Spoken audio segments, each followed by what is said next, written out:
How have I defied you? How? You are asking me how? We separated at the Pont du Var, when you told me you were going to travel through Piedmont and Tuscany, and not a bit of it, you came to Paris. Why should you mind? On the contrary, I don't. Not at all. I even hope it might be useful. Ah. I see. Andrea said. You're speculating on me. There you are. Insults already. I warn you, Master Chatteris, you would be making a mistake. All right, my lad, all right. Don't get angry. But you must know what it's like to fall on hard times. It makes you envious. So there am I, thinking you're roving around Piedmont and Tuscany, forced to work as a Faxino or a Cicerone, and feeling sorry for you, as I would for my own child. You know I've always called you my child? So? What about it? Hold on. Be patient. I am patient. Just say what you have to. Then all at once I see you riding through the gate at Les Bonshams with a groom, and a tilbury, and brand new clothes. Brand new. What does it mean? You've discovered a gold mine, or have you bought a place on the exchange? And the result, you tell me, is that you're envious? No, I'm happy, so happy that I wanted to congratulate you, little one. But since I was not formally dressed, I took steps to make sure I didn't compromise you. Some steps? Andrea said. You accosted me in front of my servant. What do you expect? I accosted you when I could. You have a lively horse and a light carriage, you are by nature as slippery as an eel, and, if I had missed you this evening, I might never have caught you at all. I'm not hiding, as you can see. Good for you, I wish I could say the same.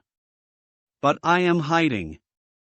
Not to mention the fact that I was afraid you would not recognize me, but you did, Chatteris added, with his evil smile. There. You're a kind fellow. So what do you want? You're not polite with me, and that's not nice, Benedetto, to an old comrade. Be careful, you may make me very demanding. At this threat, the young man's anger subsided. A cold breath of coercion had just blown over it. He whipped his horse back to a trot. It's not nice of you, my friend, he said, to take that tone with an old comrade, as you say. You are a Marseillaise, I'm. Have you found out what you are now? No, but I was brought up in Corsica. You are old and obstinate, I am young and stubborn. It's a bad idea for people like us to threaten one another. We should do business amicably. Is it my fault if luck is still hard on you and has been kind to me? So, your luck's good, is it? Which means it's not some borrowed groom or borrowed tilbury or borrowed clothes that we have here? Fine. So much the better. Chatteris said, his eyes gleaming with greed. You can see that very well, and you know it, since you've accosted me, Andrea said, getting more and more excited. If I had a kerchief like yours on my head, a filthy smock on my back and gaping shoes on my feet, you wouldn't recognize me. You see, little one, you do despise me, and you are wrong. Now I've found you, there's no reason why I shouldn't be dressed in fine linen like anyone else, since I know your generosity. If you had 2 coats, you would give one to me. I gave you my share of soup and beans when you were starving. That's true, Andrea said. What an appetite you had. Do you still? Surely, Andrea said with a laugh. You must have had a good dinner with that prince you have just left. He's not a prince, just a count. A count? Rich, huh? Yes, but don't rely on him. He looks an awkward customer. Oh, don't worry. I've got no plans for your count, keep him for yourself. But, Chatteris added, the same unpleasant smile hovering about his lips, you'll have to pay for it, you know. Come on, what do you need? I think that with 100 francs a month, yes? I could live. On 100 francs? And not very well, as you know. However, with 150 francs, I should be very happy. Here are 200, said Andrea, putting 10 gold louis into Chatteris' hand. Good, said Chatteris.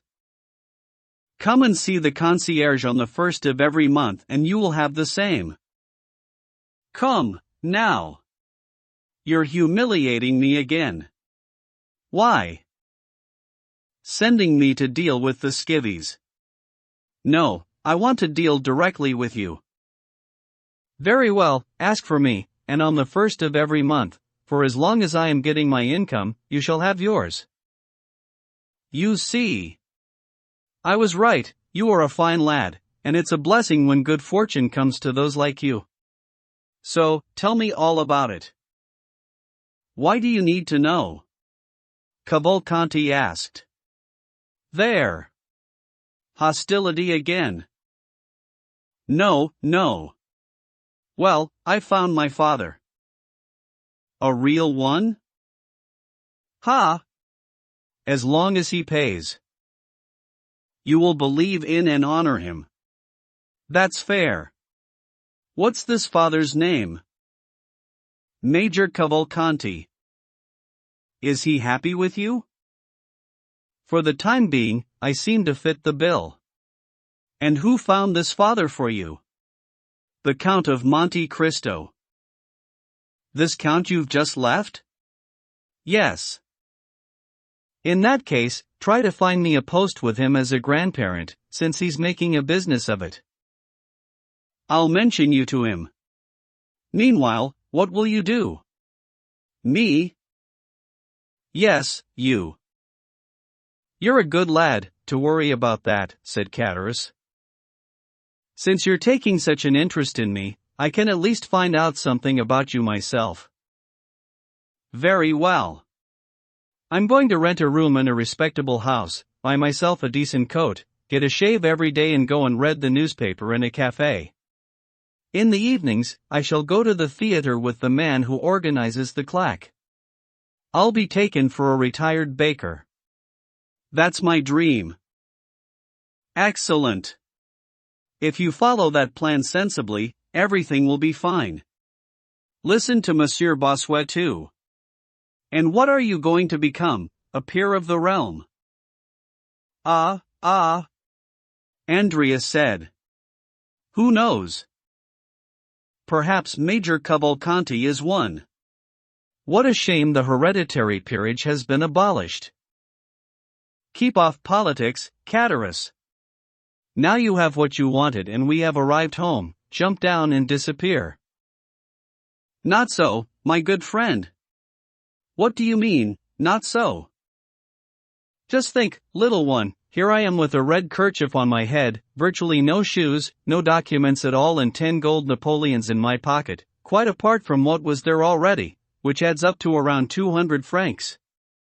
They would most certainly arrest me at the gate, and I should be forced, in my own defense, to tell them that you gave me these 10 Napoleons.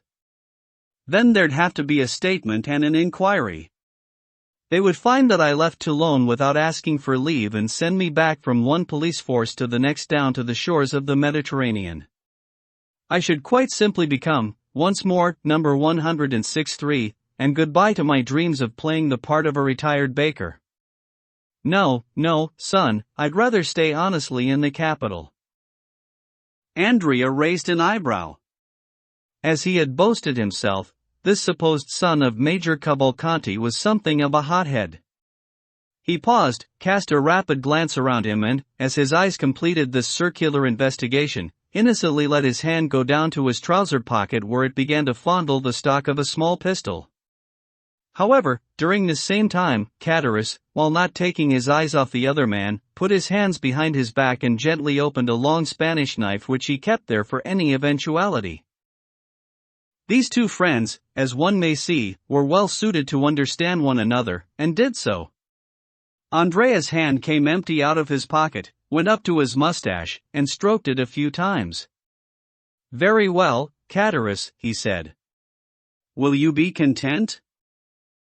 "I shall do my best," replied the innkeeper from the Pont du Gard, slipping his knife back into its sheath. "Come on then, back to Paris. But how will you get through the gates without arousing suspicion? Dressed as you are, I think you're even more likely to do so than if you were on foot." "Wait. I'll show you." And Catharus took Andrea's hat and the broad-collared greatcoat that the groom had left behind on his seat when he was sent away from the Tilbury. He put them on and adopted the sullen air of a servant in a good household whose master is driving himself. "So," said Andrea, "am I to go bareheaded?" "Pah! In this wind, your hat could easily have blown off. Come on then, let's get it over." "What's stopping you?" said Catharus. "Not me, I hope." "Hush," said Cavalcanti. They had no trouble getting past the gate. At the first side road Andrea stopped the carriage, and Catharus jumped down. "Well, then," said Andrea. "What about my servant's coat and my hat?" "Surely you wouldn't want me to catch cold," said Catharus. "What about me?" "You're young and I'm starting to grow old. Au revoir, Benedetto." And he disappeared down the narrow street. "Alas, alas," Andrea said, with a sigh. "One can never be completely happy in this world." Alex V. A domestic scene. The three young men had separated at the place Louis XV, Morel going via the boulevards, Chateau Renaud crossing the Pont de la Révolution and Debray following the path by the river. It seemed likely that Morel and Chateau Renaud would be returning to the bosom of their families, as they still call it in the house, in well-turned speeches, and at the theatre in the Rue de Richelieu, in well-written plays, but the same was not true of Debray. When he got to the Grill at the Louvre, he took a left turn, crossing the Carrousel at the Double, slipped down the Rue Saint-Roch, came out at the Rue de la Micadière and arrived finally at M. Danglars' door, just as M. de Villefort's landau, having deposited him and his wife in the Faubourg Saint-Honoré, was pulling up to let the Baroness return home. Debray, as someone who knew the house, was the first to go into the courtyard, and he tossed the reins to a footman, then went back to the door of the carriage to help Madame Danglars, offering her his arm so that she could get down and go indoors. As soon as the gate was closed and the Baroness and Debray were in the courtyard, he asked, "What is wrong, Hermine? Why were you ill when the Count told that story, or, rather, that fairy tale?" "Because I was in terrible form this evening, my friend," the Baroness replied. "No, Hermine," Debray protested. "You won't convince me of that. On the contrary, you were in an excellent mood when you got to the Count's." "I admit, Monsieur Danglars was a trifle gloomy, but I know what importance you attach to his bad tempers." "Someone did something to you. Tell me about it. You know that I should never allow anyone to insult you in any way." "You are wrong, Lucien, I assure you," Madame Danglars said. "It is just as I said, together with the bad temper that you noticed and which I did not think was worth mentioning to you." It was clear that Madame Danglars was suffering from one of those nervous irritations which women are often unable to explain even to themselves, or else, as Debray had guessed, that she had experienced some hidden disturbance which she did not want to discuss with anyone. So, as a man who was used to treating the vapors as a part of a woman's life, he did not press the matter, but waited for a suitable opportunity to arise, either for further questioning, or else for a confession proprio motu. At the door of her room, the Baroness met Lee Cornely. Lee Cornely was her chambermaid and confidant. "What is my daughter doing?" asked Madame Danglars. "She spent the whole evening studying," Lee Cornely answered. "Then she went to bed." "But isn't that a piano I can hear?" "It's Mademoiselle Louise d'Armilly playing, while Mademoiselle is in bed." "Very good," said Madame Danglars. "Come and undress me." They went into her bedroom. Debray slouched onto a large sofa and Madame Danglars went through to her dressing room with Lee Cornely. "My dear Monsieur Lucien," Madame Danglars said through the door, "are you still complaining that Eugenie doesn't deign to speak to you?" Lucien was playing with the Baroness's lapdog which, acknowledging him as a friend of the house, was responding affectionately to his attentions. "Madam," he replied, "I'm not the only one who has complained about it to you. I think I heard Morcerf telling you only the other day that he could not get a word out of his fiancée." "That's true," said Madame Danglars, "but I think that all this will change one of these fine mornings, and you'll see Eugenie coming to your chambers." "To my own chambers?" "I mean, the ministerial ones." "Why?" "To ask you to persuade them to take her on at the opera. I must tell you, I've never seen such an infatuation with music. It's ridiculous in someone of her position." Debray smiled. "If she comes with your consent and that of the Baron," he said, "we'll have her engaged and try to make the part suitable for her, but we are not really rich enough to pay for a talent such as hers." "You may go, Cornely," Madame Danglars said. "I don't need you anymore." Cornely vanished, and a moment later Madame Danglars emerged from her dressing room in a charming negligee and sat down beside Lucien. Then, distractedly, she began to stroke the spaniel. Lucien looked at her for a moment in silence. "Come now, Hermine," he said eventually. "Something is troubling you, isn't it?" "No, nothing," said the Baroness. And yet, feeling stifled, she got up, tried to recover her breath and went to look at herself in a mirror. "I'm a real fright this evening," she said. Debray was just getting up with a smile to go over and reassure the Baroness that this was not the case, when suddenly the door opened and M. Danglars appeared. Debray sat down again. Madame Danglars had turned around at the sound of the door and was looking at her husband with an astonishment that she did not even attempt to conceal. "Good evening, madam," the banker said. "Good evening, Monsieur Debray." No doubt the Baroness thought that this unexpected visit signified something, for example a desire to make up for the bitter words which the Baron had uttered during the day, so she took on a haughty air and turned towards Lucien, without answering her husband. "Read something to me, Monsieur Debray," she said. Debray had been slightly uneasy at this visit to begin with, but, seeing the Baroness's imperturbability, he recovered his calm and stretched out his hand towards a book, marked in the center with a mother-of-pearl paper-knife inlaid with gold. "Excuse me, Baroness," said the Baron, "but you will tire yourself if you stay up so late. It is 11 o'clock and Monsieur Debray lives a long way from here." Debray was astonished, though Danglars' voice was perfectly steady and polite, but behind the calm good manners he detected a certain unaccustomed impulse to do something, apart from bowing to the wishes of his wife. The Baroness was equally surprised and showed her astonishment with a look that would no doubt have given her husband pause for reflection, if he had not been attentively searching the closing prices in a newspaper. The result was that her arrogant look failed to reach its target and so was completely wasted. "Monsieur Lucien," the Baroness said, "I must declare, I have not the slightest desire to sleep and there are a dozen things I want to talk about, so you will stay and listen to me all night, even if you fall asleep on your feet." "As you wish, madam," Lucien said phlegmatically.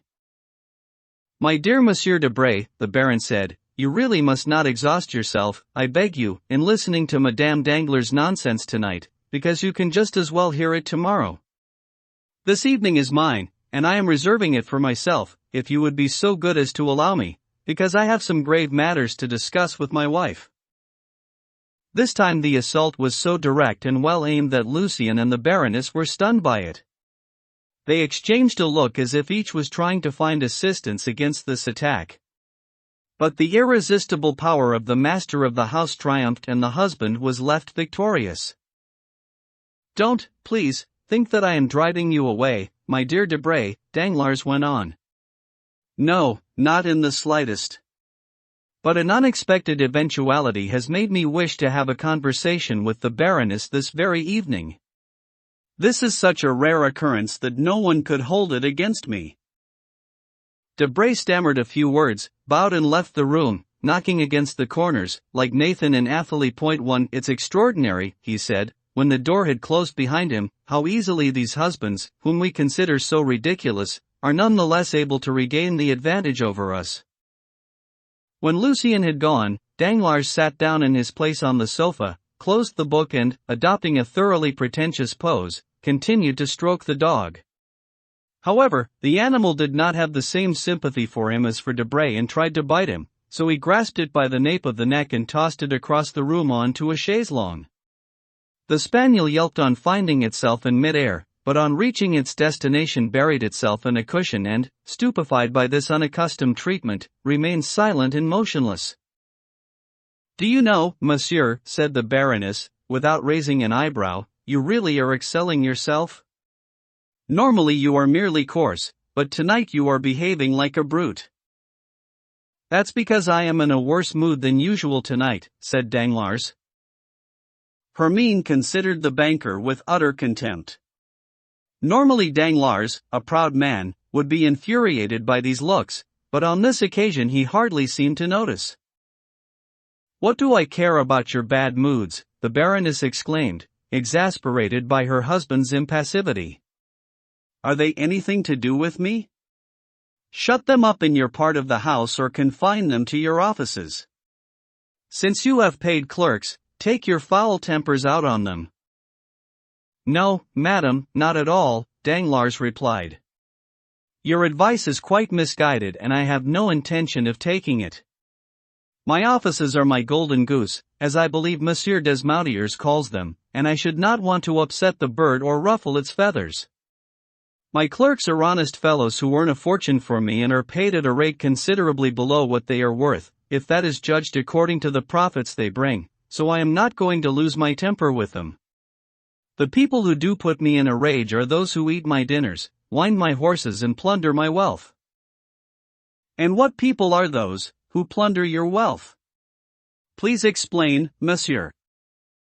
"Oh, don't worry, I may be talking in riddles, but I won't keep you guessing for long. The people who plunder my wealth are the ones who take 500,000 francs away from me in an hour." "I don't follow you, monsieur," said the Baroness, trying to disguise the emotion in her voice and the blush on her cheeks.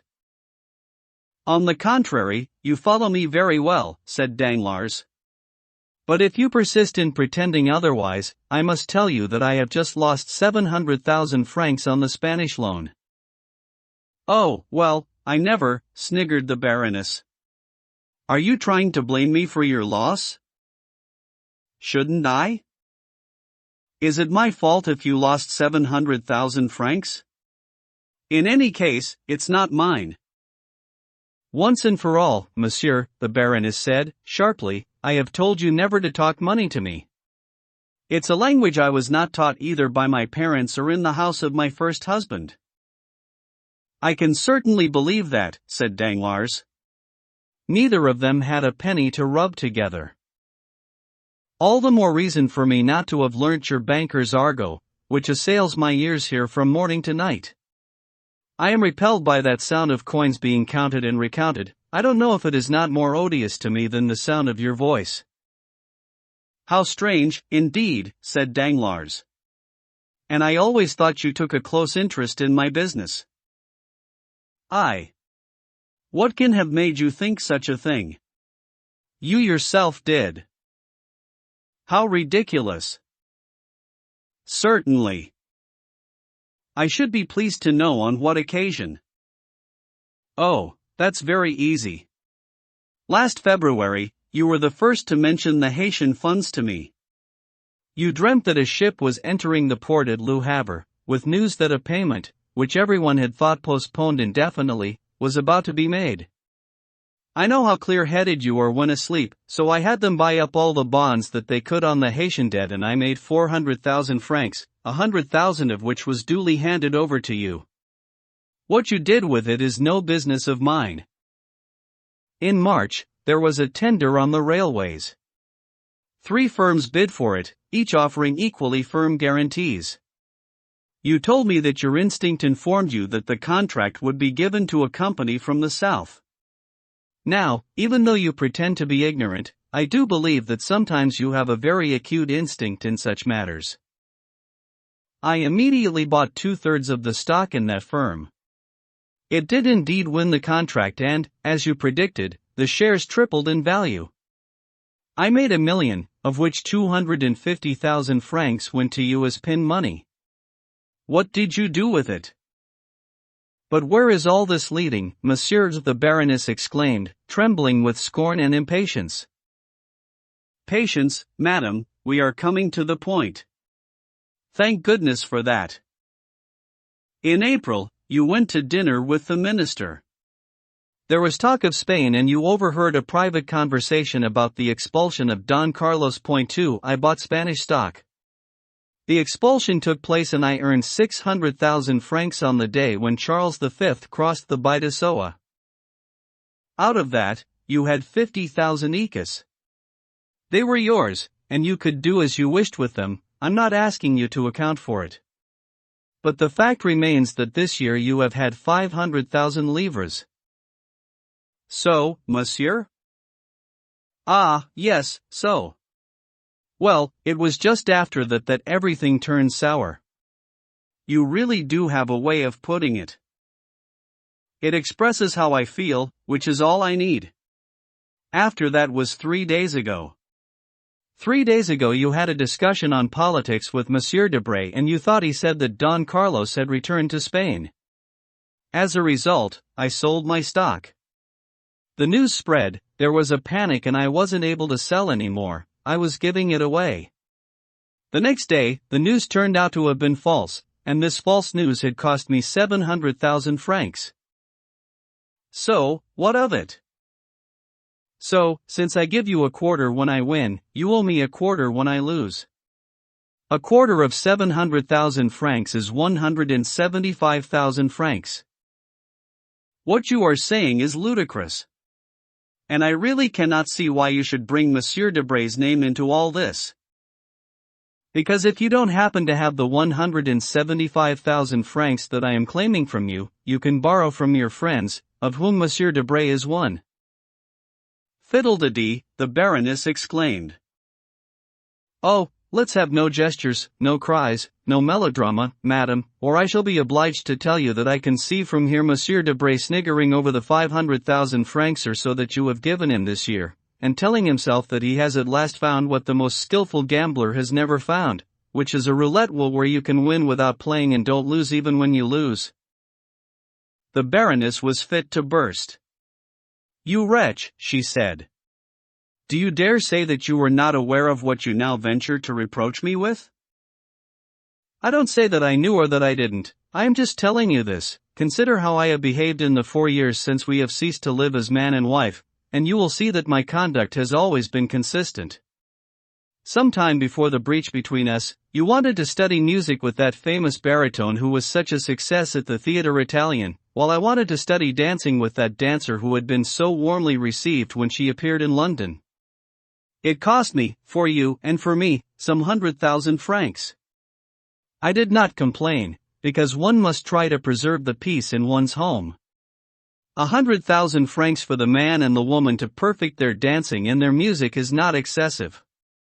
Then you soon became bored with singing, and you got the idea that you would like to study diplomacy with one of the minister's secretaries. I let you. You see, it doesn't matter to me, as long as you are paying for your lessons out of your own pocket. But I now see that you are dipping into mine and that your further education might cost me as much as 700,000 francs a month. Whoa, madam. It can't go on like this. Either the diplomat will have to start giving his lessons for nothing, and I shall put up with him, or he will not be allowed to set foot again in my house. Do you understand? But this is really too much, monsieur. Hermine cried, barely able to speak. You are exceeding the bounds of ignominy. And I am glad to see, said Danglars, that you are not far behind me, and that you have willingly chosen to obey the legal maxim, the wife should follow her husband. You insult me. You are right. Let's stop arguing and be reasonable. I have never interfered with your business except to do you good. You do the same. You say that my wealth is none of your business? Very well, look after your own, but don't try to increase or diminish mine. In any case, who can tell if this is not some kind of political chicanery, if the minister, furious because I am with the opposition and jealous of the popular sympathy that I enjoy, has not been in league with Monsieur Debray to ruin me? Very likely, I must say. Why not? Who has ever seen anything like it, a false message on the telegraph, in other words something more or less impossible, different signals given by the two operators? It was done specifically to harm me, that's the truth of it. Monsieur, the Baroness said humbly, you must know, I think, that the operator in question was dismissed. There was even talk of bringing him to trial and the order had gone out to arrest him, which would have been done if he had not escaped detection by fleeing in a way that proves his madness, or his guilt. There was some mistake. Yes, and one which makes fools laugh. The minister lose a night's sleep and the secretaries of state blacken a lot of paper, but which cost me 700,000 francs. But then, Hermine said, suddenly, if all this, according to you, is Monsieur Debray's fault, why not tell him about it directly, instead of coming to me? Why accuse the man and attack the woman?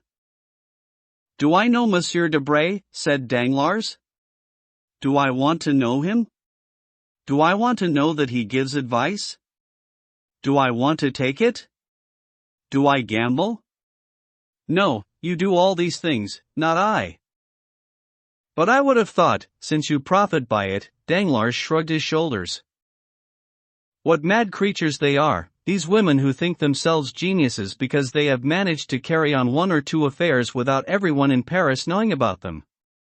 But just consider, even if you had disguised your irregularities from your husband himself, and that is the most elementary skill in the business, because most of the time husbands don't want to see what is going on, you would still only be a pale copy of what most of your society friends are doing. With me it is different. I saw and I have always seen. In roughly the past 16 years you may have hidden a thought from me, but never a step, an action, or a sin. While you were flattering yourself as to your skill and firmly believed that you were deceiving me, what happened? The truth was that, thanks to my turning a blind eye, there has not been one of your friends, from Monsieur de Villefort to Monsieur Debray, who has not been afraid of me. There is not one who has not treated me as the master of the house, which is my only claim on you. In short, not one would have dared say to you the things about myself that I am telling you today. I will let you make me hateful, but I refuse to allow you to make me ridiculous and, above all, I absolutely forbid you to ruin me. Until the name of Villefort was mentioned, the Baroness had looked fairly confident but, on hearing that name, she paled and, getting up as though driven by a spring, she held out her arms as if to ward off an apparition and took 3 steps towards her husband, as though trying to extract from him the remains of a secret that he did not know, or which, perhaps, he did not want to reveal altogether, as part of some vile scheme, for all Danglars' schemes were vile. Monsieur de Villefort. What is this? What do you mean? What I mean, madam, is that Monsieur de Nargonne, your first husband, being neither a philosopher nor a banker, or, perhaps, being both, and seeing that there was nothing to be obtained from a crown prosecutor, that of sorrow or of wrath on coming back from a 9 months' absence to find you pregnant by 6. I am brutal, not only do I know that, I am proud of it, it is one secret of my success in business. Why, instead of killing the other man, did he kill himself? Because he had no fortune to save. But I do, and I have an obligation to my money. My associate, Monsieur Debray, has lost me 700,000 francs. Let him pay for his share of the loss and we shall continue to do business. Otherwise, let him go bankrupt for his 175,000 livres and do what all bankrupts do, which is to disappear. Heavens, he's a charming youth, I know, when his news is accurate, but when it's wrong there are 50 others in society who are worth more than he is. Madame Danglars was crushed, but she made one final effort to respond to this last assault. She fell back into a chair, thinking of Villefort, of the scene at the dinner and of the strange series of misfortunes that had fallen, one by one, on her family over the past few days, replacing the comfortable peace of her household with shocking arguments. Danglars was not even looking at her, even though she did all she could to faint. He opened the bedroom door without a further word and went back to his own apartments, so that Madame Danglars, recovering from her half-unconscious state, might even have thought she had suffered a nightmare. LXVI. Marriage plans. The day after this scene, at the time which Debray usually chose to make a brief visit to Madame Danglars on his way to the office, his coupe did not appear in the courtyard. Instead, at this same time, around 12:30, Madame Danglars called for her carriage and went out. Danglars had been expecting this departure and watched it from behind a curtain. He gave orders that he should be told as soon as Madame returned, but at 2 o'clock she had still not done so. He called for his horses and went to the house, where he had his name put down to speak against the budget. Between midday and 2 o'clock, Danglars had been in his study, breaking the seals on his dispatches and growing more and more gloomy as he piled one set of figures on another. He also received some visitors, including Major Cavalcanti who, in blue as always, stiff and punctual, arrived at the time appointed on the previous day to complete his business with the banker. During the debate Danglars had shown signs of violent agitation and, above all, had been more than usually cutting about the government. On leaving the house, he got into his carriage and asked to be driven to number 30, Avenue de Champs-Élysées. Monte Cristo was at home, but he had a visitor, so he asked Danglars to wait for a moment in the drawing room. While he was waiting, the door opened and he saw a man enter, in the dress of an abbé. This person, instead of waiting like Danglars, appeared to be a more familiar visitor at the house. He bowed, went through into the inner room and disappeared. A moment later, the door through which the priest had entered opened and Monte Cristo appeared. "Forgive me, dear Baron," he said, "but one of my good friends, Abbé Busoni, whom you saw enter, has just arrived in Paris.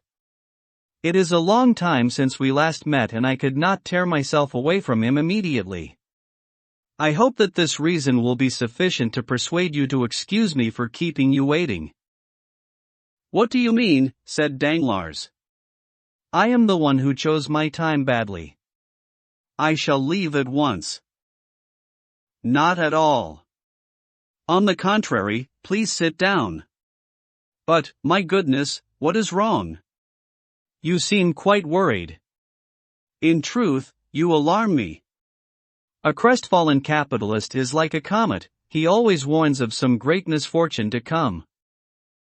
"What's wrong, monsieur," said Danglars, "is that I have been suffering a run of bad luck for the past few days, and all the news I have is bad news." "Heaven preserve us," said Monte Cristo. "Have you had another loss on the exchange?" "No, I'm cured of that, at least for a few days." "The latest is a bankruptcy in Trieste." "Really? I suppose your bankrupt wouldn't be Jacopo Manfredi by any chance?" "The very man. Here is someone who, for I don't know how long, has been doing 800,000 or 900,000 francs of business with me a year.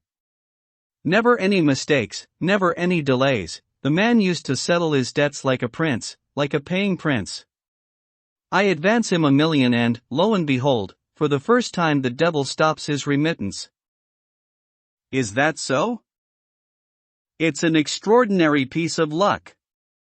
I drew 600,000 livres on him, which has been returned, unpaid, and, in addition to that, I hold bills of exchange to the value of 400,000 francs, signed by him and payable by his partner in Paris at the end of the month. It is the 30th. I send someone for the money and, as you've guessed, the partner is not to be found. With this Spanish business, it's been a good month, I can tell you." "But did you really lose on that Spanish business?" "No doubt about it. I'm not less than 700,000 francs down." "How on earth did an old fox like you get caught in that way?"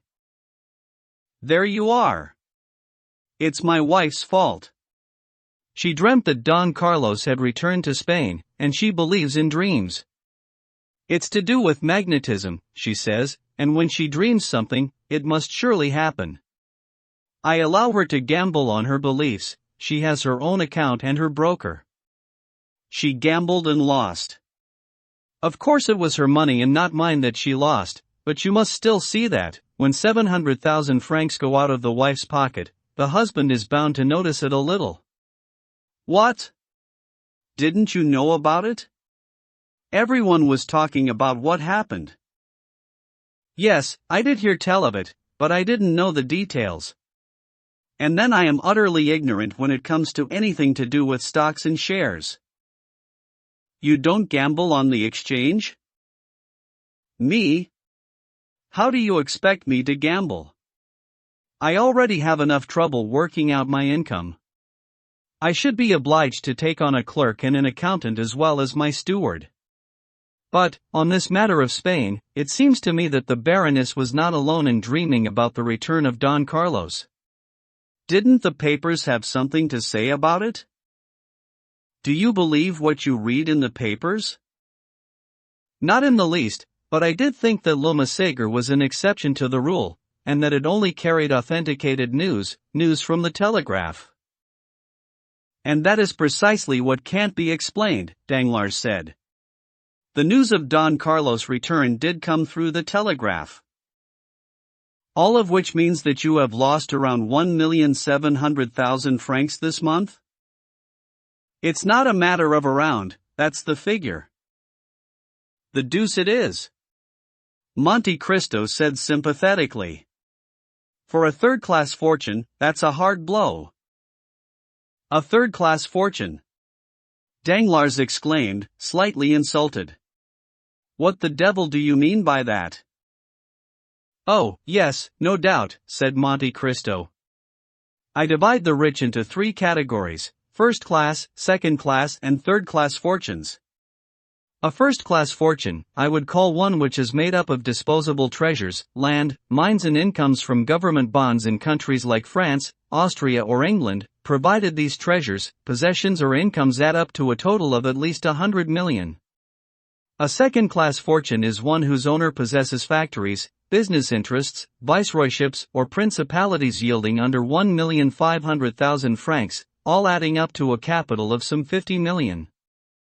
Finally, a third-class fortune would be capital paying compound interest, profits depending on the will of others or on chance, which are liable to be damaged by a bankruptcy or shattered by a telegraph signal, occasional speculation and other operations subject to the whims of a fate which we might call force majeure, by analogy with the whims of nature which are force majeure, all of it amounting to a real or hypothetical capital of some 15 million. Isn't that roughly your situation? Good heavens, yes, said Danglars.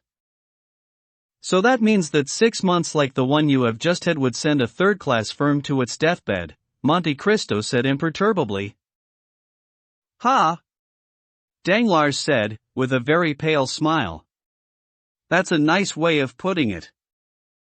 Say 7 months, Monte Cristo continued, in the same tone. Tell me, have you ever considered that 7 times 1,700,000 francs makes about 12 million? No? Well, you are right, because if one were to reflect on such things, one would never venture one's capital, which is to the financier what his skin is to a civilized man. We have our more or less sumptuous clothes, which are our credit, but when a man dies he has only his skin. Just as, when you leave business, you will have your real wealth, 5 or 6 million at most, because a third-class fortune barely represents a third or a quarter of what it appears, much as the locomotive of a railway train, amid the steam and smoke that enwraps it and enlarges it, is only at base a more or less powerful machine. Well, of the 5 million that represent your real capital, you have just lost around 2 million, which reduces your notional fortune or your credit by the same amount.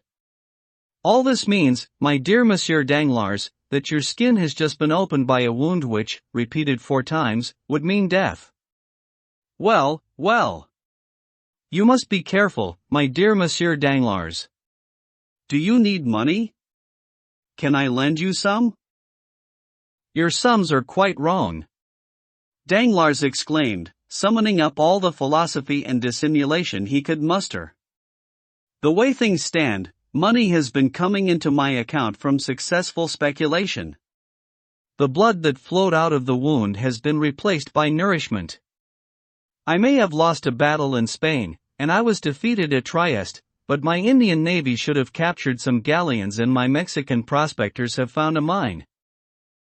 Excellent, excellent, but the scar remains. At the first loss it will reopen.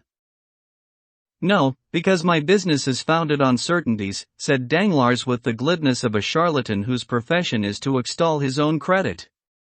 For me to be overthrown, 3 governments would have to fall. Well, it has happened. And for the harvest to fail. Remember the 7 fat cows and the 7 lean cows, 1. Or for the sea to part, as at the time of the Pharaohs, and even then, there are several seas, and the ships would get by through turning into caravans. So much the better, 1,000 times, my dear Monsieur Danglars, said Monte Cristo. I see I was wrong and that yours comes into the category of second-class fortunes. I think I may aspire to that honor, said Danglars with one of those fatuous smiles which had the same effect on Monte Cristo as the pallid moons that inferior painters plant in the sky above their ruins. But since we are talking business, he continued, delighted at finding this excuse to change the subject, can you give me some idea of what I might do for Monsieur Cavalcanti? Give him some money, I suppose, if he has a credit with you and you think it's good. Splendid.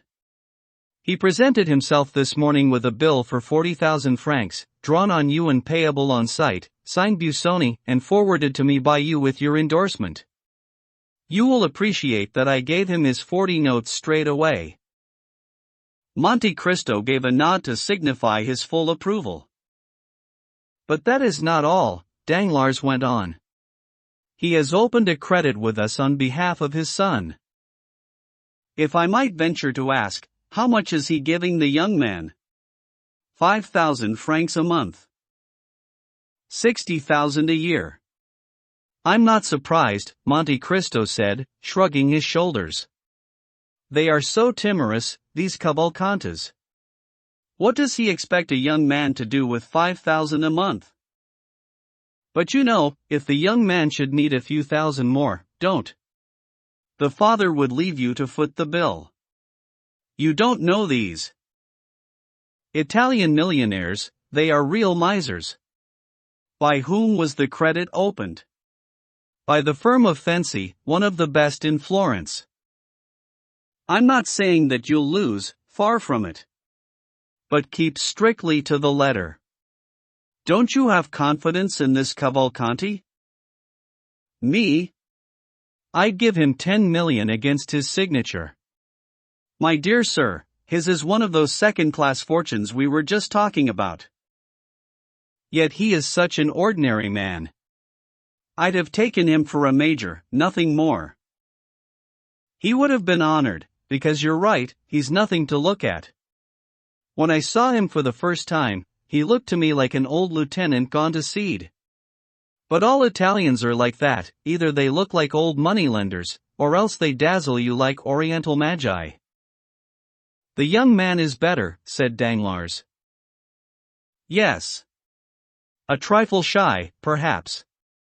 But all in all he seemed respectable enough to me. I was worried about him. Why?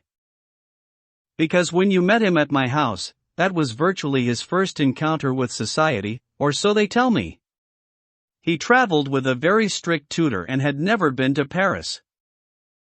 These upper-class Italians, they usually marry among themselves, don't they? Danglars asked casually. They like to unite their fortunes. Usually that's true. But Cavalcanti is an eccentric who does nothing like anyone else. I am convinced that he has sent his son to France to find a wife. Do you think so? I'm sure of it.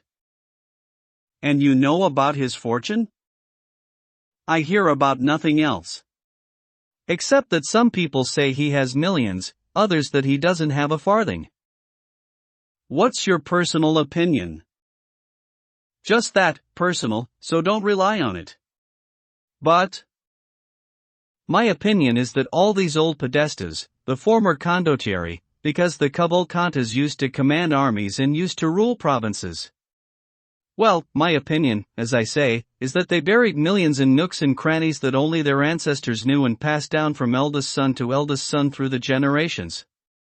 The proof is that they are all dry and yellow like their florins from the days of the Republic. Their faces have spent so long looking at the coins that they have come to reflect them. Exactly, said Danglars. All the more so since none of these people seems to own a square inch of land. Very little, at least. In Cavalcante's case, all I know is his palace in Lucca. Ah, so he does have a palace, said Danglars, laughing. That's something at any rate. Yes, and he rents it to the Minister of Finance, while he himself lives in a cottage. I told you, I think the fellow's tight-fisted. I must say, you don't flatter him. Listen, I hardly know him. I may have seen him 3 times in my life. What I do know comes from Abbé Busoni and from Cavalcante himself. He was talking to me this morning about his plans for his son and hinted that he was tired of letting large sums of money sleep idly in Italy, which is a dead country, so he would like to find a way, in either France or Italy, of making his millions bear fruit. However, I must insist that, though I have every confidence in Abbé Busoni himself, I can guarantee nothing. No matter. Thank you for sending me a customer. It's a fine name to write on my register, and my cashier, to whom I explained about the Cavalcantes, is full of self-importance about it all. By the way, just out of idle curiosity, when such people marry off their sons, do they give them a dowry? It depends. I knew one Italian prince, as rich as a gold mine, one of the leading families in Tuscany, who would give millions to his sons when they married as he wished and, when they went against his wishes, cut them off with an income of 20 ecus a month. Supposing Andrea were to marry someone of whom his father approved, he might give him 1, 2, or 3 million. If it was with the daughter of a banker, for example, he might take an interest in his son's father-in-law's firm. On the other hand, suppose he was not pleased with his daughter-in-law, well, slap-bang, old Cavalcanti grabs the key to his safe, gives a double turn to the lock and Master Andrea is obliged to live like a young Parisian beau, marking cards and loading dice. The boy will find a Bavarian or Peruvian princess, he'll want a closed crown, an Eldorado with the Potosi running through it. No, these transmontane aristos often marry mere mortals, they are like Jupiter, they like mixing species. Point 2. But tell me, my dear Monsieur Danglars, you're not thinking of marrying Andrea yourself, are you, with all these questions? By golly, it might not be a bad investment, Danglars said. And I am a speculator. But surely not Mademoiselle Danglars? Do you want Albert to cut poor Andrea's throat? Albert, said Danglars with a shrug of the shoulders. Oh, he's not worried. But he's engaged to your daughter, I think? The fact is, Monsieur Morcerf and I have spoken a few times about this marriage, but Madame de Morcerf and Albert. You're not telling me he isn't a good match? Just a moment. I think Mademoiselle Danglars is worth Monsieur de Morcerf. Mademoiselle Danglars' dowry will certainly be fine, I don't doubt, especially if the telegraph doesn't get up to its tricks again. It's not just the dowry. But tell me, now we mention it, what? Why didn't you invite Morcerf and his family to your dinner? I did so, but he said he was going to Dieppe with Madame de Morcerf, who was advised to take some sea air. My word, yes, said Danglars with a laugh. It must be good for her. Why? Because it is the air she breathed when she was young. Monte Cristo let the allusion pass without comment. But, when all's said and done, he continued, while Albert may not be as rich as Mademoiselle Danglars, you cannot deny that he bears a fine name. Yes, but I like mine too, said Danglars.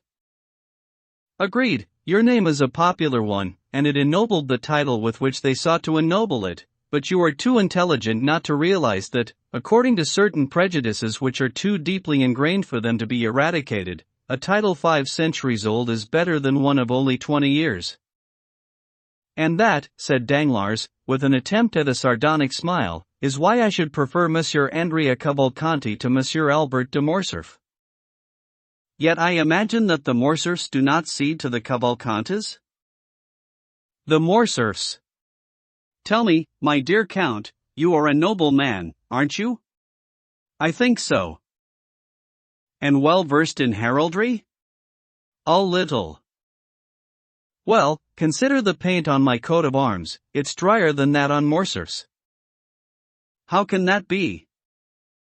Because, even though I am not a baron by birth, I am at least called Danglars. So? While he is not called Morcerf. What? He is not called Morcerf? Not in the slightest. Come now. I was made a baron by someone, so that is what I am. He made himself a count, so that is what he is not. Impossible. Listen, my dear Count, Danglars went on. Monsieur de Morcerf has been my friend, or rather my acquaintance, for 30 years. You know that I don't attach much importance to my coat of arms, since I have not forgotten where I came from. That is evidence either of great humility or of great pride, said Monte Cristo. Well, when I was a clerk, Morcerf was a mere fisherman. What was his name then? Fernand. Just Fernand? Fernand Mondego. Are you sure? Am I? I ought to know him. He sold me enough fish. So why are you giving him your daughter? Because Fernand and Danglars are two upstarts, both ennobled, both enriched and neither better than the other, except for some things that have been said about him and never about me. What things? Nothing. Oh, I understand. What you have just said has refreshed my memory about the name Fernand Mondego. I heard it in Greece. About the affair of Ali Pasha? Precisely. That's the mystery, said Danglars. I confess, I'd give a lot to find out about it. It wouldn't be hard if you really want to. How could it be done? I suppose you have a correspondent in Greece? Of course. In Janina? I have connections everywhere. Well, then. Write to your man in Janina and ask him what part was played in the catastrophe of Ali Tebelen by a Frenchman named Fernand. That's it. Danglars exclaimed, leaping to his feet. I'll write this very day. Do that. I shall. And if you uncover some scandal, I'll let you know. I should be glad. Danglars rushed out of the apartments and, in one bound, was in his carriage. LXVII. The Crown Prosecutor's Office. Let us leave the banker's horses trotting smartly home with him and follow Madame Danglars on her morning excursion. We said that at 12:30 she had called for her carriage and gone out. She set off towards the Faubourg Saint-Germain, went down the Rue Mazarine and called for the driver to halt at the Passage du Pont-Neuf. Here she got down and crossed the street. She was very simply dressed, appropriately for a woman of taste at this time of day. At the Rue Guénégaud, she got into a cab and asked to be driven to the Rue du Harlay. No sooner was she inside the cab than she took a thick black veil out of her pocket and pinned it on her straw hat. Then she put the hat back on her head and was pleased to see, looking in her little pocket mirror, that only her white skin and the shining pupils of her eyes were visible. The cab drove across the Pont Neuf and through the Place Dauphine into the courtyard at Rue du Harlay. Madame Danglars paid the driver as he opened the door and swept towards the stairway, which she lightly mounted, soon reaching the Salle des Paperdus. In the morning there is lots of business and still more busy people in the Palais de Justice. Busy people do not bother much with women, so Madame Danglars crossed the Salle des Pas Perdus without attracting any more notice than 10 other women waiting to see their lawyers. There was a crowd in M. de Villefort's antechamber, but Madame Danglars did not even have to mention his name. As soon as she appeared, an usher got up, came across to her and asked whether she were not the person who had an appointment with the Crown Prosecutor. When she replied that she was, he led her along a private corridor into M. de Villefort's study. The magistrate was sitting in his armchair, writing, with his back towards the door.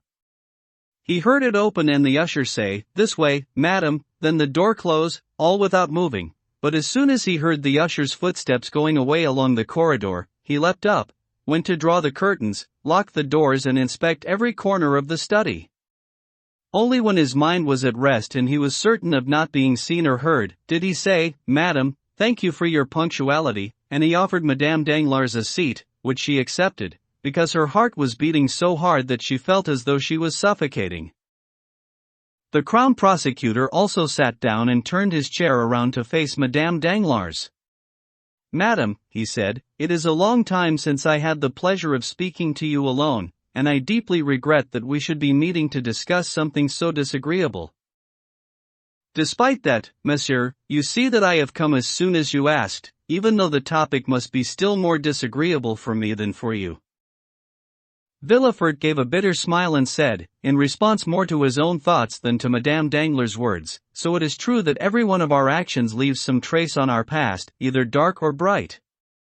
So it is true that every step we take is more like a reptile's progress across the sand, leaving a track behind it. And often, alas, the track is the mark of our tears."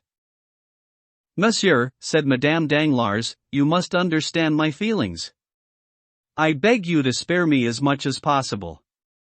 This room, through which so many guilty men and women have passed, trembling and ashamed, this chair on which I, in my turn, sit trembling and ashamed. It takes all the strength of my reason to persuade me that I am not a guilty woman and you a threatening judge." Villefort shook his head and sighed. "I tell myself that my place is not on the judge's bench, but in the dock with the accused." "You?" Madame Danglars said in astonishment. "Yes, I." "I think that, so far as you are concerned, monsieur," said Madame Danglars, her lovely eyes briefly lighting up, "you are over-scrupulous and exaggerating the situation. The tracks that you mentioned have been made by all hot-blooded youths. Beneath passion and beyond pleasure, there is always a trace of remorse, and that is why the gospel, that everlasting succor to the unfortunate, has given us poor women as a prop the excellent parable of the sinner and the woman taken in adultery. So, when I consider the follies of my youth, I sometimes think that God will forgive them, because some compensation for them, though not an excuse, is to be found in my sufferings. But what do you have to fear from all this, you men whom everyone excuses and who are elevated by scandal?" "Madam," Villefort replied, "you know me. I am not a hypocrite, or, at least, I never dissemble without some purpose. My brow may be forbidding, but that is because it is darkened by many misfortunes. My heart may be stone, but it needs must be to withstand the blows that have assailed it. I was not like this in my youth. I was not like this at the betrothal feast in Marseille when we all sat at a table in the Rue du Cours. Since then, much has changed, both around me and within me. My life has been worn away in the pursuit of difficult things and in breaking down those who, voluntarily or otherwise, of their own free will or as a result of chance, stood in my way and raised such obstacles. It is rare to feel an ardent desire for something and not find that it is ardently defended by those from whom one would like to take it or seize it. So, most ill deeds present themselves to their perpetrators in the specious guise of necessity. Then, when the deed has been committed, in a moment of passion, fear or delirium, one realizes that it might have been avoided. Blind as you were, you did not see the correct course of action, which now appears plainly and simply before you. You think, how can I have done that, instead of this? You ladies, on the other hand, are rarely tormented by remorse, because the decision rarely comes from you. Your misfortunes are almost always imposed on you and your errors almost always another's crime. In any event, monsieur, you must agree, Madame Danglars replied, if I did make a mistake, I was severely punished for it yesterday. Poor woman, said Villefort, pressing her hand. Too severely, since your strength twice nearly gave way, and yet. Well, I must tell you. Be brave, madam, we are not yet at an end. My God! Madame Danglars exclaimed in terror. What is there still to come? You can only see the past, and it is grim, I confess. But imagine a still grimmer future, a future that is sure to be frightful, and perhaps stained with blood. The Baroness knew Villefort's usual restraint and was so horrified by this lurid outburst that she opened her mouth to scream, but the cry was stifled in her throat. How has this terrible past been resurrected? Villefort asked. How has it arisen from its sleep in the depths of the tomb and the depths of our hearts, like a ghost draining the blood from our cheeks and making the pulse beat in our temples? Alas, said Hermine. By chance, no doubt. Chance, said Villefort. No, madam, there is no chance. Of course there is. Was it not chance, admittedly a fatal one, but chance nonetheless that was behind all this? Was it not chance that the Count of Monte Cristo bought that house? That he had the earth dug? And, finally, that the unhappy child was dug up from under the trees? That poor innocent creature, flesh of my flesh, to whom I never gave a kiss, but only tears. Oh, my heart fluttered when I heard the Count speak of those cherished remains that were found among the flowers. And yet it is not so, madam. This is the frightful thing that I must tell you, Villefort replied, in a stifled voice. There were no remains discovered among the flowers, no child unearthed. No. You should not be weeping, you should not moan. You should be trembling with fear. What can you mean? Madame Danglars exclaimed with a shudder.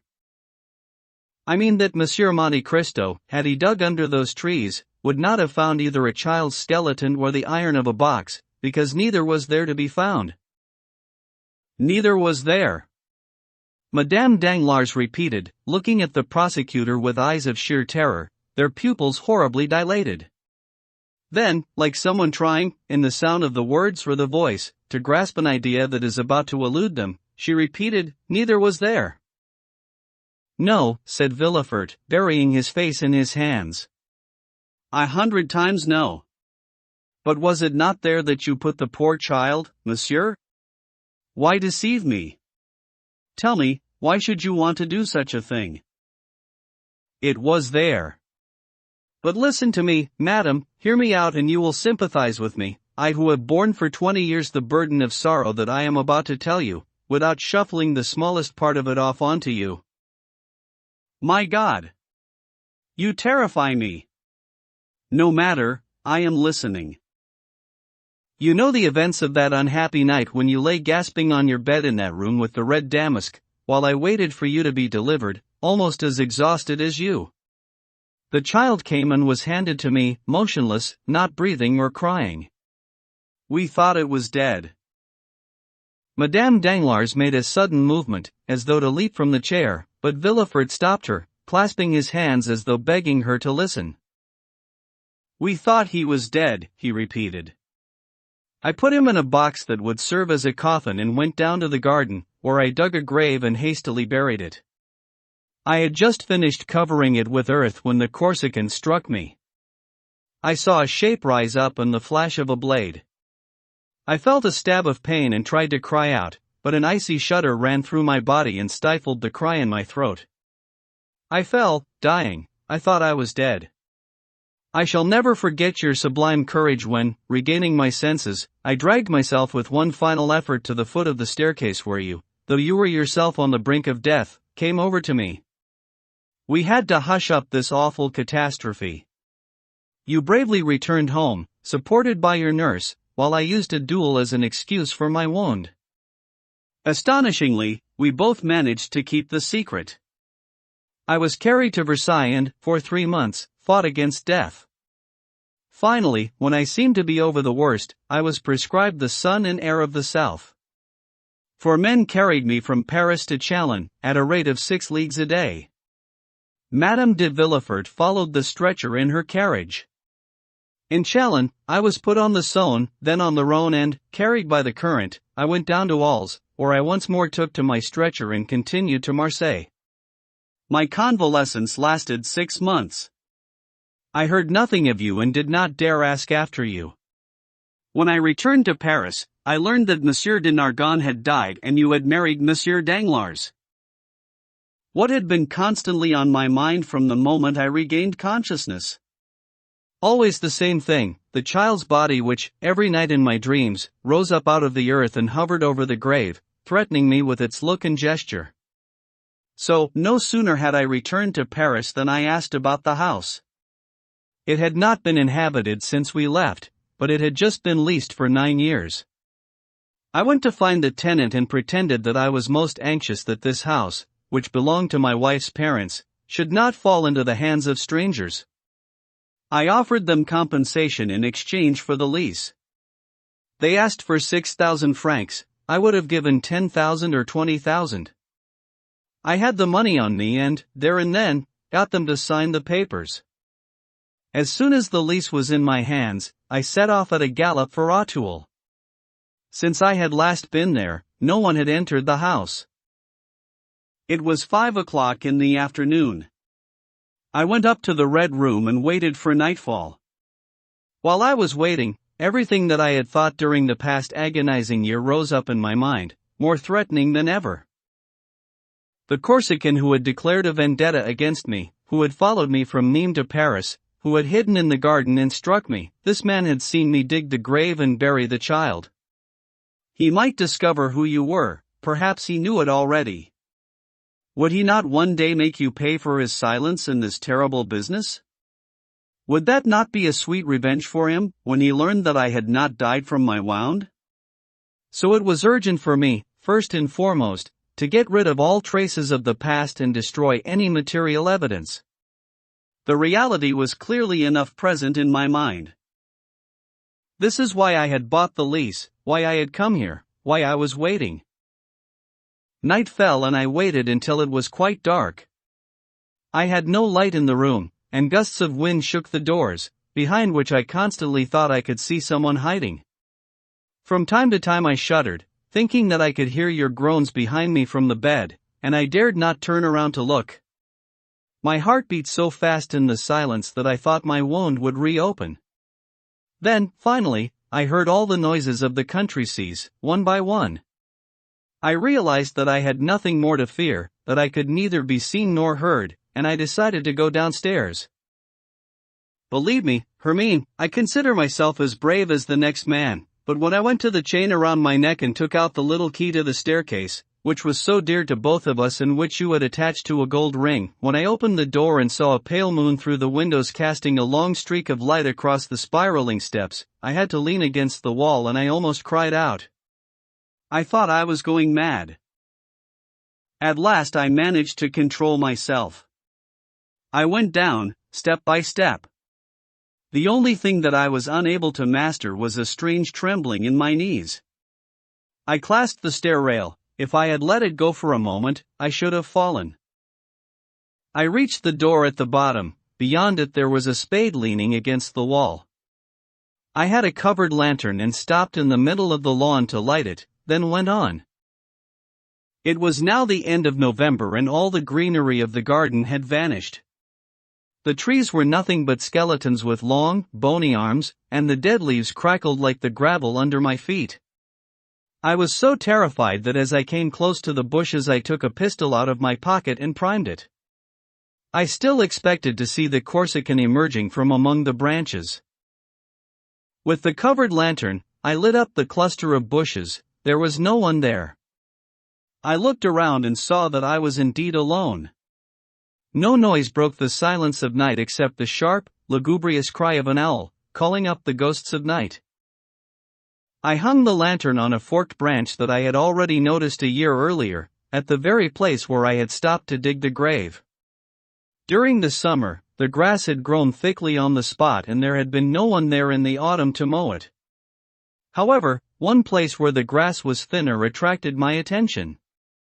This was clearly where I had dug the ground. I set to work. I had at last reached the moment I had been waiting for over a year. So, how I hoped, how I worked and how I sounded out each tuft of grass, expecting to feel something solid beneath my spade. But, nothing. Yet the hole I made was twice as large as the first. I thought I must have been wrong and had mistaken the spot. I took my bearings, looked at the trees, tried to recognize the details that had struck me. A sharp, cold breeze was whining through the naked branches, yet my brow was covered in sweat. I remembered that the dagger had struck me just as I was stamping on the ground to cover the grave. As I did so, I leant against a laburnum tree, and behind me was an artificial rock intended to serve as a bench, because, when I fell, my hand had gone from the laburnum to the cold of the stone. On my right was this same laburnum and behind me the rock. I fell in the same way, got up and began to dig again, enlarging the hole. Nothing. Still nothing. The box had vanished. The box had vanished? Madame Danglars muttered, barely able to speak for horror. Don't think that I left it at that, Villefort went on. No. I looked all around. I thought that the assassin might have dug the box up and, thinking it was a treasure, wanted to steal it and had carried it off, then, realizing his mistake, had dug another hole and put it inside. But no, nothing. Then I had the idea that he would not have taken such precautions, but purely and simply thrown the box away somewhere. If that was right, I would have to wait for daylight to look for it, so I went back up to the room and waited. Oh, my God! When daylight came, I went down again. I walked directly across to the shrubbery, hoping to find some sign that I might have missed in the darkness. I had dug the earth over an area of more than 20 square feet and to a depth of more than 2 feet. A hired laborer would have taken at least a day to do what I had done in an hour. Nothing, there was nothing to be seen. Consequently, I set about looking for the box, on my earlier assumption that it had been discarded somewhere. It would have to be on the path leading to the way out, but this new search was as fruitless as the first and, with a heavy heart, I returned to the shrubbery, though I no longer had any hope even there. That was enough to drive you mad, Madame Danglars cried. I did hope as much for a time, said Villefort, but I did not have that good fortune. However, gathering my strength and my thoughts, I began to wonder why the man should have taken away a body. But you said it yourself, to have proof. No, madam, that could no longer be it. A person does not keep a corpse for a year.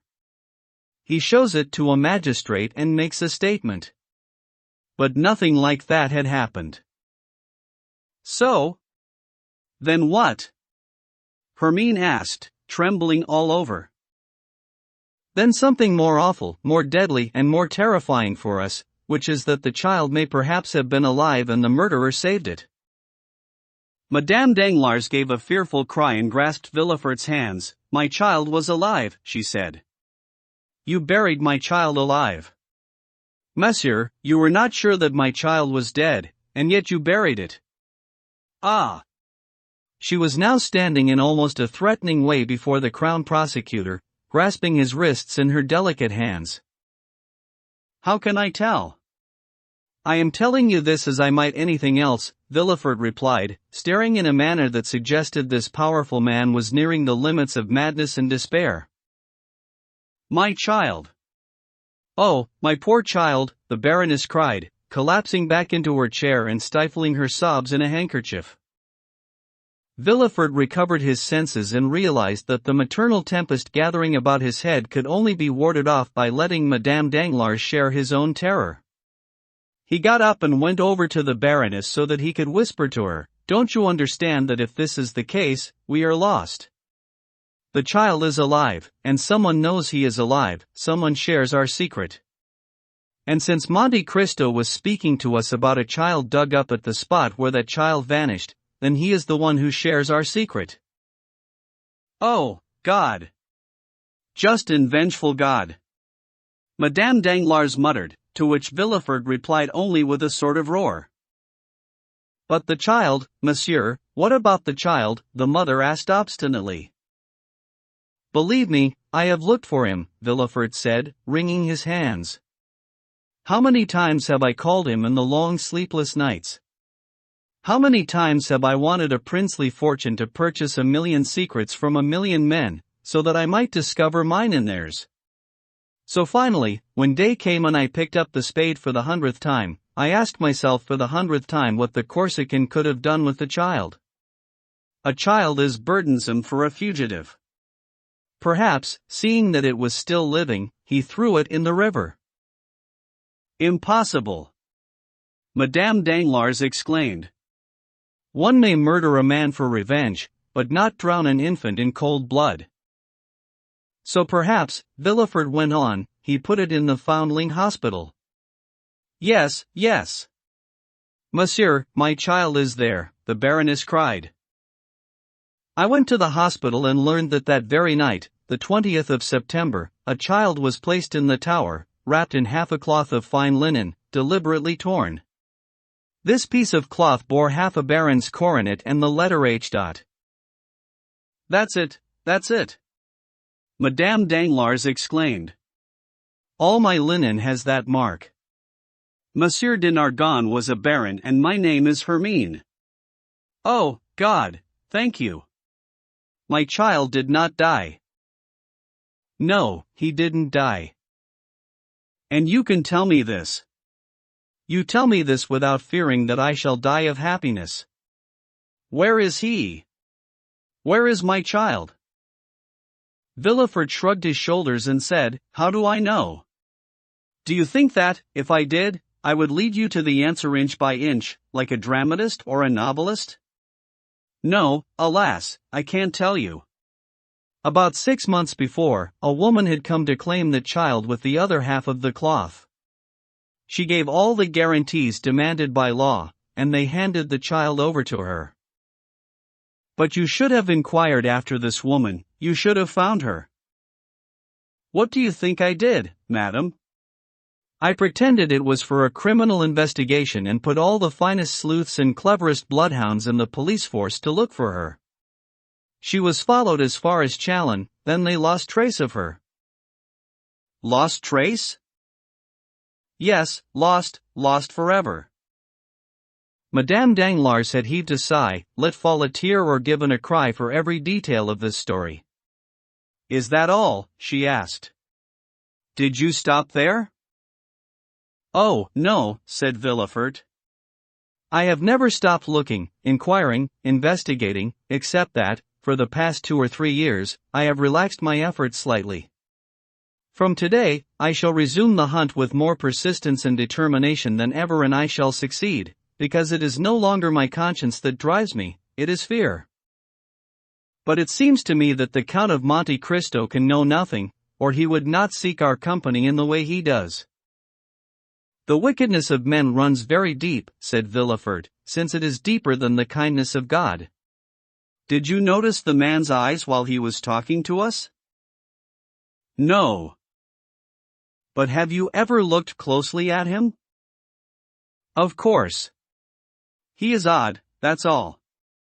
I did, however, notice one thing, which is that, throughout the whole of that exquisite meal which he gave us, he himself touched nothing from any dish. Yes, I too noticed that. If I had known what I know now, I should not have eaten anything myself. I should have thought he wanted to poison us. But you would have been wrong, as you can see. Certainly, but that man, believe me, has some other plans. This is why I wanted to see you, why I asked to speak to you, and why I wanted to warn you against everyone, but especially against him. Tell me, he said, staring harder at the Baroness than ever, have you mentioned our affair to anyone? Never, not a soul. You will understand, Villefort said affectionately, if I repeat, no one, forgive me for insisting, no one in the world? Yes, I do fully understand, the Baroness said, blushing. Never, I swear. You don't write down every evening what has happened during the day, you don't keep a diary? No. Alas, my life is spent in frivolous trifles, which I even forget myself. And, as far as you know, you don't talk in your sleep? I sleep like a baby. Don't you remember? The blood rushed to her face and out of Villefort's. That's true, he said in a barely audible voice. Well, then, asked the Baroness. Well, then, I know what has to be done.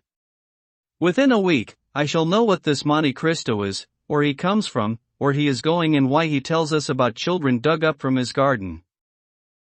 Villefort spoke these words in a tone of voice that would have made the Count shudder if he could have heard them.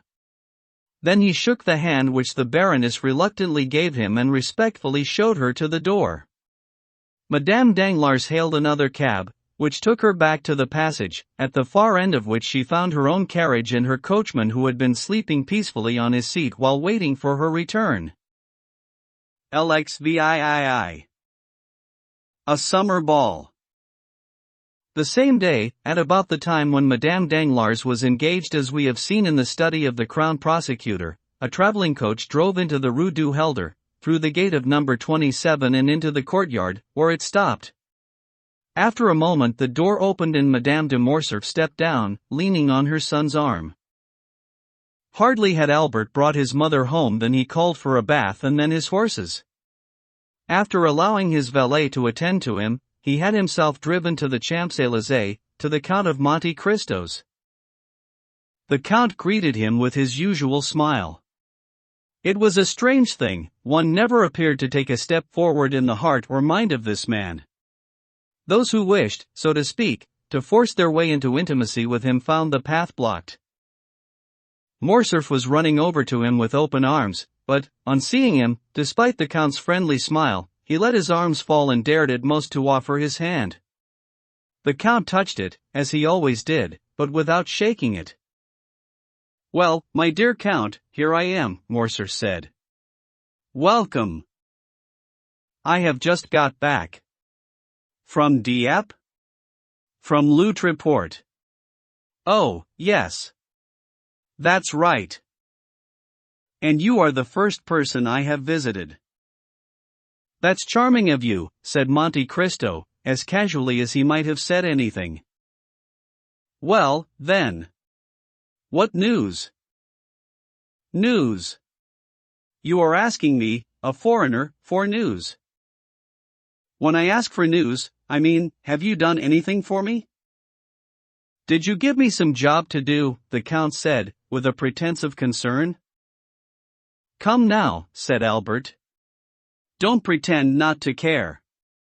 They say that there are sympathetic warnings that cross distances. Well, in Loutreport, I had an electric shock. Even if you didn't do anything on my behalf, you did think of me. That's possible, Monte Cristo said. I did, indeed, think of you. But the magnetic current which I served to conduct was, I have to admit, generated independently of my will. Really? Elucidate, I beg you. Easy. Monsieur Danglars had dinner with me. I know, because the reason my mother and I left Paris was to avoid him.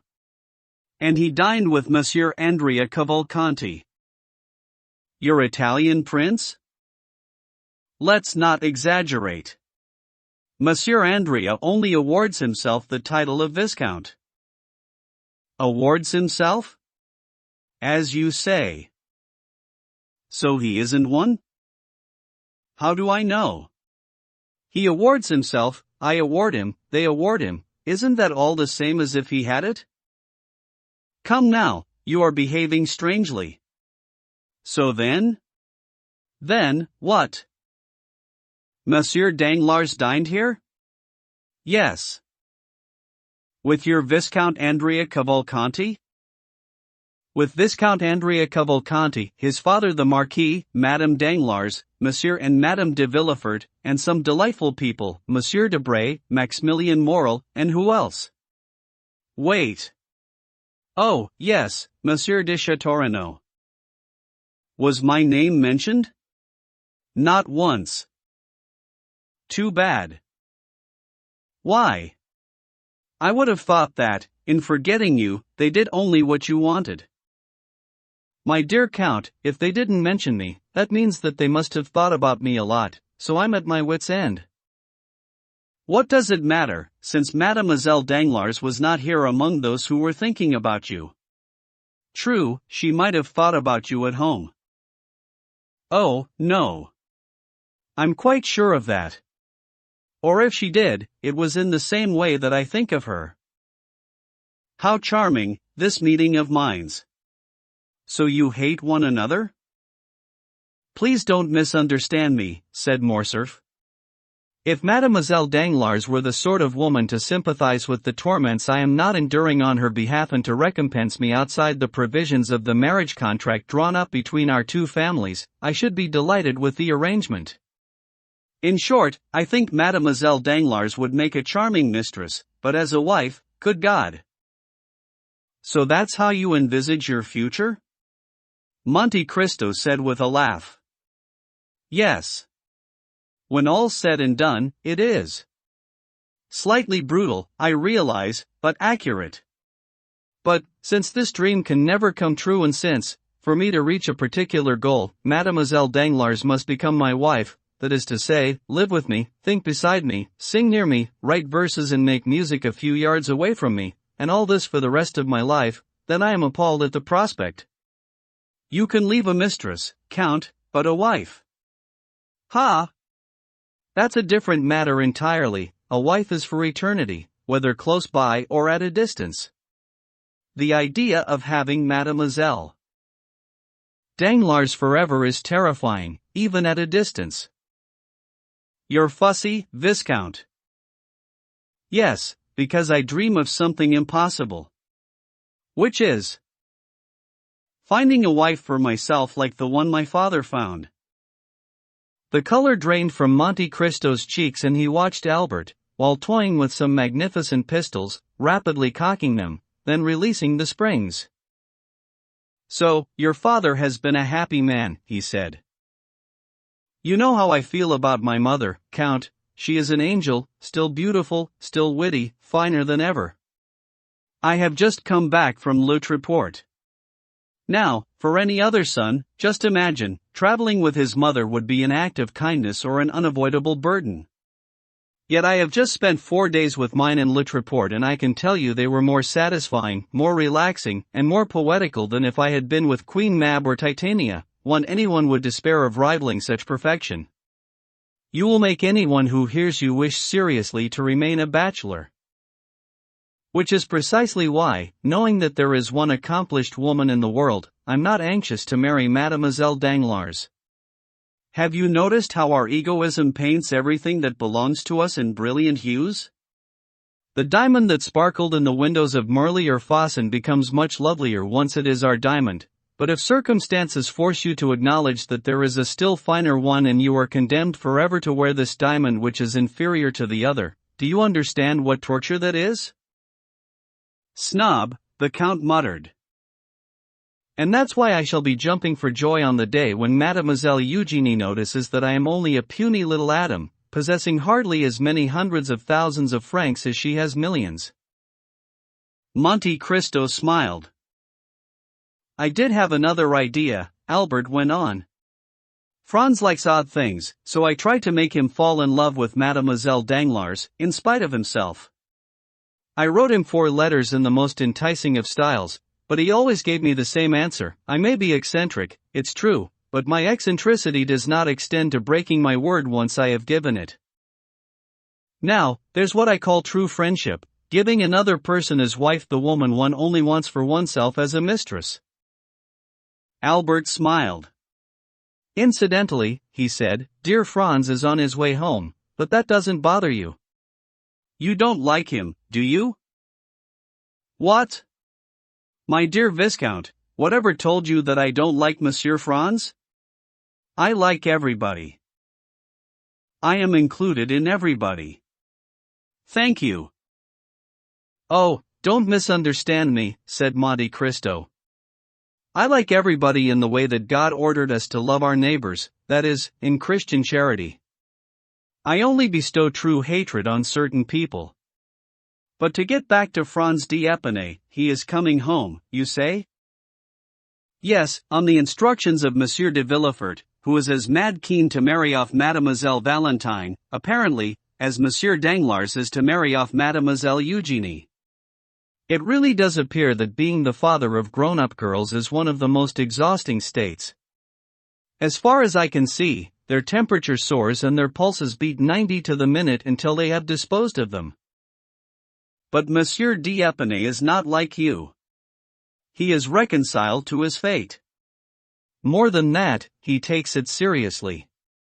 He puts on white ties and is already talking about his family. And he holds the Villeforts in high esteem. Deservedly, no doubt? I think so. Monsieur de Villefort has always been considered a strict but just man. At last, said Monte Cristo. Here is someone at least whom you do not treat like poor Monsieur Danglars. Perhaps that's because I'm not obliged to marry his daughter, Albert said, laughing. Really, my dear sir, said Monte Cristo, you are disgustingly smug. I? Smug? Yes, you. Have a cigar. Thank you. So why am I smug? Because here you are shielding yourself and struggling not to marry Mademoiselle Danglars. Why not just let things take their course, and perhaps you won't be the first to take back your word. What? Albert said, gawping. Yes, Monsieur le Vicomte. What do you think of that? They won't tie you down by force. But, seriously, Monte Cristo said, in a different tone of voice, do you want to break it off? I'd give 100,000 francs if I could. Well, you'll be happy to know that Monsieur Danglars is prepared to give twice that amount to achieve the same end. What happiness! Can it be true? Albert exclaimed, but was unable, in spite of that, to prevent a faint cloud from passing across his brow. My dear Count, does Monsieur Danglars have some reason for that? How typical that is, you proud and self-absorbed creature. This is indeed the man who enjoys taking an axe to the self-esteem of others, but cries out when a needle touches his own. No. I just think that Monsieur Danglars should be delighted to have you as a son-in-law, isn't that it? Well, now, Monsieur Danglars is a man of poor taste, we all know, and he is still more delighted by someone else. Who is that? I don't know. Look carefully, catch every hint as it goes past and profit by what you learn. Good. I understand. Listen, my mother. No, not my mother, I'm wrong. My father had the idea of giving a ball. A ball at this time of year? Summer balls are in fashion. Even if they weren't, the Countess would only have to wish it and they would become so. Not bad. You know, these are thoroughbred events, people who stay in Paris in July are real Parisians. Would you be good enough to invite Monsieur Cavalcanti? When will this ball take place? On Saturday. The elder Cavalcanti will have left by then. But not the son, so perhaps you could bring the younger Cavalcanti? Listen, Viscount, I don't know him. You don't know him? No. I met him for the first time 3 or 4 days ago, and I can't answer for him at all. But you invite him here. That's different. He was recommended to me by a good abbé, who might have been mistaken himself. Invite him indirectly, certainly, but don't ask me to introduce him to you. If he was later to marry Mademoiselle Danglars, you would accuse me of manipulation and you would have a bone to pick with me. In any case, I'm not sure that I'll go myself. Go where? To your ball. Why on earth not? First of all, you haven't invited me yet. I came especially to deliver the invitation. That's too kind. But suppose I have another engagement. I have only to tell you one thing, and I think you will be good enough to forego any prior engagement. What is that? My mother begs you to come. The Comtesse de Morcerf? Monte Cristo said with a shudder. I warn you, Count, Madame de Morcerf speaks to me quite freely, and if you did not feel those sympathetic fibers I mentioned just now crackling inside you, that means that you were entirely devoid of them, because you were our only subject of conversation in the past 4 days. I was? I am overwhelmed. Listen, this is a privilege of your profession, when one is a living enigma. Ah, so I'm also an enigma for your mother? Quite honestly, I should have thought her too sensible to indulge in such flights of fancy. An enigma, my dear Count, an enigma for everyone, my mother as well as the rest. As long as the mystery has been recognized but not solved, you will remain an enigma, don't worry. My mother is only puzzled by the fact that you seem so young. I think, underneath, that whereas Countess G thinks you are Lord Ruthven, my mother takes you for Cagliostro or the Comte de Saint-Germain.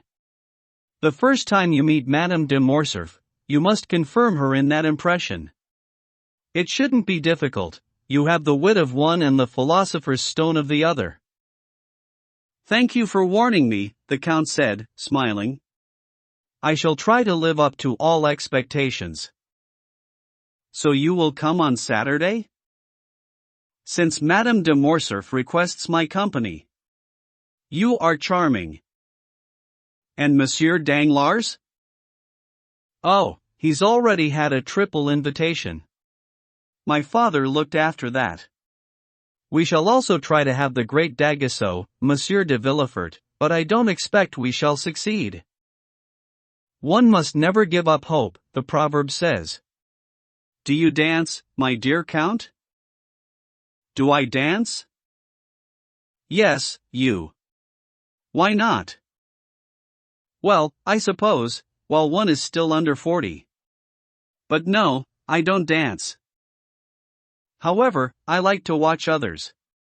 Does Madame de Morcerf dance? No, never.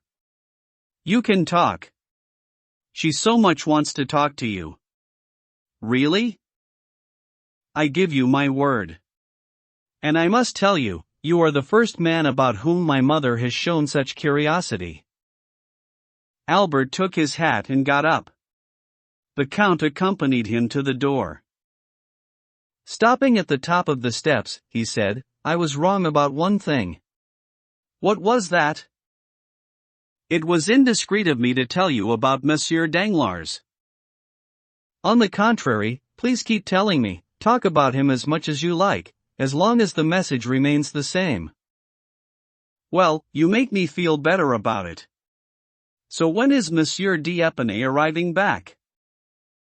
In 5 or 6 days at the latest. And when is he getting married? As soon as Monsieur and Madame de Saint-Méran are here. When he gets to Paris, bring him to see me. Even though you say that I don't like him, I assure you I shall be happy to see him. Very well, Emlud. Your orders shall be carried out. Au revoir. Until Saturday, at least, it's agreed? Of course. I've given my word. The Count watched and waved. Then, when Albert had got into his phaeton, he turned around and saw Bertuccio behind him. Well, he asked. She went to the law courts, the steward answered. Did she stay long? An hour and a half. Then returned home? Without stopping. Very good, said the Count.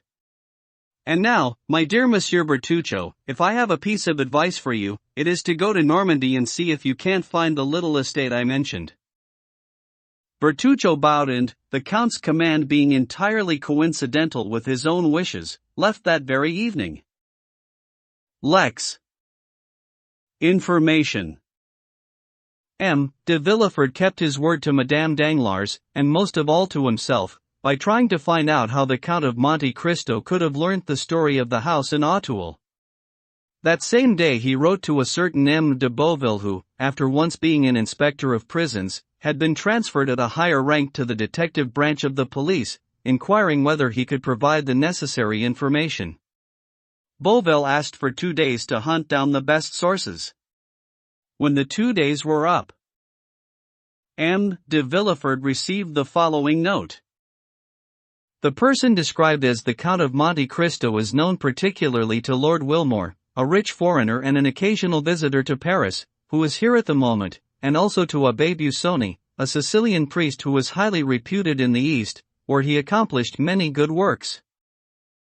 M. de Villefort replied, ordering that the most precise information should be obtained at once on these 2 persons. By the next evening, his orders had been carried out and he received the following news. The abbé was only in Paris for 1 month. He lived behind the church of Saint Sulpice in a little house consisting of a single story above the ground floor, the entire accommodation, of which he was the sole tenant, being made up of 4 rooms altogether, 2 up and 2 down. The 2 downstairs rooms consisted of a dining room with a table, 2 chairs and a walnut sideboard, and a drawing room, painted white, with no ornaments, no carpet and no clock. It could be seen that, for himself, the abbé was content with the bare necessities. Admittedly, he preferred to live in the first-floor living room, which was entirely furnished with theological texts and parchments in which, according to his valet, he was accustomed to bury himself for months on end, making this less a living room than a library. This valet examined visitors through a kind of Judas window. If their faces were unknown or unpleasing to him, he would tell them that M. l'Abbé was not in Paris. Most were satisfied with this reply, knowing that the abbé often traveled and sometimes spent long periods abroad. In any case, whether or not he was at home, whether he was in Paris or in Cairo, the abbé always gave alms, so the little window in his door served as a passage for the gifts that the valet constantly distributed in his master's name. The other room, close to the library, was a bedroom. The furnishings here were entirely made up of a bed with no curtains, 4 armchairs and a sofa covered in yellow Utrecht velvet, together with a prie-dieu. As for Lord Wilmore, he lived in the Rue Fontaine Saint-Georges. He was one of those touring Englishmen who spend all their inheritance on travel. He rented the apartment, furnished, where he lived, but spent only 2 or 3 hours a day there and slept there rarely. One of his eccentricities was that he refused to speak French, even though it was reported that he could write the language very correctly. The day after the Crown Prosecutor received this precious information, a man, getting down from his carriage at the corner of the Rue Férou, went and knocked on a door painted in olive green and asked for Abbé Busoni. Monsieur l'Abbé went out early this morning, said the valet.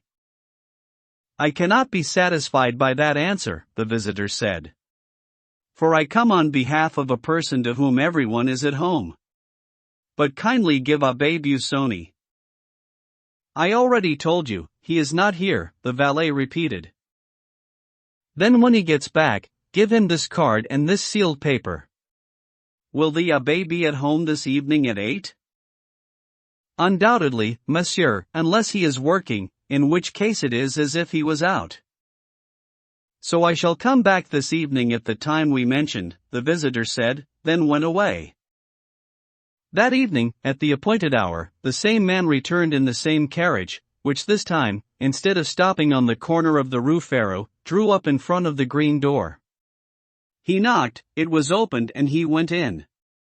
From the valet's obsequious behavior, he realized that his letter had had the desired effect. Is Monsieur l'Abbé at home? He asked. Yes, he is working in his library, but he is expecting you, sir, the servant replied. The stranger climbed a fairly rough staircase. Sitting behind a table, the whole surface of which was flooded in the light concentrated on it by a huge lampshade, while the rest of the apartment was in shadow, he saw the abbé, in ecclesiastical dress, his head hooded in one of those hoods with which medieval scholars used to cover their skulls.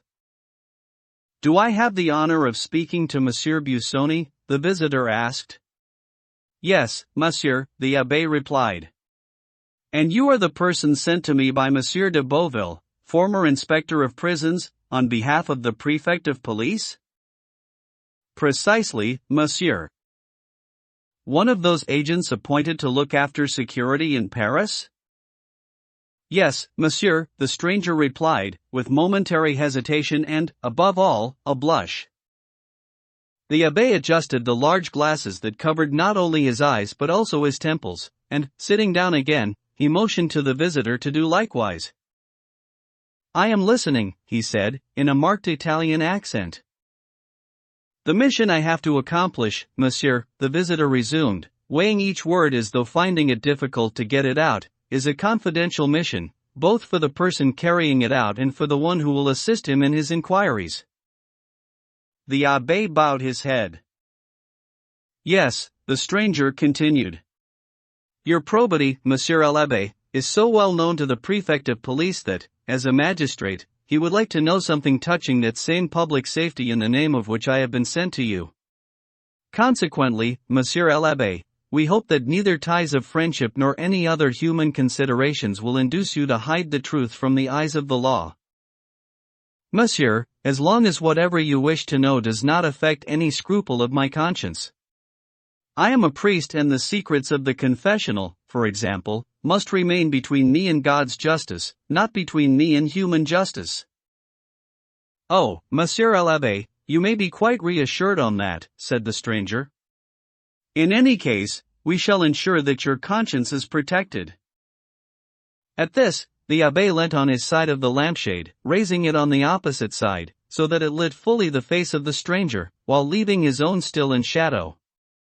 "I beg your pardon, father," the other man said. "This light is terribly tiring for my eyes."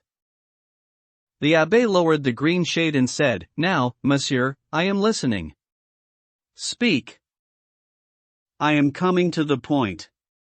Do you know the Count of Monte Cristo? I suppose you are speaking of Monsieur Zaccone?" "Zaccone.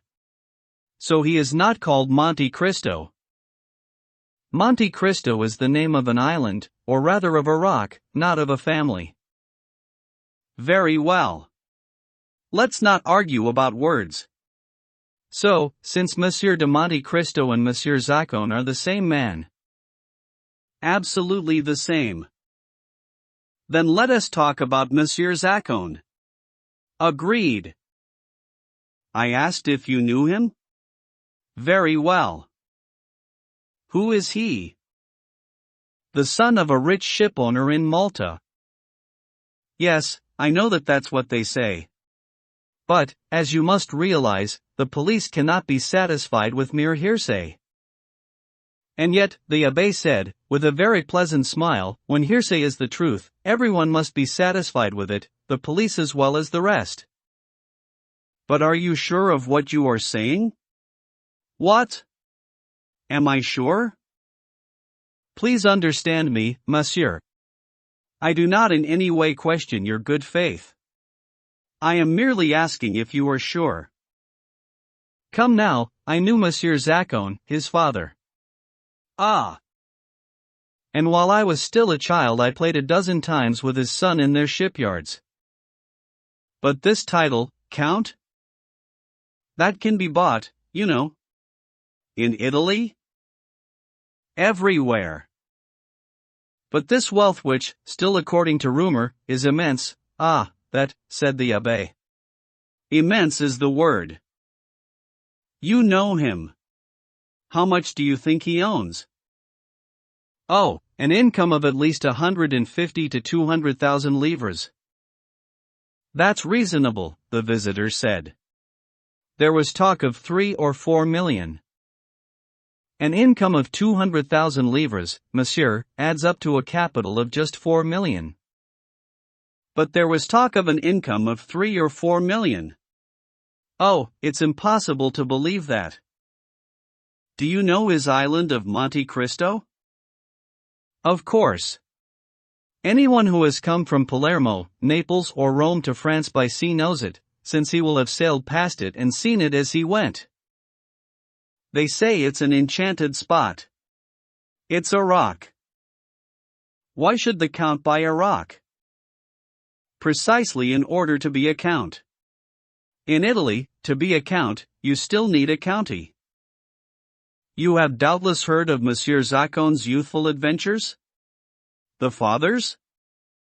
No, the son's. Ah, this is where I am less certain, because I lost touch with my young friend. Did he fight in the war? I think he served in it. In what force? In the Navy. Aren't you his confessor? No, monsieur. I think he is a Lutheran. How is that? A Lutheran? I say, I think so. I couldn't swear to it. In any case, I thought there was freedom of worship now in France. Indeed there is, and we are not concerned with his beliefs at this moment, but with his actions. In the name of the prefect of police, I request you to tell me whatever you know. He is reputed to be a very charitable man. Our Holy Father the Pope made him a Knight of Christ, a favor that he hardly ever grants except to princes, for his outstanding services to Christians in the East. He has 5 or 6 ribbons acquired for services to princes or states.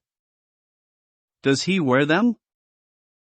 No, but he is proud of them nonetheless. He says that he prefers awards given to benefactors of mankind to those given to destroyers of men. Do you mean he is a Quaker? That's right, a Quaker, apart from the broad-brimmed hat and brown coat, of course. Does he have any friends, as far as you know? Yes, everyone who knows him is his friend. And any enemies, then? Only one. Who is that? Lord Wilmore. Where can I find him? He is in Paris at this very moment. Can he give me any information? Yes, very valuable. He was in India at the same time as Zaccone. Do you know where he lives? Somewhere in the Chaussée d'Antin. I am not sure of the street or the number of the house. Are you on bad terms with this Englishman? I like Zaccone and he detests him, so for that reason we do not get along. Abbé, do you think that the Count of Monte Cristo has ever been to France before the journey that has brought him to Paris? Oh, as far as that is concerned, I do know something to the point. No, monsieur, he has never been here, because 6 months ago he asked me for the information he needed. And I, since I did not know precisely when I should be returning to Paris myself, I sent him to see Monsieur Cavalcanti. Andrea? No, Bartolomeo, the father. Very well, monsieur. I have only one more thing to ask you and I command you, in the name of honor, humanity and religion, to answer me without any attempt at concealment. Ask your question.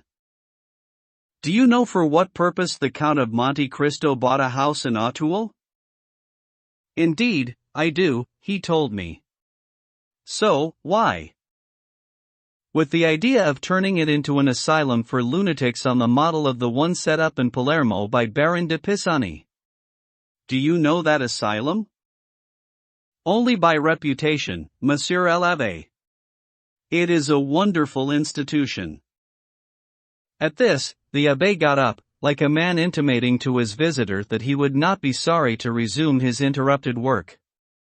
The other did the same, either because he understood what the abbé wanted or because he had run out of questions. The abbé accompanied him to the door. You give generously in alms, the visitor said. And, even though they say you are rich, I would like to offer you something for the poor. Would you accept my gift?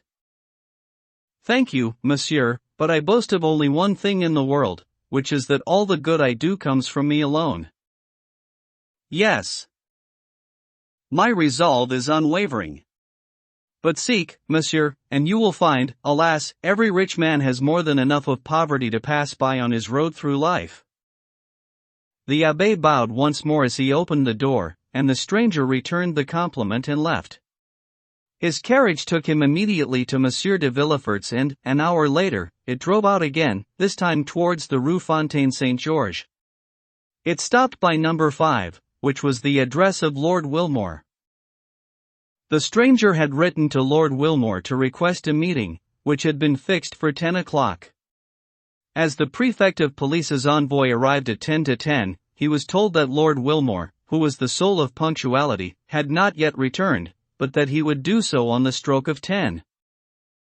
The visitor waited in the drawing-room. There was nothing remarkable about this room, which was like any other in furnished lodgings: a mantelpiece with 2 modern Sèvres vases, a clock with Cupid drawing his bow and a mirror, in 2 sections, engravings on each side of the mirror, one showing Homer carrying his guide, the other Belisarius one begging alms, wallpaper, grey on grey, a sofa upholstered in red, and printed in black. This was Lord Wilmore's drawing-room.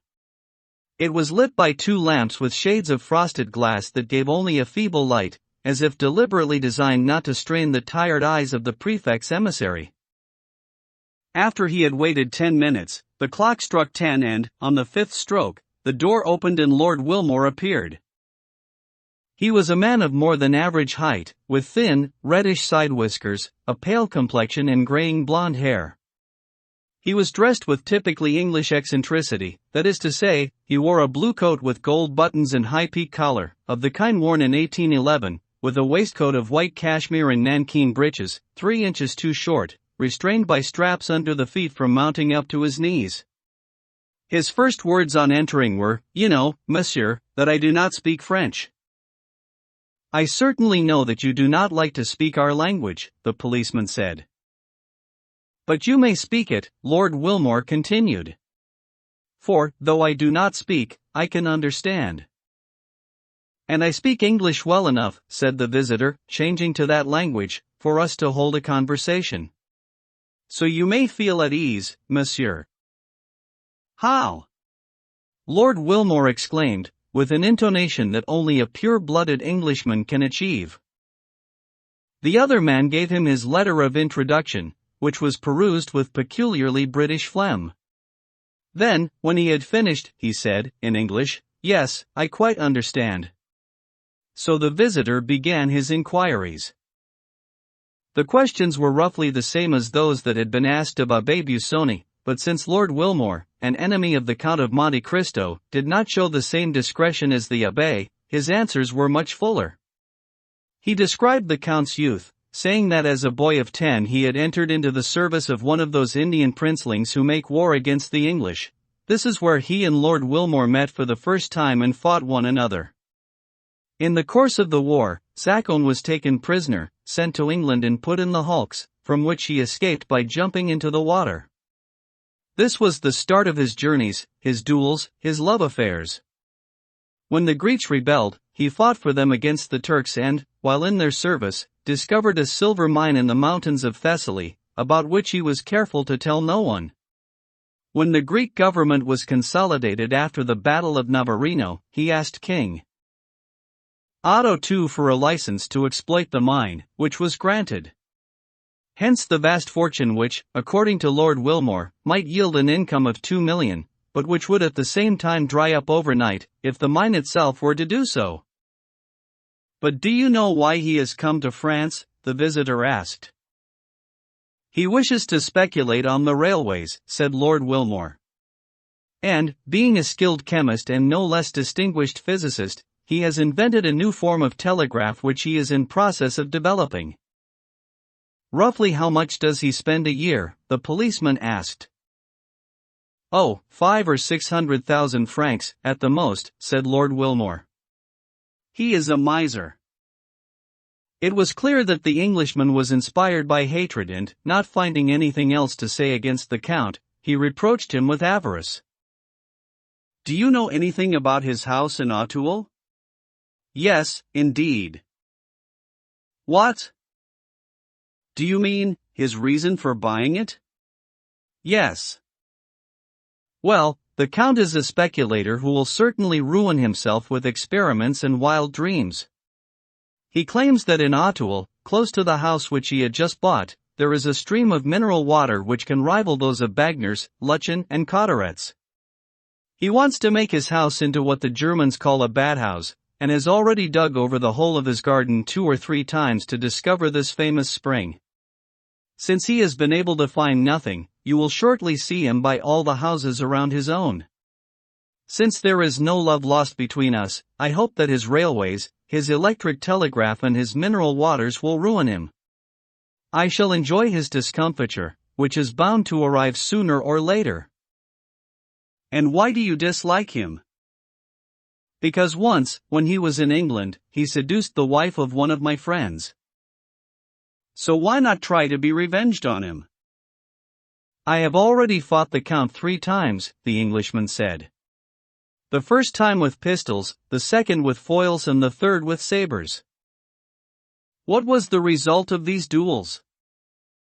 The first time he broke my arm, the second, he ran me through the lung, and the third, he gave me this wound. The Englishman turned down the shirt collar that reached up to his ears and revealed a scar, the redness of which showed that it must have been made recently. So I greatly resent him, the Englishman said. Naturally, he will die by no hand except mine. But it seems to me that you are doing nothing to kill him. How? The Englishman said. Every day I go to the shooting range, and every other day Grazier comes here. This was all that the visitor wished to know, or, rather, all that the Englishman appeared able to tell him. The agent got up and left, after taking leave of Lord Wilmore, who returned his bow with characteristically English stiffness and politeness. For his part, Lord Wilmore, on hearing the street door shut, went back into his bedroom and, in a trice, lost his blonde hair, his red sideboards, his false jaw and his scar, to resume the black hair, dark coloring, and pearly teeth of the Count of Monte Cristo. And, as it happened, it was M. de Villefort himself, and not an emissary of the prefect of police, who returned to M. de Villefort's house. The Crown Prosecutor was a little easier in his mind after these 2 visits. He had not learnt anything reassuring from them, but neither had he learnt anything disturbing. As a result, for the first time since the dinner in Auteuil, he slept quite calmly the following night. LXX. The ball.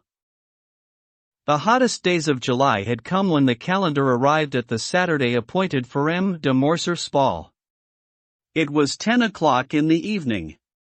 The large trees in the Count's garden were sharply outlined against a sky across which drifted the last tufts of cloud from the storm that had been threatening all day, to reveal an azure field sprinkled with golden stars.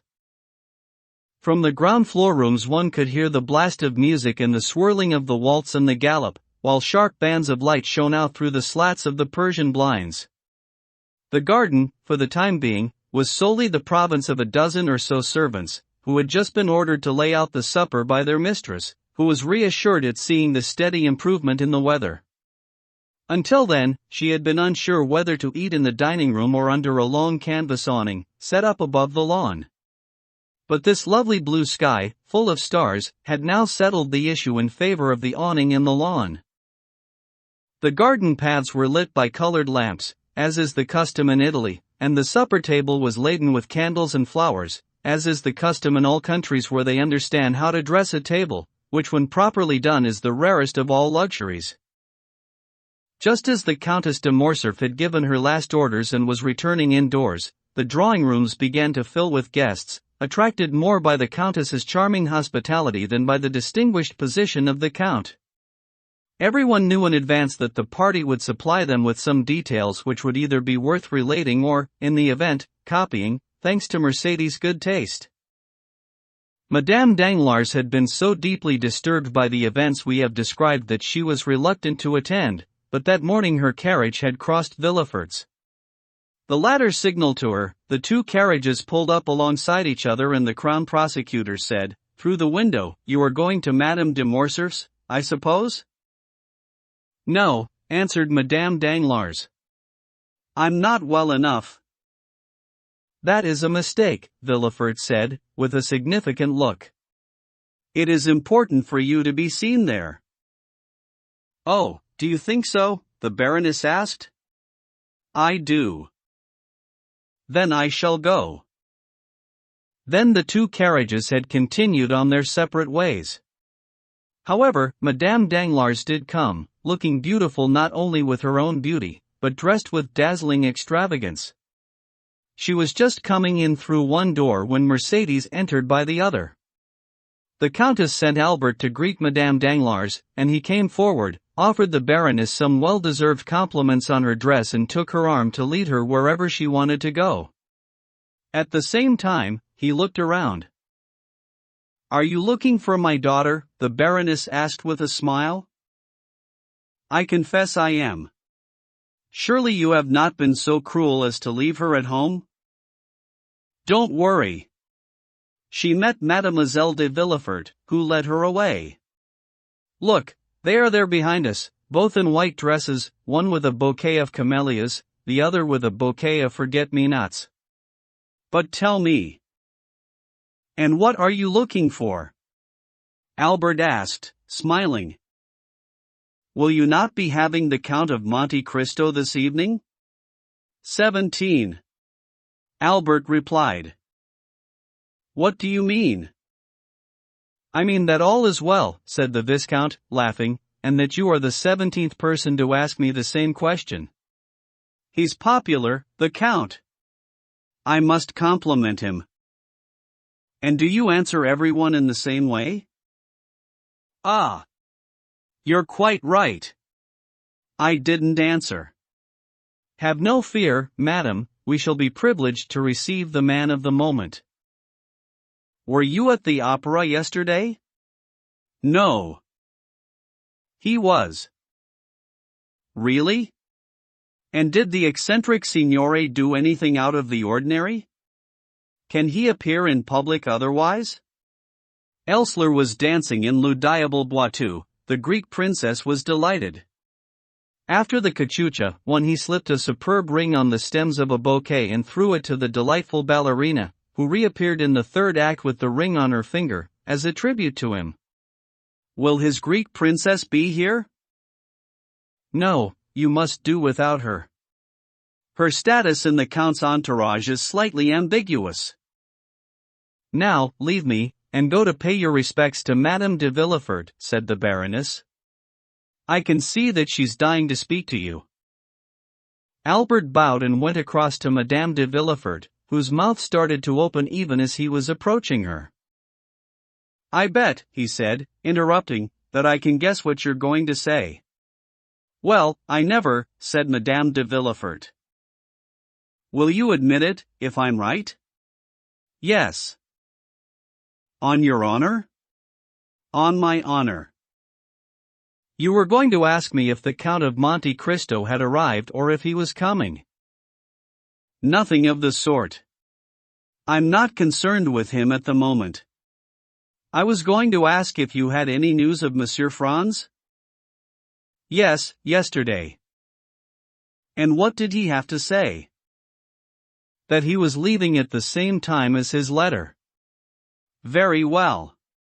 And, now, what about the Count? The Count will come, have no fear. Did you know he has another name, apart from Monte Cristo? No, I didn't. Monte Cristo is the name of an island, and he does have a family name. I've never heard it. Well, I know more than you do. He's called Zaccone. Possibly. He is a Maltese. That's also possible. The son of a ship owner. Come, now. You should be telling everybody about it. You'd have a huge audience. He served in India, has a silver mine in Thessaly and has come to Paris to set up, selling mineral water in Auteuil. Well, it's about time, said Morcerf. This really is news. Can I repeat it? Yes, but little by little, one item at a time, without saying that it comes from me. Why? Because it's almost a secret I've found out. From where? The police. And where was the news traveling? At the prefect's, yesterday evening.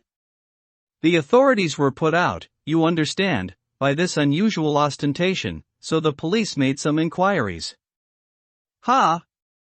You might as well arrest the Count as a vagabond, on the excuse of his being too rich. Which is just what might have happened to him, if the information had not been so much in his favor. Poor Count. Does he know the danger he was in?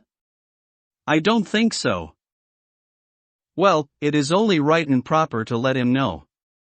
I shall certainly do it as soon as he arrives. At that moment a handsome young man with sparkling eyes, black hair, and a well-waxed mustache came to pay his respects to Madame de Villefort.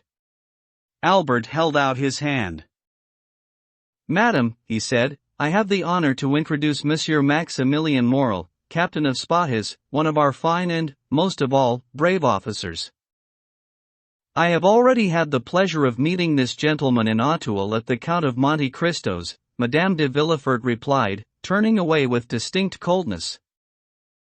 This reply and, most of all, the tone in which it was delivered wrung poor Morel's heart, but a consolation was in store. Turning around, he saw a beautiful, pale face in the doorway, its wide and apparently expressionless eyes fixed on him, while the bouquet of forget-me-nots was raised to its lips. This greeting was well enough understood by Morel for him to lift his handkerchief to his mouth, though with the same blank expression on his face. These two living statues, whose hearts were beating so rapidly despite the marble calm of their faces, separated from one another by the whole length of the room, momentarily forgot themselves, or, rather, momentarily forgot everyone else in their silent contemplation of one another. Indeed, they could have remained for a long time in this way, lost in each other, without anyone noticing their total self-absorption. The Count of Monte Cristo had just come in.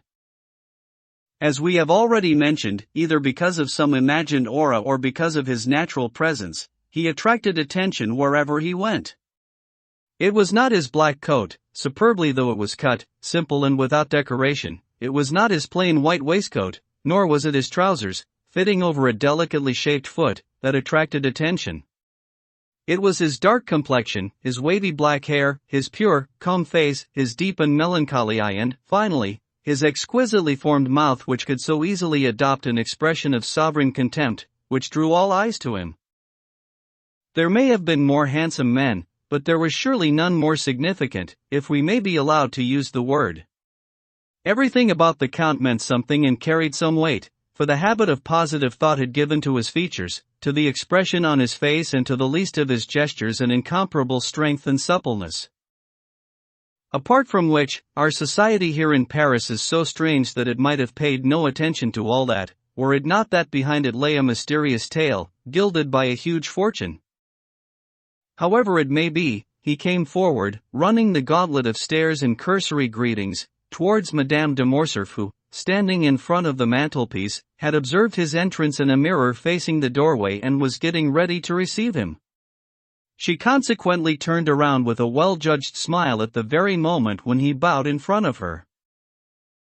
Doubtless she thought that the Count would say something, and doubtless, on his side, he was expecting her to address him. But both remained silent, each surely feeling that a mere commonplace would be unworthy of them, and, after they had exchanged these silent salutations, Monte Cristo turned and began to walk towards Albert, who came to greet him with hand outstretched. "You saw my mother?" Albert asked. "I have just had the honor of paying her my respects," said the Count. "But I did not see your father." "There. He is over there, talking politics, in that small circle of great celebrities." "Really," said Monte Cristo. "Are the gentlemen I can see down there celebrities? I should never have guessed." "What kind?" "There are all sorts of celebrities, you know. First a scientist, that dry old stick. He discovered a species of lizard in the Roman Campagna, which has one vertebra more than any other, and has come back to inform the Institute too of his discovery. There was a long debate on the matter, but the dry old stick won the day. The vertebra attracted a lot of attention in the scientific world, and the old stick, who used to be a Knight of the Legion of Honor, is now an officer of the order. Excellent, said Monte Cristo. The decoration seems to me to have been judiciously awarded. And if he finds another extra vertebra, they will make him a commander? Quite probably, said Morcerf. What about that other gentleman who has had the unusual notion of dressing up in a blue coat with green piping? What species can he be? It wasn't his idea to dress up in that coat, it was the Republic which, as you know, was something of an artist and thought it would give some kind of uniform to members of the French Academy, so it asked David to design them a coat. 3. Really, said Monte Cristo. You mean the gentleman is an academician? He has been a member of the Learned Assembly for a week. And what is his talent, his speciality? His speciality? I think he sticks pins in rabbits' heads, feeds matter to hens and uses whales to cultivate the spinal columns of dogs. And he is in the Academy of Sciences because of that? No, in the French Academy. But what has all that got to do with the French Academy? I'll tell you. It seems his experiments have greatly advanced science, I presume? No, but he writes them up in a very fine style. That, said the Count, must be most gratifying for the self-respect of the rabbits into whose heads he sticks pins, the hens whose bones he colors red and the dogs whose columns he cultivates. Albert started to laugh. What about that other person? Asked the Count. Which one? The third. Ah, the cornflower blue coat? Yes. A colleague of the Count's who has just emphatically opposed a measure in the upper house to give its members a uniform. His speeches on the topic were warmly applauded.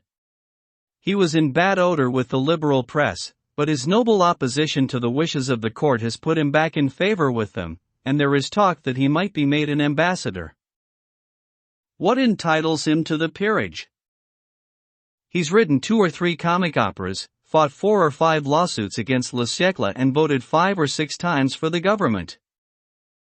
Hurrah, Viscount, said Monte Cristo, with a laugh. You are a delightful guide. Now, will you do something for me? What? Don't introduce these gentlemen to me and, if they ask to be introduced to me, give me good warning. At that moment he felt a hand on his arm. He looked around, to see Danglars. Ah, it's you, Baron, he said. Why do you call me Baron? Said Danglars. You know very well that I care nothing for my title, unlike you, Viscount. You do care for yours, I think? Undoubtedly, said Albert, since, if I were not a Viscount, I should be nothing, while you, well, you can give up your title of Baron and you would still be a millionaire. And that seems to me the finest of titles under our July monarchy, for said Danglars. Unfortunately, said Monte Cristo, one cannot be a millionaire for life, as one is a baron, a peer of the realm or an academician. Look at the millionaires Frank and Pullman, of Frankfurt, who have just gone bankrupt. No, really, said Danglars, going pale. Why, yes. I got the news only this evening by courier. I had something like $1 million with them, but I was given due warning and had myself reimbursed almost a month ago. Oh, good Lord, said Danglars. They drew on me for 200,000 francs. Well, you have been warned. Their signature is worth 5%. But the warning comes too late, said Danglars. I honored their signature. Well, now, said Monte Cristo. That's 200,000 francs which have gone to. Hush, said Danglars. Don't speak about such things, then, coming closer to Monte Cristo, he added, especially not in front of the younger Cavalcanti. At which he turned around, smiling in the direction of the young man. Morcerf had left the Count to go and talk to his mother. Danglars left him to speak to young Cavalcanti and, for a moment, Monte Cristo found himself alone. The heat was starting to become unbearable. Valets were walking round the drawing rooms bearing trays laden with fruit and ices. Monte Cristo took out a handkerchief and wiped a face dripping with sweat, but he shrank back when the tray passed by him and partook of no refreshment. Madame de Morcerf had not taken her eyes off Monte Cristo. She saw the tray pass, untouched, and even noticed his movement away from it. "Albert," she said, "have you noticed something?" "What, mother?" "The Count has never wanted to accept an invitation to dine with Monsieur de Morcerf." "Yes, but he did agree to take lunch at my house, since that is when he made his entrée into society." "With you is not the same as with the Count," Mercedes muttered. "I have been watching him since he arrived." Well, he has not yet taken anything to eat or drink. He is very abstemious." Mercedes smiled sadly. "Go over to him," she said, "and, the next time the tray comes round, insist." "Why, mother?" "Just do it for me, Albert," Mercedes said. Albert kissed his mother's hand and took up his position near the Count. Another tray came past, loaded like the rest. She saw Albert pressing the Count to take something, and even offering him an ice, but the Count obstinately refused. Albert returned to his mother's side. She was very pale. "Did you see?" she said. "He refused." "Why are you worried about that?" "You know, Albert, we women are peculiar.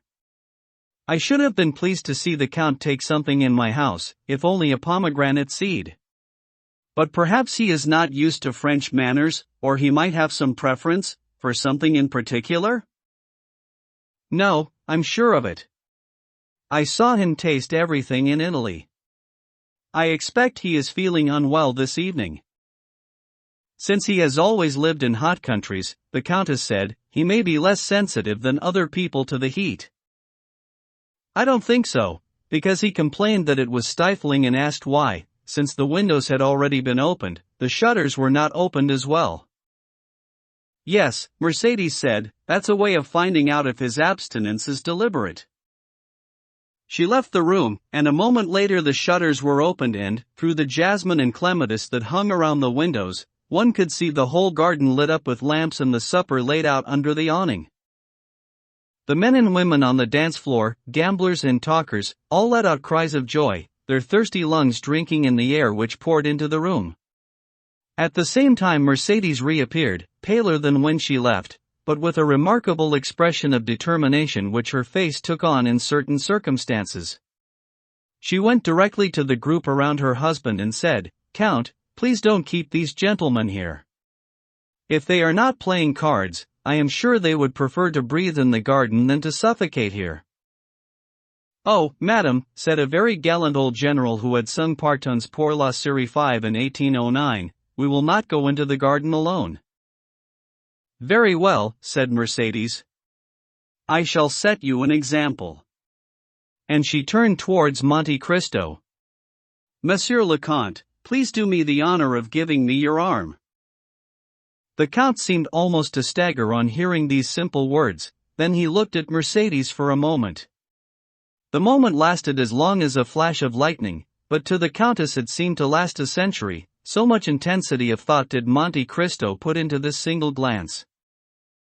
He offered the Countess his arm and she leant on it, or, rather, she allowed her little hand to brush against it, and the two of them went down one of the staircases outside the French windows, bordered with rhododendron and camellias.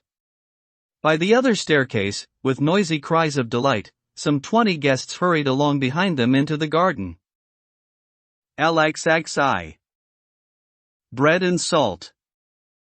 Madame de Morcerf directed her companion under the arbor of linden trees that led towards a greenhouse. "It was too hot in the drawing room, wasn't it, Count?" she said. "Yes, madam. It was an excellent idea of yours to open the doors and the shutters. As he said these words, the Count noticed that Mercedes' hand was trembling. But perhaps you are cold, with that light dress and no other protection around your neck except a chiffon scarf, he said. Do you know where I am taking you? The Countess asked, not answering Monte Cristo's question. No, madam, he replied, but, as you see, I am offering no resistance. To the greenhouse down there, at the end of this path. The Count looked at her questioningly, but she carried on without a word, so he too said nothing. They arrived at the building, hung with splendid fruit which matured at the beginning of July in this temperature, designed to replace that of the sun which is so unreliable in our climate. The Countess let go of Monte Cristo's arm and went to pluck a bunch of grapes from a vine. Here, Count, she said, with such a sad smile that it did not disguise the tears at the corners of her eyes, take it. Our French grapes are not, I know, comparable to those you have in Sicily or Cyprus, but I know you will excuse our pale northern sun. The Count bowed and took a pace backwards. Are you refusing me? Said Mercedes, her voice quivering. Madam, Monte Cristo replied, I beg you most humbly to forgive me, but I never eat Muscat grapes. Mercedes let the bunch fall with a sigh. A magnificent peach was hanging from a nearby shrub, espaliered and warmed, like the vine, by the artificial heat of the greenhouse. Mercedes went over to the luscious fruit and picked it. Then take this peach, she said. But the Count made the same gesture of refusal. Again, she said, with such a pained note in her voice that one could feel it covered a sob. Truly, I am unfortunate. There was a long silence. The peach, like the bunch of grapes, had fallen on the sand. Monsieur le Comte, Mercedes said finally, looking imploringly at Monte Cristo, there is a touching Arab custom that promises eternal friendship between those who have shared bread and salt under the same roof. I know it, madam, the Count replied. But we are in France and not in Arabia, and in France there is no more eternal friendship than there is sharing of bread and salt. But we are friends, are we not? She said, breathing rapidly and looking directly into Monte Cristo's eyes, while clasping his arm with both hands. The blood rushed to the Count's heart and he became as white as death, then it rose from his heart to his throat and spread across his cheeks. For a few moments his eyes would not focus, like those of a man dazzled by a bright light. Of course we are friends, madam, he replied. Why should we not be? His tone was so far from the one that Madame de Morcerf desired that she turned away with a sigh that was almost a groan. Thank you, she said, then started to walk on. In this way they went round the whole garden without saying a word. Monsieur, the Countess suddenly resumed, after they had walked for 10 minutes in silence, is it true that you have seen so much, traveled so far, suffered so deeply? Yes, madam, I have suffered a great deal, he said. But are you happy now? Yes, of course, the Count replied. No one hears me complain. And does your present happiness calm your soul? My present happiness equals my past misery, said the Count. Have you ever married? Married? Monte Cristo replied, shuddering. Who told you that? No one, but several times you have been seen at the opera with a beautiful young woman. She is a slave whom I bought in Constantinople, madam, the daughter of a prince whom I took for my own, not having anyone else to cherish. So you live alone? I do. You have no sister, son, father? No one. How can you live like that, with nothing attaching you to life? It is not my fault, madam. In Malta I loved a girl and was going to marry her, when the war came and swept me away from her like a whirlwind. I thought that she loved me enough to wait for me, even to remain faithful to my tomb. When I came back, she was married. This is the story of every man who is aged over 20. Perhaps my heart was weaker than that of others and I suffered more than they would in my place, that's all. The Countess stopped for a moment, as if needing to recover her breath. Yes, she said, and that love has remained in your heart. One is only really in love once. Did you ever see her again? Never. Never? I did not go back to the country where she lived. To Malta? Yes, to Malta. So she is in Malta, then? I think so. And have you forgiven her what she made you suffer? Her I have forgiven, yes. But only her. You still hate those who separated you? The Countess stood in front of Monte Cristo, still holding part of the bunch of grapes in her hand. Take it, she said. I never eat Muscat grapes, madam, the Count replied, as if the matter had never been discussed between them before. You are quite inflexible, she muttered. But Monte Cristo remained as impassive as though the reproach had not been addressed to him. At this moment Albert ran up. Oh, mother, he said. A great disaster. What? What has happened? The Countess asked, stiffening, as though she had been recalled to reality from a dream. A disaster? Indeed, disasters must happen. Monsieur de Villefort is here. So? He has come to fetch his wife and daughter. Why? Because the Marquise de Saint-Méran has arrived in Paris, with the news that Monsieur de Saint-Méran died on leaving Marseille, at the first post. Madame de Villefort, who was very merry, did not want to understand or believe in this misfortune, but Mademoiselle Valentine guessed everything from the first words, despite her father's attempt to disguise it from her. The blow struck her down like a bolt of lightning and she fell in a dead faint. What is Monsieur de Saint-Méran to Mademoiselle de Villefort, the Countess said. Her maternal grandfather. He was coming to Paris to speed up his granddaughter's marriage to Franz. Really? Now Franz is delayed. Why is Monsieur de Saint-Méran not also an ancestor of Mademoiselle Danglars?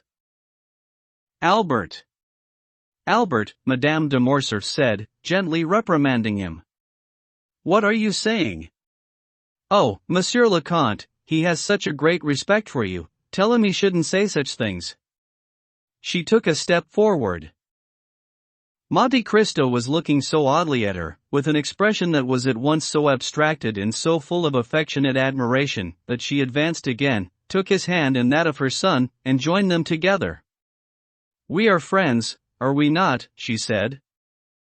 Well, now, madam, said the Count. Your friend? I should not pretend to that. But, in any case, I am your most respectful servant.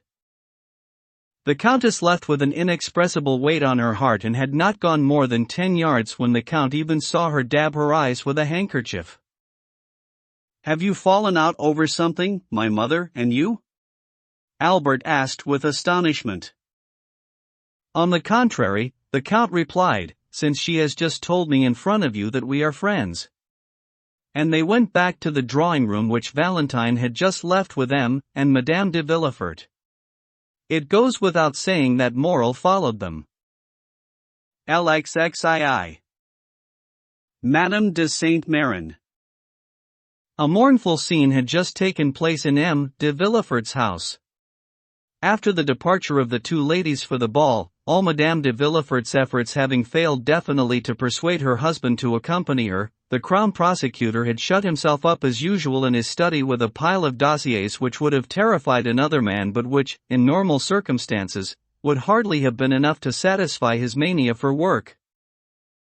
This time, however, the dossiers were merely a facade. Villefort was not shutting himself up to work but to reflect. And, once the door was shut and the order had been given that he should be disturbed only in an emergency, he sat down in the chair and went over in his mind everything that in the past week or so had filled his cup of bitter sorrows and dark memories to overflowing.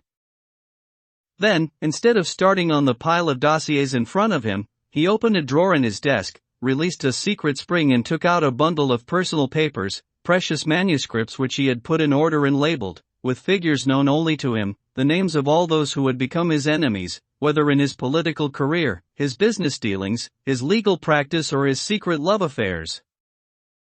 By this time the number was so huge that he began to tremble, and yet all these names, powerful and fearful as they were, had often brought a smile to his face, as a traveler may smile when, on reaching the summit of the mountain, he looks at the narrow peaks, impassable trails, and steep precipices beneath him, up which he struggled for so long to reach his present station. When he had gone through all the names in his memory, reread them, studied them and commented on each list, he shook his head. No, he muttered. None of those enemies would have waited and toiled patiently until now to come and crush me with this secret. Foul deeds will rise, as Hamlet once says, and sometimes fly through the air like a will-o'-the-wisp, but these are flames that light us a moment to deceive. The story must have been told by the Corsican to some priest, and by him in turn to others. Monte Cristo learned it and wanted to verify it. But why want to verify, he wondered after a moment's reflection. What interest can a dark, mysterious, and inconsequential event like that have for Monsieur de Monte Cristo, Monsieur Zaccone, son of a Maltese shipowner and operator of a Thessalian silver mine, who was paying his first visit to France? Among the jumble of information I obtained from that Abbé Busoni and Lord Wilmore, the friend and the enemy, only one thing stands out clearly and plainly in my view, which is that at no time, in no event and under no circumstances can there have been the slightest contact between him and me. But Villefort said this without believing his own words. The worst thing, for him, was not the revelation of what he had done, because he could deny it, or even reply to the accusation. It was not the mean, tekel, a parson too suddenly appearing in bloody letters on the wall. What troubled him was not knowing to what body the hand that traced them belonged. Just as he was trying to reassure himself, and, in place of the political career which he had sometimes envisaged in his ambitious imaginings, he was resigning himself to a future confined to the joys of family life, for fear of awakening this long-dormant enemy, he heard the sound of a carriage outside, then the steps of an old person on the stairs, followed by sobs and exclamations of alas! Of the kind that servants emit when they want to make themselves interesting because of their master's sorrows. He hastened to pull back the bolt on his study door and soon, unannounced, an old woman came in, a shawl on her arm and a hat in her hand. Her white hair disclosed a brow as dull as yellowed ivory and her eyes, in the corners of which age had etched deep wrinkles, had almost vanished, so swollen were they with tears. "Oh, monsieur," she said. "Oh, monsieur. What a misfortune! I too shall die of it. Oh, yes, I shall surely die." And, collapsing into the nearest armchair, she dissolved into tears. The servants, standing at the door and not daring to advance into the room, turned to look at Nordier's old manservant who, having heard the noise from his master's room and hurried across, was now standing behind the rest. Villefort got up and ran over to his mother-in-law, for she it was. "Heaven preserve us, madam," he exclaimed. "What has happened? Who has put you in this state? And is Monsieur de Saint-Méran not with you?" "Monsieur de Saint-Méran is dead," the old Marchioness said, coming directly to the matter, but without any sign of feeling, in a kind of stupor. Villefort started back and struck his hands together. "Dead," he stammered. "Dead, like that, so suddenly?" "A week ago," Madame de Saint-Méran continued. "We were getting into the carriage after dinner. For some days, Monsieur de Saint-Méran had been unwell, yet the idea of seeing our dear Valentine gave him strength despite his pain. He was just starting out when, 6 leagues from Marseille, after taking his usual pills, he fell into an unnaturally deep sleep. I was unwilling to wake him, but then his face seemed to go red and the veins in his temples to beat more violently than usual. However, as it was now night and getting too dark to see, I let him sleep. Shortly afterwards he gave a dull, heart-rending cry, like a man tormented by a nightmare, and sharply threw back his head. I called the valet, had the coach stopped, called to Monsieur de Saint-Méran and got him to breathe my sal volatile, but it was all over, he was dead and I journeyed to Aix seated beside his corpse. Villefort stood there, thunderstruck, his mouth gaping. You called a doctor, I suppose, he said. Immediately, but, as I told you, it was too late. Of course, but at least he could say from what illness the poor Marquis died. Yes, monsieur, he did that. It appears to have been an apoplectic stroke. So what did you do? Monsieur de Saint-Méran always used to say that if he died far from Paris he would like his body to be brought to rest in the family vault. I had it put into a lead coffin and it is on its way, a few days' drive behind me. Oh, poor mother, said Villefort. To be entrusted with such a task, and after such a blow. God gave me strength, and in any case the dear Marquis would surely have done for me what I did for him.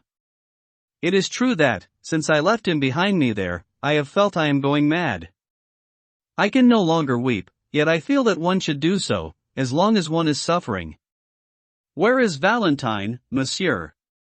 We were coming for her, I want to see Valentine. Villefort thought that it would be frightful to reply that Valentine was at the ball. He simply told the Marchioness that her granddaughter had gone out with her stepmother and that she would be informed. Now, monsieur, at once, I beg you, said the old lady. Villefort slipped his arm under that of Madame de Saint-Méran and took her to her apartment. Rest, mother, he said. At that word, the Marchioness looked up and, seeing the man who reminded her of the much-mourned daughter who seemed to live again for her in Valentine, struck by the name of mother, she burst into tears and sank to her knees before a chair in which she buried her venerable head. Villefort told the women to look after her, while old Barrois hurried across in a state of consternation to his master. Nothing terrifies old people so much as when death leaves their side to strike down another old person. Then, while Madame de Saint-Méran, still kneeling, began to pray from the depths of her heart, Villefort sent for a carriage and took it himself to collect his wife and daughter from Madame de Morcerf's. He was so pale when he got to the door of the drawing-room that Valentine ran across to him, crying, "Oh, father! Something terrible has happened." "Your grandmother has just arrived, Valentine," he said. "And grandfather?" the girl asked, trembling. M. de Villefort's only reply was to give her his arm. He was only just in time because Valentine reeled, nearly fainting. Madame de Villefort hurried over to support her and helped her husband to get her into the carriage, saying, "How strange! Who would have thought it? This truly is strange."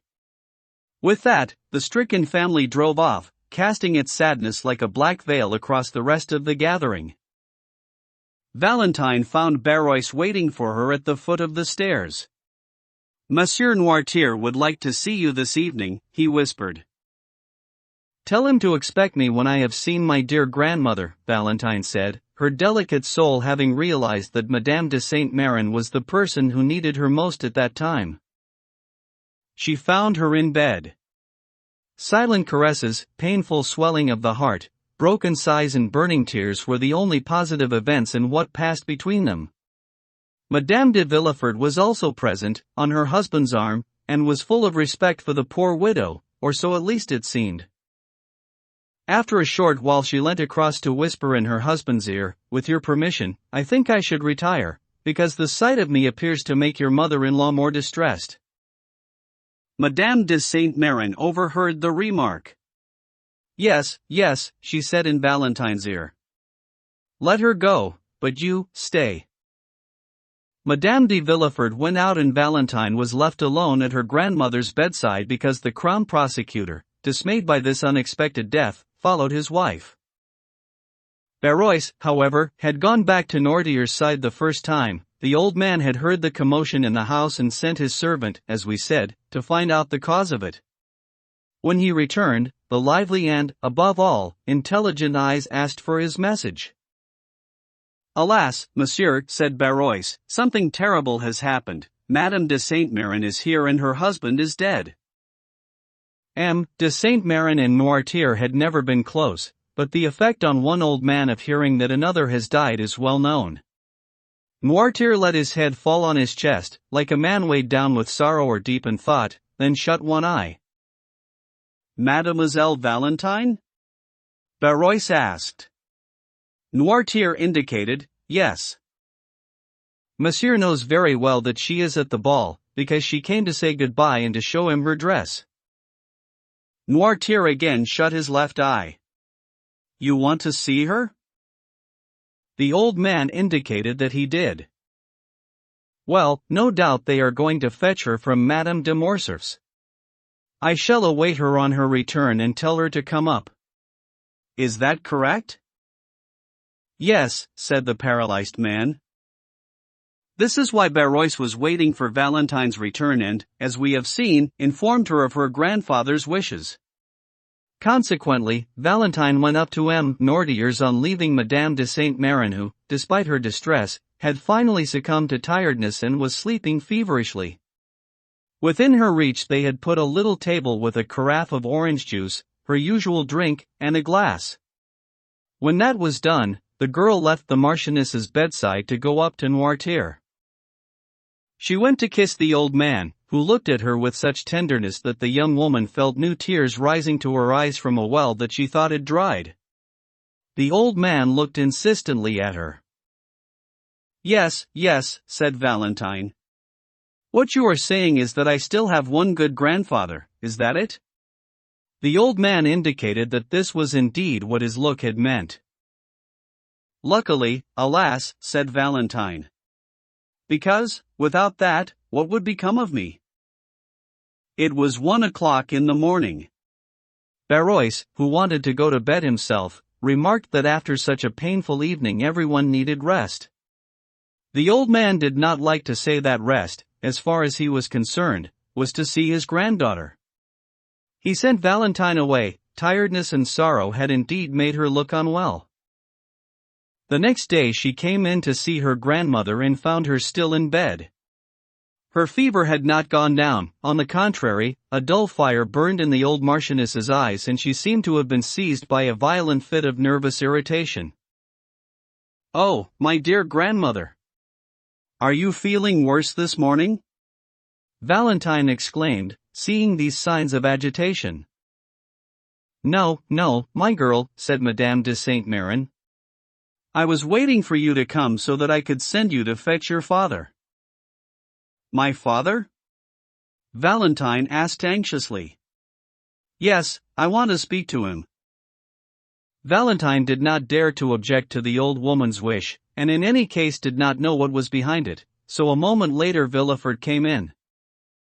Monsieur, Madame de Saint-Méran said, without any preliminaries and as though she was afraid of running out of time. You wrote to tell me that there were plans to marry your daughter, I believe? Yes, madame, Villefort replied. It is more than a plan, it is an agreement. And your future son-in-law is Franz d'Épinay? Yes, madame. Son of General d'Épinay, one of our people, who was assassinated a few days before the usurper returned from Elba. Precisely. The son is not deterred by the idea of marrying the granddaughter of a Jacobin? Thankfully, mother, our civil strife is ended, said Villefort. Monsieur d'Épinay was little more than a child when his father died. He is not well acquainted with Monsieur Noirtier and will regard him, if not with pleasure, at least with indifference. Is it a good match? In every way. The young man enjoys general respect. Is he acceptable? He is one of the most distinguished young men I know. Valentine had remained silent throughout this conversation. Well, monsieur, said Madame de Saint-Méran after a few moments' thought. You must hurry, because I have little time left to live. You, madame. You, dear grandmother. Villefort and Valentine exclaimed together. I know what I am saying, the Marchioness went on. You must hurry so that, not having a mother, she may at least have a grandmother to bless her marriage. I am the only one remaining to her from the side of my poor dear Renée, whom you so soon forgot, monsieur. Madam, said Villefort, you forget that I had to give this poor child a mother when she no longer had her own. A stepmother can never be a mother. But we're not talking about that. We're talking about Valentine.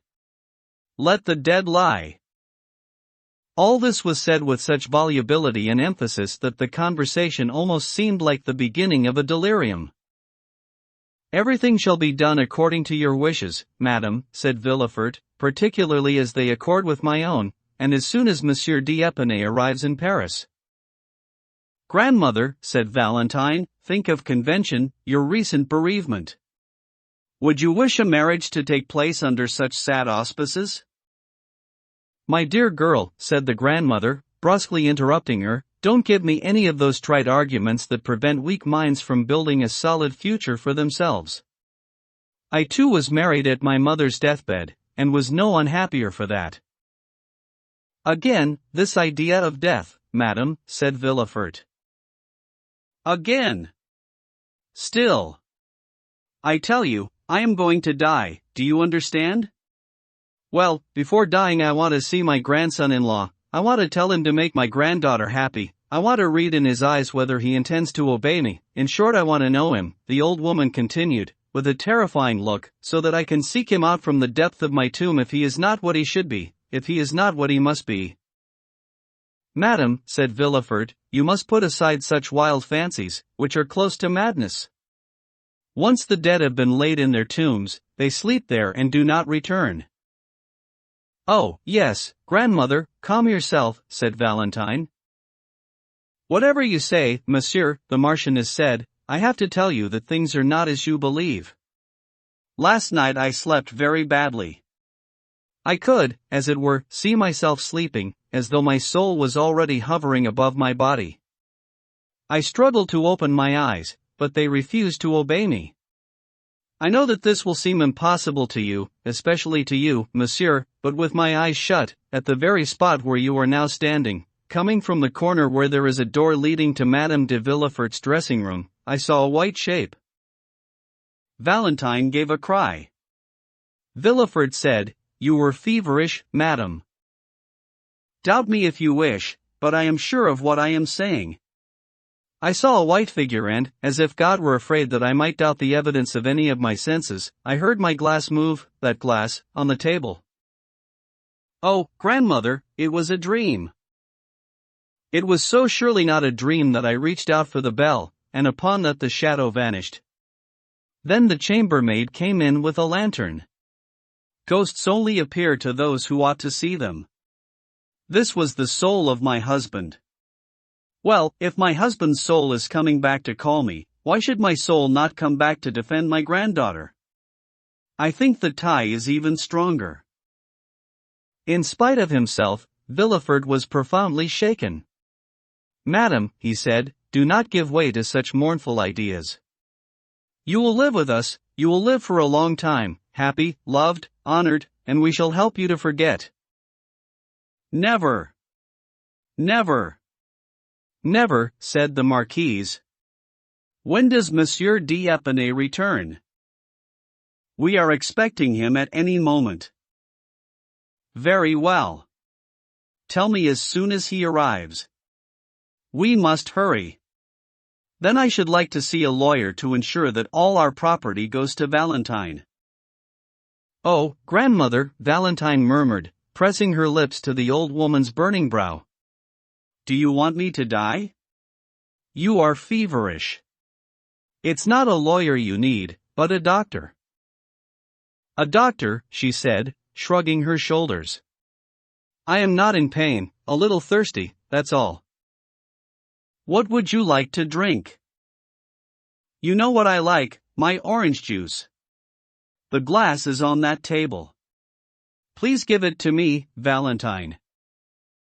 Valentine poured out the orange juice from the carafe into the glass and forced herself to pick it up and give it to her grandmother. This was the same glass that the ghost was supposed to have touched. The Marquise emptied it at a single gulp, then lay back on her pillow, saying, A lawyer, a lawyer. M. de Villefort went out. Valentine sat down near her grandmother's bed. The poor child herself seemed much in need of the doctor whom she had suggested calling. Her cheeks burned red, her breathing was short and panting, and her pulse was beating as if she had a high temperature.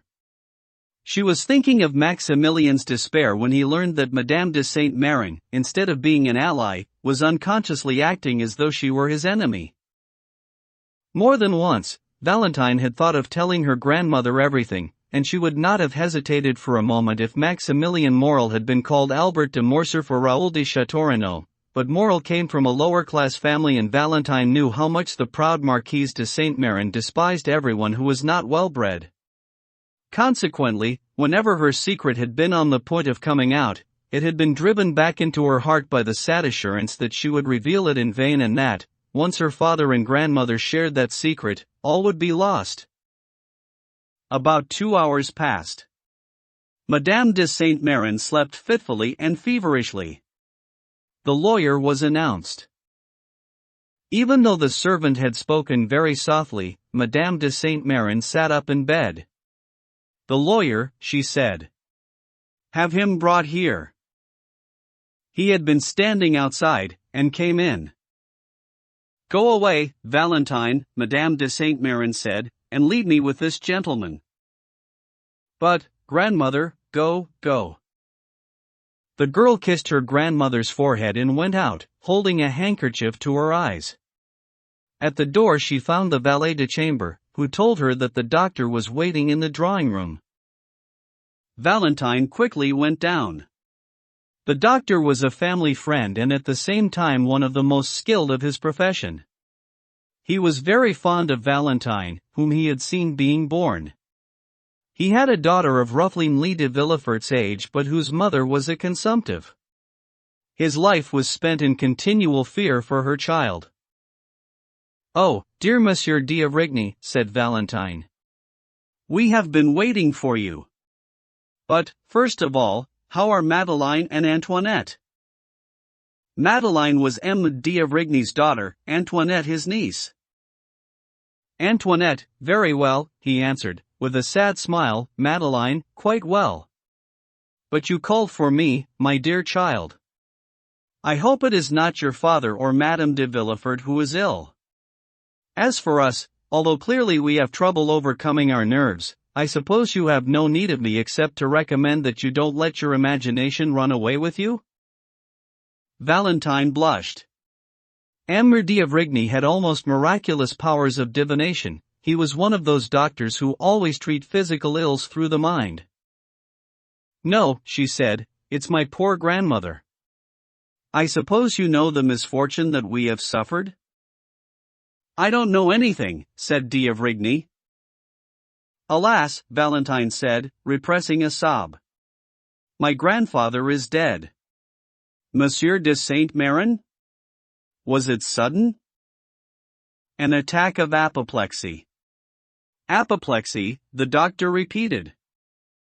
"Yes, and the result is that my poor grandmother has the idea that her husband, whose side she never left, is calling for her and she is going to join him." "Oh, Monsieur d'Avrigny. Please go and look at her." "Where is she?" "In her room, with the lawyer." "And Monsieur Noirtier?" "Always the same, perfectly clear in his mind, but still immobile and speechless." "And still as affectionate towards you, I imagine, my dear child?" "Oh, yes, he is very fond of me," Valentine said with a sigh. "Who would not be?" She smiled sadly. "How does your grandmother's illness manifest itself?" "Unusual nervous excitement and oddly troubled sleep. This morning she claimed that while she was asleep her soul had hovered above her body and she had seen herself sleeping. She is delirious. She claimed to have seen a ghost come into her room and heard the noise made by this supposed ghost when it touched her glass." "That's odd," the doctor said. "I did not know Madame de Saint-Méran was subject to such hallucinations." "This is the first time I have seen her like that," said Valentine. "This morning she really frightened me. I thought she was going mad. Even my father, and, Monsieur d'Avrigny, you know what a serious-minded man my father is, even my father seemed deeply troubled. Let's go and see. What you tell me is odd.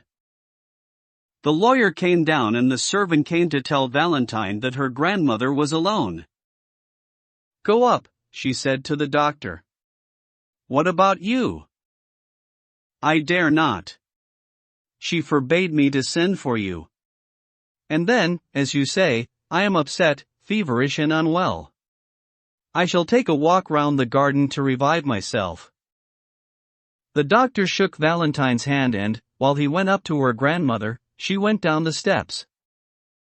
We hardly need say what part of the garden was Valentine's favorite walk.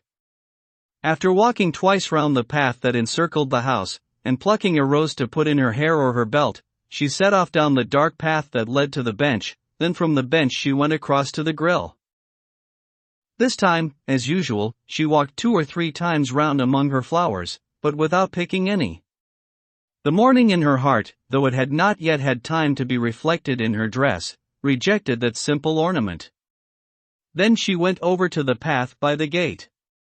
As she was going there, she thought she heard a voice speaking her name. She stopped short in astonishment.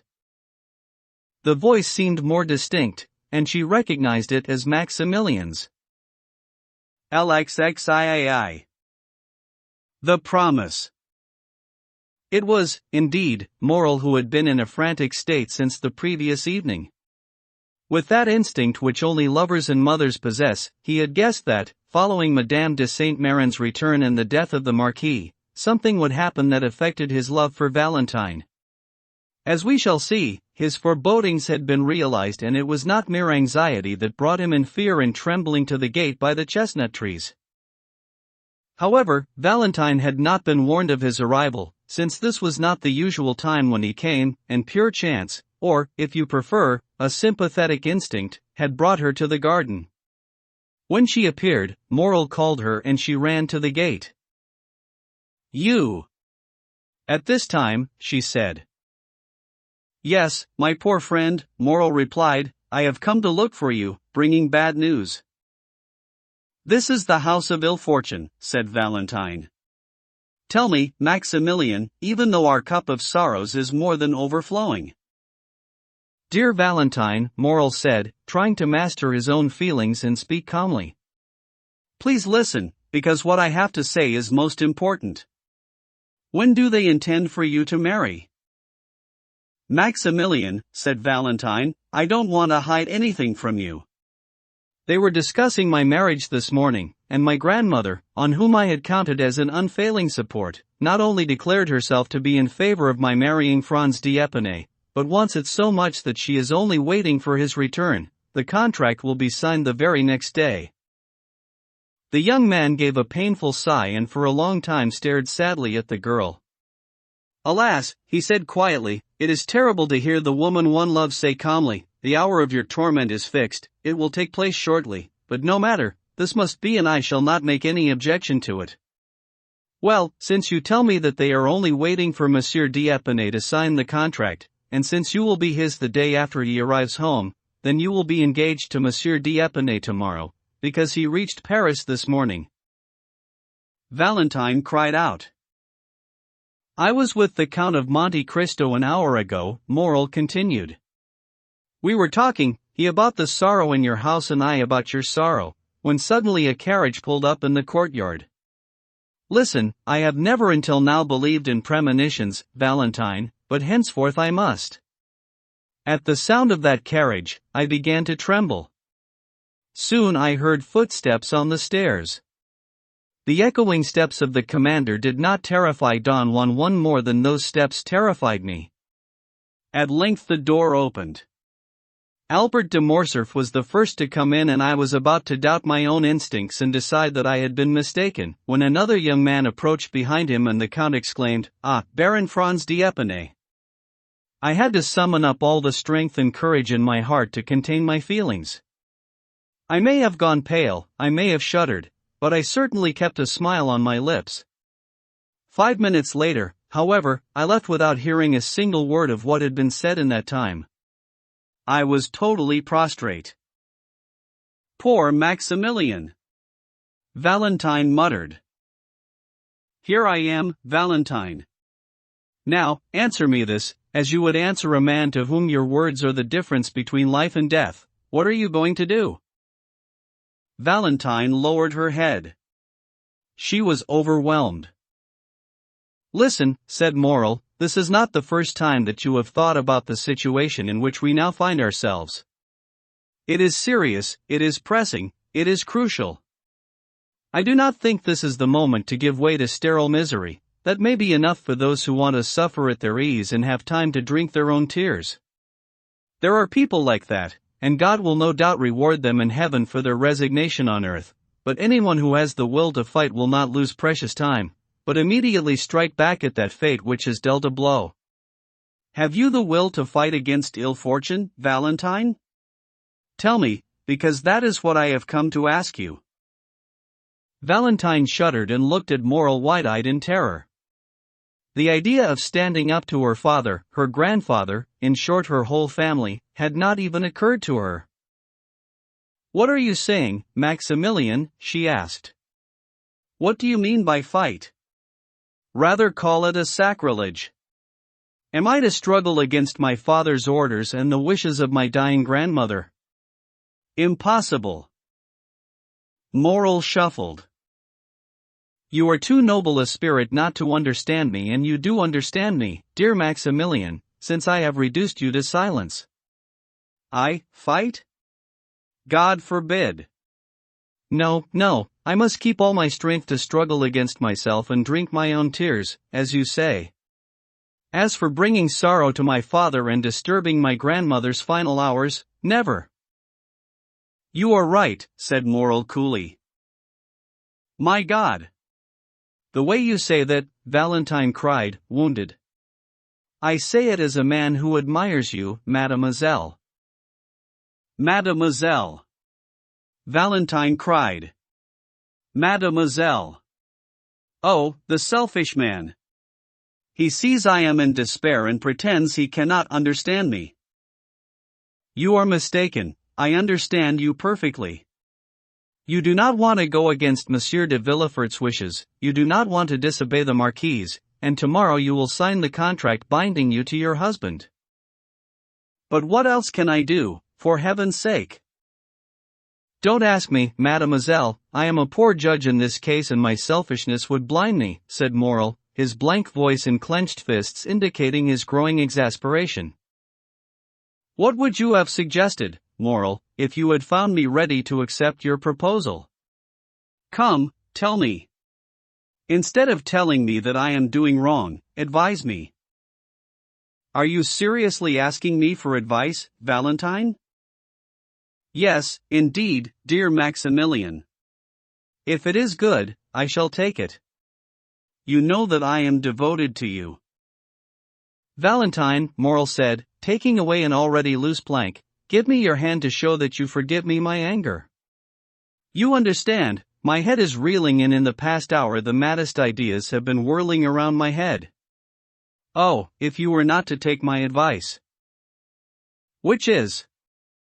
This, Valentine. The girl raised her eyes to heaven and sighed. I am free, Maximilian continued. I am rich enough for both of us. I swear to you that you will be my wife even before my lips have touched your brow. You are making me afraid, the girl said. Come with me, Morel said.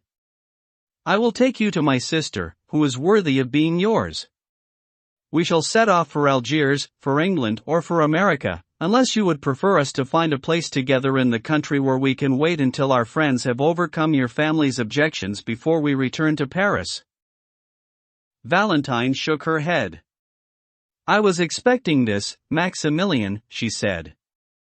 This is a mad scheme and I should be madder even than you if I were not to stop you immediately with a single word. Impossible, Morel, it is impossible. So you will follow your fate, whatever it may bring, without even trying to resist?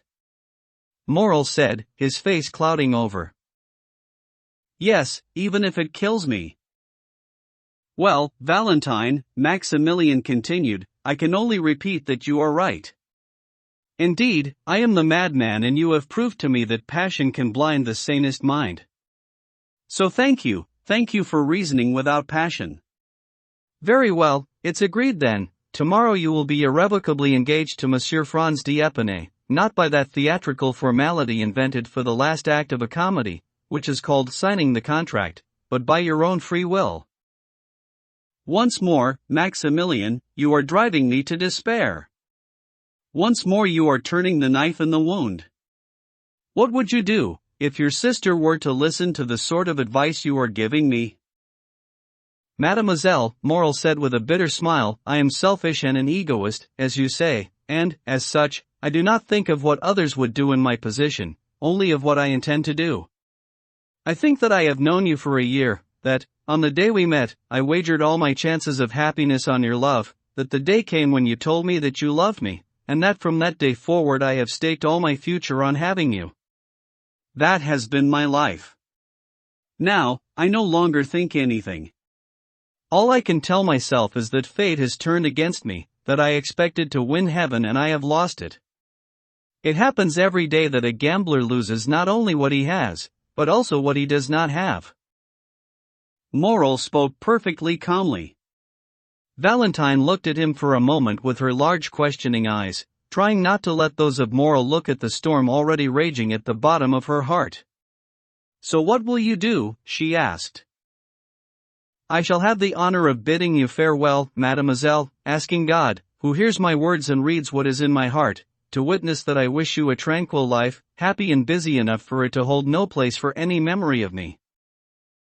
Oh, Valentine murmured. Farewell, Valentine, farewell. Morel said, bowing. Where are you going? The young woman cried, reaching out her hand through the fence and grasping Maximilian by his jacket, realizing from her own inner turmoil that her lover's calm demeanor must be feigned. Where are you going? I am going to ensure that I bring no further disruption to your family and to give an example for all honest and devoted men who find themselves in my position to follow. But before you leave, tell me what you are going to do, Maximilian. The young man smiled sadly. Speak, speak. Valentine cried. I beg you, speak. Has your resolve changed, Valentine? It cannot change. Alas, unhappy man, you know it cannot, she said. Then, Valentine, adieu. Valentine shook the grill with a force that one would have thought beyond her and, as Morel was leaving, put both hands through the fence and clasped them, twisting them together. What are you going to do? She cried. Where are you going? Have no fear, said Maximilian, stopping 3 yards from the gate. It is not my intention to make another man responsible for the harsh fate that is in store for me. Anyone else might threaten to find Monsieur Franz, provoke him and fight with him, but all that would be senseless. What has Monsieur Franz to do with all this? He saw me this morning for the first time, and has already forgotten that he saw me. He did not even know that I existed when an understanding between your two families decided that you would belong to one another. So I have no quarrel to pick with Monsieur Franz, I swear it. I shall not blame him. Whom then? Me? You, Valentine. Oh, God forbid. Woman is sacred, the woman one loves is holy. Yourself then, you unhappy man. Yourself? I am the guilty one, am I not? Said Morel. Maximilian, come here, said Valentine.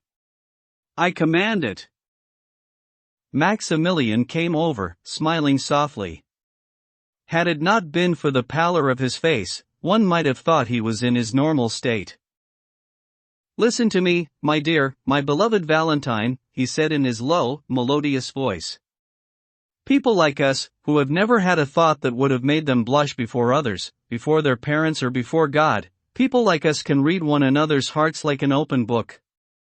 I have never been a character in a novel, I am not a melancholy hero, I have no pretensions to be Manfred or Antony. Point 2. But without words, without oaths and protestations, I entrusted my life to you.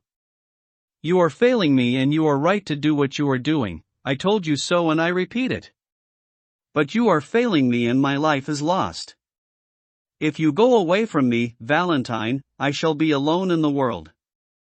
My sister is happy with her husband, and her husband is only my brother-in-law, that is to say, a man who was attached to me by social convention alone. Hence, no one on earth has any need of me, and my existence is useless. This is what I shall do. I shall wait until the last second before you are married, because I do not wish to lose even the faintest shadow of one of those unexpected twists of fate that chance sometimes has in store for us. Between now and then, Franz d'Épinay may die, or, just as you are approaching it, a bolt of lightning may strike the altar.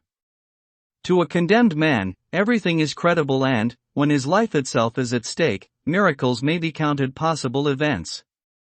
So, as I say, I shall wait until the final moment, and when my misfortune is certain, without any hope or remedy, I shall write a confidential letter to my brother-in-law and another to the prefect of police to inform him of my intention, and in the corner of some wood, beside some ditch or on the bank of some river, I shall blow out my brains, as surely as I am the son of the most honest man who has ever lived in France. Valentine was seized with a violent trembling. She let go of the fence that she had been holding in both hands, her arms fell to her sides, and 2 large tears ran down her cheeks. The young man remained standing before her, somber and resolute. "Oh, for pity's sake, she said, "tell me that you will live." "No, on my honor," Maximilian said. "But what does it matter to you? You will have done your duty, and your conscience will be clear." Valentine fell to her knees, clasping her breaking heart. "Maximilian," she said, "Maximilian, my friend, my brother on earth, my true husband in heaven, I implore you, do as I shall and live with your suffering. Perhaps one day we shall be reunited. Adieu, Valentine." "My God," Valentine said, raising her 2 hands to heaven with a sublime expression on her face, "witness that I have done everything in my power to remain a dutiful daughter. I have begged, prayed, and implored, but he has not listened to my entreaties, to my prayers, or to my tears. Well, then," she continued, wiping away her tears and recovering her resolve, "I do not wish to die of remorse, I should rather die of shame. You will live, Maximilian, and I shall belong to no one except you." "When? At once? Speak, order me, I am ready." Morel, who had again taken a few steps away, came back once more, pale with joy, his heart swelling, and, passing both hands through the fence to Valentine, said, "My dearest friend, you must not speak to me in that way, or else, let me die. Why should I owe my possession of you to force, if you love me as I love you? Are you obliging me to live, out of humanity, and nothing more? In that case, I should prefer to die." "In truth," Valentine murmured, "who in the world loves me?" "He does." "Who has consoled me in all my unhappiness?" "He has." "Who is the repository of all my hopes, the focus of my distracted eyes, the resting place of my bleeding heart?" "He is, none but he." "Well, now it is you who are right, Maximilian. I shall follow you, leave my father's house, everything." "Oh, how ungrateful I am," she exclaimed with a sob. "Everything. Even my dear grandfather, I was forgetting him." "No," said Maximilian. "You shall not leave him. It appears, as you said, that Monsieur Noirtier feels some sympathy for me, so, before you leave, tell him everything. His consent will be a sanction for you before God. Then, as soon as we are married, he will come with us. Instead of 1 child, he will have 2. You told me how he spoke to you and how you answered. Come, Valentine, I shall soon learn this tender language of signs. I swear to you, instead of despair, it is happiness that awaits us." "Oh, Maximilian, look what power you have over me. You have almost made me believe what you were saying, and yet it is insane, because I shall bear my father's curse. I know him, his heart is stone, he will never forgive." So, listen to me, Maximilian, if by some trick, by prayer, by an accident, I don't know what, I can delay the marriage, you will wait for me, won't you? I swear that I will, as you have sworn to me that this frightful marriage will never take place and that, even if you were to be dragged before a magistrate or a priest, you would say no. I swear it, Maximilian, by all that is most sacred to me in the world, by my mother. Then let us wait, Morrel said. Yes, let us wait, Valentine repeated. There are many things that may save unfortunates like ourselves. I am trusting in you, Valentine, Morrel said. Everything that you do will be well done, but suppose they disregard your prayers, suppose your father and Madame de Saint-Méran were to call tomorrow for Monsieur Franz d'Épinay to sign the contract. You have my word, Morrel. Instead of signing, I shall come to you and we shall flee. But in the meantime, let's not tempt fate. We must not meet, it is a miracle, a divine gift that no one has yet discovered us. If that were to happen, if anyone knew how we meet, we should no longer have any recourse left. You are right. But, then, how can I find out, through the notary, Monsieur Deschamps? Yes, I know him. And from me, because you may be assured that I myself shall write to you. My God, Maximilian! This marriage is as detestable to me as it is to you. Very well. Thank you, my beloved Valentine, Morrel continued. So we are agreed. Once I know the day and the hour, I shall hurry here and you can leap over this wall into my arms. It will be simple. A carriage will be waiting for us at the gate into the field, you will get in it with me and I shall take you to my sister's. There, incognito if you wish, or ostentatiously if you prefer, emboldened by knowing our own strength and will, we shall not allow ourselves to have our throats cut like lambs, defended only by our size. Agreed, said Valentine. And I in turn tell you that whatever you do, Maximilian, will be well done. Oh! Are you happy with your wife? She said sadly. My beloved Valentine, it is too little to say no more than yes. Say it, even so. Valentine had drawn close to the fence, or rather had put her lips to it, and her words, on her sweet-scented breath, drifted across the lips of Morrel, whose mouth was pressed to the other side of the cold and implacable barrier.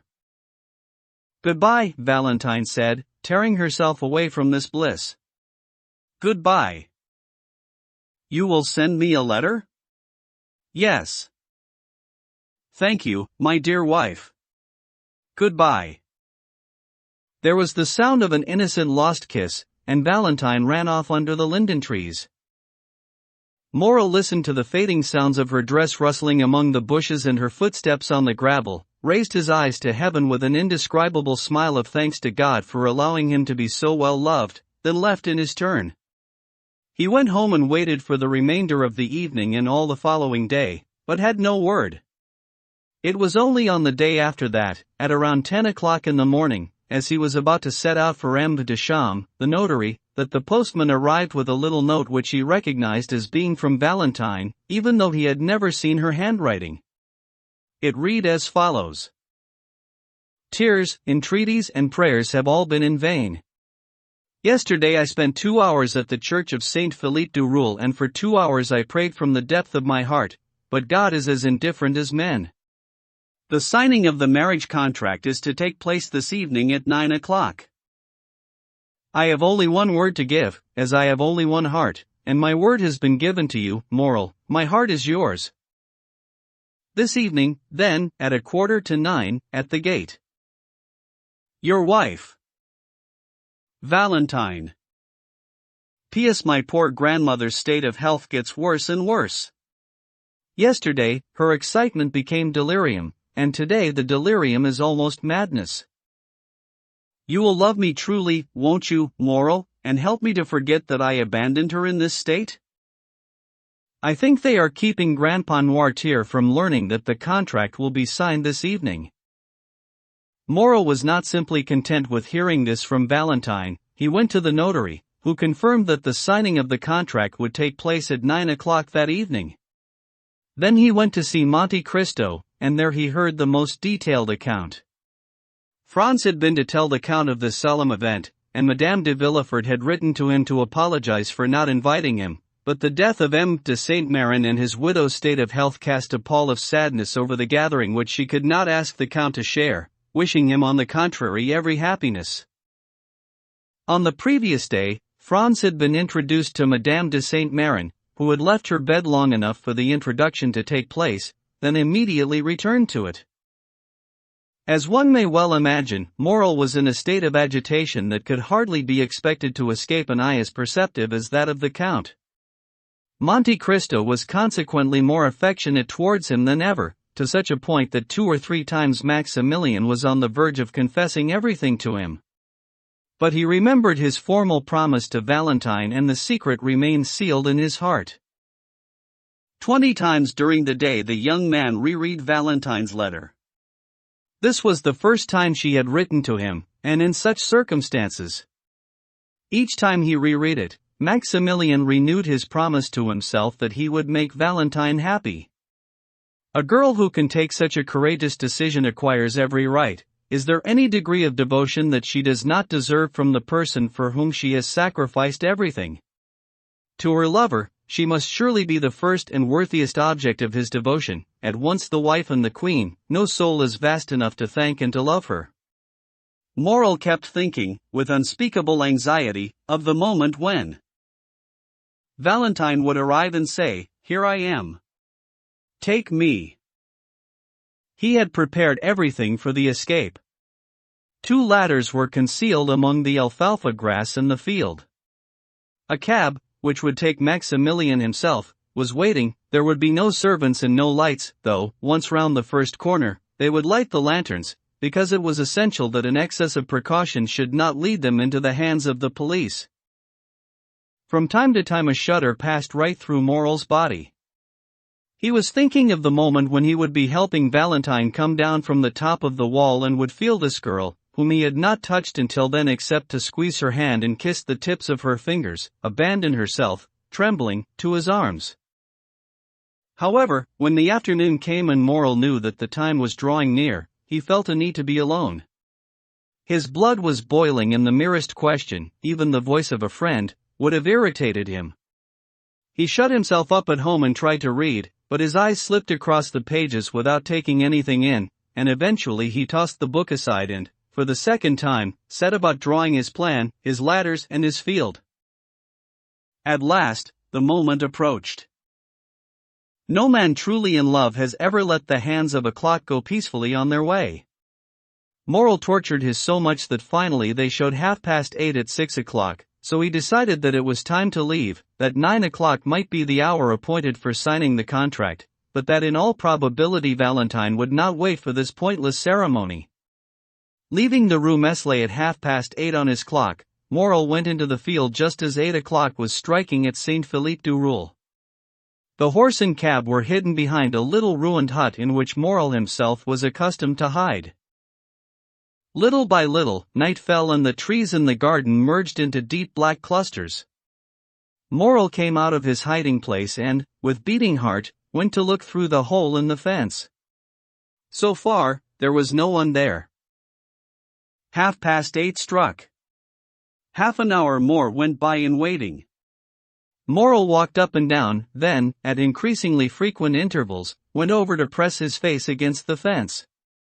The garden was growing darker and darker, but he looked in vain for the white dress in the blackness and listened in vain for the footfall on the path.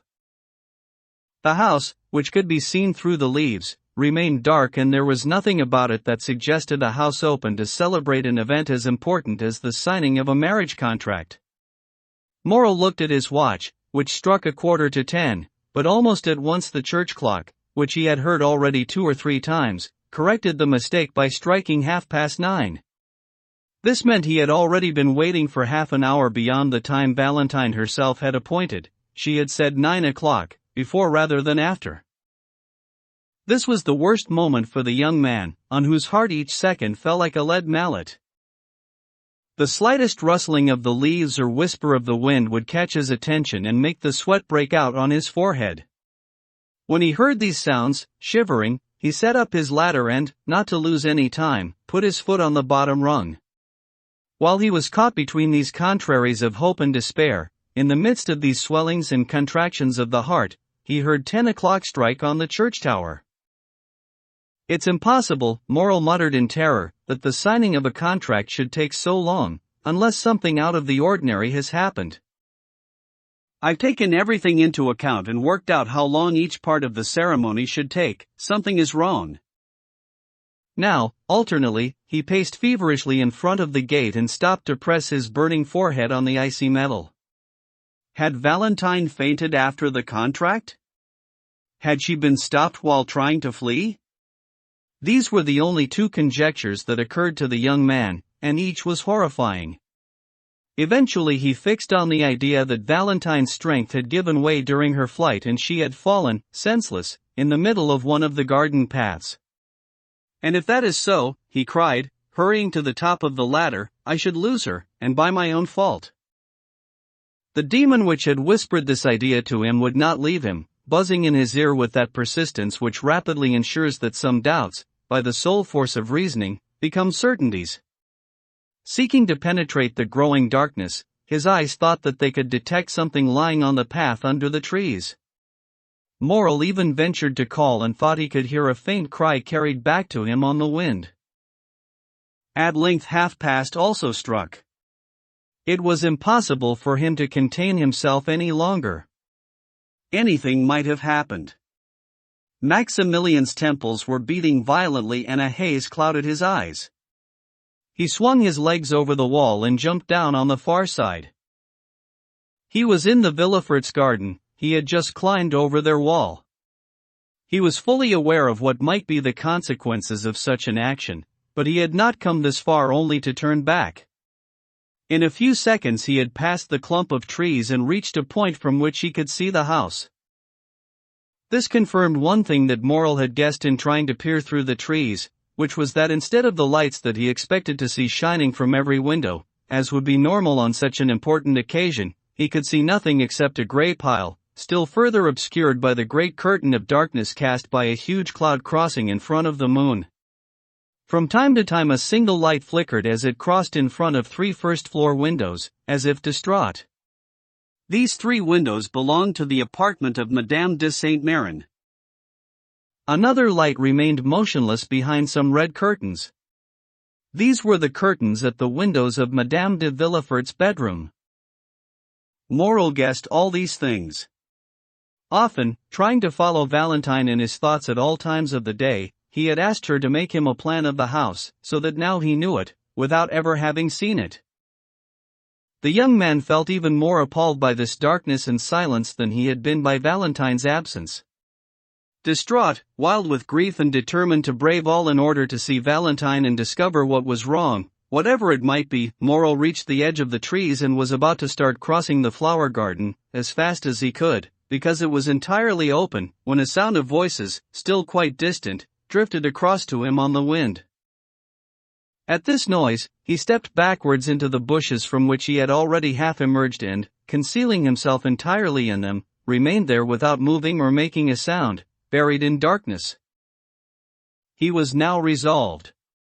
If it was Valentine alone, he would whisper to her as she went past. If Valentine was accompanied by someone else, he would at least see her and ensure that no misfortune had befallen her. If they were strangers, he might grasp some words of their conversation and manage to understand this mystery, which so far remained impenetrable. The moon now came out from behind the cloud that had been concealing it, and Morrel saw Villefort at the door leading into the garden, followed by a man in black. They came down the steps and began to walk towards where he was hiding. They had only taken a few paces when Morrel recognized the man in black as Dr. d'Avrigny. Seeing them approach, he automatically shrank back until he came up against the trunk of a sycamore at the center of the clump. Here he was obliged to stop. Very shortly afterwards, the sound of the 2 men's footsteps left the gravel. "My dear doctor," the Crown Prosecutor said, "Heaven is definitely looking with disfavor on my house. What a horrible death! What a terrible blow! Do not try to console me, alas, the wound is too fresh and too deep. Dead! She is dead! The young man burst out in a cold sweat and his teeth began to chatter. Who then had died in this house which Villefort himself described as accursed? My dear Monsieur de Villefort, the doctor replied, in tones that only increased the young man's terror. I have not brought you here to console you. Quite the opposite. What do you mean? The Crown Prosecutor asked, appalled. What I mean is that, behind the misfortune that has just befallen you, there may be another, still greater misfortune. My God, said Villefort, clasping his hands. What more have you to tell me? Are we quite alone, my friend? Yes, quite alone. But why these precautions? Because I have a dreadful secret to impart to you, the doctor said. Let's sit down. Villefort fell rather than sat down on a bench. The doctor remained standing in front of him, one hand resting on his shoulder. Morel, chilled with terror, was clasping one hand to his forehead, while the other was pressed against his heart, for fear that they could hear it beating. Dead, dead, he repeated, his thoughts echoed by his heart. And he himself felt as though he would die. Speak, doctor, I am listening, said Villefort. Strike. I am ready for anything. Madame de Saint-Méran was certainly very old, but she enjoyed excellent health. Morel breathed again for the first time in 10 minutes. Sorrow killed her, said Villefort. Yes, doctor, sorrow. After 40 years living with the Marquis. It was not sorrow, my dear Villefort, the doctor said. Sorrow can kill, though such cases are rare, but it does not kill in 1 day, in 1 hour, in 10 minutes. Villefort did not answer, merely raising his head, which had been lowered until then, and looking at the doctor with terrified eyes. Did you stay with her in her last moments? D'Avrigny asked. Of course, the Crown Prosecutor answered. You whispered to me not to go away. Did you notice the symptoms of the disease to which Madame de Saint-Méran succumbed? Certainly I did.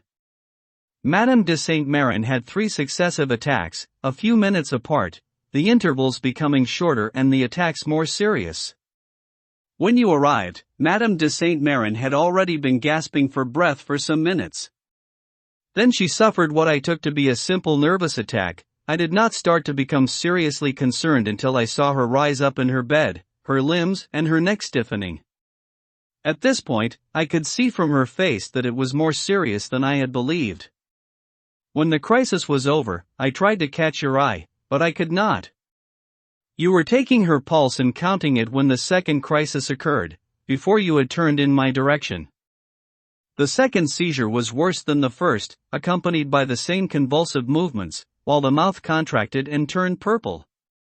At the third crisis she expired.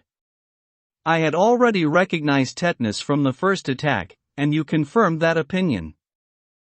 Yes, said the doctor, in front of everybody, but now we are alone. What do you have to tell me, doctor? That the symptoms of tetanus and poisoning by certain vegetable substances are precisely the same. M. de Villefort leapt to his feet, then, after standing for a moment in silence, he sat back down on the bench. My God, doctor, he exclaimed. Have you really considered what you are saying? Morel did not know if he was awake or dreaming. Listen, the doctor said. I know the significance of what I say and the character of the man to whom I have said it. Are you speaking to the magistrate or to your friend? Villefort asked. To my friend, and to him alone at the moment. The similarity between the symptoms of tetanus and those of poisoning by certain extracts of plants are so similar that, if I had to put my hand to what I am telling you, I should be reluctant to do so.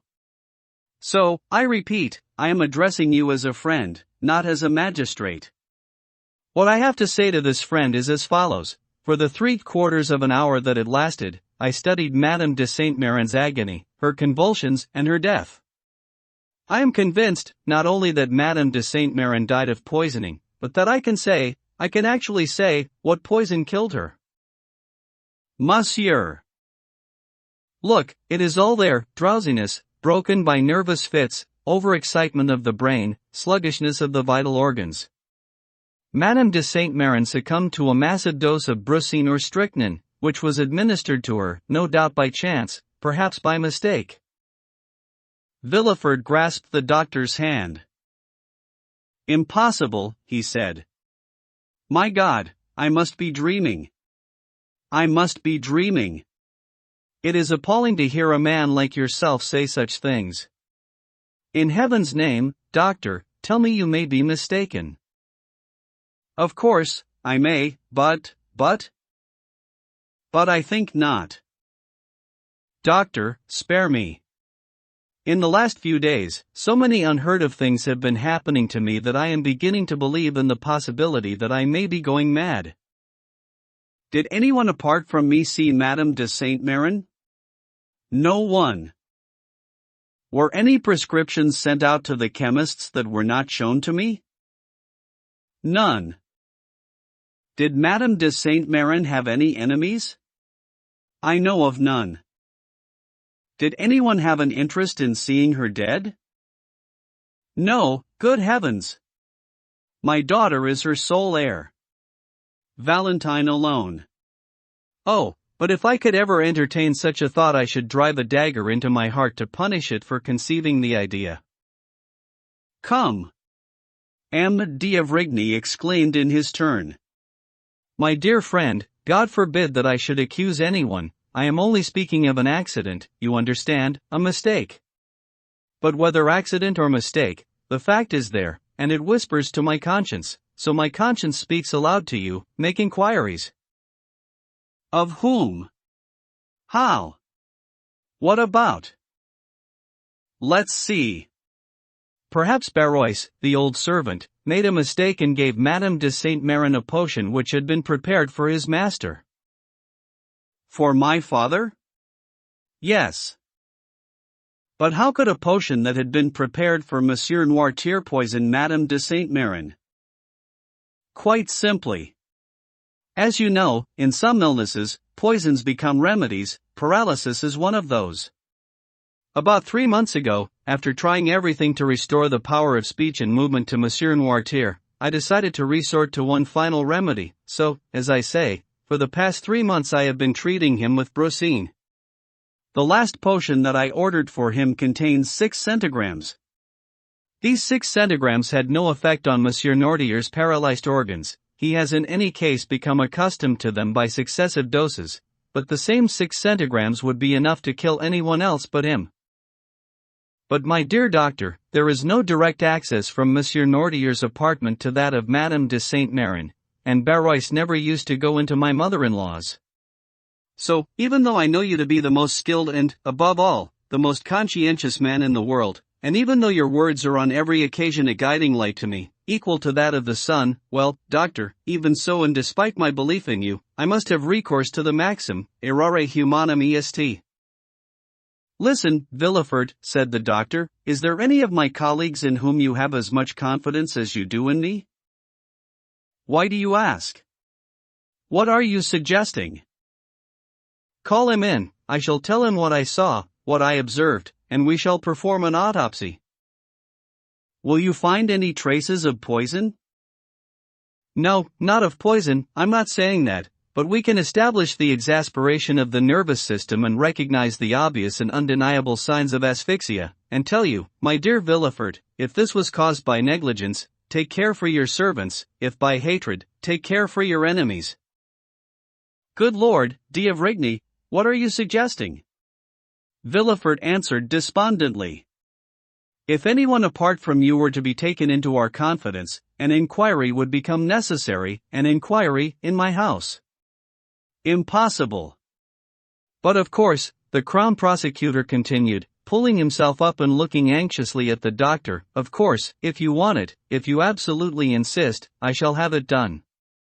Indeed, it may be my duty to pursue the matter, my character demands it. But you see me already overwhelmed with sadness, to start such a scandal in my house after such sorrow. It would kill my wife and daughter, and doctor, You know, a man does not reach my position, a man cannot be crown prosecutor for 25 years, without acquiring a fair number of enemies. I have many of them. If this affair were to come out, it would be a triumph that would make them leap for joy and cover me with shame. Forgive me these base thoughts. If you were a priest, I should not dare to say that to you, but you are a man and you know other men. Doctor, tell me, you have not told me anything, have you? My dear Monsieur de Villefort, the doctor replied, shaken, my first duty is one of humanity. I would have saved Madame de Saint-Méran if it had been within the power of science to do so, but she is dead and my responsibility is to the living. Let us bury this terrible secret in the depth of our hearts. If the eyes of anyone are open to it, I shall allow my silence to be blamed on my ignorance. However, monsieur, keep on looking, actively, because this may not be an end to it. And when you find the guilty party, if you find him, I shall say, you are the judge, do what you will. Thank you, doctor, thank you, Villefort said, with inexpressible joy. I shall never have a better friend than you. And, as though afraid that Dr. of Rigny might change his mind, he got up and led him back towards the house. They vanished. Moral, as if needing to breathe, put his head out of the arbor so that the moon shone on a face so pale that it might have been taken for that of a ghost. God is protecting me, in an obvious but terrible way, he said. But Valentine, my poor friend. Can she withstand so much sorrow? And he looked alternately from the window with the red curtains to the three with the white ones. The light had almost entirely disappeared from the red-curtained window. No doubt Madame de Villefort had just put out her lamp and only a nightlight cast a flicker on the window panes. But at the far end of the building he saw someone open one of the three windows with the red curtains. A candle on the mantelpiece cast a few rays of pale light outside and a shadow came and leant over the balcony. Morel shuddered, he thought he had heard a sob. It was not surprising that this soul, usually so strong and resolute, now tossed alternately up and down between the two most powerful of human passions, love and fear, should have been weakened to the point where he had begun to have hallucinations. Although it was impossible for Valentine to see him where he was hiding, he thought he saw the shadow in the window motion to him, his troubled mind told him and his warm heart repeated this to him. The double error became a compelling reality and, with one of those incomprehensible impulses of youth, he leapt from his hiding place, at the risk of being seen, or of terrifying Valentine and raising the alarm, were she to give an involuntary cry. In 2 bounds he crossed the flower garden that seemed in the moonlight as broad and white as a lake and, beyond the row of orange trees planted in boxes in front of the house, he reached the steps, ran up them and pushed the door, which opened freely before him. Valentine had not seen him. Her eyes were lifted upwards, following a silver cloud gliding in front of the deep blue sky, its shape like that of a ghost rising to heaven. Her romantic and poetic nature told her it was her grandmother's soul. Meanwhile Morel had crossed the antechamber and found the banisters. A stair carpet muffled his steps. In any event, he had reached such a degree of exultation that not even the presence of M. de Villefort himself would have frightened him.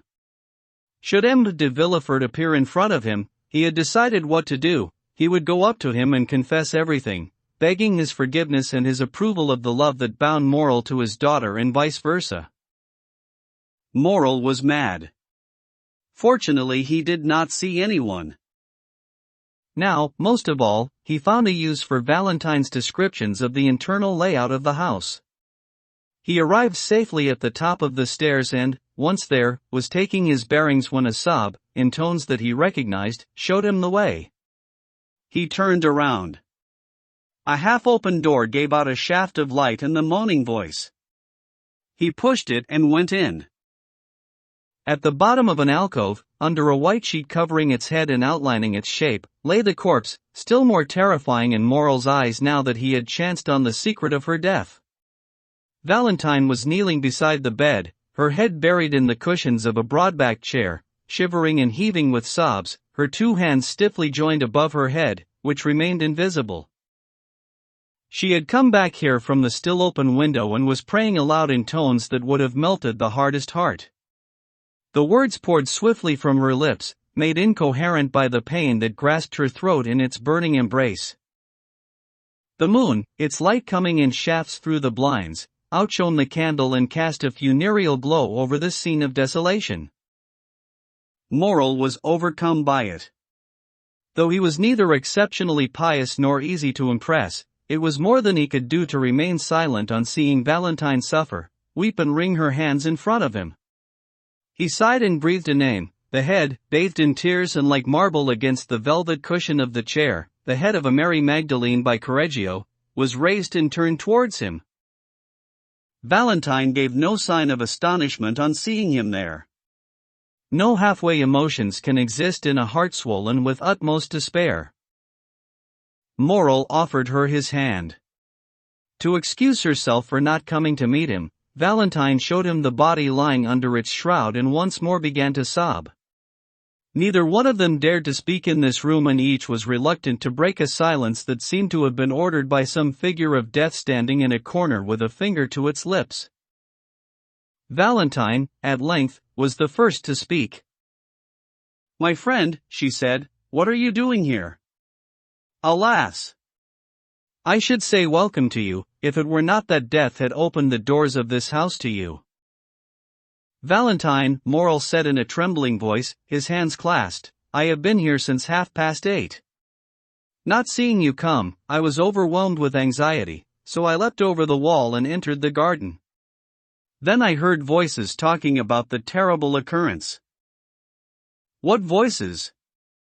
Valentine asked. Morrel shuddered, suddenly remembering the whole conversation between the doctor and M. de Villefort, and, through the winding sheet, thought he could see those twisted arms, convulsed neck, and violet lips. "The servants' voices told me everything," he said. "But we are lost now that you have come here," Valentine said, with neither anger nor fear. "Forgive me," Morrel replied in the same tones. "I shall leave." "No," said Valentine. "They will see you. Stay. Suppose someone comes?" She shook her head. "No one will come," she said. "Have no fear. This is our safeguard." And she pointed to the shape of the body under its shroud. "But what happened to Monsieur d'Épinay? Tell me, I beg you." "He arrived to sign the contract at the very moment when my dear grandmother was breathing her last." "Alas!" Morrel exclaimed, with a feeling of egoistic joy, thinking in himself that this death would indefinitely delay Valentine's marriage. "But what increases my sorrow," the young woman went on, as if his feeling were destined for instant punishment, "is that my poor grandmother, as she died, ordered the marriage to be concluded as soon as possible. My God! Even she, thinking she was protecting me, acted against my interest." "Listen!" Morrel exclaimed. The two young people fell silent. They could hear a door opening and footsteps along the floor in the corridor and on the staircase. "It's my father, coming out of his study," Valentine said. "And showing the doctor out," said Morrel. "How do you know it is the doctor?" she asked in astonishment. "I assume it must be," said Morrel. Valentine looked at him. Meanwhile they heard the street door shut. M. de Villefort also went to lock the door to the garden and then came back up the stairs. Reaching the antechamber, he paused for a moment, as though hesitating between his own room and that of Madame de Saint-Méran. Morrel hastily hid behind a door. Valentine did not move. It was as though the depth of her sorrow had put her beyond the reach of ordinary fears. M. de Villefort went into his room. Now, said Valentine, you cannot leave either through the garden door or through that leading into the street. Moral looked at her in astonishment. Now, she continued, there is only one safe way out remaining, which is through my grandfather's apartments. She got up. Follow me, she said. Where? Maximilian asked. To my grandfather's. Me? To Monsieur Noirtier's? Yes. How can you think of such a thing, Valentine? I have been thinking of it for a long time. He is my only friend in the world, and we both need him. Come. Careful, Valentine, Moral said, reluctant to do as she said. Take care. The scales have fallen from my eyes and I can see that I was mad to come here.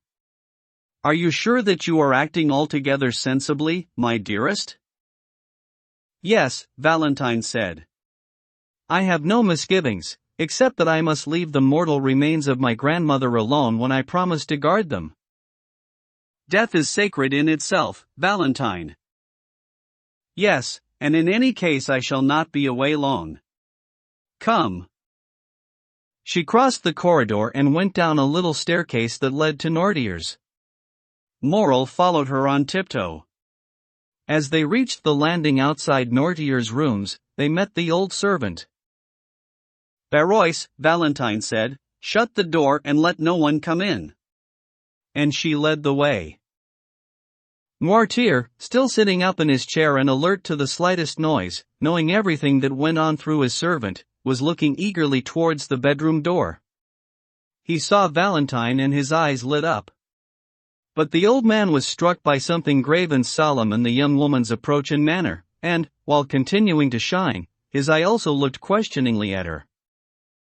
Dear grandfather, she said briefly, listen carefully to what I have to say. You know that grandmother Saint Marin died an hour ago and that now, apart from yourself, I have no one left who loves me in the world? An expression of infinite tenderness passed across the old man's eyes. So, if I have any sorrows or any hopes, I must confide them to you alone? The invalid answered, yes. Valentine took Maximilian's hand. Well, then, she said, look at this gentleman. The old man turned an inquiring and mildly astonished look on Moral. This is Monsieur Maximilian Moral, she continued, the son of the honest businessman in Marseille whom you have no doubt heard of? Yes, the old man indicated.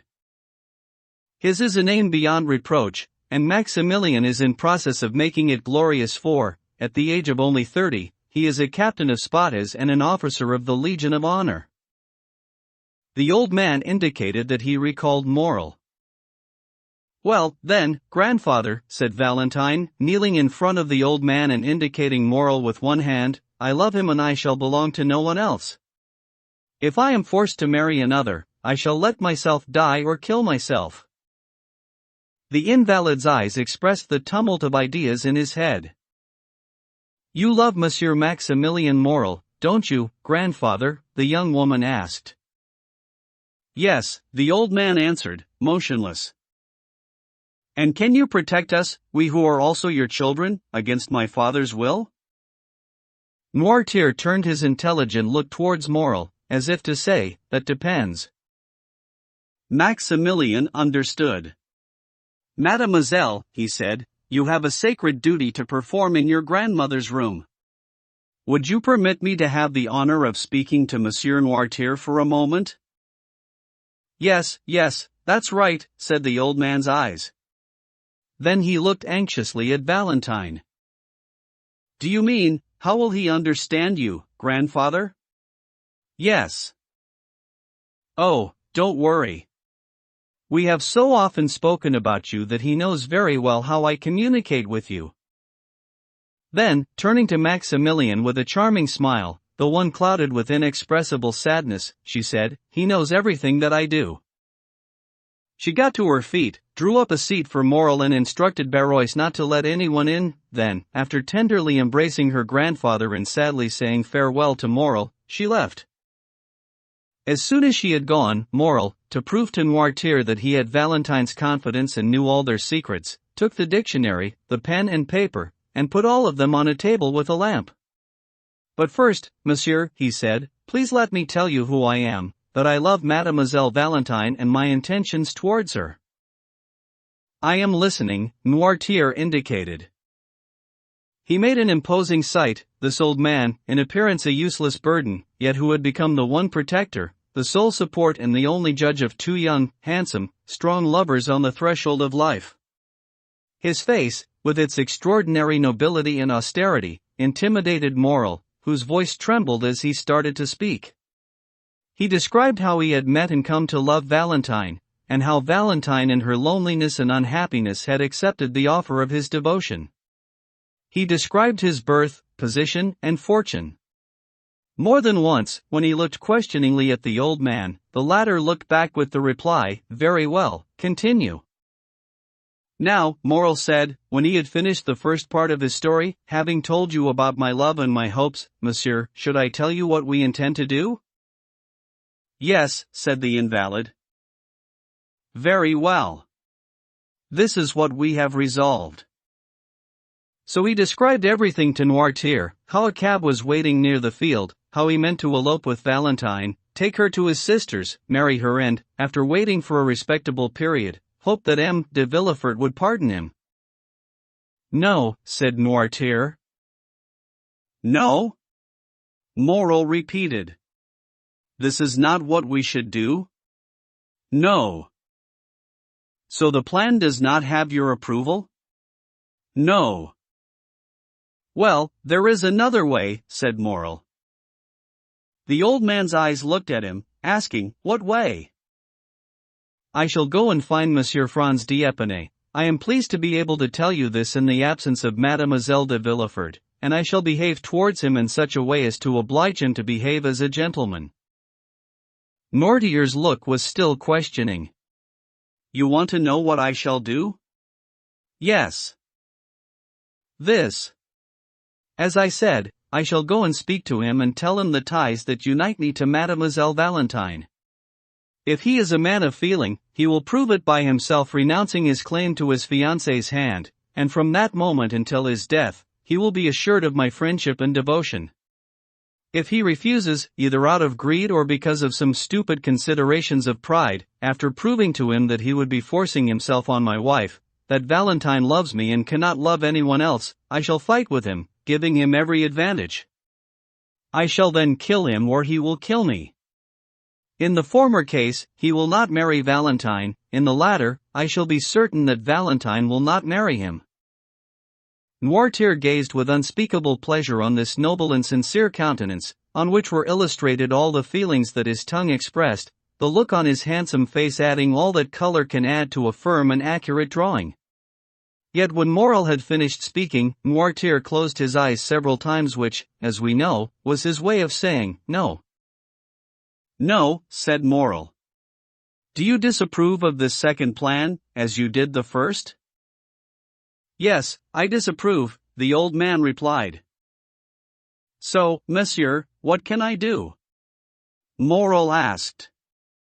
Madame de Saint-Méran's last words were to hasten her granddaughter's marriage. Should I let things take their course? Noirtier remained motionless.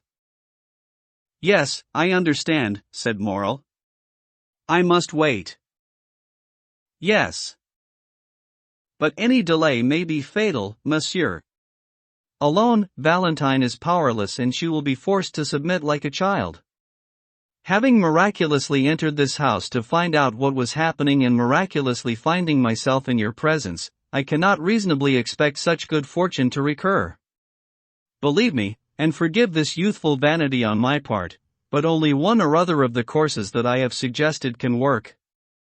Tell me which you prefer. Do you authorize Mademoiselle Valentine to entrust herself to my honor? No. Would you prefer me to go and speak to Monsieur d'Épinay? No. But, for heaven's sake, who will give us the help that we are praying for? The old man's eyes smiled, as usual when heaven and prayer were mentioned. the old Jacobin had retained some of his atheistic ideas. From chance, said Morel. No. From you then? Yes. From you? Yes, the old man repeated. You do understand what I am asking, monsieur? Forgive my asking you yet again, but my life depends on your reply. Will our salvation come from you? Yes. Are you sure? Yes. Do you promise it? Yes. There was such strength in the look that gave this affirmative reply that it was impossible to doubt the man's will, even if one might doubt his power to carry it out. Oh, thank you, monsieur. Thank you 100 times. But, unless a divine miracle restores your power of speech and movement, how can you, chained to that chair, dumb and motionless, how can you oppose the marriage? The old man's face lit up with a smile. It is a strange thing, a smile in the eyes on an unmoving face. So, I must wait, the young man asked. Yes. And the contract? The same smile reappeared. Are you telling me that it will not be signed? Yes, said Noirtier. So, not even the contract will be signed. Morel exclaimed. Forgive me, monsieur. One may be forgiven for doubting such happiness. The contract will not be signed? No, said the invalid. Despite this assurance, Morel was reluctant to believe.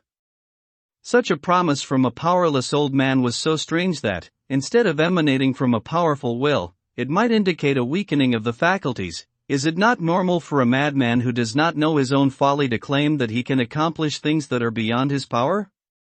A weak one speaks of the weights he can lift, a timorous one of the giants he can confront, the poor of the treasures he possesses, and the most humble peasant, on account of his pride, is called Jupiter. Whether it was that Noirtier understood the young man's uncertainties or that he did not completely trust in the docility that he had shown, he stared hard at him. What do you want, monsieur? Morel asked. That I should repeat my promise to do nothing? Noirtier's look remained fixed and firm, as if to say that a promise was not enough, then it was lowered from Morel's face to his hand. You want me to swear? Maximilian asked. Yes, the invalid replied with the same solemnity. I do. Morel understood that the old man attached a great deal of importance to this oath. He held out his hand. On my honor, he said, I swear to you that I shall await your decision before I do anything against Monsieur d'Épinay. Very good, said the old man's eyes. Now, monsieur, Morel asked, do you wish me to leave? Yes. Without seeing Mademoiselle Valentine? Yes. Morel indicated that he was ready to obey. But first, monsieur, he said, will you allow your son to embrace you as your daughter did a moment ago? There was no mistaking the expression in Noirtier's eyes. The young man put his lips on the old man's forehead at the very same place where the young woman had put hers. Then he bowed once more and went out. Outside, in the hall, he found the old servant, who had been told by Valentine to wait for him. He guided him down a dark winding corridor to a little door leading into the garden. Once there, Morel went back to the gate past the arbor and, in a moment, was on top of the wall. A second later, thanks to his ladder, he was in the alfalfa field, where the cab was still waiting for him. He got in and, exhausted by all the day's emotions, but lighter in heart, he got home to the Rue Meslay at around midnight, threw himself on his bed and slept as deeply as though he were blind drunk. Lexive. The Villefort family vault.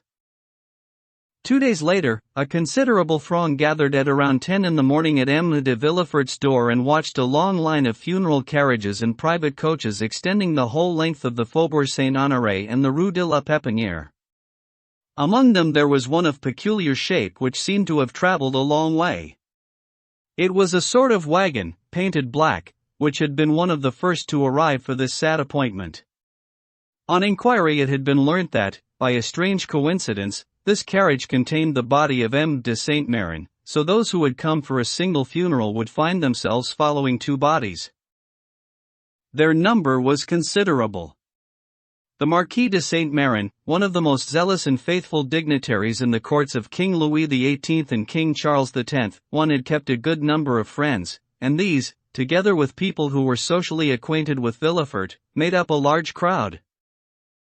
The authorities were immediately informed, and it was agreed that the two processions could take place at once. A second hearse, decked out with the same funereal trimmings as the first, was brought to M. de Villefort's door and the coffin transferred to this funeral car from the wagon in which it had traveled. The two bodies were to be buried in the cemetery of Père Lachaise, where M. de Villefort had long ago inaugurated the vault ultimately intended for his whole family. Already, poor René's body had been laid to rest there, 10 years later to be joined by those of her father and mother. Paris, always curious and fascinated by the spectacle of a funeral, watched in solemn silence the passing of this magnificent procession, which bore to their last resting place two names of that old aristocracy who more than any others were celebrated for their traditional spirit, reliability in their dealings and obstinate devotion to principle. Beauchamp, Albert and Châteaurenaud were in the same funerary carriage, discussing this almost sudden death. "I saw Madame de Saint-Méran only last year in Marseille," said Châteaurenaud, "on my way back from Algeria. She was a woman fated to live to 100, thanks to her excellent health, sound mind and undiminished energy." "How old was she?" 66, Albert replied, "at least, so Franz assures me." It was not old age that killed her, though, but grief at the death of the Marquis. It appears that she was completely shattered by his death and never really recovered her wits. "Even so, what did she die of?" asked Beauchamp. "A stroke, apparently, or an apoplexy." "It's the same thing, isn't it?" "More or less." "Apoplexy," said Beauchamp. "Now that's hard to believe. I too saw Madame de Saint-Méran a couple of times. She was petite, slightly built and much more of a nervous than a sanguine temperament. It's very rare for grief to produce apoplexy in a person of Madame de Saint-Méran's constitution." "In any event," said Albert, "whatever the illness or the doctor who killed her, this means that Monsieur de Villefort, or rather, Mademoiselle Valentine, or, again, rather, our friend Franz, can enjoy a splendid inheritance, an income of 80,000 livres, isn't it? What's more, it will be almost doubled when that old Jacobin, Noirtier, dies." "Now there's a tenacious old bird," said Beauchamp.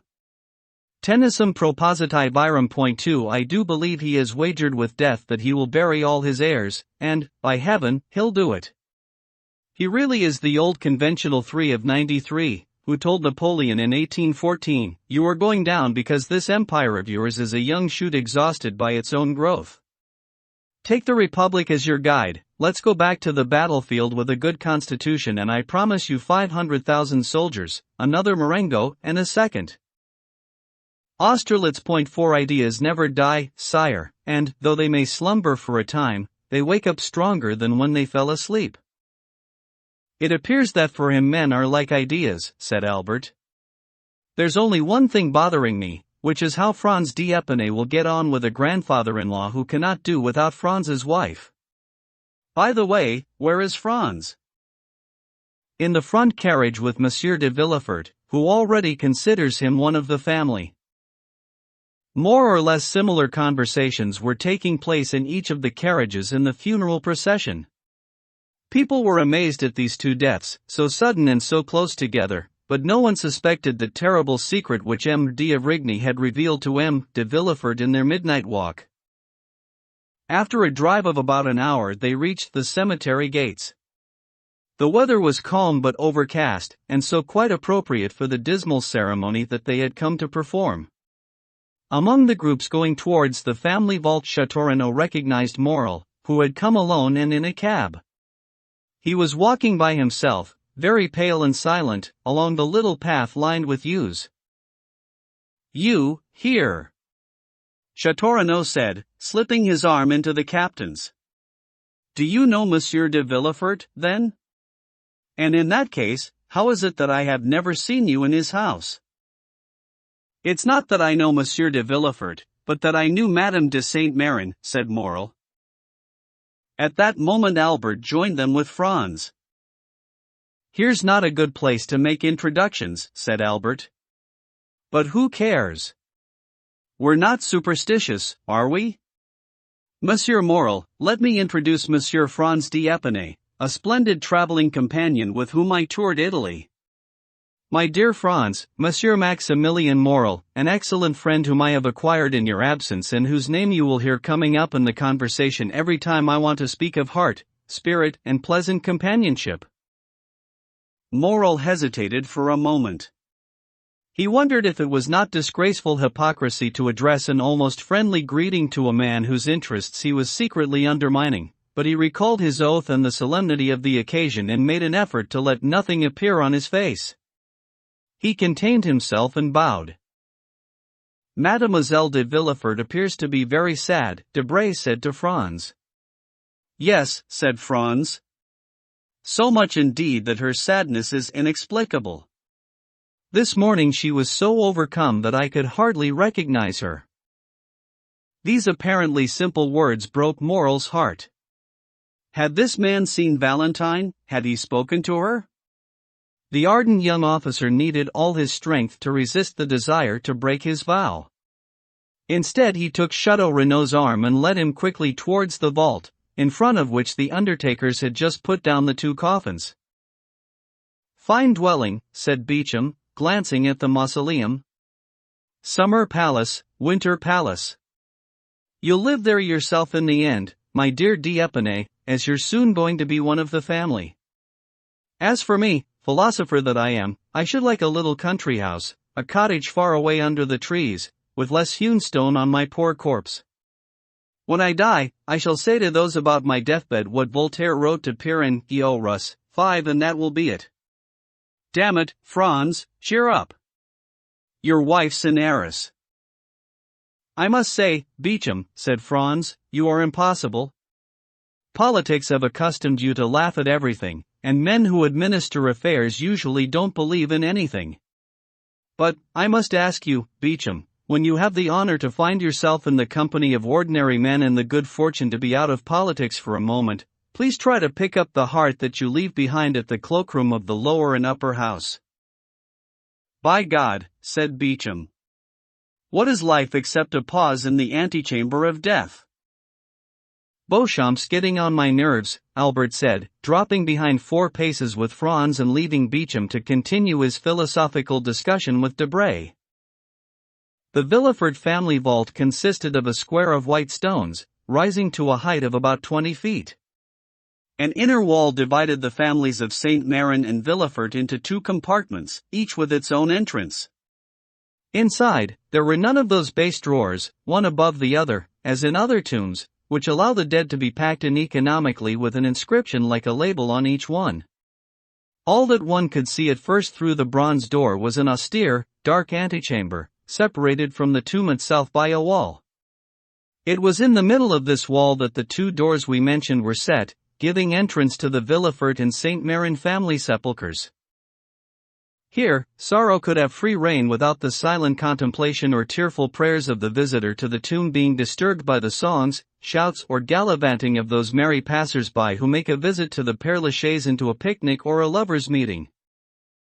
The 2 coffins were taken into the right-hand vault, which was that of the Saint-Méran family.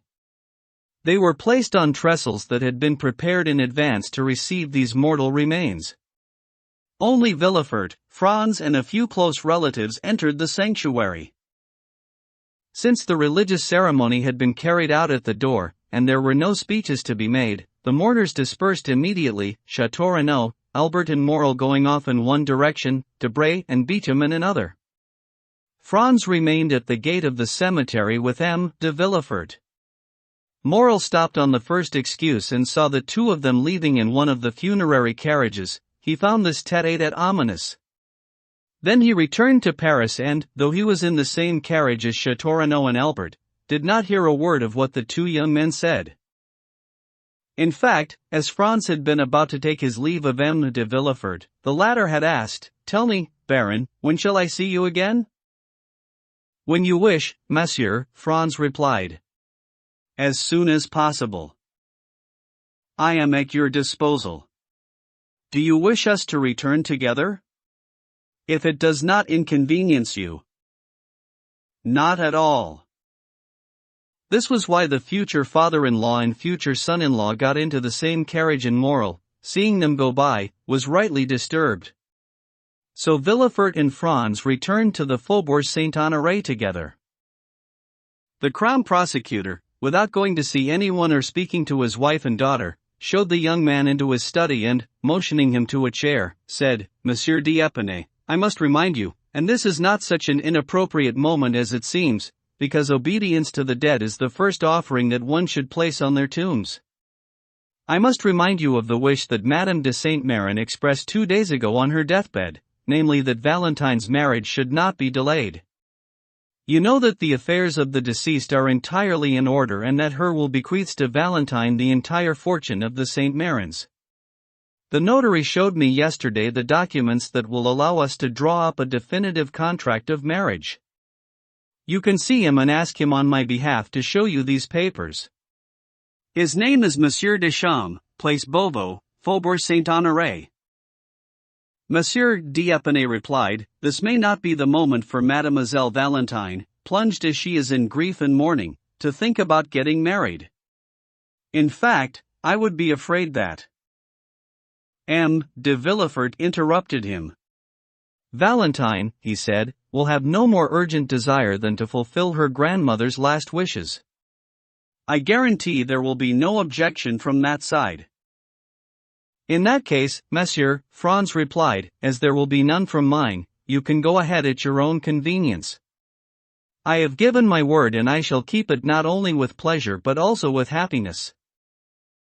"Then nothing is stopping us. The contract was to have been signed 3 days ago, so we shall find it completely drawn up. We can sign it this very day." "But what about the period of mourning?" asked Franz. "Don't worry," said Villefort. "You will not find that in this house convention is disregarded. Mademoiselle de Villefort can retire for the appropriate 3 months into her estate at Saint-Méran. I say, her estate, because from now on it belongs to her. There, in a week if you wish, quietly and with a minimum of ceremony, we can conduct the civil wedding." It was Madame de Saint-Méran's desire that her granddaughter should be married on the estate. "Once the marriage has been concluded, monsieur, you can return to Paris, and your wife will spend the period of mourning with her stepmother." "As you wish, monsieur," said Franz. "Well, then," Villefort continued, "please be good enough to wait for half an hour. Valentine will come down to the drawing-room. I shall send for Monsieur Deschamps. We can read and sign the contract on the spot, and, this evening, Madame de Villefort will take Valentine down to her estate, where we shall go and join them in a week's time." "Monsieur," said Franz, "I have only one thing to ask you." "What is that?" "I should like Albert de Morcerf and Raoul de Châteaurenaud to be present at the signature of the contract. As you know, they are my witnesses." "Half an hour will be enough to inform them. Would you like to go for them yourself? Or would you prefer me to have them sent for?" "I would rather go myself, monsieur." "So, I shall expect you in half an hour, Baron, and in half an hour Valentine will be ready." Franz bowed and left the room. Hardly had the street door closed behind him than Villefort sent one of the servants to ask Valentine to come down to the drawing-room in half an hour, because they were expecting the notary and M. d'Épinay's witnesses. This unexpected news produced a great commotion in the house. Madame de Villefort refused to believe it, and Valentine was struck down as if by a bolt of lightning. She looked frantically around her as if searching for someone whom she could beg for help. She tried to go down to find her grandfather, but on the stairs she met M. de Villefort, who took her arm and led her into the drawing-room. In the antechamber she passed Barrois and gave the old servant a look of desperation. A moment after Valentine, Madame de Villefort entered the drawing-room with little Edouard. It was clear that the woman had been affected by the family misfortunes. She was pale and seemed desperately tired. She sat down and took Edouard on her knees, occasionally hugging this child convulsively to her breast. He seemed to have become the center of her entire life. Soon they heard the sound of two carriages entering the courtyard. One belonged to the notary, the other to Franz and his friends. In a moment they were all gathered in the drawing-room.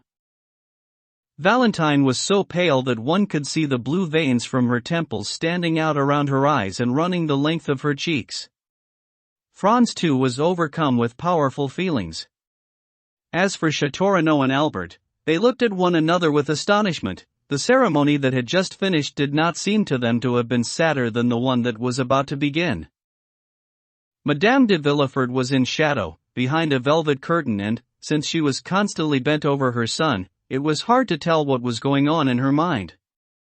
M. de Villefort, as always, was impassive. The notary set out the papers with a lawyer's habitual precision, sat down on his chair, raised his glasses and then turned to Franz. "Are you Monsieur Franz de Quesnel, Baron d'Épinay?" he asked, perfectly aware of the answer. "I am," Franz replied. The notary bowed. "I must inform you, monsieur," he said, "as I am requested to do by Monsieur de Villefort, that your intended marriage with Mademoiselle de Villefort has altered the terms of Monsieur Noirtier's will towards his granddaughter and that he is withdrawing entirely the fortune that he intended to bequeath to her. Let me at once add," the notary continued, "that the testator has the right to alienate only a portion of his wealth and that, since he has withdrawn all of it, the will can successfully be contested, whereupon it will be declared null and void." "Yes," Villefort said, "though I must warn Monsieur d'Épinay in advance that my father's will is not to be contested in my lifetime, since my position does not allow me to suffer even the hint of a scandal." "Monsieur," said Franz, "I regret that it has been found necessary to raise such a question in front of Mademoiselle Valentine. I have never tried to discover the amount of her fortune which, even reduced, will be much larger than mine. What my family sought in my marriage to Monsieur de Villefort's family was rank. What I am seeking is happiness." Valentine made a barely perceptible sign of thanks, while two silent tears ran down her cheeks.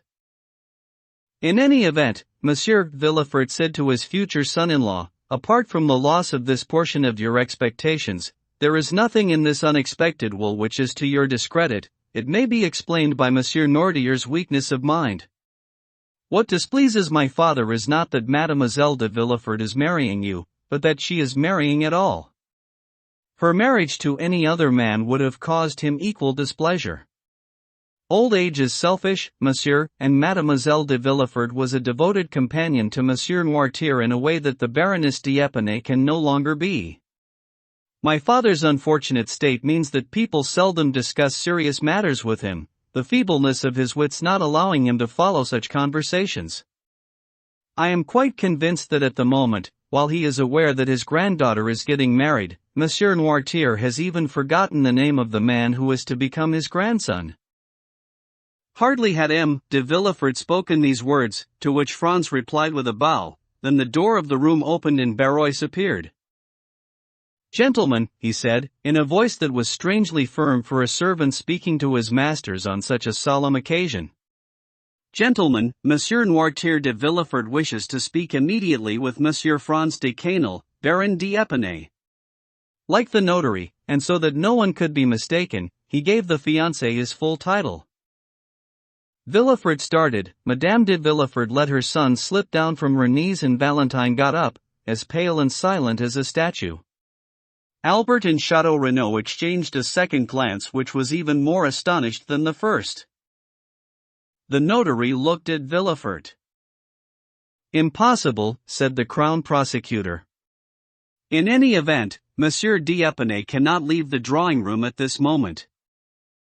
"It is precisely at this moment that my master, Monsieur Noirtier, wishes to speak of important matters with Monsieur Franz d'Épinay," said Barrois, with equal firmness. Is Grandpa Noirtier talking now?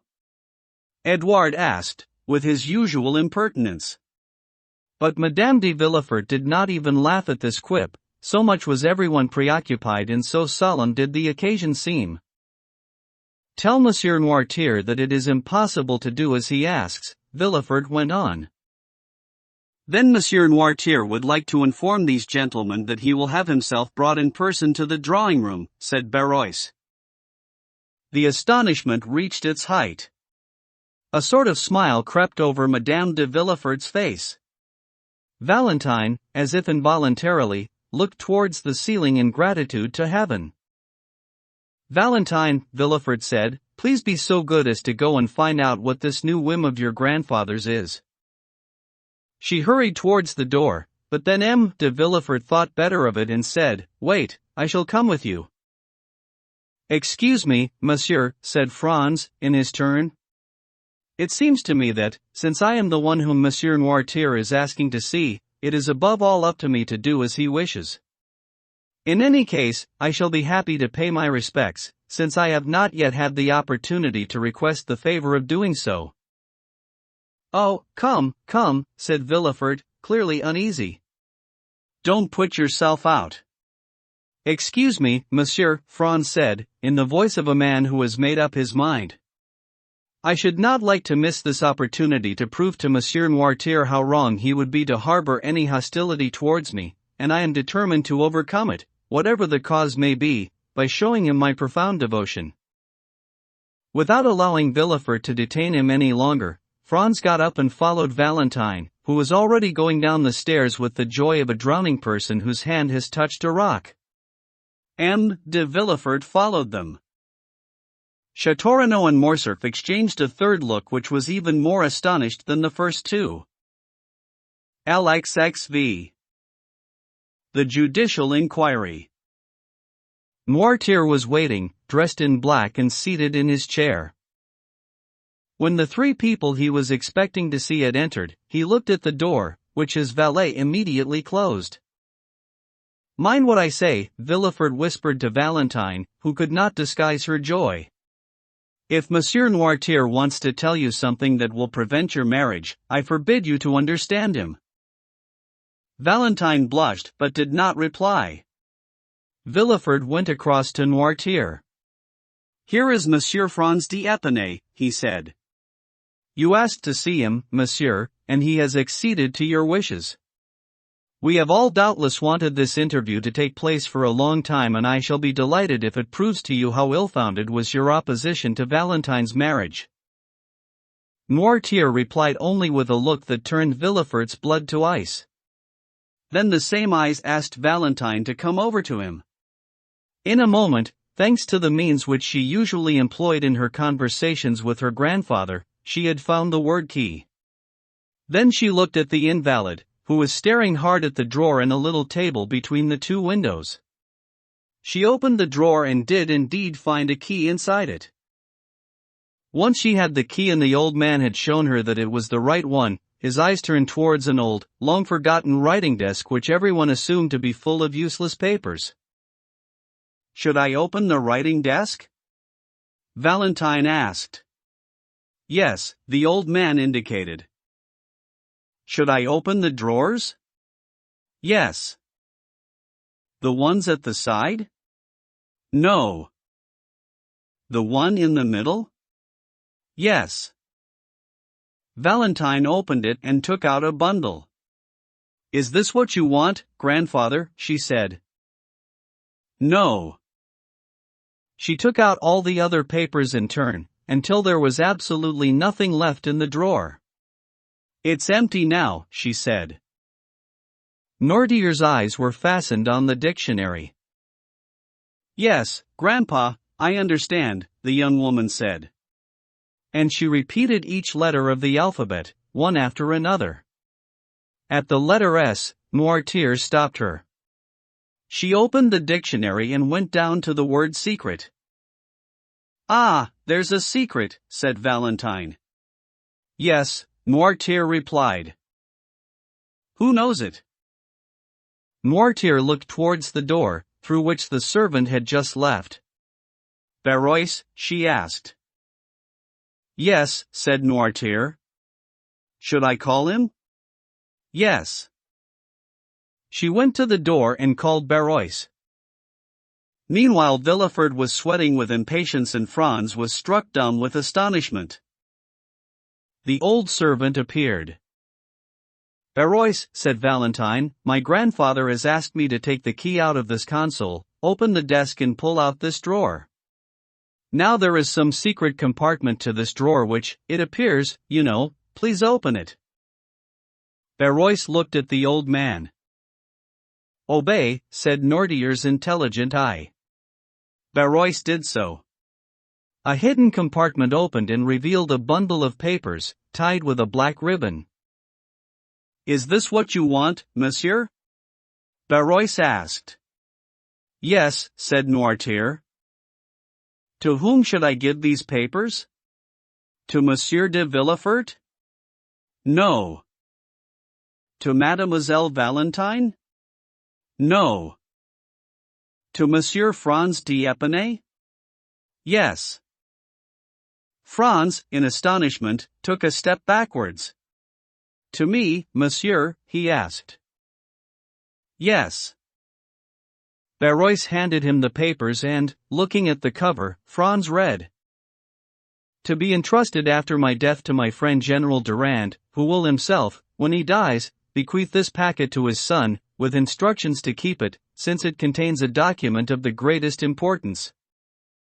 Well, then, monsieur, Franz asked, what would you like me to do with this document? To preserve it, sealed, as it is, no doubt, said the crown prosecutor. No, Noirtier replied vigorously. Perhaps you would like the gentleman to read it? Valentine asked. Yes, the old man replied. Did you understand, Baron? My grandfather is asking you to read the paper, Valentine said. In that case, let's sit down, Villefort said impatiently. This will take some time. Sit down, said the old man's eye. Villefort did so, but Valentine remained standing beside her father and leaning on the back of his chair, with Franz in front of him. The mysterious piece of paper was in his hand.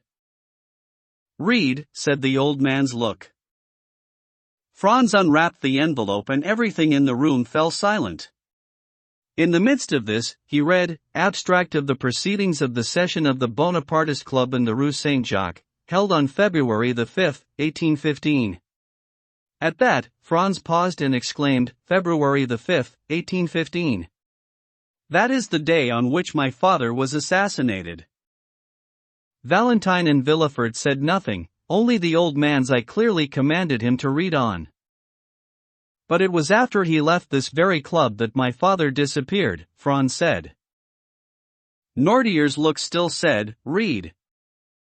Franz continued, we, the undersigned Louis-Jacques Beaurepaire, Lieutenant Colonel in the Artillery, Etienne Duchamy, Brigadier, and Claude Lecharpel, Director of Forestry, hereby declare that on February the 4th, 1815, a letter reached us from the island of Elba, recommending to the members of the Bonapartist Club, General Flavien de Quesnel who, having served the Emperor from 1804 to 1815, was worthy of their trust and goodwill, as being entirely devoted to the Napoleonic dynasty, despite the title of Baron with which King Louis XVIII had just endowed his estate of Épinay. A letter was consequently sent to General de Quesnel inviting him to take part in the following day's session, February the 5th. This letter did not inform the general of either the street or the number of the house in which the meeting was to be held, but asked him to be ready for someone to collect him at 9 o'clock in the evening. Meetings were held between 9 and midnight. At 9 o'clock the president of the club called on the general. The latter was ready. The president told him that one condition of his admission was that he should always remain ignorant of the venue for the meeting, and that he should allow his eyes to be bound, swearing that he would not try to raise the blindfold. General de Quesnel accepted this condition and promised on his honor not to try to see where he was to be led. He had asked for his carriage to be prepared, but the president told him that it could not under any circumstances be used, since there was no sense in blindfolding the master if his coachman was to keep his eyes open and recognize the streets through which they drove. "What is to be done, then?" asked the general. "I have my own carriage," said the president. "Are you then so sure of your coachman that you would confide in him a secret that you consider unwise to impart to mine?"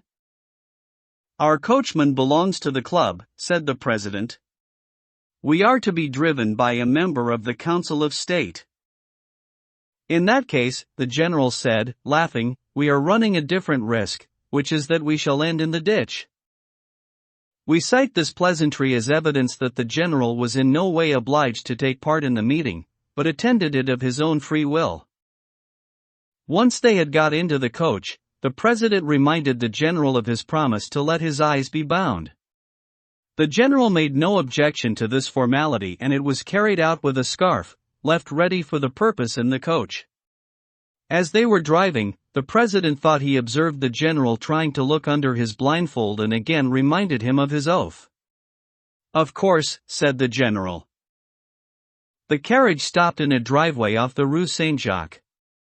The general got down, guided by the hand of the president. Without being aware of the latter's eminence, he took him to be a simple member of the club. Crossing the drive, they went up to the first floor of the house and into the council chamber. The meeting had already begun. The members of the club, informed of the person who was to be introduced that evening, were all present. The general was led to the center of the room and asked to take off his blindfold. He immediately complied and seemed very astonished at finding so many well-known faces in an organization, the very existence of which until then he had not even suspected. He was questioned about his loyalties, but contented himself with the answer that the letters from Elba must have made clear. Franz stopped reading. "My father was a royalist," he said. There was no need to ask him about his loyalties, which were well known. "Hence my own attachment to him," said Villefort. "When two people share the same ideas, my dear Franz, they easily become attached to one another." "Read," the old man said with a look. Franz continued. Here, the president requested the general to explain himself more fully, but Monsieur de Quesnel replied that his chief wish was to know what they wanted of him. He was then acquainted with the contents of the letter from the island of Elba, recommending him to the club as a man whose help and cooperation could be counted on. One paragraph dealt at length with the emperor's probable return from Elba and promised a further letter with more details on the arrival of the ship Pharaon, belonging to the shipowner Morel, of Marseille, whose captain was entirely devoted to the imperial cause. Throughout the time that this was being read, the general, on whom the company had thought they could rely as on a brother, gave on the contrary visible signs of disgust and dissatisfaction.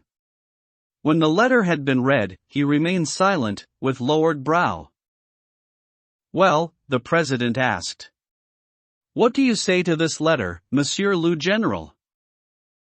"I say that it is a little soon," he replied, "since we gave our oaths to King Louis XVIII, for us to violate them on behalf of the former emperor." This time the reply was too unambiguous for there to be any mistake about his feelings. "General," the president said, "for us there is no present King Louis XVIII any more than there is any former emperor. There is only his Majesty the King and Emperor, who for 10 months has been exiled from France, his state, by violence and treachery." "Excuse me, gentlemen," said the general. "It may be that for you there is no King Louis XVIII, but there is one for me, since it was he who made me baron and brigadier. I shall never forget that I owe these two titles to his fortunate return to France." "Monsieur," the president said, in the gravest tones, rising to his feet, "beware of what you are saying. Your words clearly demonstrate that our friends on Elba were mistaken about you and that they misled us. What you have been told depended on the confidence we had in you and, consequently, on a belief that did you honor. Now it appears we were wrong. A title and a military rank have led you to transfer your loyalty to the new government that we wish to overthrow. We shall not oblige you to assist us, we would not enroll anyone against his conscience and his will, but we shall oblige you to behave as a man of honor, even if you should not be inclined to do so. By man of honor you mean knowing of your conspiracy and not revealing it. I for my part should describe this as being your accomplice. You see that I am even more open than you are. Oh, father, said Franz, pausing. Now I understand why they killed you. Valentine could not help glancing at Franz. The young man was truly handsome in his filial devotion. Villefort was pacing up and down behind him, and Nordier's eyes searched the face of everyone there, while the man's attitude remained stern and dignified. Franz went back to the manuscript and continued, Monsieur, the president said, we asked you to come to this meeting, we did not drag you here by force. When we suggested blindfolding you, you did not demur. By agreeing to these two requests, you knew perfectly well that we were not concerned with bolstering up the throne of King Louis XVIII, because in that case we should not have taken so much trouble to hide from the police. Now, you understand, it would be too convenient if one could put on a mask in order to uncover people's secrets and then have simply to take off that mask to destroy those who have trusted in you. No, you must first of all say frankly if you support this present fortuitous monarch or His Majesty the Emperor. I am a royalist, the general replied. I have sworn an oath to Louis XVIII and I shall keep it. At these words a murmur ran round the room and, from the looks exchanged between several members of the club, it was evident that they were debating the question of whether Monsieur d'Épinay should be made to regret these rash words. The president rose once more and called for silence. Monsieur, he said, you are too serious and sensible a man not to realize the consequences of the situation in which we stand towards one another. Your very frankness dictates the conditions that we must now impose on you, you must therefore swear on your honor that you will reveal nothing of what you have heard. The general reached for his sword. Since you mention honor, then at least start by not ignoring the rules of honor, and do not attempt to impose anything by violence. And you, monsieur, the president went on, with a calm that was perhaps more awful than the general's anger, I advise you not to touch your sword. The general looked around him with an expression which betrayed a hint of anxiety. However, he still did not give way but, on the contrary, summoning up all his strength, he said, I shall not swear.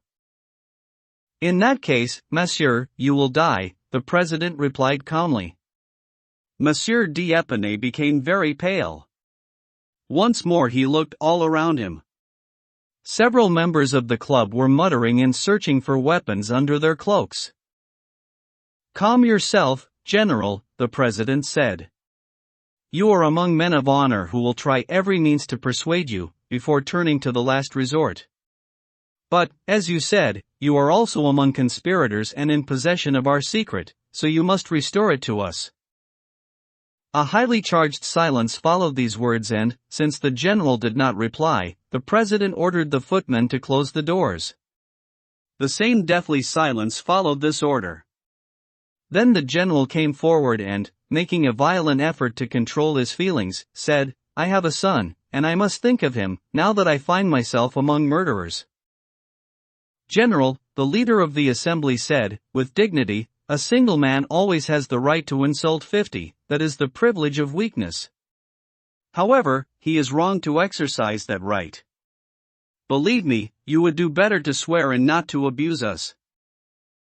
Once more reduced to silence by the other's moral superiority, the general hesitated for a moment, then, at last, he walked across to the president's desk and asked, What is the form of words you require? The following, I swear on my honor never to reveal to anyone in the world what I saw and heard on February the 5th, 1815, between 9 and 10 o'clock in the evening, and I declare that I deserve the punishment of death if I should violate this oath. The general appeared to suffer a nervous tremor that for some seconds prevented him from replying. At length, overcoming his obvious reluctance, he did utter the words required of him, but in such a low voice that it could hardly be heard. Several members therefore demanded that he should repeat it more loudly, and this was done. Now I wish to leave, the general said. Am I free at last? The president stood up, nominated 3 members of the group to accompany him and, after blindfolding the general, got into the carriage with him. One of the 3 members was the coachman who had brought them. The other members of the club dispersed in silence. "Where would you like us to take you?" the president asked. "Wherever I can be delivered from your presence," Monsieur d'Épinay answered. "Take care, monsieur," the president warned. "You are no longer in a large company, you are dealing with individuals. Don't insult them unless you wish to take responsibility for your remarks." But, instead of taking his meaning, Monsieur d'Épinay replied, "You are still as bold in your carriage as you were in your club, for no other reason, monsieur, than that 4 men are always stronger than 1. The president called on the driver to stop the carriage. They had just arrived at the end of the Quai d'Ormes, where there is a stairway leading down to the river. "Why have you pulled up here?" Monsieur d'Épinay asked. "Because you have insulted a man, monsieur," said the president, "and this man does not want to take a step further without demanding that you make honorable amends." "Here is yet another method of assassination," said the general, shrugging his shoulders. "Silence," the president replied. "Unless you wish me to consider you as one of those people you referred to a short while ago, that is to say, as a coward who uses his weakness as a shield. You are alone, and 1 man alone will answer you. You have a sword at your side, and I have one in this cane. You have no second, but one of these gentlemen will serve you. Now, if you are agreeable, you can take off your blindfold." The general at once tore off the handkerchief around his eyes, saying, "At last, I shall find out whom I am dealing with." The carriage door was opened and the 4 men got down.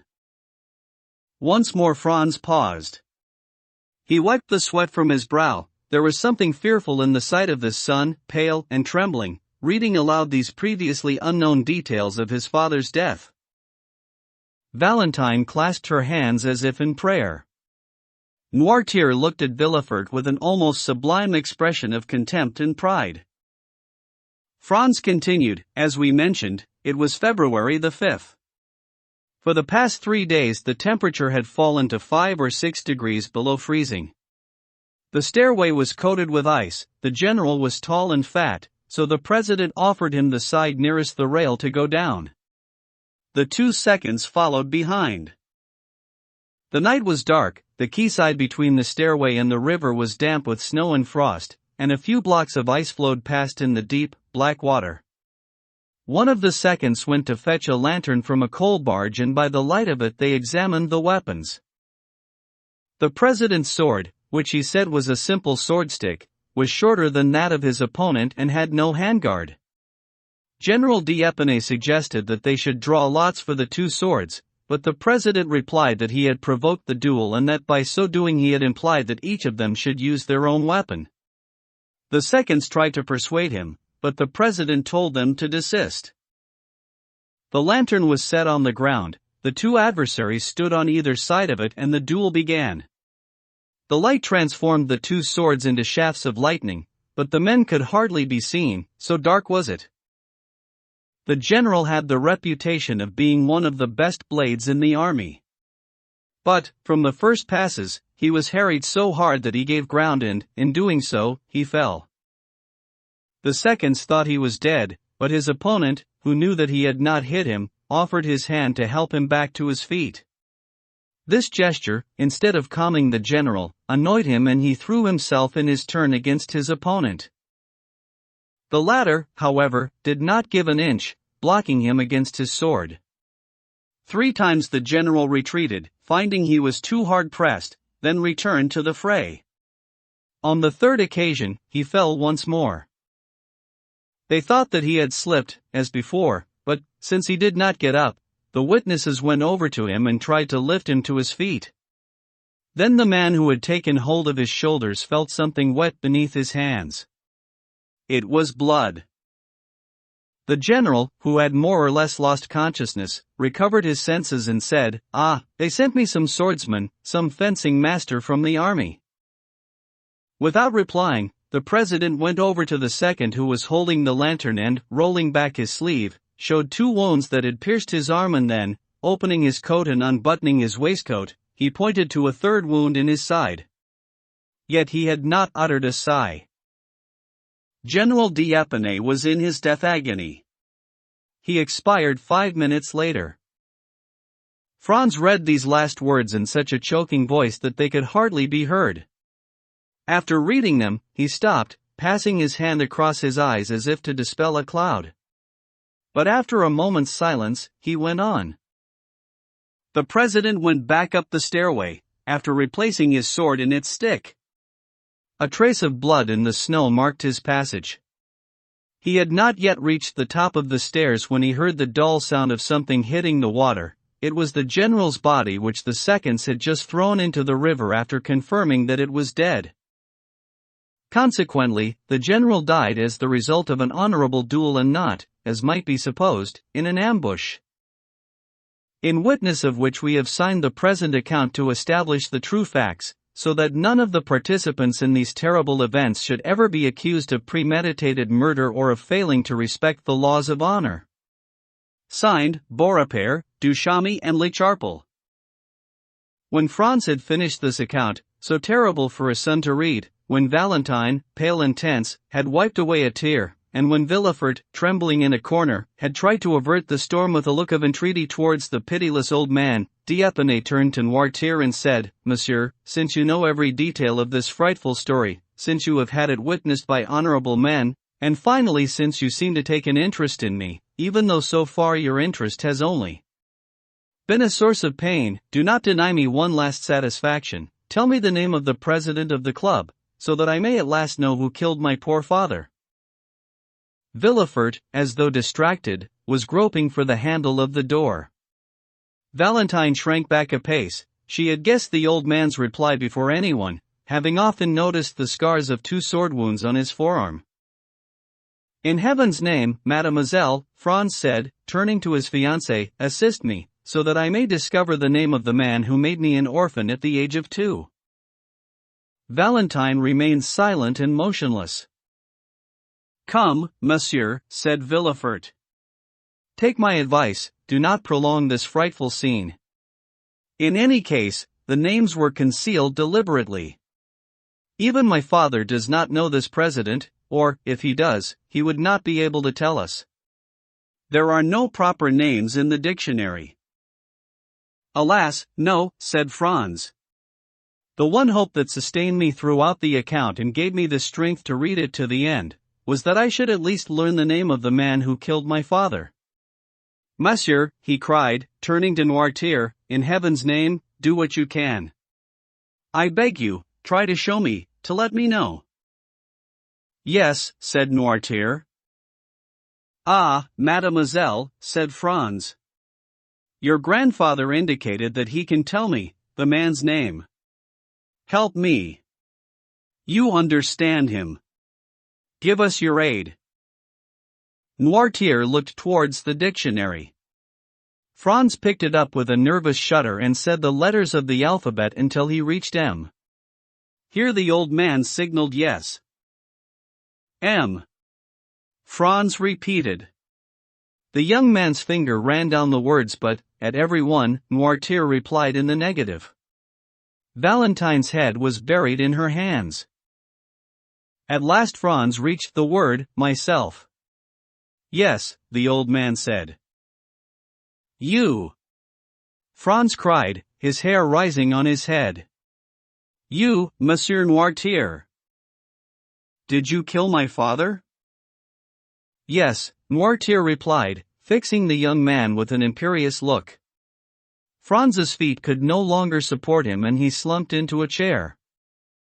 Villefort opened the door and fled, for he had just had an impulse to stifle the last dregs of life still remaining in the old man's fearsome heart. LXXVI. The progress of the younger Cavalcanti. During this time M. Cavalcanti the elder had left to resume his post, not in the army of His Majesty the Emperor of Austria, but at the roulette tables of Bagni di Lucca, where he was one of the most loyal courtiers. It goes without saying that he had taken with him the amount allocated for his journey, and as a reward for the solemn and dignified way in which he had played his role of father, scrupulously counted down to the last paul. On his departure, Andrea had inherited all the papers affirming that he had the honor to be the son of the Marquis Bartolomeo and the Marchioness Leonora Corsinari. He was thus more or less established in Parisian society, which is so open to receiving strangers and treating them, not as what they are, but as what they wish to be. In any case, what is required of a young man in Paris? To speak the language, more or less, to be acceptably turned out, to be a good sport, and to pay cash. It goes without saying that still more indulgence is shown to foreigners than to Parisians. As a consequence, within a fortnight Andrea had acquired a reasonably good standing. He was addressed as Monsieur le Comte. It was said that he had an income of 50,000 livres and there were rumors of an immense fortune belonging to his noble father, which was allegedly buried in the quarry at Saravezza. This last detail was stated as a fact in the presence of a scientist, who announced that he had seen that very quarry. This added a great deal of weight to statements that had, until then, been dubious and insubstantial, but henceforth took on the solidity of fact. This was the state of things in that portion of Parisian society to which we have introduced our readers when, one evening, Monte Cristo went to visit M. Danglars. Danglars himself was out, but the Count was invited to visit the Baroness, who was at liberty to receive guests, and he accepted. Since the dinner at Auteuil and the subsequent events, Madame Danglars could not hear Monte Cristo's name without a sort of nervous twitch. If the mention of his name was not followed by the Count's physical presence, this painful sensation intensified. On the other hand, if the Count appeared, his open features, his shining eyes, his friendliness and his gallantry towards Madame Danglars very rapidly dispelled all traces of anxiety. It seemed to the Baroness impossible that a man so charming in appearance could have any evil designs against her. In any case, even the most corrupt of us finds it hard to believe in evil unless it is based on some interest. We reject the idea of harm done for no cause and without gain as anomalous. When Monte Cristo entered the boudoir into which we have already once introduced our readers, and where the Baroness was casting an anxious eye over drawings handed to her by her daughter after she had looked at them with the younger Cavalcanti, the Count's presence produced its usual effect and the Baroness received him with a smile, though she had been somewhat troubled at the sound of his name. He took in the whole scene at a glance. Beside the Baroness, Eugenie was sitting, almost recumbent, on a sofa, with Cavalcanti standing. He was dressed in black like a hero from Goethe, with highly polished shoes and white silk stockings, running a white, well-manicured hand through his blonde hair in the midst of which could be seen the flicker of a diamond. Despite Monte Cristo's advice, the vain young man had not been able to resist slipping this stone onto his little finger. The hand movement was accompanied by provocative glances at Mlle Danglars and sighs dispatched in the same direction as the glances. Mlle Danglars was still the same, that is to say, beautiful, cold and contemptuous. Not a single glance or sigh from Andrea escaped her, but they appeared to be deflected by the breastplate of Minerva, which philosophers sometimes say in fact covered the breast of Sappho. 1. Eugenie greeted the Count coldly and took advantage of the earliest opportunity in the conversation to take herself off to her study, whence two voices could shortly be heard, merry and boisterous, accompanied by the first chords on a piano, informing Monte Cristo that Mlle Danglars had just preferred the company of Mlle Louise d'Armilly, her singing instructor, to his own and that of M. Cavalcanti. Most of all, even as he was talking to Madame Danglars and appeared entirely absorbed in the conversation, the Count noticed Andrea Cavalcanti, his anxiety, his way of going over to the door to listen to the music, without daring to go through it, his way of expressing his admiration. Shortly afterwards, the banker himself came in. His first look was towards Monte Cristo, the second towards Andrea. As for his wife, he greeted her as certain husbands do greet their wives, a thing that bachelors will be able to imagine only when someone has done a very profound analysis of the conventions of married life. "Haven't these young ladies invited you to make music with them?" Danglars asked Andrea. Alas, no, monsieur, Andrea replied, with an even more perceptible sigh than the earlier ones. Danglars at once went across to the door between the two rooms and opened it, to reveal the two young women sitting on the same piano seat in front of the same piano. Each was playing the part for one hand, an exercise that they had practiced to amuse themselves and at which they had become remarkably proficient. Framed in this way by the door, Lee d'Armilly could now be seen with Eugenie forming one of those tableaux vivants which are often exhibited in Germany. She was of quite exceptional beauty, or, rather, of exquisite sweetness. She was a small woman, as slender and blonde as a fairy, with eyes heavy with tiredness and long hair falling in ringlets across an excessively long neck, of the sort that Perugino sometimes gives to his virgins. It was said that she had a weak chest and that, like Antonia in the Violin de Cremone, too, she would one day die singing. Monte Cristo took in this female group in a single, rapid, searching glance. It was the first time he had seen Lee d'Armilly, though he had often heard her mentioned in this house. "Well, then," the banker said to his daughter, "are you trying to keep us out?" And he led the young man into the small drawing room. Whether by chance or intentionally, the door was pushed to behind Andrea so that, from where they were sitting, neither Monte Cristo nor the Baroness could see anything. But, as the banker had followed Andrea, Madame Danglars did not appear to notice this fact.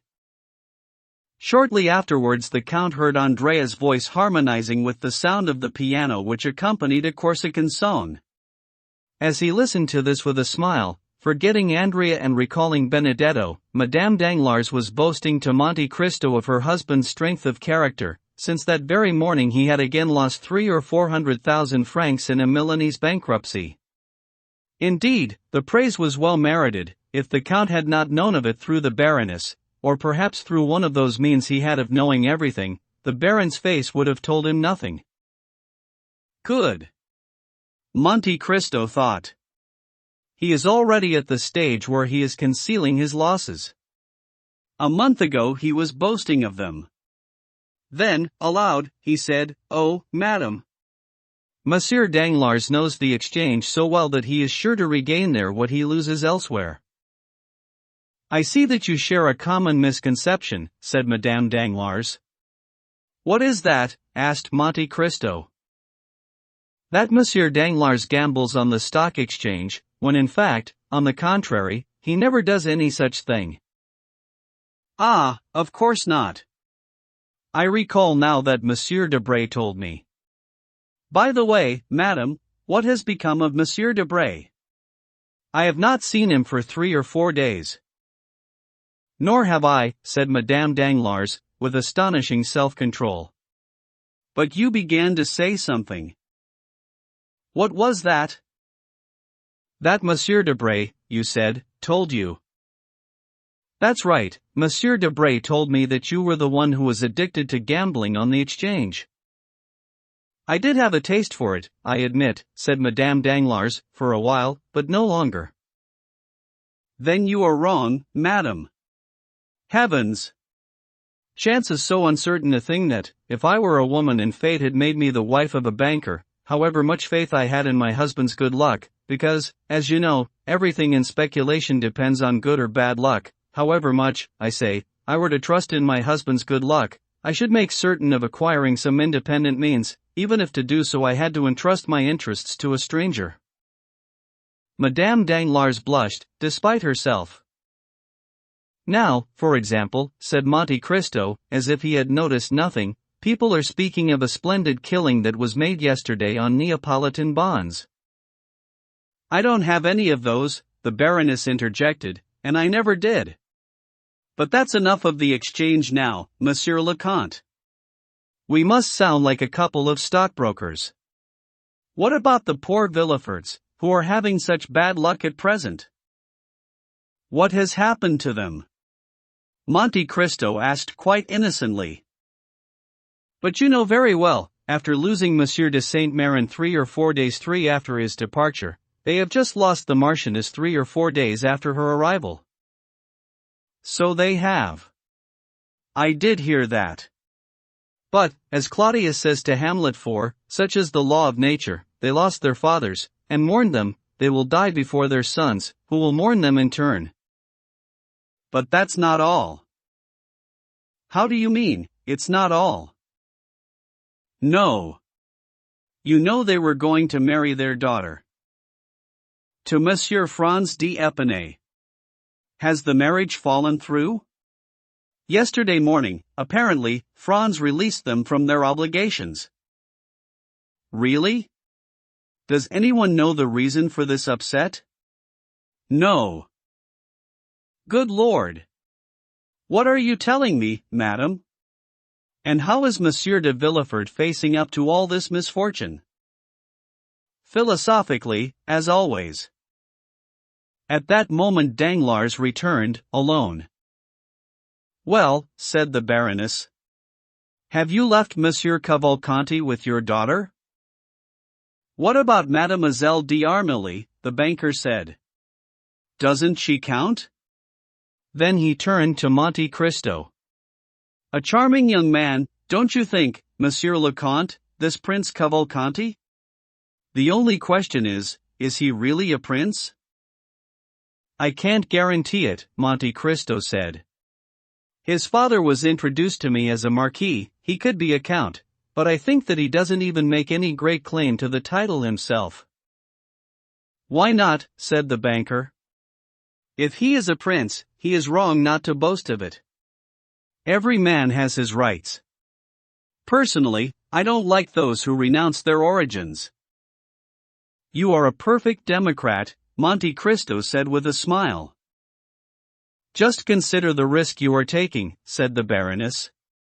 If Monsieur de Morcerf were to come here by chance, he would find Monsieur Cavalcanti in a room where he, Eugenie's fiancé, has never been permitted to enter. You are right to say by chance, said the banker, because, in truth, we see him so rarely that one could indeed say that he comes by chance. Well, no matter, if he were to come, and find this young man with your daughter, he might be displeased. He? Ha! You are mistaken. Monsieur Albert does not do us the honor of being jealous of his fiancée, he doesn't love her enough for that. In any case, what do I care if he is displeased or not?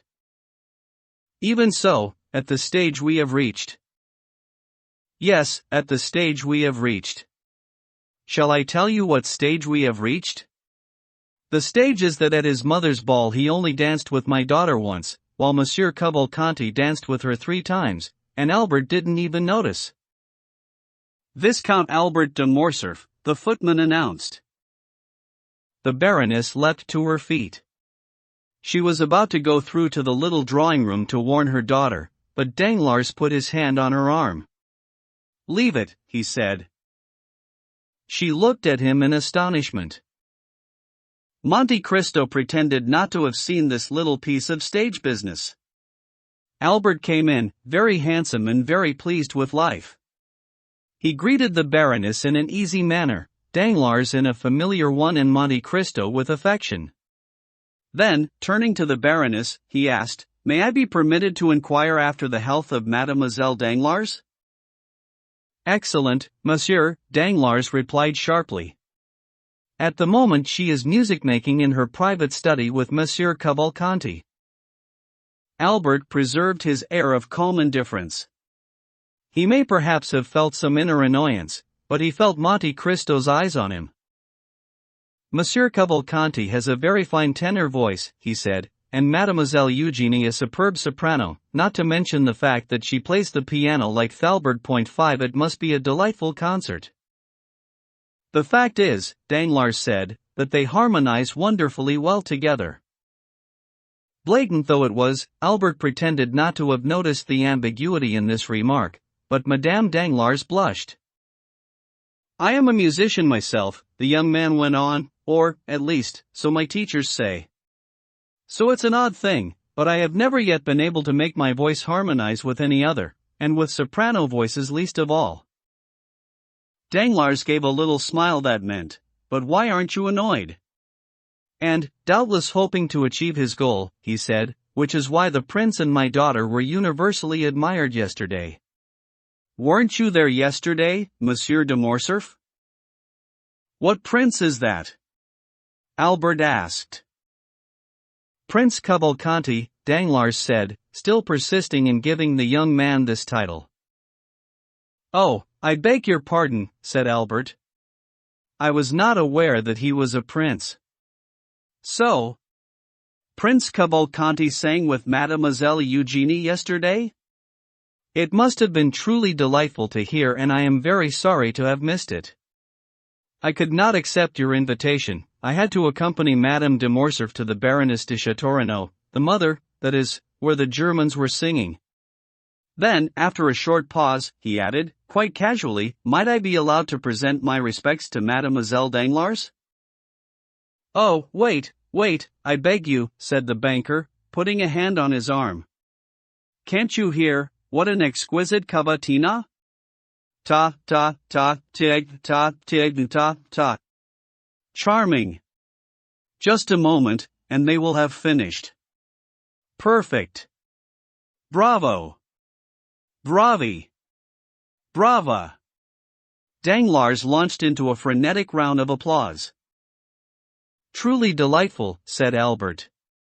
No one could understand the music of his country better than Prince Cavalcanti. You did say prince, didn't you?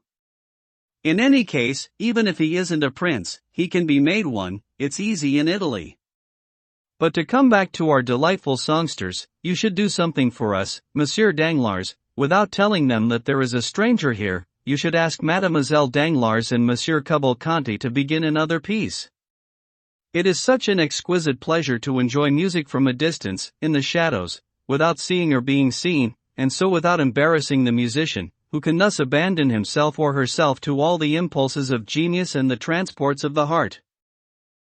This time, the young man's sang-froid left even Danglars speechless. He drew Monte Cristo aside. Well, I never. What do you think of our lover? He asked him. I have to admit, he does seem a trifle cold. But what can you do? You're committed. Certainly, I'm committed, to give my daughter to a man who loves her, not to one who doesn't. Just look at him, cold as marble, arrogant like his father. If only he were rich, if he had a fortune like the Cavalcantis, then one might overlook it. As yet I have not spoken to my daughter, but if she has any taste. Oh, come, said Monte Cristo. I may be blinded by my friendship for him, but I assure you that Monsieur de Morcerf is a delightful young man, who will make your daughter happy and eventually make something of himself. After all, his father moves in the highest circles. Danglars said. Why these reservations? There is still his past, shrouded in obscurity, but the father's past does not affect the son. No, indeed. Come now, don't be carried away. A month ago you thought it was a splendid match. You understand, I'm deeply mortified. It was at my house that you met young Cavalcanti, and, as I told you, I do not know him. I do, said Danglars. That's all I need. You know him? Have you made inquiries into his background? Asked Monte Cristo. Do I need to? Can't you tell what kind of a man he is just by looking at him? To start with, he's rich. I can't swear to it. But you're standing surety for him, even so? For 50,000 livres, a mere trifle. He is well educated. It was Monte Cristo's turn to say, He's a musician. Just like all Italians. Come now, Count, you are not fair to the young man. Well, no, I confess I am sorry to see that, knowing your arrangement with the Morcerfs, he should interfere with it in this way and take advantage of his wealth. Danglars began to laugh. What a Puritan you are, he said. It happens every day in society. But, my dear Monsieur Danglars, you cannot just break it off like that. The Morcerfs are counting on the match. They're counting on it? Absolutely. Then let them explain what's going on. You should have a word about this with the father, my dear Count, since you are such a good friend of the family. Me? What on earth made you think that? Their ball, I think. I mean to say, the Countess, the proud Mercedes, the haughty Catalan, who barely deigns to open her mouth to her oldest acquaintances, took your arm and went out into the garden with you, led you off to the far corner and only reappeared half an hour later. Please, Baron, please, said Albert. We can't hear a thing. What an outrage, from a music lover like yourself, too. Oh, yes, very witty. Young Mr. Sarcasm, he said, then, turning back to Monte Cristo, would you be good enough to say that to the father? Certainly, if you wish. And this time let's have it all done clearly and definitely. He can ask me for my daughter's hand, set a date, talk about the dowry. In short, let's shake hands on it or shake fists, but no more delays, you understand. Very well, I'll talk to him for you. I'm not saying that I await the outcome with pleasure, but I shall expect to hear from him. As you know, a banker is bound by his word. And he gave one of those sighs that had been heard from the younger Cavalcanti half an hour earlier. Bravi! Bravo! Brava!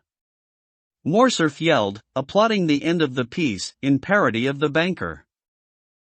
Danglars was starting to bristle at this when a footman came and whispered in his ear. I'll be back shortly, he said to Monte Cristo. Wait for me, I may have something to tell you before you leave. And he went out. The Baroness took advantage of her husband's absence to throw open the door to her daughter's study, and they saw Andrea, who had been seated at the piano with Eugenie, leap to his feet as if powered by a spring.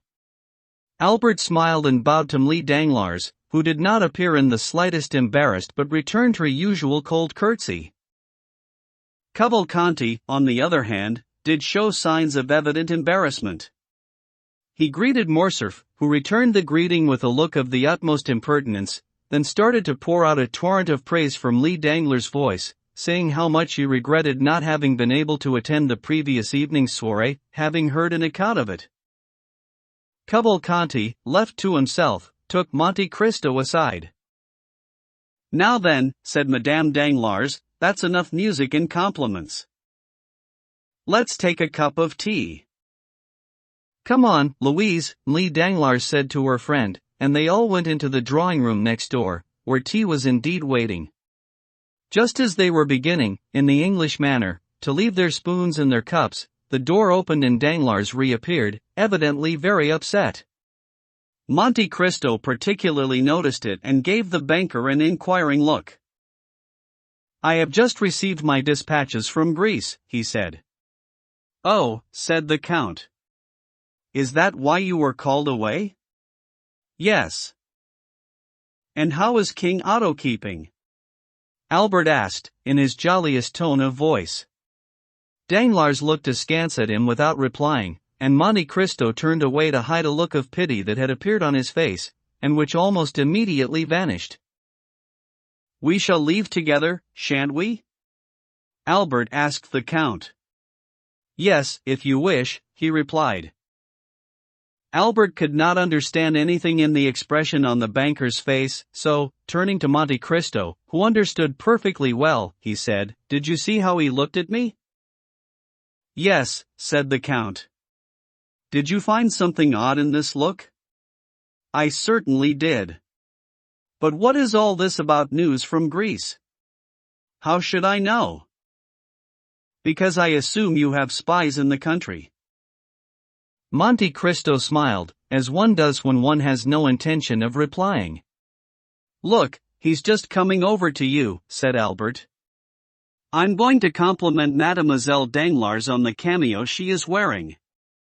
Meanwhile the father will have time to tell you all about it. If you do compliment her, let it be for her voice, at least, said Monte Cristo. Not at all, anyone could do that. My dear Viscount, you have the conceit of impertinence, Monte Cristo said. Albert crossed over to Eugenie with a smile on his lips. Meanwhile Danglars bent over the Count's ear. "You gave me excellent advice," he said, "and there is a frightful story behind those two words, Fernand and Janina." "No, really," said Monte Cristo. "Yes, I'll tell you about it. But take the young man away. For the moment I should be too embarrassed to stay in the room with him." "That's just what I'm going to do, he's coming with me." "And do you still want me to send the father to you?" "More than ever." "Very well." The Count signaled to Albert, both of them said goodbye to the ladies and left, Albert treating Lee Danglars' scorn with utter indifference, Monte Cristo repeating to Madame Danglars his advice on the wisdom for a banker's wife of ensuring her future. M. Cavalcanti remained master of the field. LXXVII. Cade. Hardly had the Count's horses rounded the corner of the boulevard than Albert turned to him and burst out into a peal of laughter, a little too loud not to be slightly forced. "Well, now," he said, "I might ask you, as King Charles IX asked Catherine de' Medici after the St. Bartholomew's Day massacre, how do you think I played my little part?" "In what connection?" asked Monte Cristo. "Why, in connection with setting up my rival with Monsieur Danglars." "What rival?" "What rival?" "Your protégé, Monsieur Andrea Cavalcanti, of course." "You must be joking, Viscount." "I do not in any way protect Monsieur Andrea, at least not where Monsieur Danglars is concerned." "That's a criticism I should make of you, should the young man need protection, but, luckily for me, he doesn't." "Why? Do you think he's courting?" "I guarantee it. He rolls his eyes and groans like a lover. He aspires to the hand of the proud Eugenie." "Ha! That's a perfect anapestic line. I promise you, it was unintentional." "No matter, I'll repeat it, he aspires to the hand of the proud Eugenie."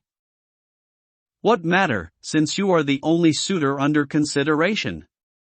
"Don't say that, my dear Count." "I'm spurned from both sides." "How do you mean, from both sides?" Of course. Mademoiselle Eugénie hardly spoke to me under confidant, Mademoiselle d'Armilly, not at all. "Yes, but the father adores you," said Monte Cristo. "Really?" "On the contrary, he thrust 1,000 daggers into my heart, admittedly they were stage daggers, with disappearing blades, but he thought they were real enough." "Jealousy implies affection." "Yes, but I am not jealous." "However, he is." "Of whom? Of Debray?" "No, of you." "Me? I guarantee that in a week he will have barred his door to me." "You are wrong, Viscount." "Prove it." "Do you want me to?" "Yes." "I have been asked to request Monsieur de Morcerf to make some definite proposal to the Baron." "Who asked you?" "The Baron himself." "Oh, now," Albert said, in the most wheedling tone he could summon. "You wouldn't do that, would you, my dear Count?"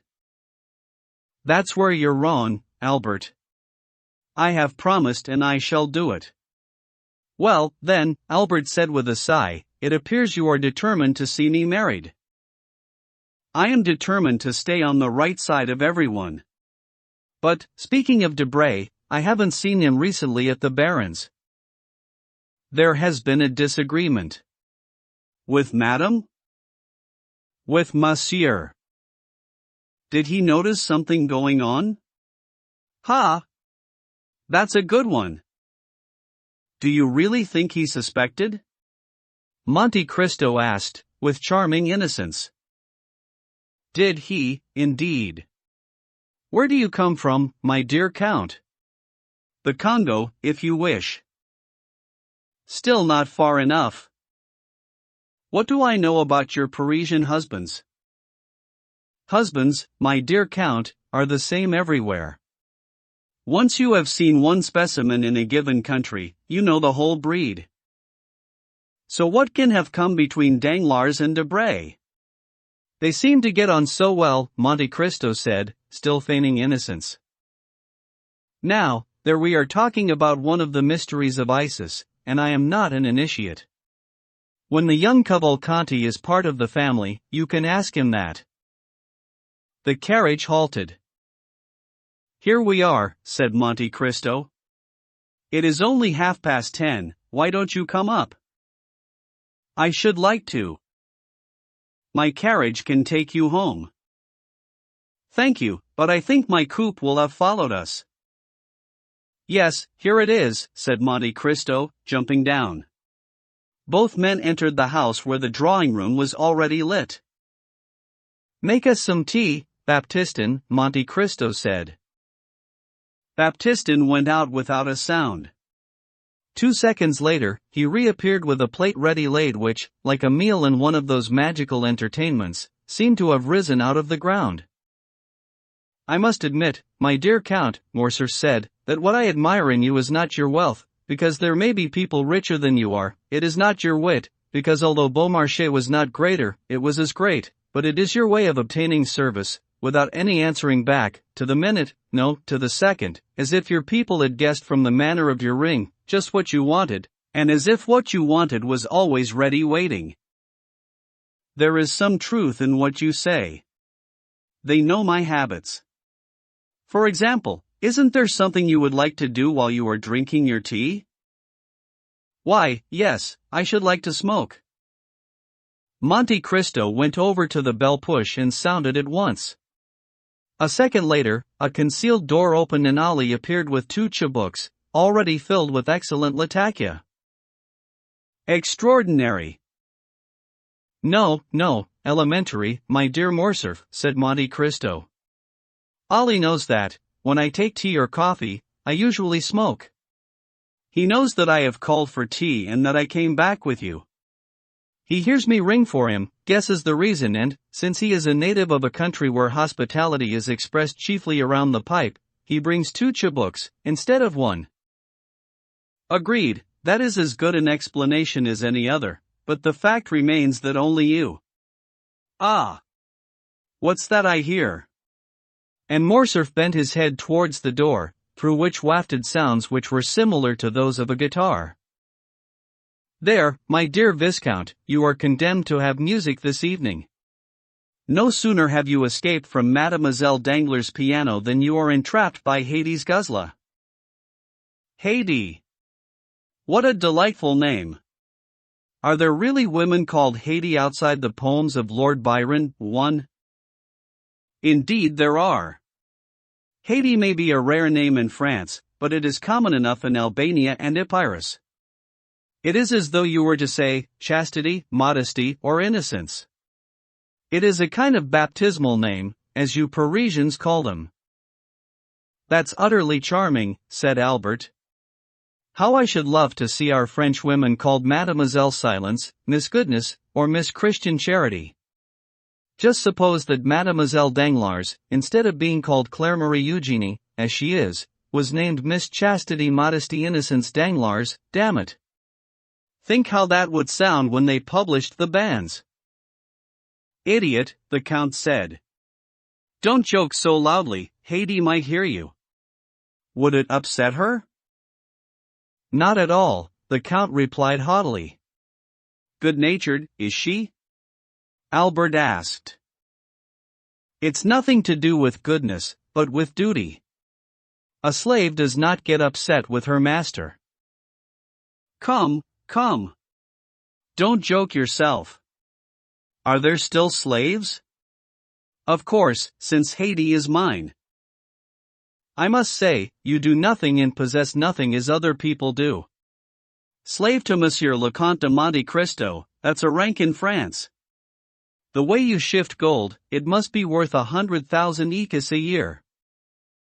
100,000 écus. The poor girl used to own more than that. She came into the world with a fortune beside which those in the 1,001 Nights are a trifle.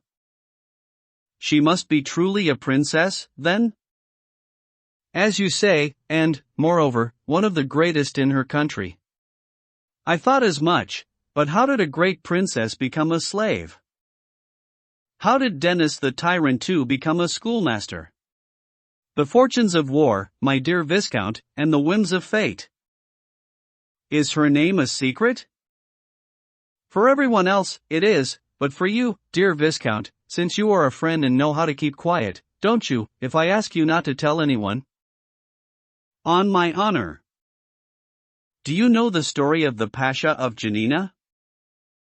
Ali Tebelen, 3 certainly, since it was in his service that my father made his fortune.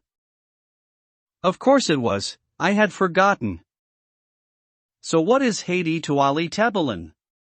Quite simply his daughter. What? The daughter of Ali Pasha? And the beautiful Vasiliki. And now she is your slave? She most certainly is. How did it happen? Why? One day when I was strolling through the market in Constantinople, I bought her. Magnificent. One does not live with you, dear Count, one dreams. Now, listen. But I am going to be very presumptuous. Tell me anyway. Since you go out with her and take her to the opera, what then? Could I be bold enough as to ask this of you? Be bold enough to ask me whatever you wish. Well, then, Count, will you introduce me to your princess? Certainly, on 2 conditions.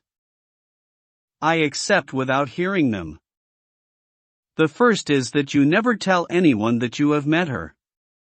Very well. Morcerf held out his hand.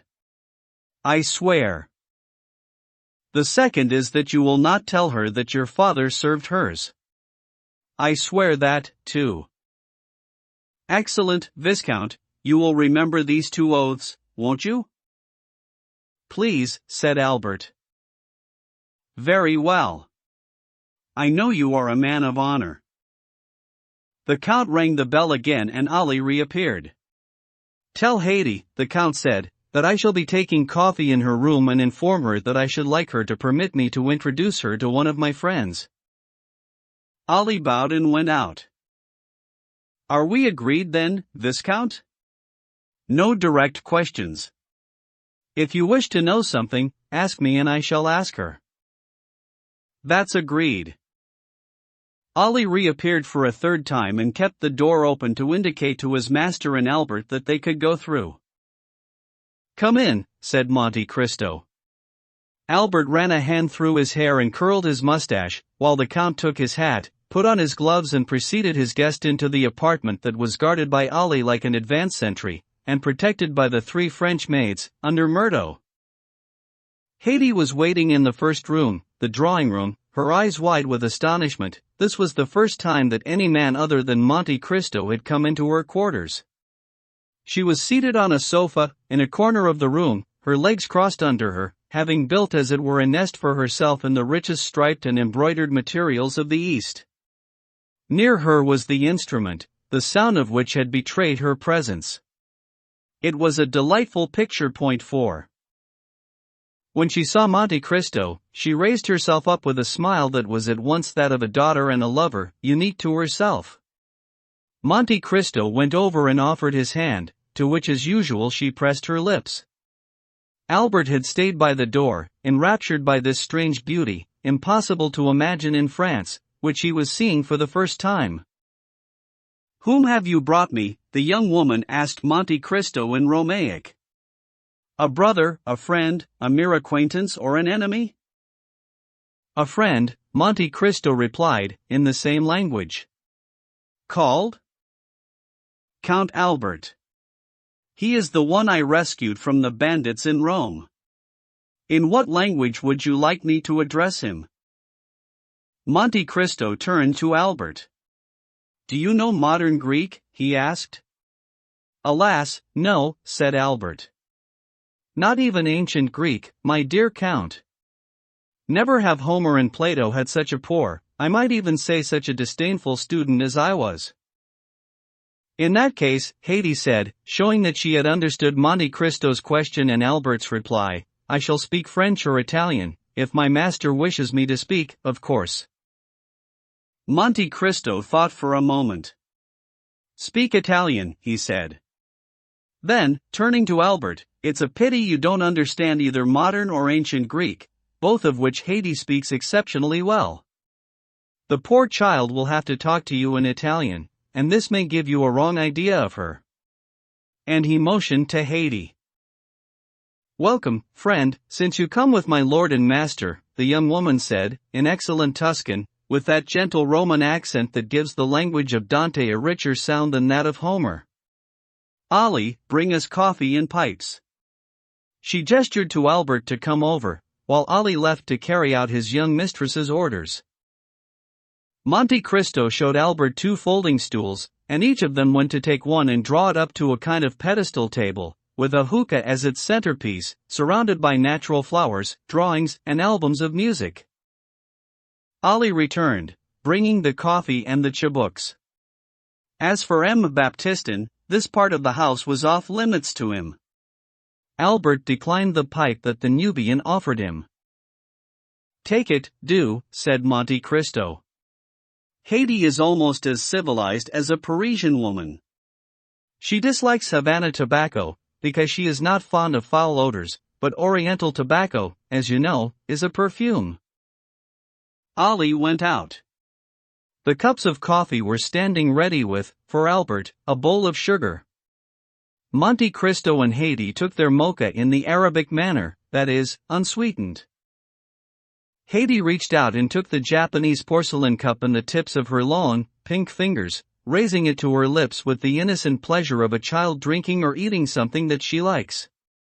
At the same time 2 women came in carrying more trays, laden with ices and sorbets, which they set down on 2 small tables waiting there especially for that purpose. My dear host, said Albert in Italian, and you, signora, forgive my astonishment. I am naturally amazed. Here in the heart of Paris I find the Orient, the true Orient, not unfortunately as I have experienced it, but as I have dreamed it, and only a moment ago I could hear the sound of a passing omnibus and the lemonade sellers ringing their bells. Oh, signora! If only I could understand Greek, your conversation, in these enchanted surroundings, would make this an evening that I would always remember. I speak Italian well enough to converse with you, monsieur, Haydée said calmly. I shall do my best, if you like the East, to help you discover it here. What can I talk about? Albert whispered to Monte Cristo. Whatever you wish, about her country, her childhood, her memories.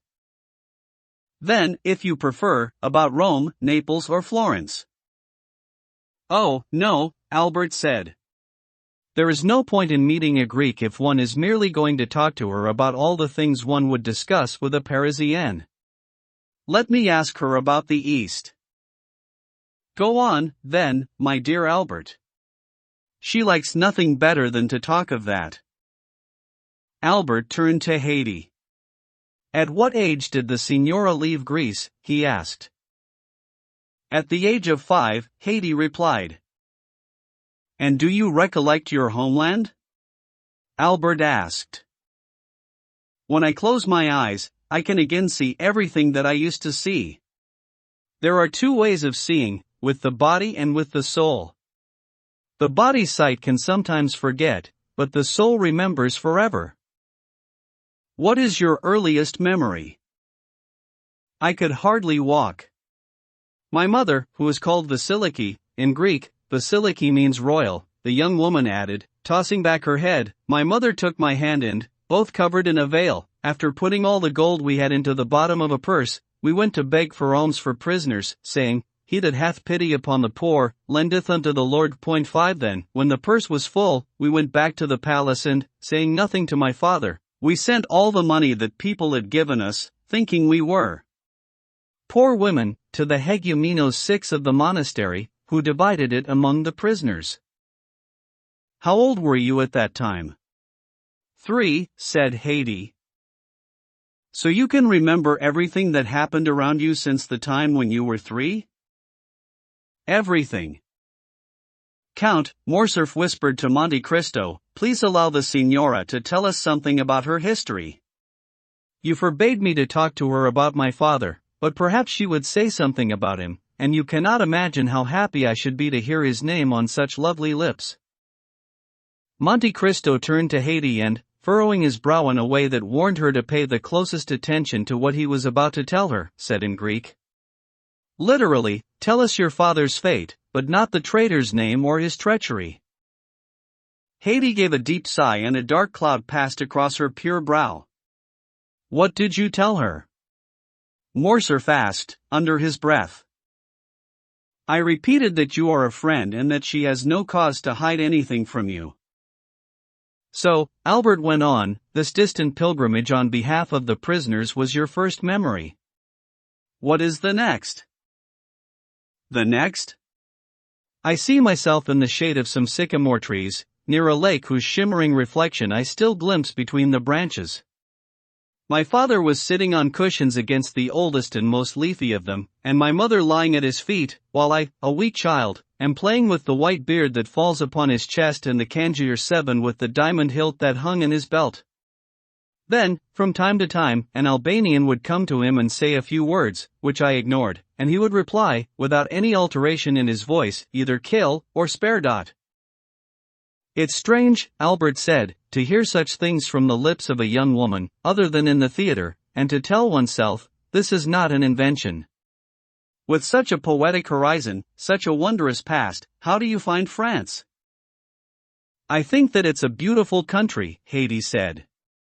But I see France as it is, because I see it with the eyes of a grown woman, while I have only ever seen my own country with the eyes of a child, so that it seems to me always enwrapped in a mist that is either luminous or dark, depending on whether my eyes perceive it as a sweet homeland or a place of bitter suffering. How can someone as young as you, Signora, have known suffering? Albert asked, succumbing despite himself to the force of banality.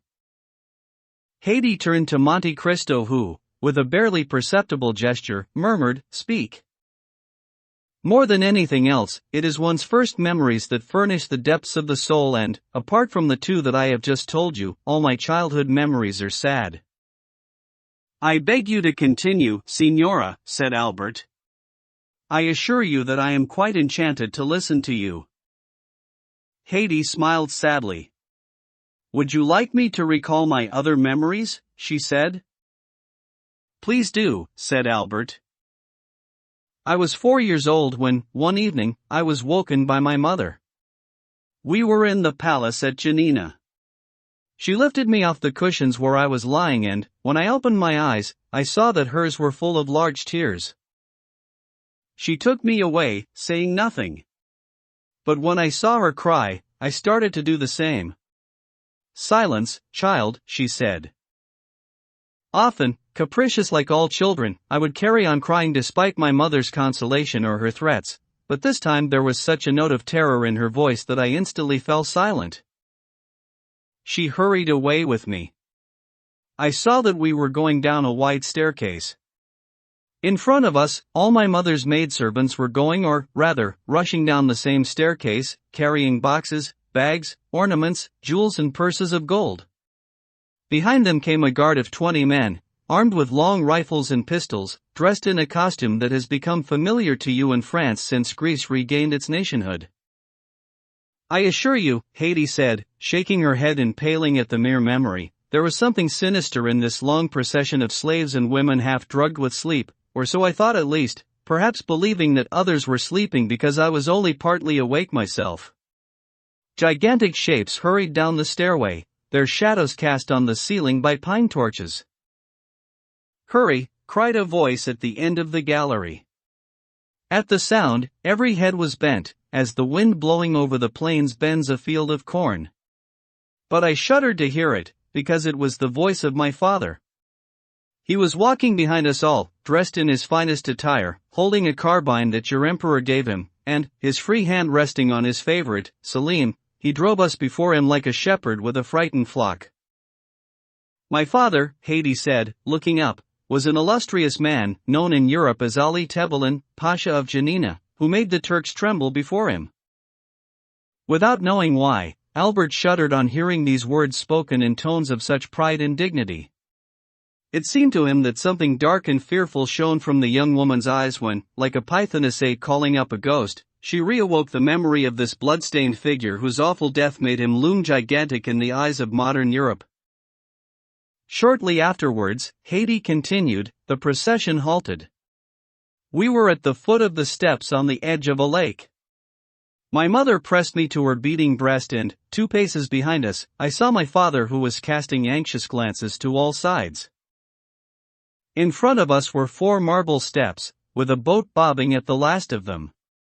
From where we were we could see a black shape in the middle of the lake. This was the pavilion for which we were heading. Perhaps because of the darkness, it seemed a long way away to me. We stepped down into the boat. I remember that the oars made no noise as they touched the water.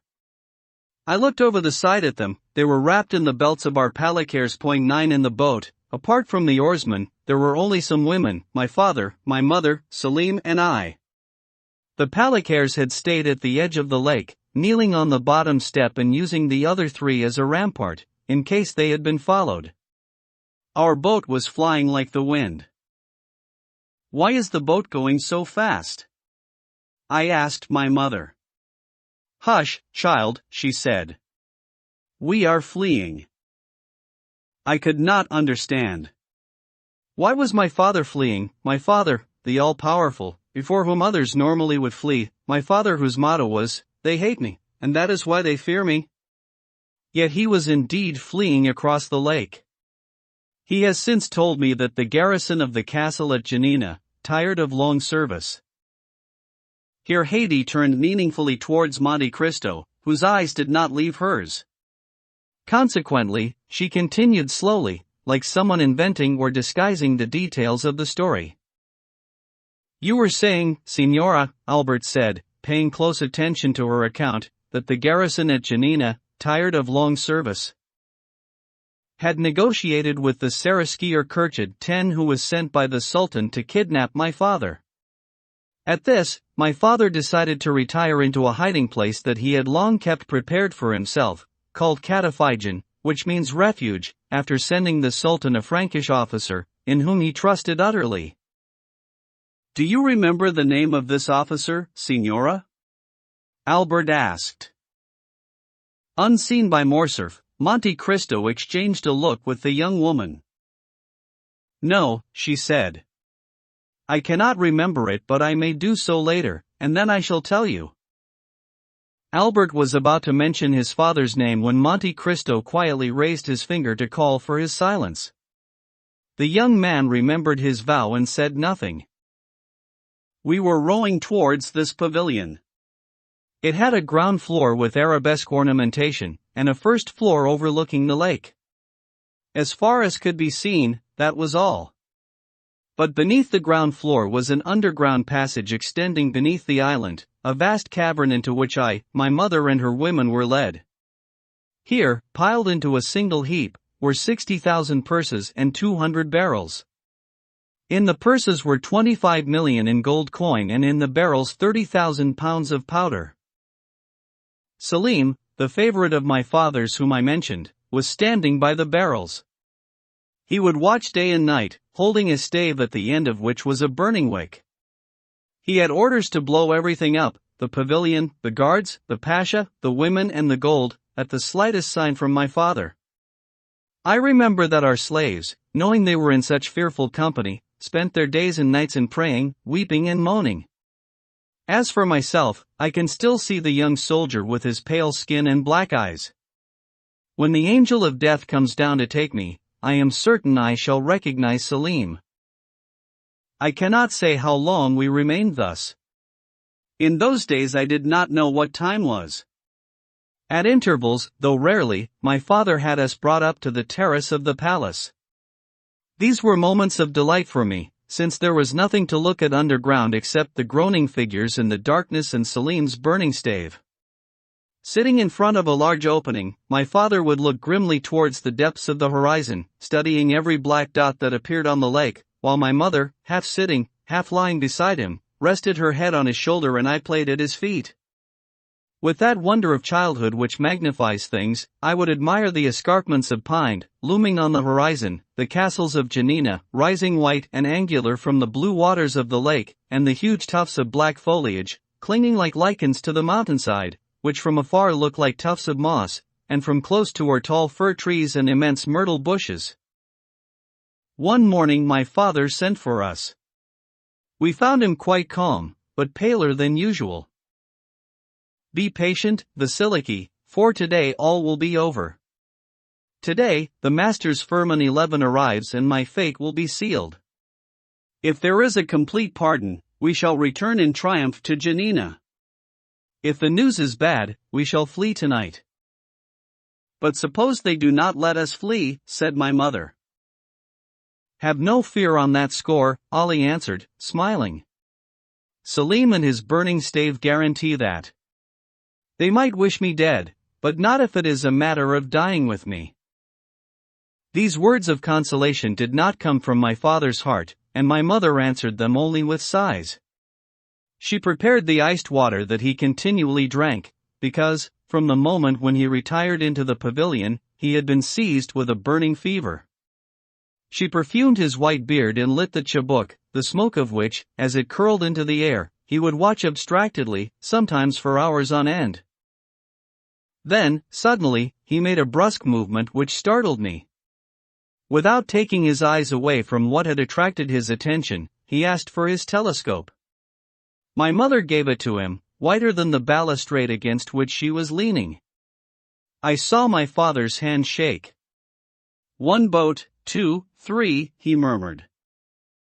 And he got to his feet, grasped his weapons and, I remember, emptied some powder into the pan of his pistols. "Vasiliki," he told my mother, with a visible shudder, "this is the moment that will decide our fate. In half an hour we shall know the response of the sublime emperor. Return underground with Haiti." "I do not wish to leave you," Vasiliki said. "If you die, my master, I want to die with you." "Go to Selim," my father cried. "Farewell, my lord," my mother muttered obediently, bent double as if by the approach of death. "Take Vasiliki," my father told his palicares. But I was forgotten. I ran to him and reached out my hands. He saw me and, leaning over, pressed his lips to my forehead. Oh! That kiss! It was the last, and it is still on my brow. On the way down, through the vines on the terrace, we saw the boats getting larger as they approached across the lake. At first they had been merely black dots, now they were already like birds skimming across the surface of the waters. Meanwhile, in the pavilion, 20 palicares, seated at my father's feet and hidden by the wooden paneling, were watching the arrival of these boats with angry eyes, their long guns, encrusted with silver and mother of pearl, held at the ready. A large number of cartridges were spread around the floor. My father looked at his watch and walked anxiously back and forth. This is the scene that I saw as I left my father, taking with me the last kiss that I ever received from him. My mother and I went down the underground passage. Selim was still at his post. He smiled at us sadly. We went to search for cushions on the other side of the cavern and came to sit close to him. In times of great danger, loyal hearts seek one another and, though I was only a child, I felt instinctively that a great misfortune was hovering above our heads. Albert had often heard tell of the last moments of the vizier of Janina, not from his father, who never spoke of it, but from strangers. He had also read different accounts of the man's death, but this story, brought to life in the person and the voice of this young woman, these living tones and this mournful elegy, struck him with both an inexpressible charm and an inexpressible feeling of horror. As for Haiti, she had paused for a moment, caught up in her dreadful memories. Her head, like a flower bending on a stormy day, had fallen forward onto her hand, and her eyes, lost in the distance, still seemed to see the green slopes of pine on the horizon and the blue waters of the Lake of Janina, a magic mirror reflecting the dark scene that she had described. Monte Cristo was looking at her with an indefinable look of concentration and pity. "Carry on," he said to her in Romaic. Haiti looked up, as though Monte Cristo's sonorous voice had woken her from a dream, and continued her story. It was 4 o'clock in the evening, but even though it was a pure and brilliant day outside, we were plunged in the darkness of the underground tunnel. A single light was burning in the cave, like a star trembling against a black sky. This was Salim's taper. My mother was a Christian and she was praying, while from time to time Salim repeated the hallowed formula, "God is great." Even now my mother retained some hope. As she came down, she thought she recognized the Frank who had been sent to Constantinople and in whom my father had every confidence, knowing that the soldiers of the French Sultan are usually noble and generous. She took a few steps towards the staircase and listened. "They are coming," she said. "Let us pray that they are bringing peace and life." "What are you afraid of, Vasiliki?" Salim replied, in a voice that was at once so soft and so proud. "If they do not bring peace, we shall give them death." And he stirred the embers with his lance, in a gesture like that of an antique Cretan Dionysus.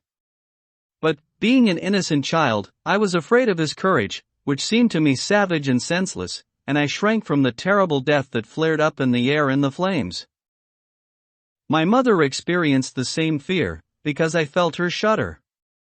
My God, Mother!" I cried. "Are we going to die?"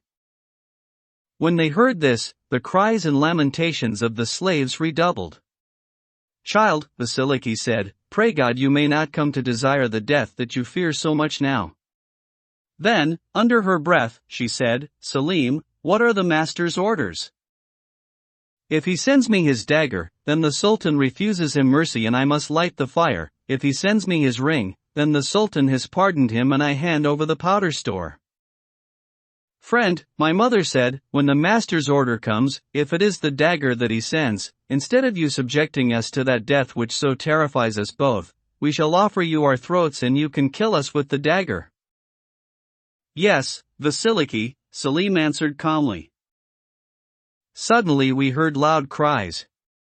We listened. They were cries of joy.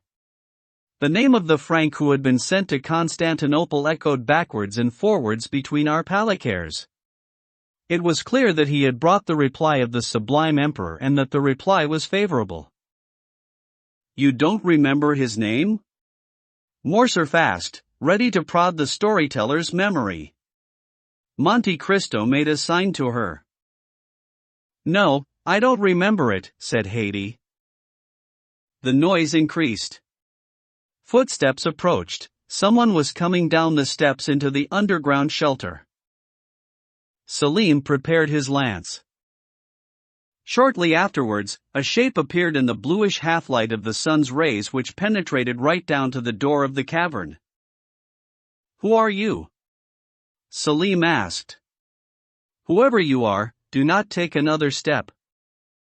"Glory to the Sultan," the shape said. "A full pardon has been granted to the Vizier Ali. Not only is his life spared, but his fortune and his possessions are returned to him." My mother gave a cry of joy and pressed me to her heart. "Stop!"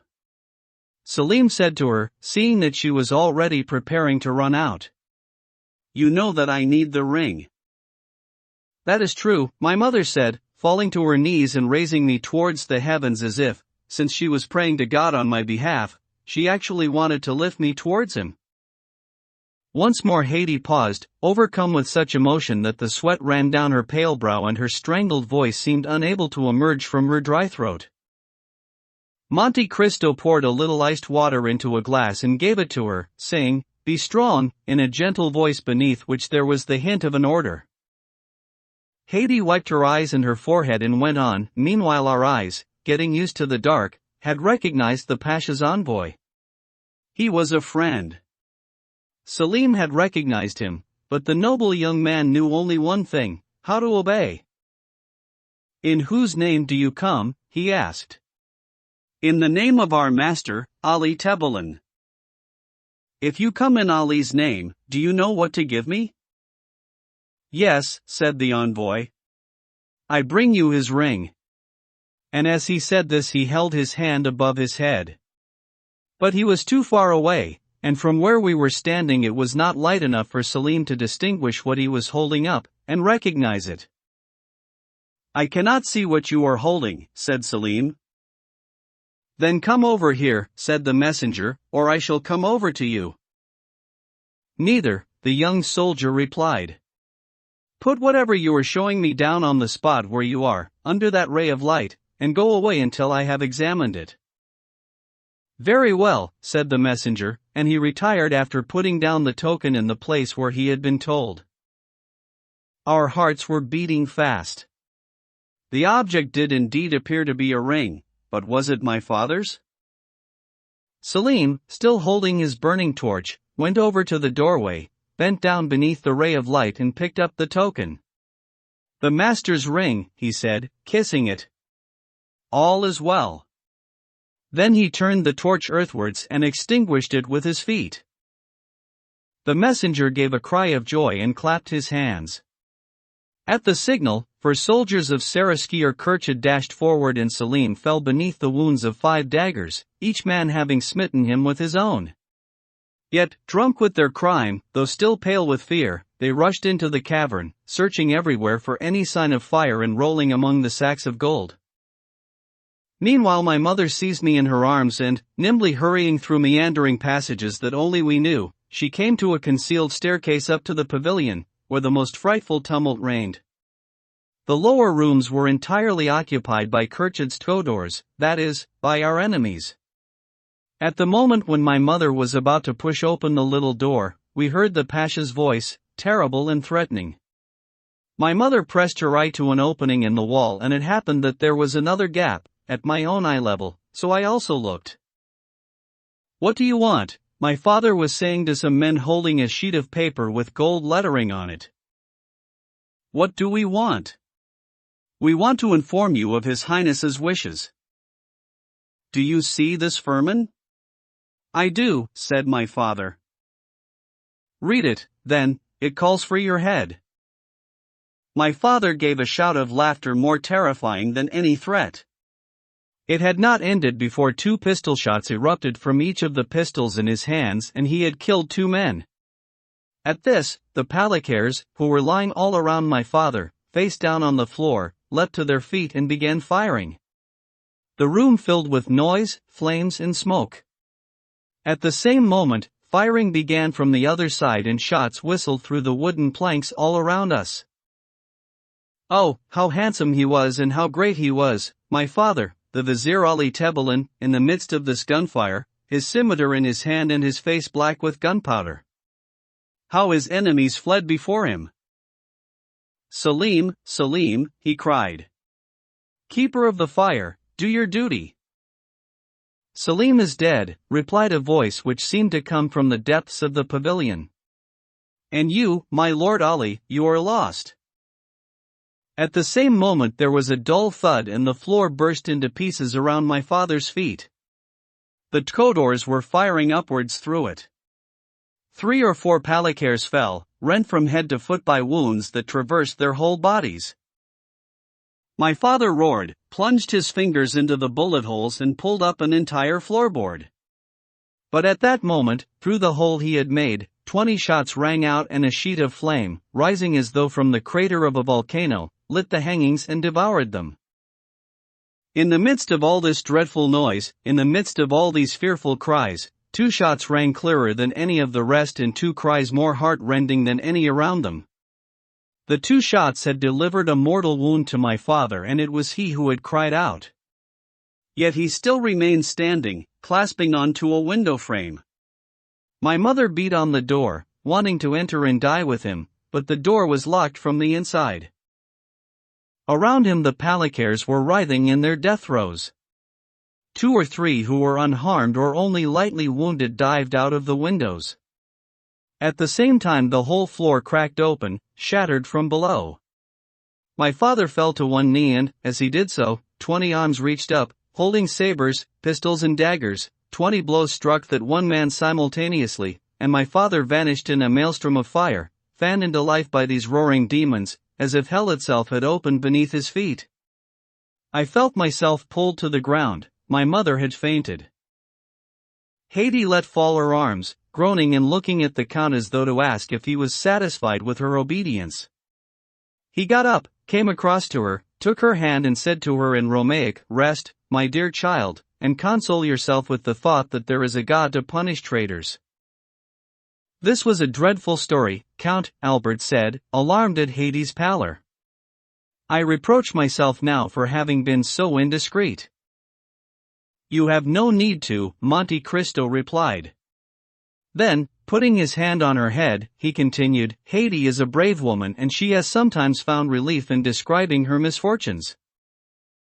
"Because, my lord," the young woman exclaimed, "the tale of my sufferings reminds me of your goodness towards me." Albert looked at her curiously. She had not yet told him what he most wanted to know, how she had become the Count's slave. Haydée saw the same wish in his eyes and the Count's, so she went on. "When my mother came to herself, we were both in front of the Saraskier. 'Kill me,' my mother said, 'but spare the honor of Ali's widow.' 'It is not I with whom you should plead,' said Kirchid. 'With whom, then?' 'With your new master.' 'And who is that?' 'Kirchid showed us one of the men who had most contributed to my father's death,' the young woman said, with brooding anger. 'So did you become this man's property?' Albert asked. 'No,' Haydée replied. 'He did not dare keep us, but sold us to some slave dealers on their way to Constantinople. We crossed through Greece and were almost dead on arriving at the imperial gate, which was crowded with onlookers who stepped aside to let us pass, when suddenly my mother follows their eyes, cries out and falls to the ground, showing me a head impaled above the gate. Beneath it were the words, 'This is the head of Ali Tebelin, Pasha of Janina.' Weeping, I tried to raise my mother to her feet, but she was dead. I was taken to the bazaar. A rich Armenian bought me, educated me, gave me teachers and, when I was 13, sold me to Sultan Mahmud. And from him, Monte Cristo said, I bought her, as I told you, Albert, for that stone equal to the one in which I keep my lozenges of hashish." "Oh, my lord, how good and great you are," said Haydée, kissing Monte Cristo's hand. "How fortunate I am to belong to you." Albert was dumbstruck at what he had heard. "Finish your coffee," the Count said to him. "The story is over." LXXVIII. A correspondent writes from Janina. Franz had staggered out of Nordier's room in such a confused state that even Valentine felt sorry for him. Villefort merely muttered some incoherent phrases and fled to his study where, 2 hours later, he received the following letter. After what was revealed this morning, Monsieur Noirtier de Villefort cannot imagine any alliance to be possible between his family and that of Monsieur Franz d'Épinay. Monsieur Franz d'Épinay is appalled when he considers that Monsieur Villefort, who appeared to know about the events that were described this morning, did not anticipate his reaction. Anyone who could have seen the magistrate at that moment, stricken as he was, would not have believed that he had foreseen it. Indeed, he would never have thought that his father would be so frank, or so brutal, as to recount such a story. True, M. Noirtier, contemptuous of his son's opinion, had never taken the trouble to elucidate the matter for Villefort, and the latter had always assumed that General Canel, or Baron d'Épinay, according to whether one prefers to call him by the name he made for himself or the one that was made for him, had been assassinated, rather than honorably killed in a duel. This harsh letter, from a young man who until then had been so respectful, was devastating to the pride of someone like Villefort. Hardly had he entered his study than his wife followed. Franz's disappearance, at M. Noirtier's summons, had so astonished everyone that the position of Madame de Villefort, who had remained alone with the notary and the witnesses, had become more and more embarrassing. Eventually she made up her mind and left, announcing that she was going to find out what had happened. Villefort told her only that, after a dispute between himself, M. Noirtier and M. d'Épinay, Franz's engagement to Valentine had been broken off. This was not easy to relay to the people who were still waiting, so Madame de Villefort went back and said simply that M. Noirtier had suffered some kind of apoplectic seizure at the start of the meeting, so the signature of the contract had naturally been postponed for a few days. This news, false though it was, made such a singular impression, coming after two other misfortunes of the same kind, that all of them looked at one another in astonishment, then left without a word.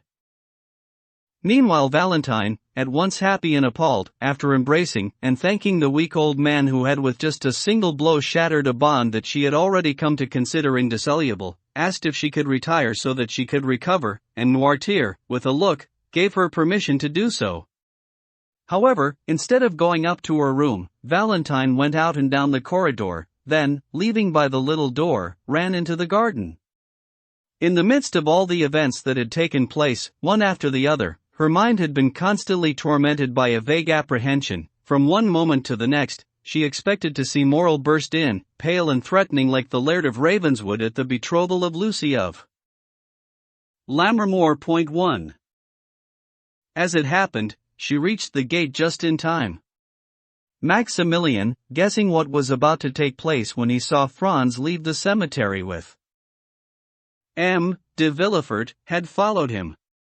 Then, after seeing him enter, he saw him come out again, then return with Châteaurenaud. He could no longer have any doubt. He hurried to his field, ready for anything, sure that Valentine would come there to him as soon as the opportunity presented itself. He had been right. As I pressed to the fence, he saw the young woman run towards the gate, without taking any of her usual precautions. At first glance, Maximilian was reassured, and at her first word he leapt with joy. "Saved," Valentine said. "Saved," Morel repeated, unable to believe such good fortune. "By whom are we saved?" "By my grandfather." "Oh, Morel." "Love him dearly." Morel swore to love the old man with all his soul, and the oath cost him nothing, for at that moment he did not merely love him like a friend or a father, he adored him as a god. But how did it happen? Morel asked. What strange means did he employ? Valentine opened her mouth to tell him everything, but then considered that there was a dreadful secret behind all this that did not belong only to her grandfather. Later, she said. I shall tell you everything later. When? When I am your wife. This put the conversation on a plane which made it easy for Morel to understand anything, so he understood that he must be content with what he knew and that this was enough for one day. However, he agreed to leave only on the promise that he would see Valentine the following evening. She gave him her promise. Everything had changed in her eyes, and it was certainly easier for her now to believe that she would marry Morel than it had been an hour earlier to believe that she would not marry Franz. While this was going on, Madame de Villefort had gone up to see Noirtier. The old man looked at her with the stern, dark eye that he usually turned on her. Monsieur, she said, I do not need to tell you that Valentine's engagement has been broken off, because this is where the breach occurred. Noirtier gave no sign of emotion. But, Madame de Villefort went on, what you do not know, monsieur, is that I was always opposed to the match, which was to take place in spite of my objections. Noirtier looked inquiringly at his daughter-in-law. Well, now that the engagement is broken off, and I was always aware of your distaste for it, I have come with a request that neither Monsieur de Villefort nor Valentine could make. Noirtier's eyes asked what this could be. I have come, Monsieur, Madame de Villefort went on, as the only person who has a right to do so, being the only one who has nothing to gain from it, to beg you to restore to your granddaughter, not your goodwill, since she has always had that, but your fortune. Noirtier's eyes remained unsure for an instant, clearly seeking the motives behind this demand and unable to find them. Am I right to hope, Monsieur, Madame de Villefort said, that your intentions were in harmony with the request I have just made? Yes, said Noirtier. In that case, Monsieur, she concluded, I shall leave you with both gratitude and contentment. and, bowing to him, she went out of the room. The following day, Noirtier duly called for the notary. The first will was torn up and a new one made, under which he left his entire fortune to Valentine, on condition that she was not separated from him. Some people in society therefore calculated that Lee de Villefort, heiress to the Marquis and Marquise de Saint-Méran and now restored to her grandfather's favor, would one day have an income of nearly 300,000 livres. While the engagement was being broken off at the Villeforts, the Comte de Morcerf received a visit from Monte Cristo and, to show Danglars how eager he was, he put on his lieutenant general's dress uniform, the one he had decked out with all his decorations, and called for his best horses. In this finery, he trotted round to the Rue de la Chaussée d'Antin and had himself announced to Danglars, who was going over his end-of-the-month accounts. In recent weeks this had not been the best time to meet the banker if one wanted to find him in a good mood. So, at the sight of his old friend, Danglars put on his most majestic air and drew himself up in his chair. Morcerf, contrary to his usual straight-laced manner, was wearing a jolly, affable smile. Since he was more or less certain that his suit would be received favorably, he did not bother with diplomatic niceties, but came straight to the point. "Here I am, Baron," he said. "For a long time we have been beating about the bush over what we said." As he began speaking, Morcerf expected the banker's face to relax, attributing its lowering expression to his silence, but, on the contrary, the face became still more cold and impassive, though one would hardly have deemed this possible. This was why Morcerf had stopped in the middle of his sentence. "What did we say, Monsieur le Comte?" the banker asked, as if searching his memory for an explanation of the general's meaning. "Ah, I see," the Count said.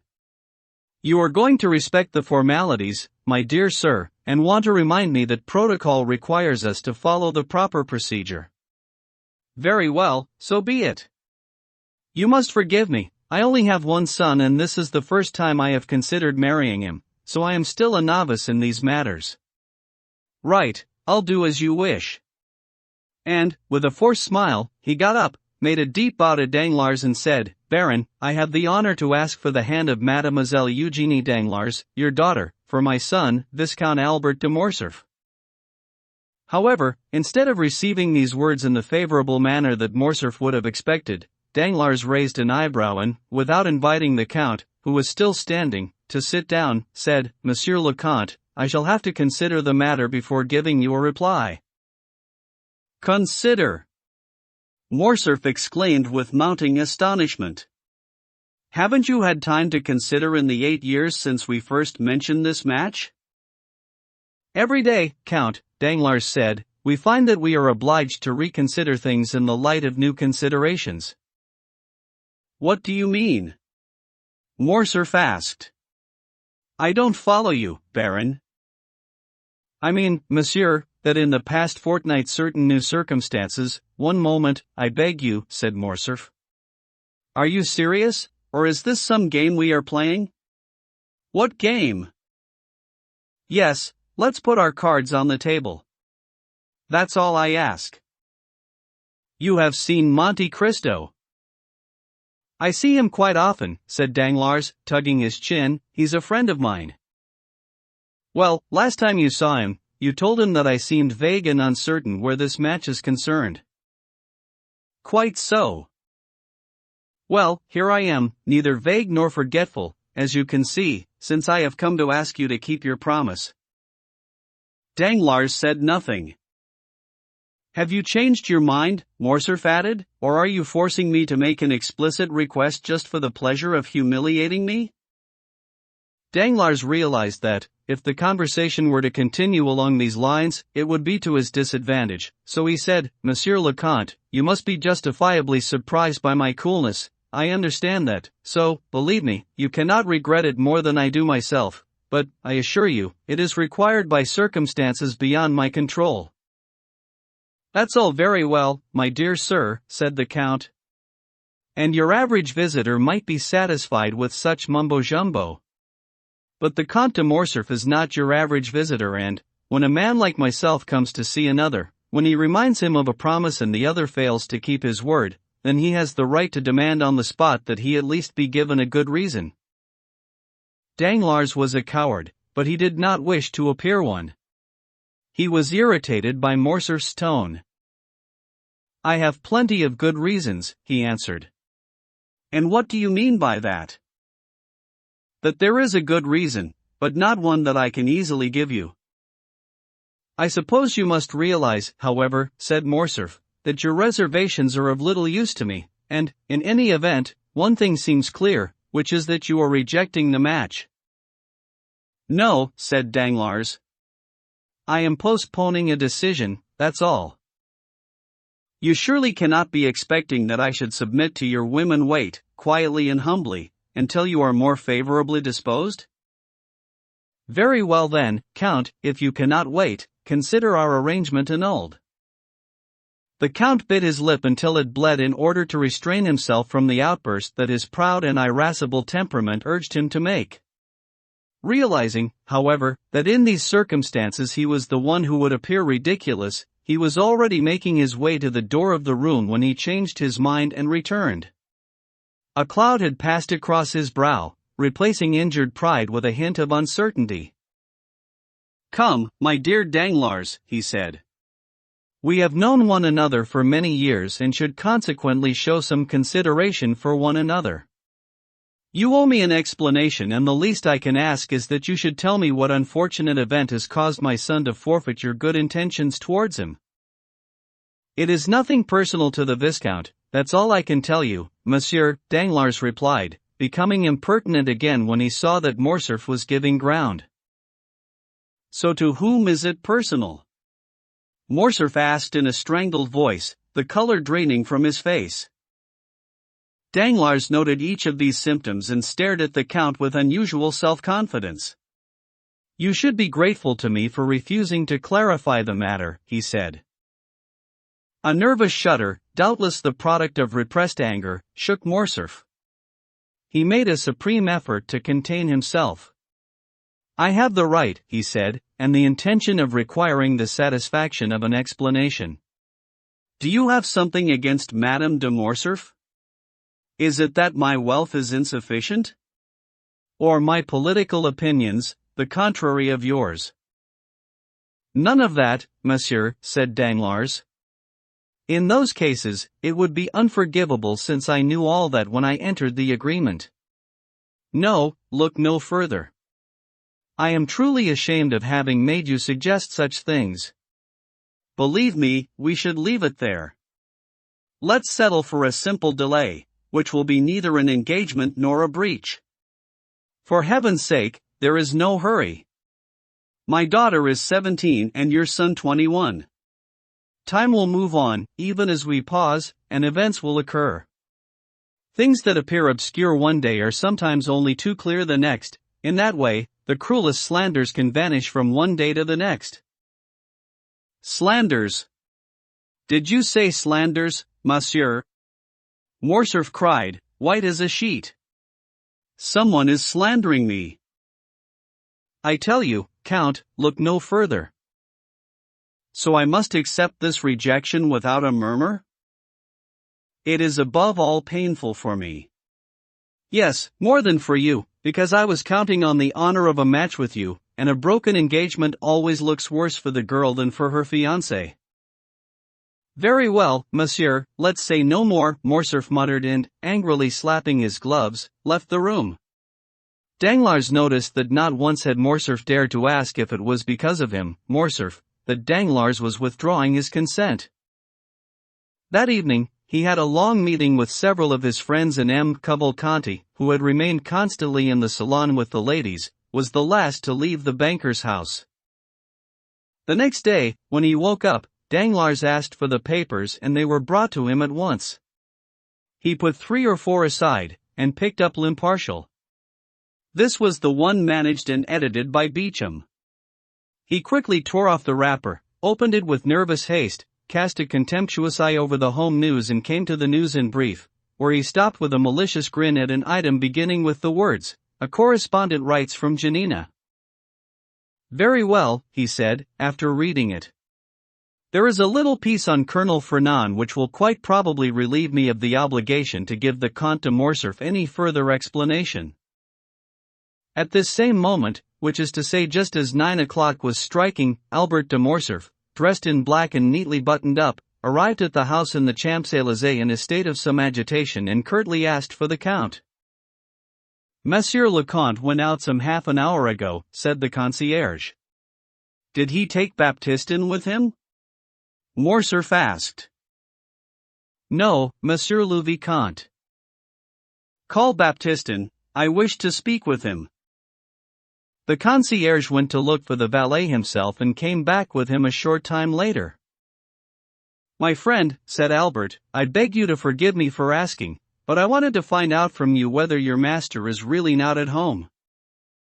No, monsieur, he is not, Baptistin replied. Even to me? I know how happy my master is to receive monsieur, and I should be careful to exclude him from any general instruction. You are right, because I have a serious matter to discuss with him. Do you think he will be long? No, he ordered breakfast for 10 o'clock. Very well, I shall take a walk along the Champs-Élysées and be here at 10. If Monsieur le Comte returns before I do, ask him to be so good as to expect me. I shall, monsieur may be sure of that. Albert left his hired cab at the Count's door and went off on foot. Walking past the Allée des Views, he thought he recognized the Count's horses standing at the door of Gosset's shooting gallery. He went over and, having recognized the horses, now recognized the driver. Is the Count shooting? He asked him. Yes, monsieur, the coachman replied. Several shots had rung out at regular intervals since Morcerf had approached the shooting gallery. He went in. The attendant was standing in the little garden. I beg the Vicomte's pardon, he said, but would you mind waiting for a moment? Why is that, Philippe? Albert asked. Being a regular visitor, he was astonished at this incomprehensible barrier. Because the gentleman who was practicing at the moment hires the whole range for himself and never shoots in front of anyone. Not even you, Philippe. As you see, monsieur, I am standing by the door to my office. And who loads his pistols? His servant. A Nubian? A Negro. That's what I mean. Do you know the gentleman, then? I have come to find him. He is a friend. Oh, that's a different matter. I'll go in and tell him. And Philippe, driven by curiosity, went into the shooting gallery. A moment later Monte Cristo appeared at the door. Please forgive me for following you here, my dear Count, said Albert, and I must start by telling you that it was not the fault of your servants. I alone have been indiscreet. I went to your house and was told that you were out walking, but that you would return at 10 o'clock for breakfast. I also went out for a walk to pass the time, and it was then that I saw your horses and your carriage. What you say leads me to hope that you have come to invite me to breakfast. No, thank you, there's no question of dining for the moment. Perhaps we may lunch together later, but I shall be poor company, confound it. What on earth is the matter? My dear Count, I am going to fight today. You? How on earth is that? In a duel, of course. Yes, I realize that, but for what reason? You understand, people fight for all sorts of reasons. On a point of honor. Ah, now. That's serious. So serious that I have come to ask a favor of you. Which is? To be my second. Then it's really serious. Let's not discuss it here, but go home. Ali, some water.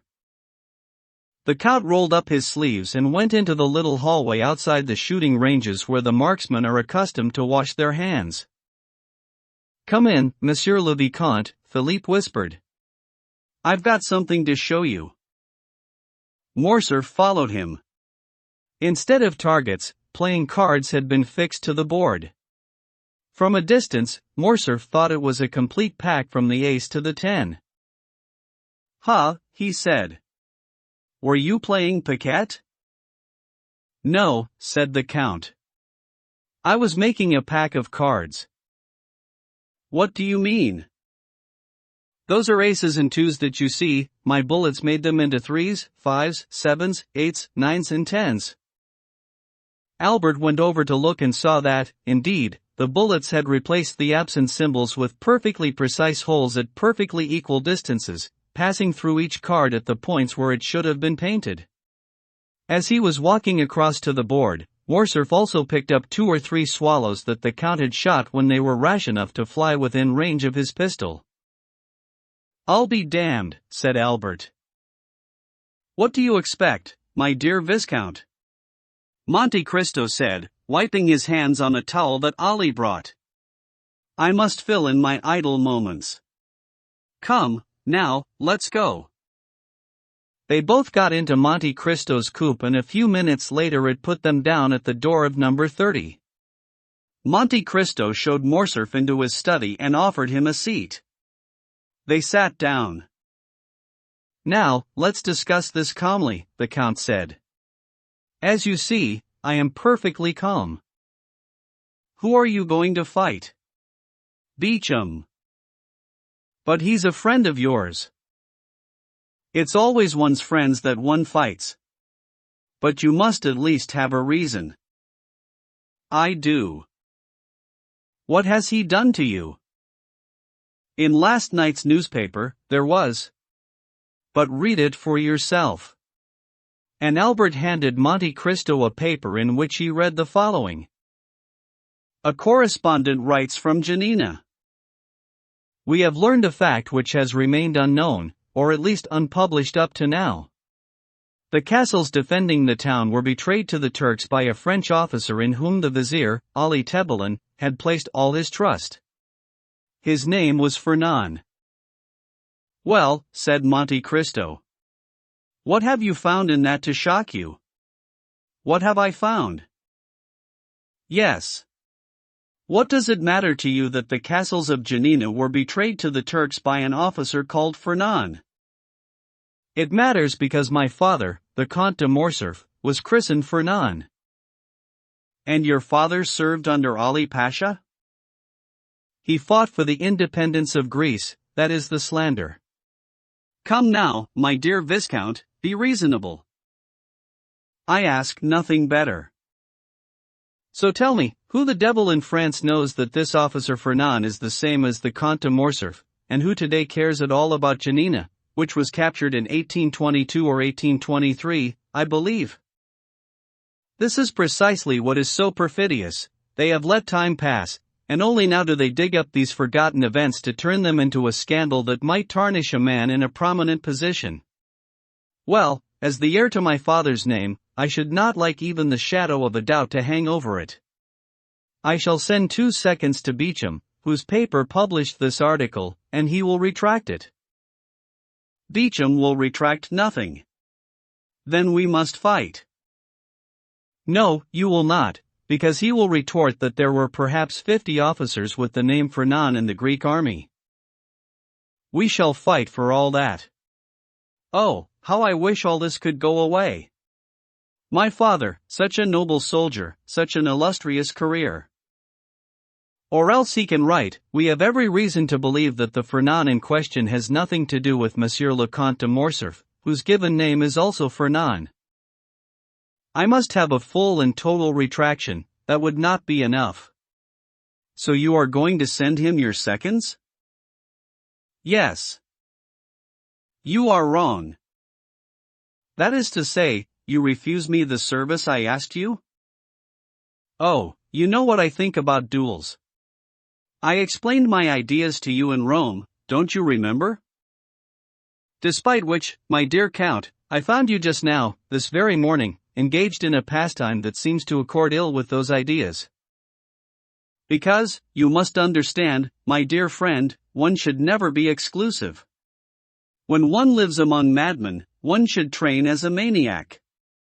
From 1 minute to the next, some hothead, with no greater reason to seek a quarrel with me than you have to seek one with Beecham, will come and hunt me out on the first flimsy pretext he can find, or send me his seconds, or insult me in a public place. Well, I shall be obliged to kill him. So you admit that you would fight? Heavens, yes. So why do you want to prevent me from doing the same? I'm not saying that you should not fight, I'm just saying that a duel is a serious matter which demands reflection. Did he reflect, do you think, before insulting my father? If he didn't, and he admits as much, you should not hold it against him. My dear Count, you are too indulgent by half. And you are too stringent by half. Come now, just imagine. Listen, just imagine. Now don't be angry with what I am about to say. I'm listening. Just suppose the fact he published was true. No son should admit such a supposition touching his father's honor.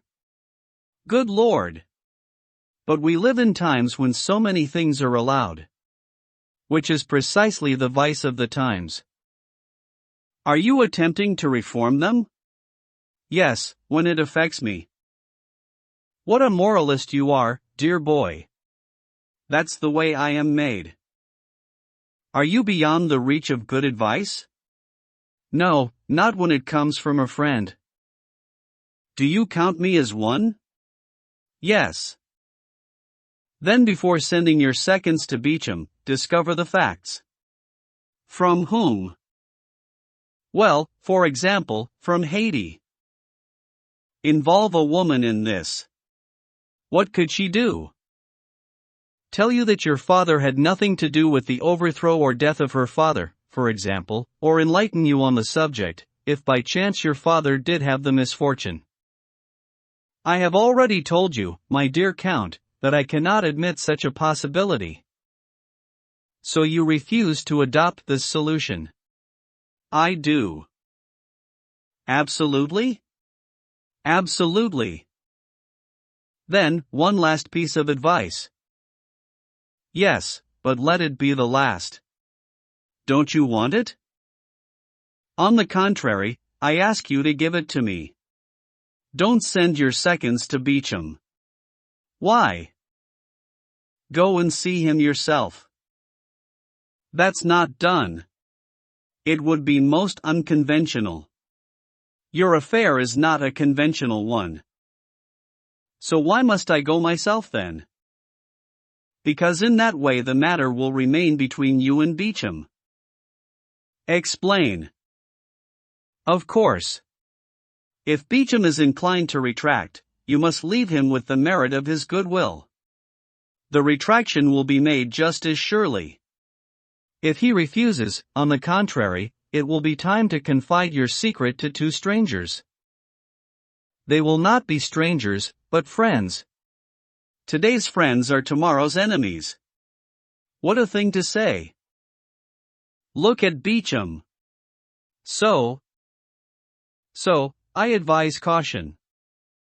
So you think I should go and see Beecham myself? Yes. Alone? Alone.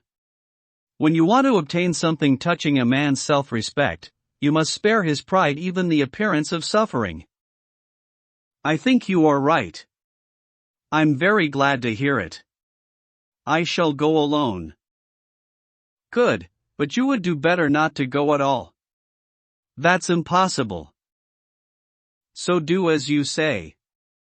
It is still preferable to what you intended. In that case, tell me, if, despite all my efforts and all my approaches, I still have a duel, will you serve as my second? My dear Viscount, Monte Cristo said, with the utmost gravity, you must have seen that I am devoted to you at any time or place, but the service you ask of me falls outside the range of those that I can perform for you. Why is that? You may perhaps find out one day. And meanwhile? I beg your indulgence for my secret. Very well, I shall take Franz and Chateaurenaud. Do so, they will suit perfectly. But at least, if I do have to fight, you will at least give me a little training with the épée or the pistol? No, that too is impossible. What an odd fellow you are, indeed. So you don't want anything to do with it? Absolutely nothing. Very well, we'll say no more. Farewell, Count. Farewell, Viscount. Morcerf took his hat and went out. At the door, he picked up his cab and, repressing his anger as best he could, asked to be driven to Beauchamp's. Beecham was at his newspaper, so Albert had the driver proceed there. Beecham was in an office which was dark and dusty, as newspaper offices are from the day they open for business. Albert de Morcerf was announced. He had the name repeated twice, then, still incredulous, called out, "Enter." Albert appeared.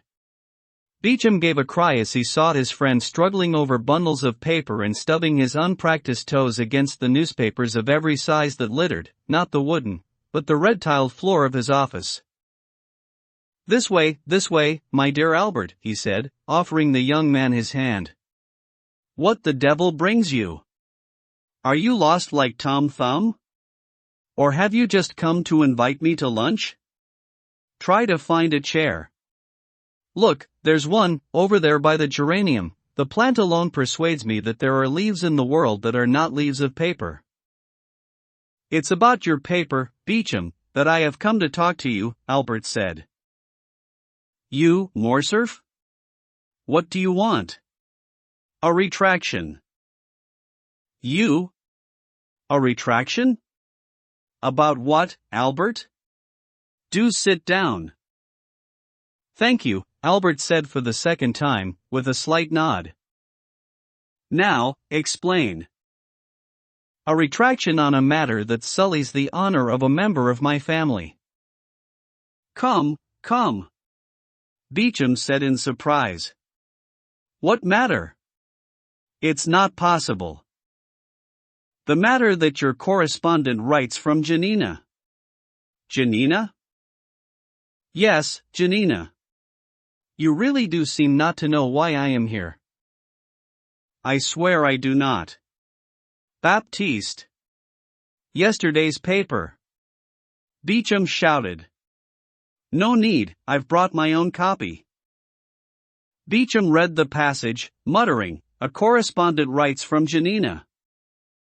"You see that it is a serious matter," Morcerf said, when Beecham had finished. "This officer is a relation of yours?" the journalist asked. "Yes," Albert replied, blushing. "So what would you like me to do for you?" Beecham asked gently. "What I want, my dear Beecham, is for you to print a retraction." Beecham looked at Albert attentively and visibly with a great deal of goodwill. "Let's see, now," he said. "This is going to be a long discussion, because a retraction is always a serious matter. Sit down and I shall read the 3 or 4 lines again." Albert sat down and Beecham reread the offending words more attentively than the first time. "There," said Albert, firmly, and even roughly. "You see, someone of my family has been insulted in your newspaper and I want a retraction." "You want?" "Yes, I want." "May I point out, my dear Viscount, that you are not addressing the House?" "I have no wish to do so," the young man retorted, standing up. "I am seeking retraction of an item that you published yesterday, and I shall obtain it." "You are enough of a friend," Albert went on through clenched teeth, seeing that Beecham was also beginning to adopt an air of injured pride. "You are enough of a friend, and consequently know me well enough, I hope, to understand my tenacity in such circumstances.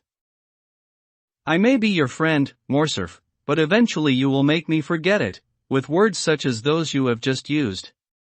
Come now, let's not get angry with one another, at least, not yet. You are upset, annoyed, irritated. So tell me, who is this relation called Fernand?" "My father, no less," Albert said. Fernand Mondego, Count of Morcerf, an old soldier who fought on 20 battlefields, whose noble scars are now being spattered with filthy mud from the roadside. Your father? Beecham said. That's another matter. I can understand your indignation, my dear Albert. So, let's have another look at this, and he reread the note, this time weighing each word. But how do you know that this Fernand in the paper is your father? Beecham asked. I don't, of course, but others will. That is why I want the item to be denied. At those words I want, Beecham looked at Morcerf, then almost at once looked down again and thought for a moment. You will retract it, won't you, Beecham? Morcerf went on, with still contained but increasing anger. Yes, said Beecham. At last. Albert exclaimed. But only when I am certain that the allegation is false. What? The matter is worth clarifying, and I shall do so. But what is there to clarify in all this, monsieur, said Albert, beside himself. If you do not believe it is my father, say so at once. If you do believe it was him, then prepare to answer to me for that belief. Beecham looked at Albert with his own particular smile, that could accommodate itself to every emotion.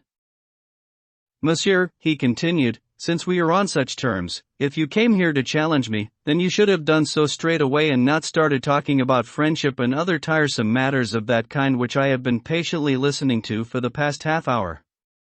If this is how things are to be between us from now on, tell me. They will, unless you retract that infamous slander. One moment. No threats, please, Monsieur Albert Mondego, Vicomte de Morcerf. I won't stand for them from my enemies, still less from my friends. So you want me to deny the report about Colonel Fernand, a report in which, on my honor, I had no part? Yes, that is what I want, said Albert, his head starting to spin. Otherwise, we fight? Beecham went on as calmly as before. Yes. Albert repeated, his voice rising to a crescendo. Very well, said Beecham. Here is my reply, my dear sir. This report was not published by me and I had no knowledge of it, but you yourself have brought it to my attention and now I am interested. So the report will stand until it is either confirmed or denied by the proper authorities. In that case, monsieur, Albert said, I shall have the honor to send you my seconds. You may discuss the place and weapons with them. Precisely, my dear sir. And we shall meet this evening, if you wish, or at the latest tomorrow. No, not so fast. I shall be here when the time comes, and in my opinion, which I have the right to give, since I am the one who has been provoked, in my opinion, as I say, the time is not yet. I know that you are a good swordsman, and I am a fair one. I know that you can hit 3 bullseyes out of 6, which is roughly my own score. I know that a duel between us will be a serious matter, because you are a brave fellow and, well, I am too. Consequently I do not want to risk killing you or being killed by you for no reason. Now, I shall in turn ask you the question, and quite catty or ICLLY, are you so set on this retraction that you will kill me if I do not make it, even though I have told you, and repeat to you, and swear on my honor, that I was not aware of this report, and even though it would be impossible for anyone except a Don Japhet like yourself to guess that Monsieur le Comte de Morcerf might be referred to under that name, Fernand? I am absolutely set on it. Very well, my good sir, I agree to cut my throat with you, but I want 3 weeks. In 3 weeks, come back and I shall either tell you, yes, the report is false, I shall annul it, or else, yes, the report is true, and I get the swords out of their scabbards, or the pistols from their cases, as you wish. 3 weeks. Albert cried. But 3 weeks are 3 centuries in which I shall be dishonored. If you had remained my friend, I should say to you, patience, friend. You have made yourself my enemy and I say to you, what do I care, monsieur? Very well, in 3 weeks, agreed, said Morcerf. But consider this, in 3 weeks, there will be no more delays and no subterfuge that you can use to avoid. Monsieur Albert de Morcerf, Beecham said, getting up in his turn, I cannot throw you out of the window for another 3 weeks, that is to say, 24 days, and you will only have the right to assault me at that time. It is now August the 29th, so on the 21st of September. Until then, and this is a piece of advice from a gentleman, please let us spare one another the barking of bulldogs who cannot reach each other because they are chained. And, bowing to the young man, he turned his back on him and went through into the printing works. Albert took out his feelings on a pile of newspapers which he spread across the room with sweeping blows from his stick. After that he left, but not without 2 or 3 backward glances towards the door of the printing works. After crossing the boulevard, Albert began whipping the front of his carriage, just as he had whipped the innocent papers, black with ink, which could do nothing to ease his frustration. At that moment he noticed Morel who, head held high, with sparkling eyes and freely swinging arms, was walking along in front of the Chinese baths from the direction of the Porte Saint-Martin and going towards the Madeleine. Ah, Albert thought, with a sigh, there is a contented man. As it happens, he was not wrong. Lexics. Lemonade. Morel was indeed very contented. M. Noirtier had just sent for him, and he was in such a hurry to know why that he had not taken a cab, trusting his own 2 legs more than those of a hired horse. He had set out at a fair pace from the Rue Meslay and was on his way to the Faubourg Saint-Honoré. He was proceeding at a jog, while poor Barrois followed on as best he could.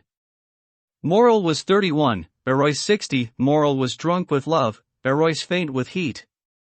The 2 men, so different in age and interests, were like 2 sides of a triangle, separated at the base, meeting at the apex was Noirtier.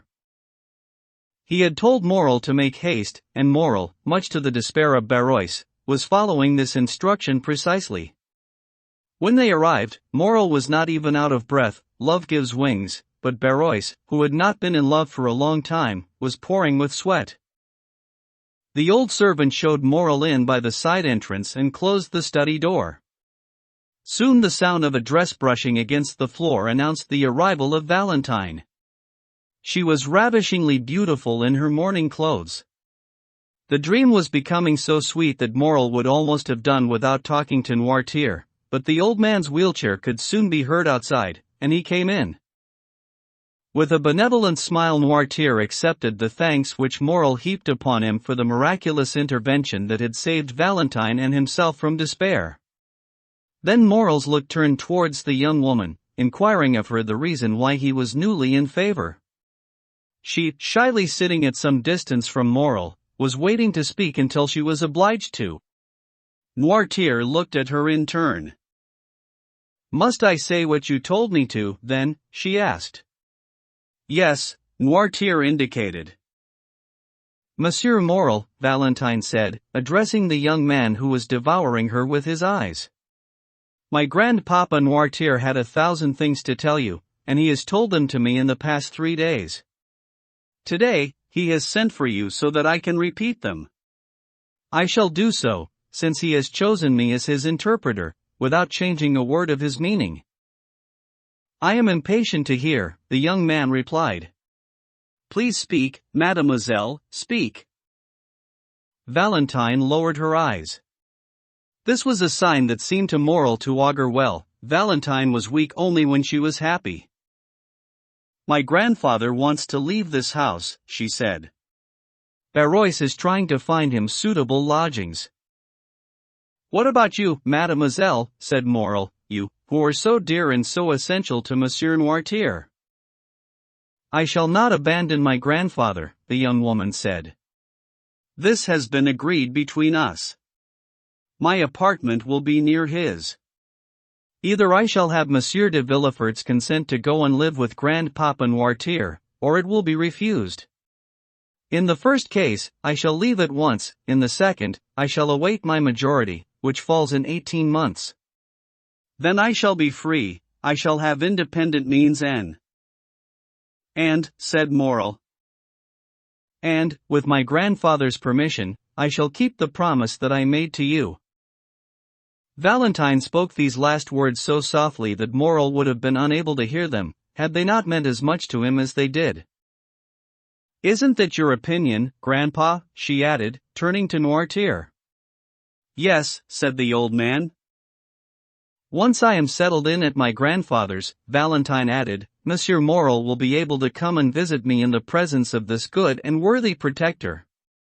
Our hearts may be ignorant or capricious, but if the bond that they have started to form seems respectable and gives some guarantees of future happiness to our endeavor, though, alas, they do say that hearts which are fired to overcome obstacles go cold when these are removed, then Monsieur Moral can ask me for my hand, I shall wait for him.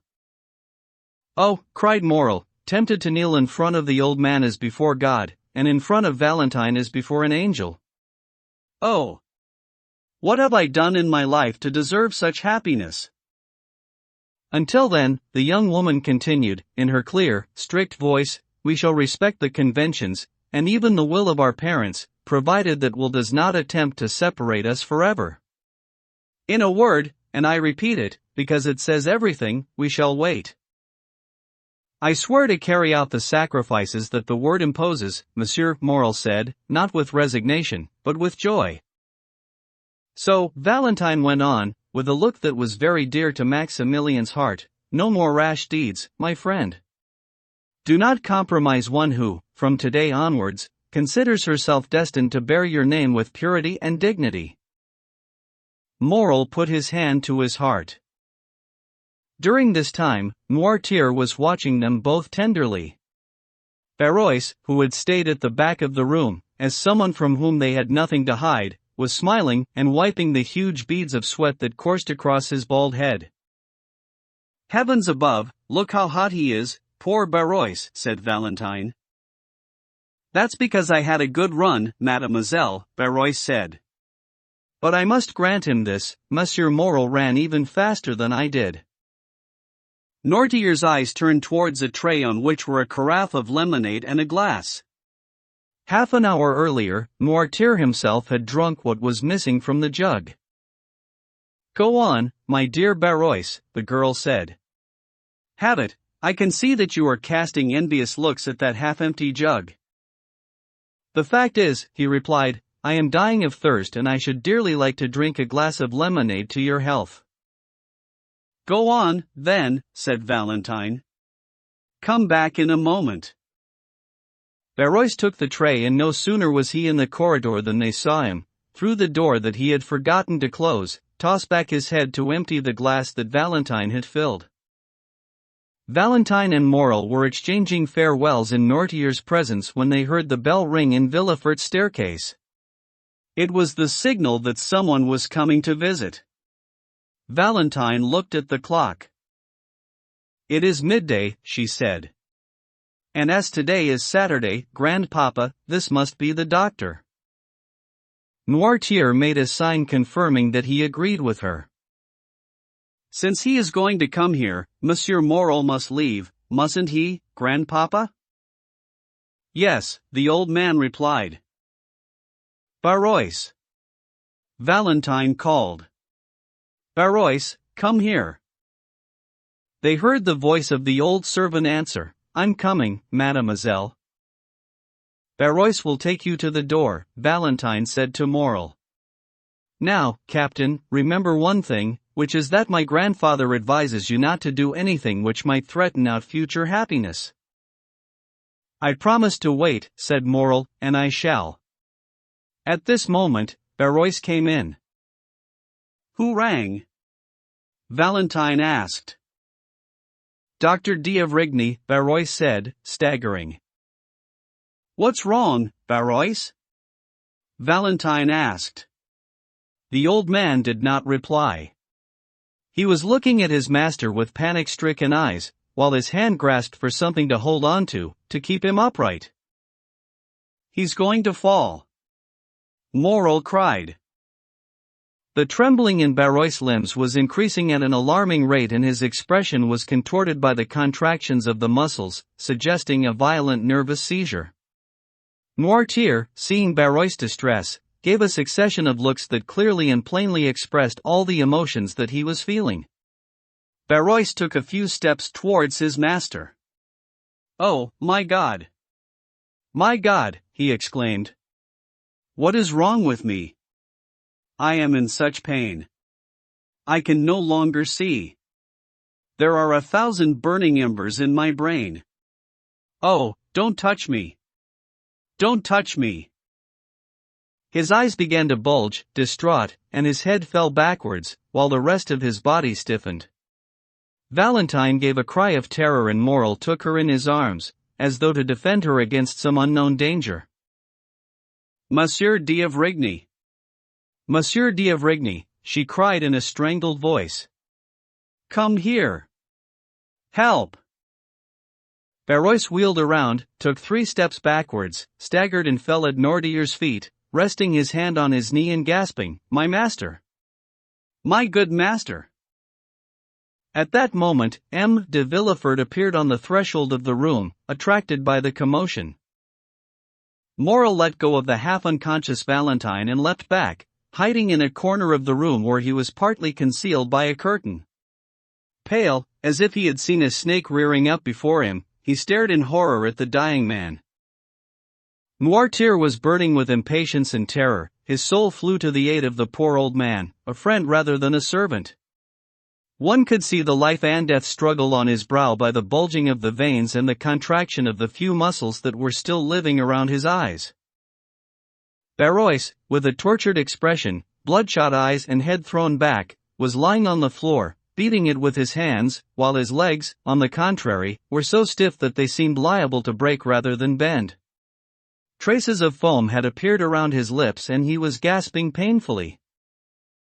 Villefort, astonished, remained for a moment staring at this scene, which is what had drawn his attention as soon as he entered. He had not seen Morel. After an instant of mute contemplation, in which his face paled and his hair stood on end, he cried, "Doctor! Doctor! Come quickly," as he rushed to the door. "Madam! Madam!" Valentine cried, calling her stepmother and dashing herself against the walls of the stairway. "Come!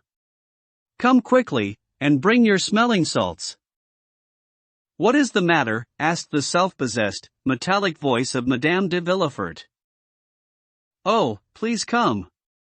Quickly!" "But where is the doctor?" Villefort cried. "Where has he gone?" Madame de Villefort came slowly down. They could hear the boards creaking under her feet. In one hand she held a handkerchief with which she was wiping her face, in the other a flask of English smelling salts.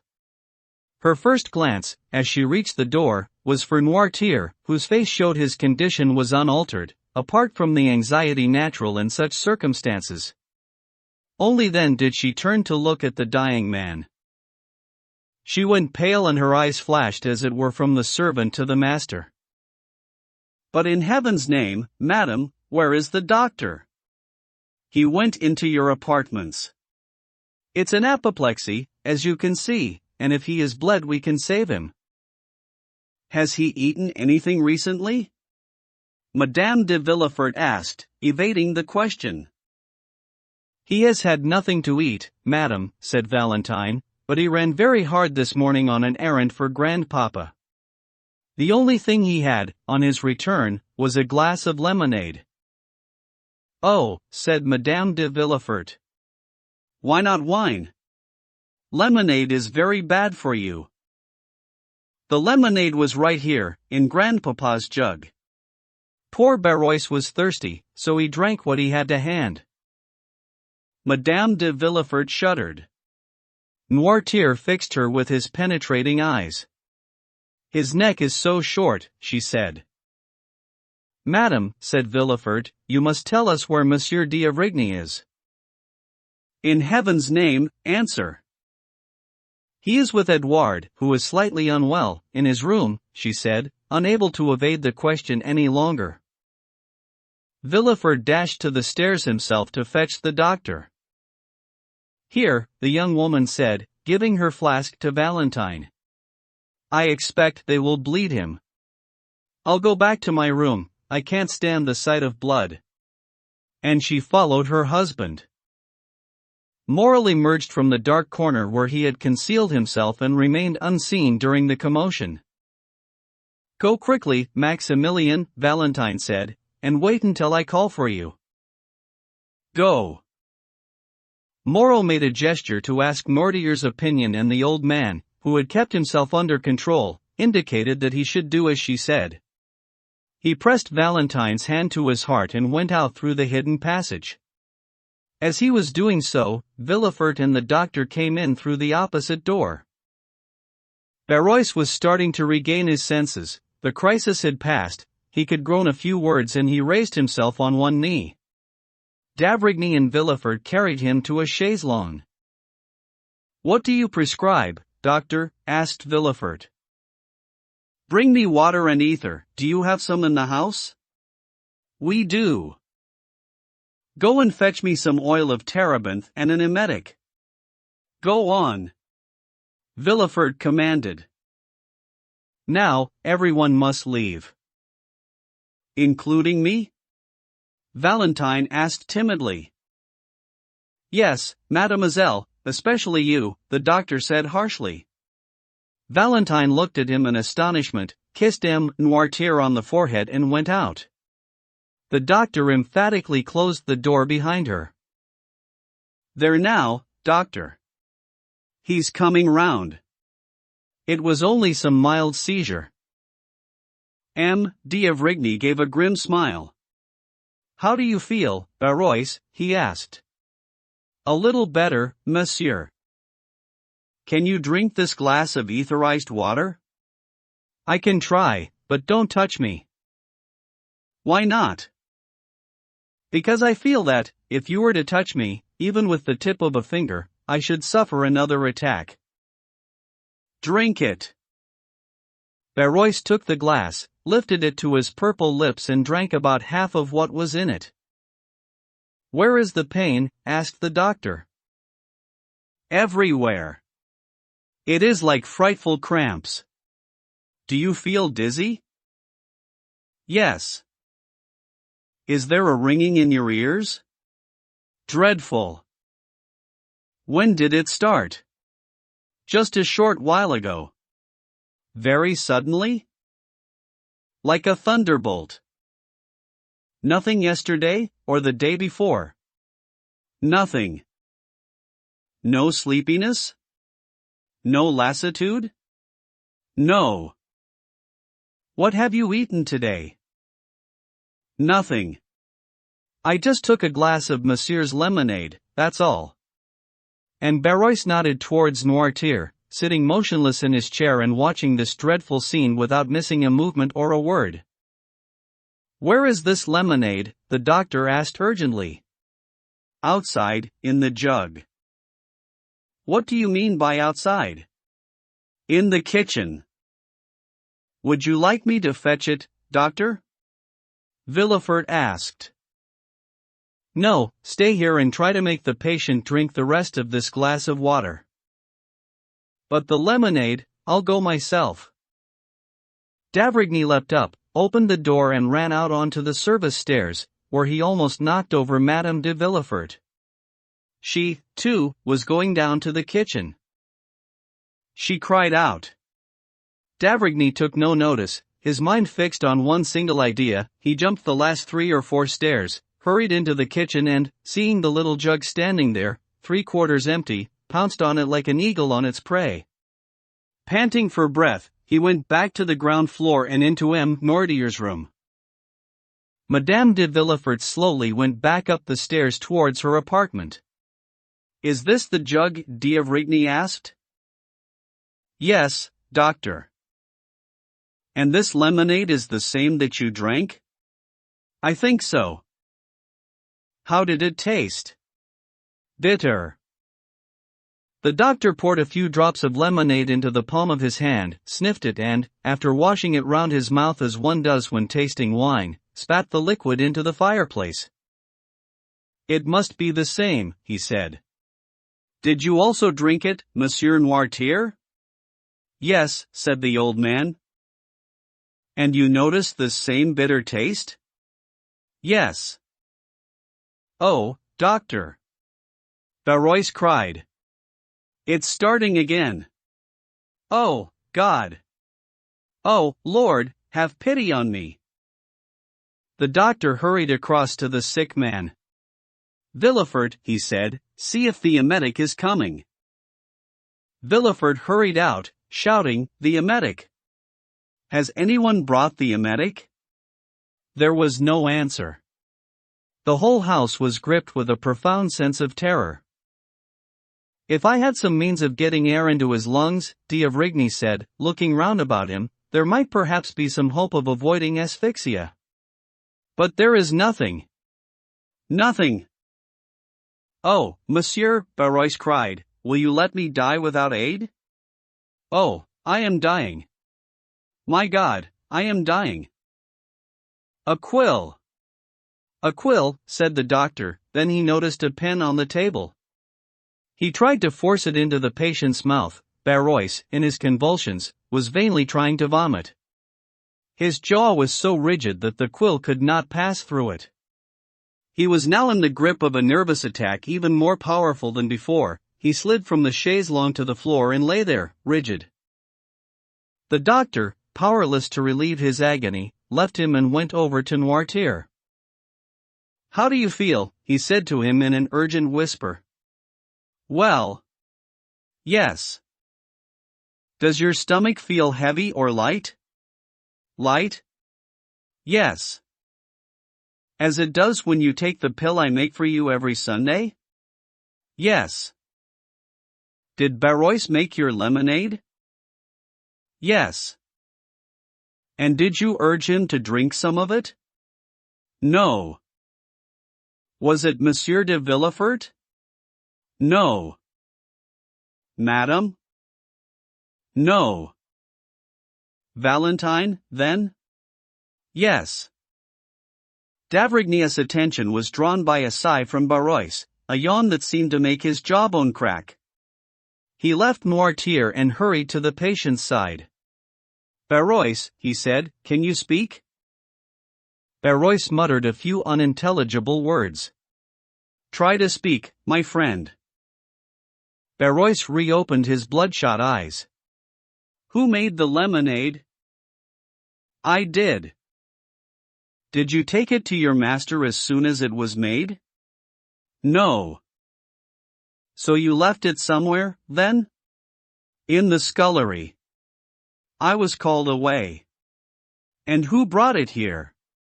Mademoiselle Valentine. D'avrigny beat his brow. Oh, my God, he murmured. My God! Doctor, doctor! Barrois cried, feeling the onset of another attack. Will no one bring that emetic? The doctor shouted. Here is a glass of it ready prepared, said Villefort, coming back into the room. By whom? By the pharmacist's apprentice who came with me. Drink. I can't, doctor. It's too late. My throat is so tight. I am suffocating. Oh, my heart. Oh, my head. Oh, what hell! Must I suffer this for much longer? No, no, my friend, the doctor said. Soon you will suffer no longer. Ah, I understand, said the unfortunate man. My God! Have pity on me! And, with a cry, he fell back as though struck by lightning. D'avrigny put a hand to his heart and held a mirror to his lips. Well, asked Villefort. Go to the kitchen and ask them to bring me some syrup of violets. Villefort left at once. Don't worry, Monsieur Noirtier, d'Avrigny said.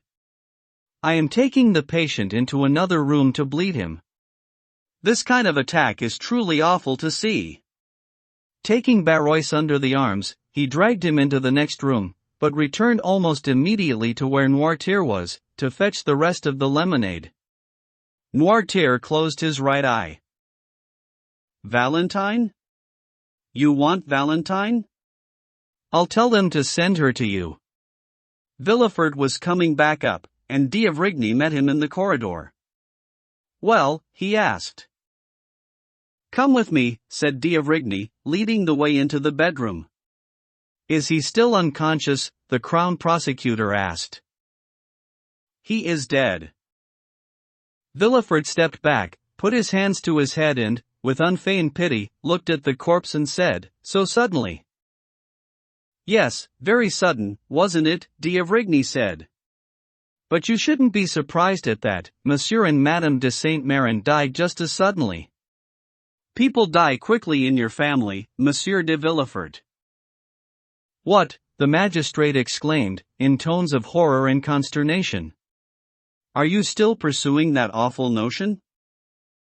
Yes, monsieur, I still am, d'Avrigny said solemnly. I have not had it out of my mind for an instant. And so that you can be quite convinced this time that I am not mistaken, listen carefully, Monsieur de Villefort. Villefort gave a convulsive shudder. There is a poison that kills almost without leaving any trace. I am well acquainted with this poison. I have studied all the effects that it produces and every symptom that results. I recognized this poison just now in poor Barrois, as I also recognized it in Madame de Saint-Méran. There is a way of detecting its presence. When litmus paper has been reddened by an acid, it will restore its blue color, and it will give a green tint to syrup of violets. We do not have any litmus paper, but here they are with the syrup of violets that I asked for. There was a sound of footsteps in the corridor. The doctor opened the door and took a cup from the chambermaid, in it were 2 or 3 spoonfuls of syrup. As he closed the door, Look, he said to the Crown Prosecutor, whose heart was beating so hard as to be almost audible. Here in this cup I have some syrup of violets and in this jug the remains of the lemonade, part of which was drunk by Barrois and Monsieur Noirtier. If the lemonade is pure and harmless, the syrup will not change color. If the lemonade is poisoned, the syrup will turn green. Watch. The doctor slowly poured a few drops of lemonade from the jug into the cup, where a cloudy liquid instantly formed at the bottom.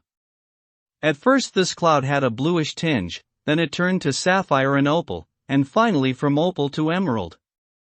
When it reached this last color, it settled, so to speak. The experiment was incontrovertible. Poor Barrois was poisoned with false angostura or St. Ignatius nut, one d'Avrigny said. I will swear to it before God and man. For his part, Villefort said nothing, but raised his hands to heaven, opened wide his distraught eyes and fell senseless onto a chair. LXXX. The accusation. The magistrate seemed like a second corpse in this funerary chamber, but d'Avrigny soon brought him back to his senses. Death is in my house, Villefort cried. You should rather say, crime, said the doctor. Monsieur d'Avrigny, Villefort exclaimed, I cannot tell you all that is going on in my mind at this moment. There is terror, pain, madness. Yes, d'Avrigny said, with impressive calm, but I think it is time to act. I think it is time we raised some barrier to stem this rising tide of mortality. For my part, I do not feel capable any longer of carrying the burden of such secrets, without any prospect of immediate vengeance for society and the victims. Villefort cast a grim look around him. In my house, he muttered. In my house. Come, judge, said d'Avrigny. Be a man. As the interpreter of the law, your honor demands a total sacrifice. I am horrified at what you say, doctor, sacrifice. That's what I said. Do you suspect someone? I suspect nobody. Death knocks at your door, he enters and, intelligent as he is, does not go blindly from one room to the next. Well, I follow his footsteps, I recognize where he has passed by. I draw on the wisdom of the ancients, but I can only feel my way because my friendship for your family and my respect for you are like two blindfolds for me. Well. Carry on, doctor, I shall have strength. Well, monsieur, there is in your house, perhaps even in your family, one of those monstrous creatures which appear only once in 100 years. Locusta and Agrippina, one living in the same century, were the exception that proved the determination of Providence to destroy the Roman Empire, which was sullied by so many crimes. Brunhot and Fredegonde were the product of a civilization painfully struggling to be born, at a time when mankind was learning to master the spirit, even were it to be by the emissary of darkness. Well, all these women had been or still were young and beautiful. On their brows had been seen, or still blossomed, that same flower of innocence that is to be found also on the guilty party who was in your house. Villefort gave a cry, clasped his hands and looked imploringly at the doctor, but the latter went on pitilessly, "There is an axiom of jurisprudence that tells us to look for the one who profits from the crime." "But, doctor," Villefort cried. "Alas, doctor, how often has human justice not been deceived by those grim words? I do not know, but it seems to me that this crime—" "So you admit that the crime exists?" "Yes, I do. I must, what alternative is there? But let me continue. I was saying, it seems to me that this crime falls on me alone and not on the victims. I suspect that some disaster for me is intended behind all these strange disasters." "Oh, what is man?" D'Avrigny muttered. "The most egoistical of all animals, the most personal of all creatures, who cannot believe otherwise than that the earth revolves, the sun shines and death reaps for him alone, an ant, cursing God from the summit of a blade of grass. And did those who lost their lives lose nothing, then? Monsieur de Saint-Méran, Madame de Saint-Méran, Monsieur Noirtier." "What? Monsieur Noirtier?" "Why, yes. Do you imagine that this unfortunate servant was the intended victim?" No, like Polonius in Shakespeare, too, he died on behalf of another. It was Noirtier who was meant to drink the lemonade. It was Noirtier who did drink it, according to the logical expectation that he would. The other man drank only by chance. And, even though it was Barrois who died, it was Noirtier who should have done so. But then how did my father manage not to succumb?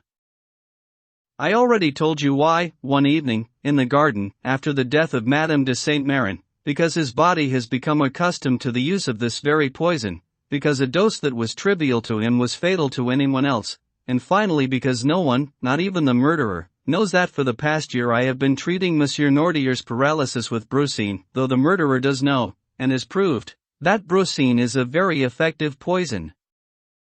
"My God!" Villefort muttered, wringing his hands. "Follow the criminal's path, he kills Monsieur de Saint-Méran." "Oh, doctor!" "I would swear it. What I was told of the symptoms fits too well with the evidence of my own eyes." Villefort groaned, but ceased to argue. "He, or she, kills Monsieur de Saint-Méran," the doctor repeated. "She kills Madame de Saint-Méran, a double legacy to collect." Villefort wiped the sweat that was pouring down his brow. "Listen." "Alas," Villefort stammered, "I am not missing a word, not a single word." Monsieur Noirtier's previous will, M. D'Avrigny continued unsparingly, was against you, against your family and, in short, in favor of the poor. Monsieur Noirtier was spared, nothing was expected of him. But no sooner has he destroyed his first will, and no sooner has he made a second one, than he is struck, doubtless because of fear that he will make a third. The will dates from yesterday, I believe. You see, there is no time to be lost. Oh, spare us. Spare no one, monsieur. The doctor has a sacred mission on earth. To fulfill it he must go back to the wellspring of life and descend into the mysterious darkness of death. When a crime has been committed and God, horrified no doubt, turns his face away from the criminal, it is the doctor's duty to say, "Here she is." "Spare my daughter, monsieur," Villefort muttered. You see, you it was who named her, you, her own father. Spare Valentine. Listen, it cannot be so. I would rather accuse myself. Valentine, that flower of innocence, that heart of diamond. Spare no one, Monsieur le Procureur.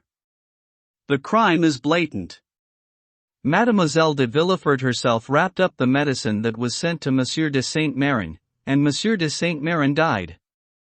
Mademoiselle de Villefort prepared Madame de Saint-Méran's tisanes, and Madame de Saint-Méran died. When Barrois was sent outside, it was Mademoiselle de Villefort who took from him the jug of lemonade that the old man usually drank to the last drop of during a morning, and M. Noirtier only escaped by a miracle. Mademoiselle de Villefort is the guilty party. She is the poisoner. Monsieur le Procureur du Roi, I denounce Mademoiselle de Villefort to you. Do your duty. Doctor, I cannot offer any further resistance, I cannot deny anything, I believe you, but for pity's sake, spare my life and my honor. Monsieur de Villefort, the doctor said, with increasing energy, there are some circumstances in which I must break all the bounds of foolish human caution. If your daughter had only committed one first crime, and I were to see her contemplating a second, I should say to you, warn her, punish her, let her spend the rest of her life in some cloister, some convent, in prayer and lamentation. If she had committed a second crime, I should say to you, here, Monsieur de Villefort, here is a poison which has no known antidote, which is as quick as thought, as rapid as a bolt of lightning and as deadly as a thunderbolt. Give her this poison, recommending her soul to God, and so save your honor and your life, because you are the one she hates. And I can see her creeping up to your bedside with her hypocritical smiles and her sweet exhortations. Woe betide you, Monsieur de Villefort, if you do not hasten to strike the first blow. That is what I should tell you if she had killed only 2 people.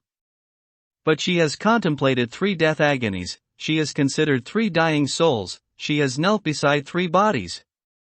To the scaffold with the poisoner. To the scaffold with her. You speak about your honor, do what I tell you, and immortality awaits. Villefort fell to his knees. Listen, he said. I do not have your strength, or rather the strength that you would have if, instead of my daughter Valentine, we were speaking of your daughter Madeleine. The doctor went pale. Doctor, every man who is the son of woman is born to suffer and die. I shall suffer, doctor, and I shall wait for death. Beware, said M. d'Avrigny. It will be slow, this death. You will see it come after it has struck down your father, your wife, perhaps your son. Villefort clasped the doctor's arm, gasping for breath. Listen, he said. Pity me. Help me. No, my daughter is not guilty. Drag us before a court and I shall say again, no, my daughter is not guilty. There is no crime in my house. Do you hear me? I do not want there to be crime in my house, because when crime enters somewhere, it is like death, it does not come alone. Listen, what does it matter to you if I die poisoned? Are you my friend? Are you a man? Have you a heart? No, you are a doctor. Well, I say to you, my daughter will not be dragged out by me to be delivered into the hands of the executioner. The very idea eats into my brain and urges me to tear my heart out with my fingernails. And suppose you were wrong, doctor? Suppose it was someone other than my daughter? Suppose, one day, I were to come to you, white as a ghost, and say, murderer, you killed my daughter. If that were to happen, even though I am a Christian, Monsieur d'Avrigny, I should kill myself.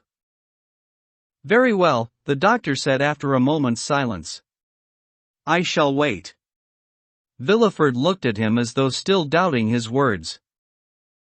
There is just one thing, M. d'Avrigny went on, in a slow and solemn voice. If anyone in your house should fall ill, if you yourself should be smitten, do not call me, because I shall not come. I agree to share this dreadful secret with you, but I do not want shame and remorse to come into me, growing and multiplying in my conscience, as crime and misfortune will grow and multiply in your house. Are you abandoning me, then, doctor? Yes, because I cannot go further with you down this road, which leads only to the foot of the scaffold. Some other revelation will bring this dreadful tragedy to an end. Farewell. Doctor, I beg you. All the horrors that besmirch my thoughts make your house odious and fatal to me. Adieu, monsieur. Just one final word, doctor. You are leaving me to the full horror of this situation, a horror that has been increased by what you reveal to me. But how are we to explain the sudden death that struck down that poor servant? That's true, said M. d'Avrigny. Show me out. The doctor left first, with Villefort following. The servants were anxiously lining the corridors and stairways along which the doctor had to pass. Monsieur, he said to Villefort, in a loud voice so that everyone could hear, poor Barrois had been too sedentary for some years. At one time, he used to love riding with his master or traveling by coach to the four corners of Europe, and this monotonous attendance beside a chair killed him. His blood thickened, he was stout, with a short, fat neck, he died of an apoplectic fit and I was sent for too late. By the way, he added, in a whisper, make sure you throw that cup of violets into the fire.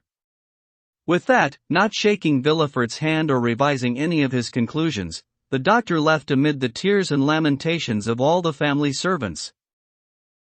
That very evening, all the Villefort's domestic staff met in the kitchen and talked for a long time among themselves, then came to ask Madame de Villefort for permission to leave.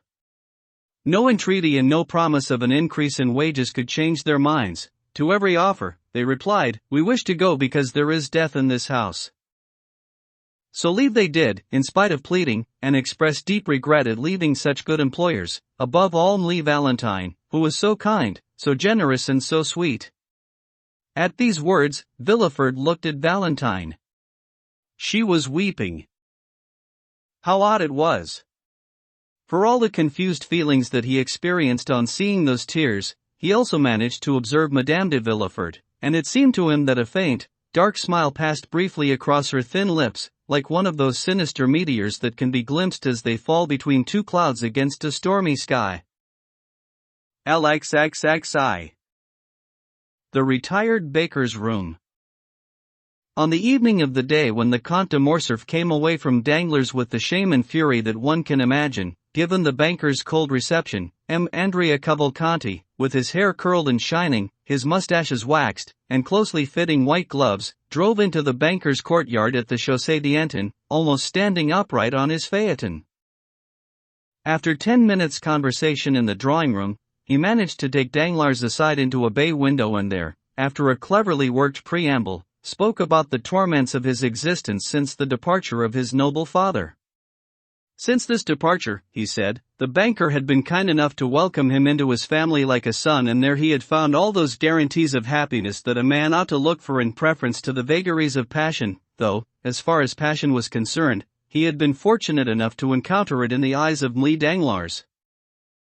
Danglars listened very closely to this declaration, which he had been expecting for 2 or 3 days. Now that it had come, his eyes shone, just as they had darkened and narrowed while he listened to Morcerf. Even so, he did not want to accept the young man's proposal without making some conscientious observations. Monsieur Andrea, he said, aren't you a little young to be thinking of marriage? Not at all, Monsieur, Cavalcanti replied. Or at least, not in my view. In Italy, noblemen generally marry young. It is a reasonable custom. Life is so uncertain that one should grasp happiness as soon as it comes within reach. Very well, monsieur, said Danglars. Let us suppose that your proposal, which honors me, is acceptable to my wife and daughter, then with whom shall we discuss terms? It seems to me that this is an important matter which only fathers can properly negotiate in the interests of their children's happiness. Monsieur, my father is a wise man, possessing much reason and a good sense of propriety. He anticipated that I might well feel some desire to settle in France, so, as he was going, he left me, as well as all the papers which confirm my identity, a letter in which he guarantees me an income of 150,000 livres, from the day of my marriage onwards, provided I make a choice acceptable to him. As far as I can tell, this is 1/4 of my father's own income. It was always my intention, Danglars said, to give my daughter 500,000 francs when I married her. In any event, she is my only heir. Very well, Andrea said, as you see, it would be for the best, always assuming that my proposal is not rejected by Madame the Baroness and Mademoiselle Eugenie. This would give us an income of 175,000 livres. Now let us further suppose that I were to persuade the Marquis that, instead of paying me the income, he were to give me the capital. It will not be easy, I know, but it could be done. Then you would invest these 2 or 3 millions for us, and 2 or 3 millions in skilled hands can bring in a good 10%. I never take money at more than 4, said the banker, or even 3.5, but for my son-in-law, I would agree to 5, and we could share the profits 50-50. That's perfect, father-in-law, said Cavalcanti, letting himself be carried away by the slightly vulgar instincts which, despite his efforts, occasionally cracked the aristocratic varnish beneath which he attempted to conceal them. But he at once remembered himself and said, "Oh, please forgive me, monsieur. You see, hope itself is enough to drive me almost mad. What will be the effect of the reality? But surely, there is a part of your fortune that your father cannot refuse you," said Danglars, not noticing how quickly this conversation, which had started so disinterestedly, had turned to the management of business matters. "What is that?" the young man asked. "Why, the part that comes from your mother." "Ah, yes, indeed, that which comes from my mother, Leonora Corsinari. And what might be the amount of this portion?" "My goodness, monsieur," said Andrea, "I must confess that I've never thought much about it, but I would judge it to be at least 2 million. Danglars felt that suffocating sense of joy that is experienced either by a miser unearthing a lost treasure or by a drowning man whose feet touch solid ground instead of the emptiness that was about to engulf him. Andrea bowed to the banker with warm respect. "Then, monsieur, may I hope?" "Monsieur Andrea," Danglars said, "hope on and believe that, provided no obstacle from your side halts the progress of the matter, it is signed and sealed." Then he continued thoughtfully, "Why is it that the Count of Monte Cristo, your patron in our Parisian society, did not accompany you to make this request?" Andrea blushed imperceptibly. "I have just come from the Count's, monsieur," he said, "and he is undoubtedly a charming man, but also unbelievably eccentric.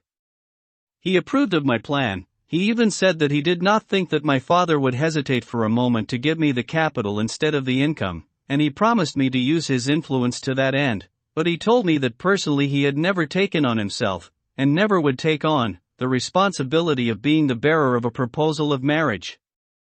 I must grant him this, however. He was kind enough to add that, if he had ever deplored his prejudice in the matter, it was in my case, since he thought that we would be happy and well matched in our union. Moreover, while he does not want to do anything in an official capacity, he told me that he fully expected to answer any of your questions, when you wished to discuss them with him." "Ah, that's very good. And now," Andrea said, with his most charming smile, "I should like to turn from the father-in-law to the banker." "And what do you want with him, then?" said Danglars, laughing. "The day after tomorrow I am to draw something like 4,000 francs on your bank, but the Count realized that the coming month might bring an excess of expenditure which would not be covered by my small bachelor's income, so here is a bill for 20,000 francs which he gave me, more as a present than as a contribution to expenses. It is signed by him, as you see. Will that do?" "Bring me one like this for 1 million and I'll cash it for you," said Danglars, putting the bill into his pocket. "Give me a time tomorrow, and my cashier will come to you with a bond for 24,000 francs. At 10 in the morning then, if you don't mind. The earlier, the better. I should like to go to the country tomorrow." "Very well, 10 o'clock, still at the Hôtel des Princes?" "Yes." The next day, with a punctuality that was a tribute to the banker's conscientiousness, the 24,000 francs were in the young man's hands and he went out, as he had said, leaving 200 francs for Catullus. As far as Andrea was concerned, the main aim of this excursion was to avoid meeting his dangerous friend, so he came home as late as possible. But no sooner had he set foot on the flagstones of the courtyard than he found the concierge of the building waiting for him, cap in hand. "Monsieur," he said, "that man called." "What man?" Andrea asked, casually, as if he had forgotten someone whom in fact he remembered only too well. "The man to whom your Excellency gave that little subscription." "Ah, yes," Andrea said. "That former servant of my father's." "Well, did you give him the 200 francs I left for him?" "Yes, Excellency." Andrea demanded to be addressed as Excellency. "Just as you said," the concierge went on, "but he refused to take them." Andrea paled, but, since it was dark, no one saw the color drain from his face. "What?" "He wouldn't take them," he said, a slight quaver in his voice. "No, he wanted to speak to your Excellency. I told him that you had gone out, but he insisted. Eventually, he did seem to let himself be persuaded and he gave me this letter, which he had brought, already sealed." "Let me see," said Andrea, and by the lamp on his phaeton, he read, "You know where I live. I shall expect you tomorrow morning at 9 o'clock. Andrea looked at the seal to see if it had been tampered with, and if any prying eyes could have seen inside the letter, but it was folded in such a way, with so many wafers and overlaps, that it could not have been read without breaking the seal, and this was quite intact. "That's very good," he said. "Poor man. He's such a fine creature." And he left the concierge to digest these edifying words, not knowing whom he admired the most, the young master or the old retainer. "Quickly attend to the horses, then come up and see me," Andrea said to his groom. Then, in 2 bounds, he was inside his room, where he burned Catullus' letter, even disposing of the ashes. He was just completing this task when the servant came in.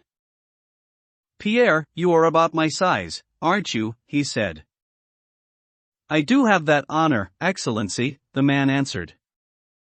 "You must have fresh livery which was given to you yesterday?" "Yes, monsieur. I'm involved with a pretty little creature, but I don't want her to know my title or my position. Lend me your livery and your papers so that, if necessary, I can sleep at an inn." Pierre did as he was asked.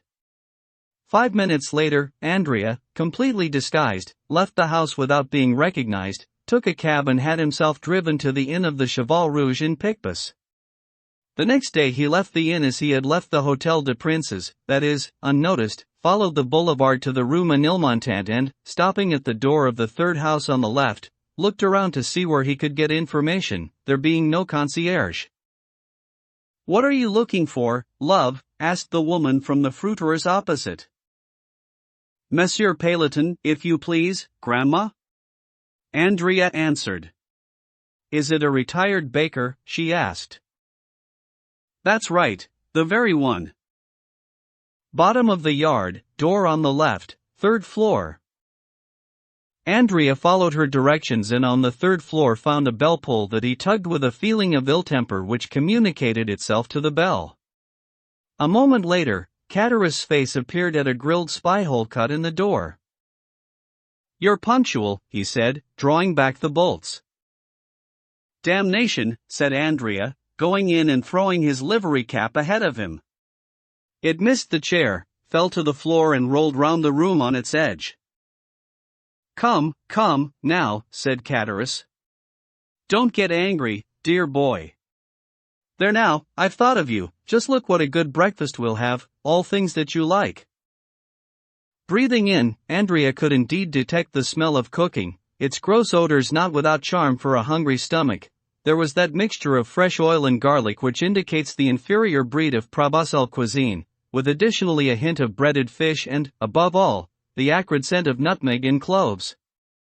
All this was exhaled from 2 covered tureens keeping hot on 2 stoves and a dish bubbling in the oven of an iron cooker.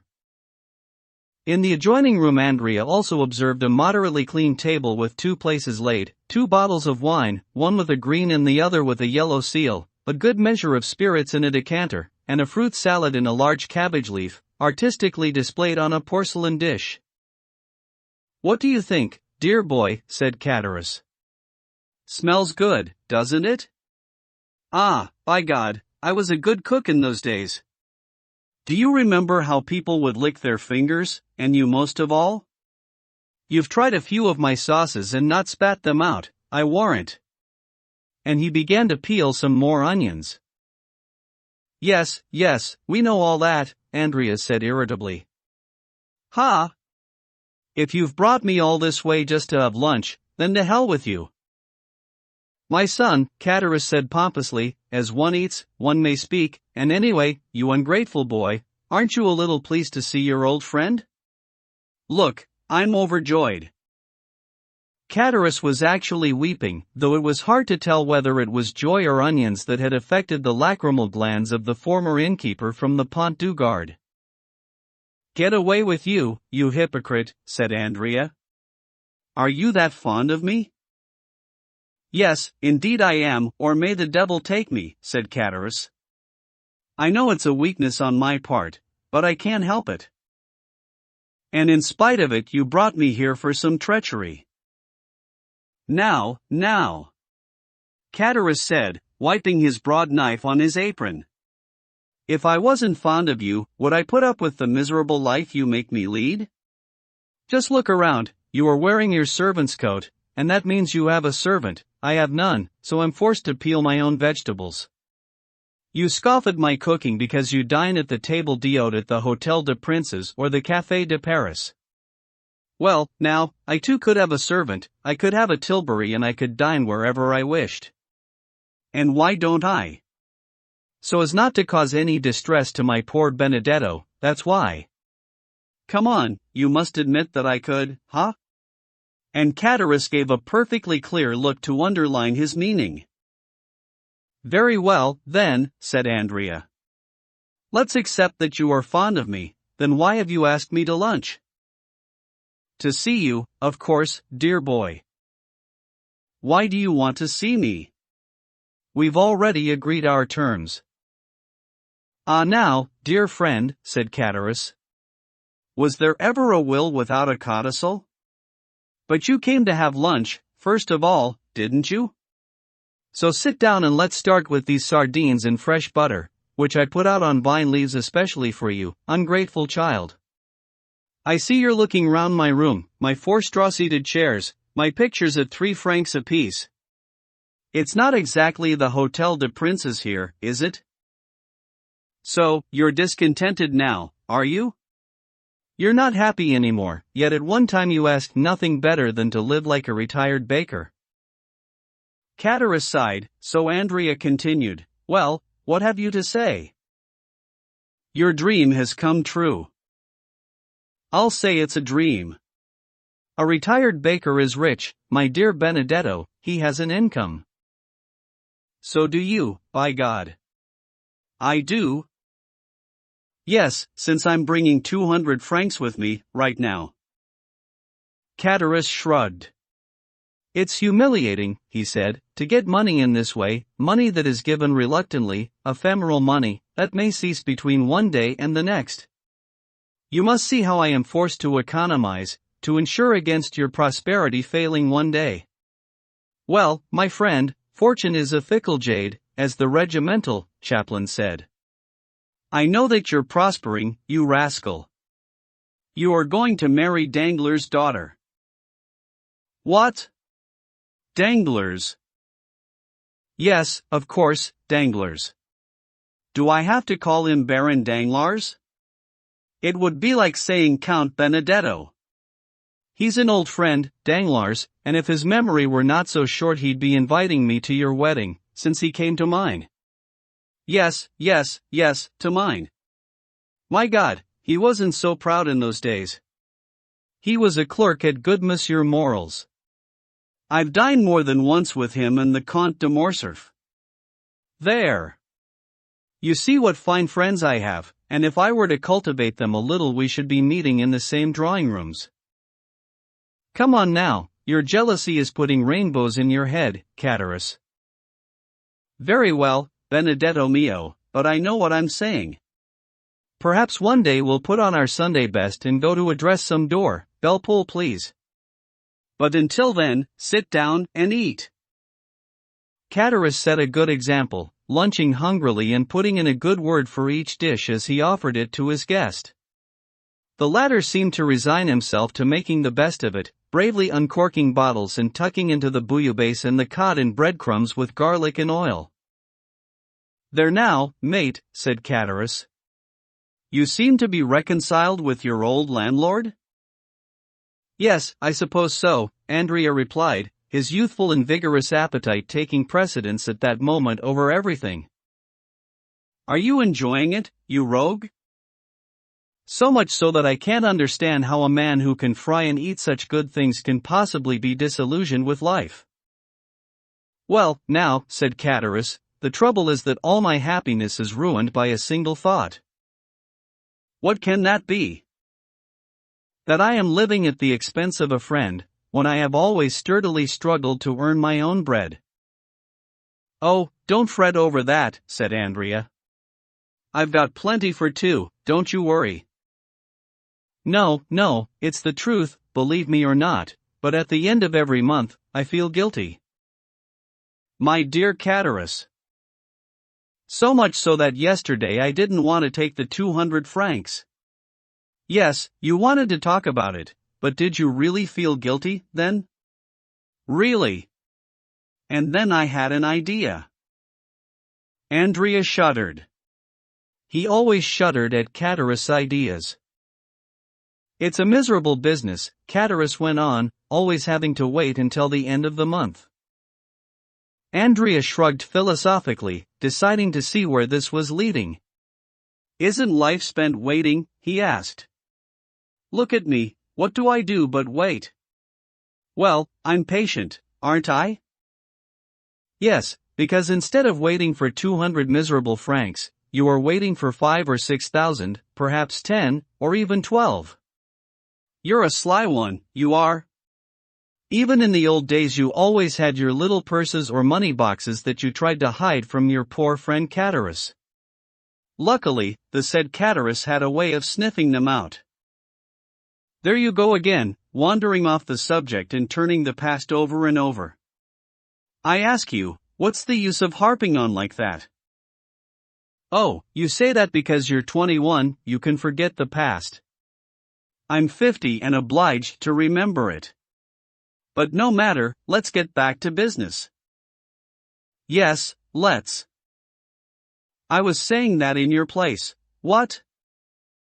I should cash in. What? You'd cash in. Yes, I'd ask for a 6-month advance, on the grounds that I wanted to go into politics and I was going to buy a farm, then, once I had the money, I'd be off. Well, said Andrea. That's perhaps not such a bad idea after all. My dear friend, said Catharus, eat my cooking and digest my words, you won't be any the worse for it, physically or otherwise. Well, in that case, said Andrea, why don't you take your own advice? Why not cash in a half year, or even a whole one, and retire to Brussels? Instead of looking like a retired baker, you would seem like a fully active bankrupt, that's a step up. And how the devil do you expect me to retire on 1,200 francs? Now, then, Catharus, said Andrea. You're getting fussy.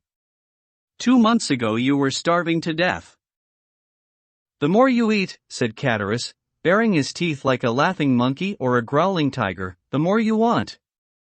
Moreover, I've got a plan, he added, biting off a huge mouthful of bread with those same teeth, which were sharp and white, despite the man's age. Catharus' plans terrified Andrea even more than his ideas. The ideas were only the seed, the plan was the full fruit. Tell us this plan, he said. It must be a good one. Why not? Who had the plan that got us out of Monsieur Thingamy's place? I did, it goes without saying. And it wasn't a bad plan, after all, since we're both here. I'm not denying it, said Andrea. You do sometimes have a good one. So, let's hear it. In that case, Catharus continued, can you, without paying a sou, get me 15,000 francs? No, 15,000 is not enough. I don't want to become an honest man for less than 30,000. No, Andrea replied drily, I can't. I don't think you can have understood me, Catharus replied, coldly and calmly. I said, without paying a sou. I suppose you're not asking me to steal, so that I can ruin everything for myself, and you with me, and have both of us taken back where we came from? Oh, as far as I'm concerned, said Catharus, I don't mind either way if I'm caught. I'm an odd fish, you know, I sometimes miss the company. I'm not heartless like you, happy if you never see your old friends again. This time Andrea did more than shudder, he went pale. Come now, Catharus, he said, don't do anything foolish. Don't worry, I won't, my little Benedetto. Just show me the means to make 30,000 francs. You don't have to be involved. Just let me get on with it. All right, I'll see, I'll look for something, said Andrea. Meanwhile, you can increase my allowance to 500 francs a month. I've got this idea in my head that I'd like a maid. Very well, you shall have your 500, said Andrea. But it's not going to be easy for me, Catharus. You're starting to take advantage. Ha, said Catharus. You get it from a bottomless chest. Andrea seemed to be expecting this, because his eye shone with a brief flame, the one that was immediately extinguished. That's true, he replied. My protector is very good to me. Your dear protector, said Catharus. How much does he give you every month? 5,000 francs. 1,000 for every 100 you will be giving me, Catharus said. As they say, only bastards know real good fortune. 5,000 francs a month. What the devil can you do with it all? Believe me, it soon goes. So, like you, I would prefer a lump sum. A lump sum. Yes, I understand. Everyone would like a lump sum. And I am going to get one. Who will give it to you, then? Your prince?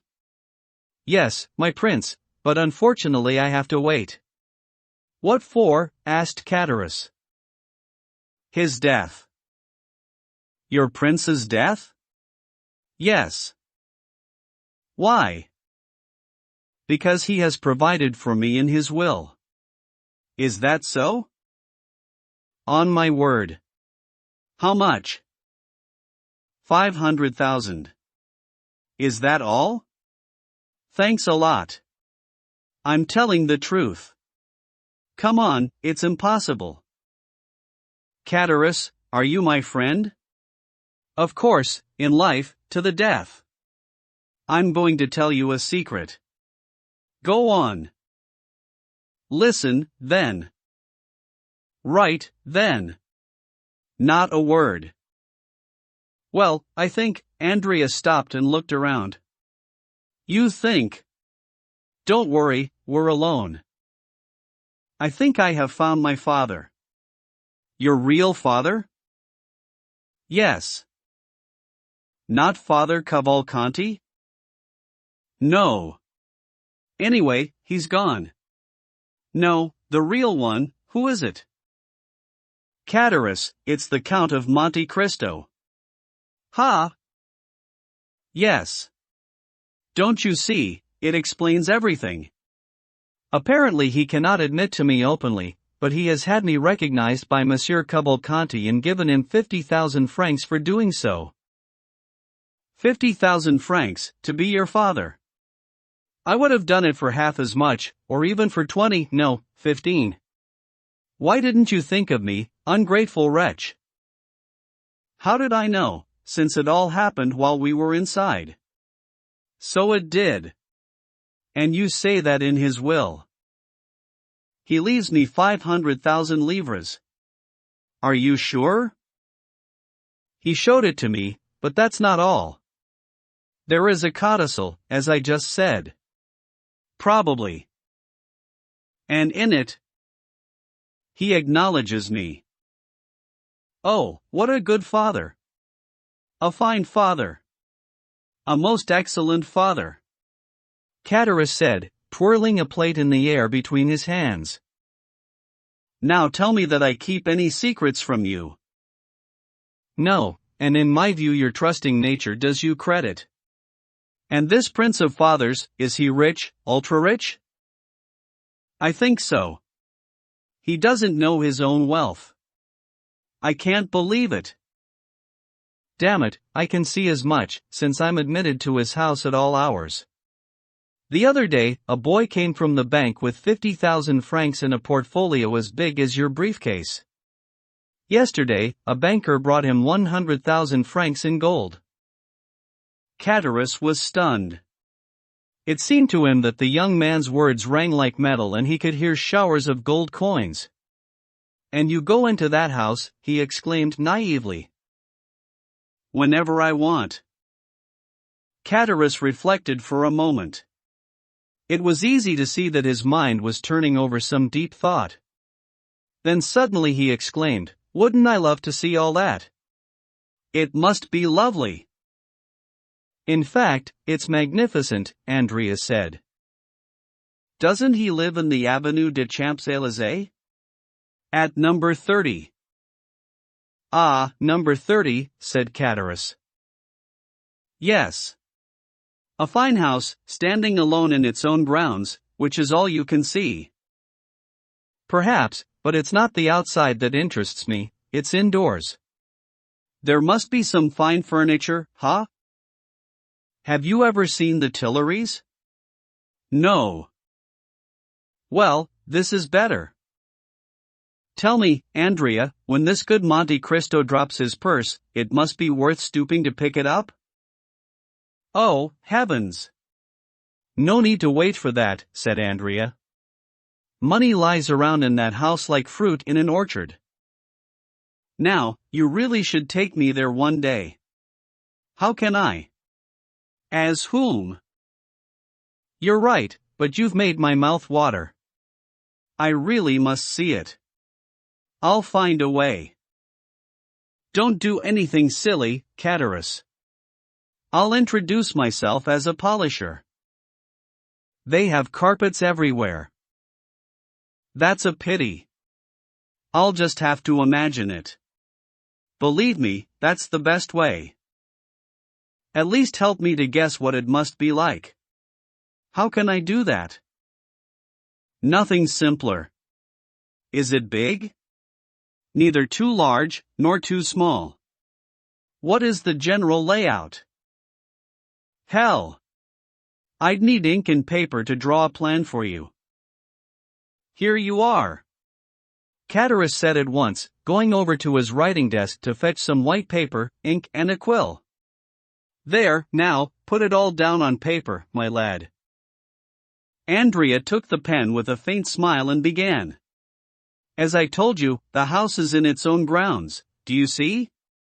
Like this. He drew the outline of the garden, the courtyard and the house. High walls? No, 8 or 10 feet at most. That's risky, said Catarus. In the courtyard, tubs for orange trees, lawns and flower beds. Any man-traps? No. And the stables? On either side of the fence, you see, there. Andrea went on with his plan. Let's see the ground floor, said Catarus.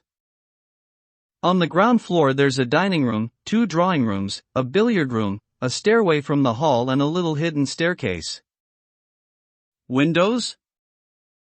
Splendid windows, so beautiful and so wide that I honestly do believe a man of your size could climb through a single pane.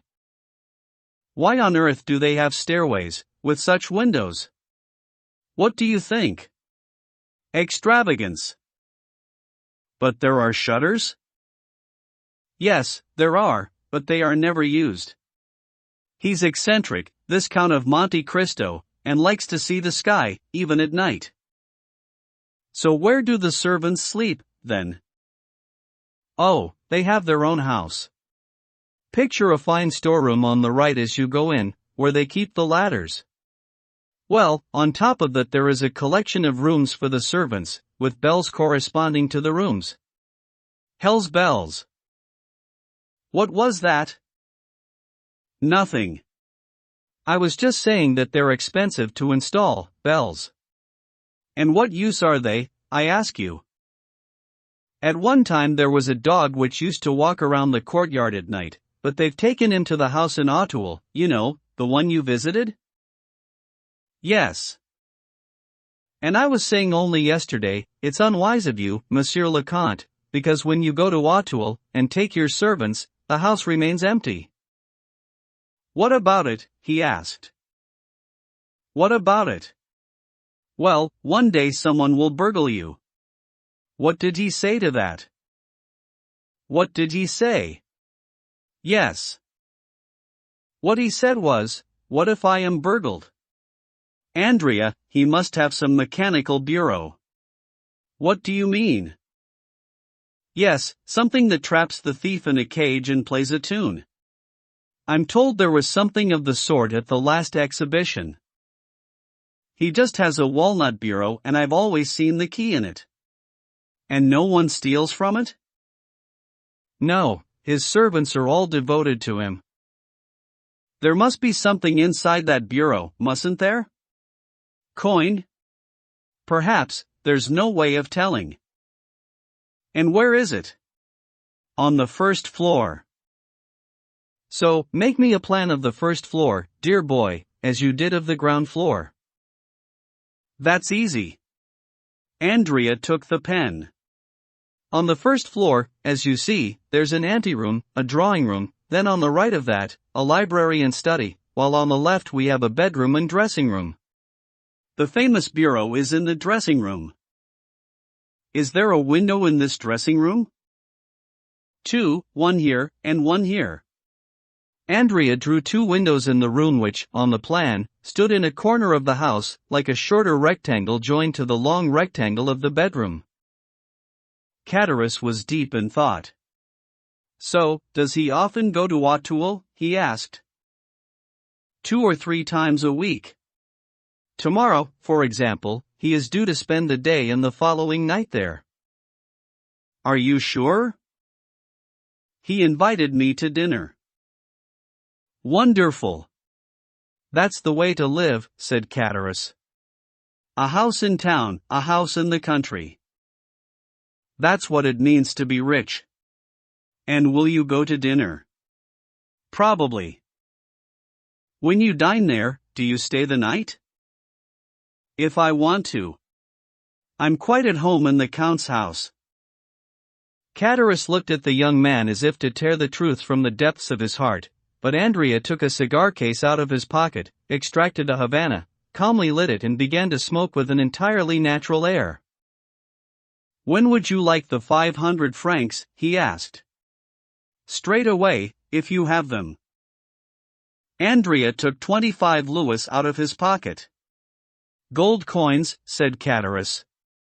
No, thanks. Why not? Do you despise them?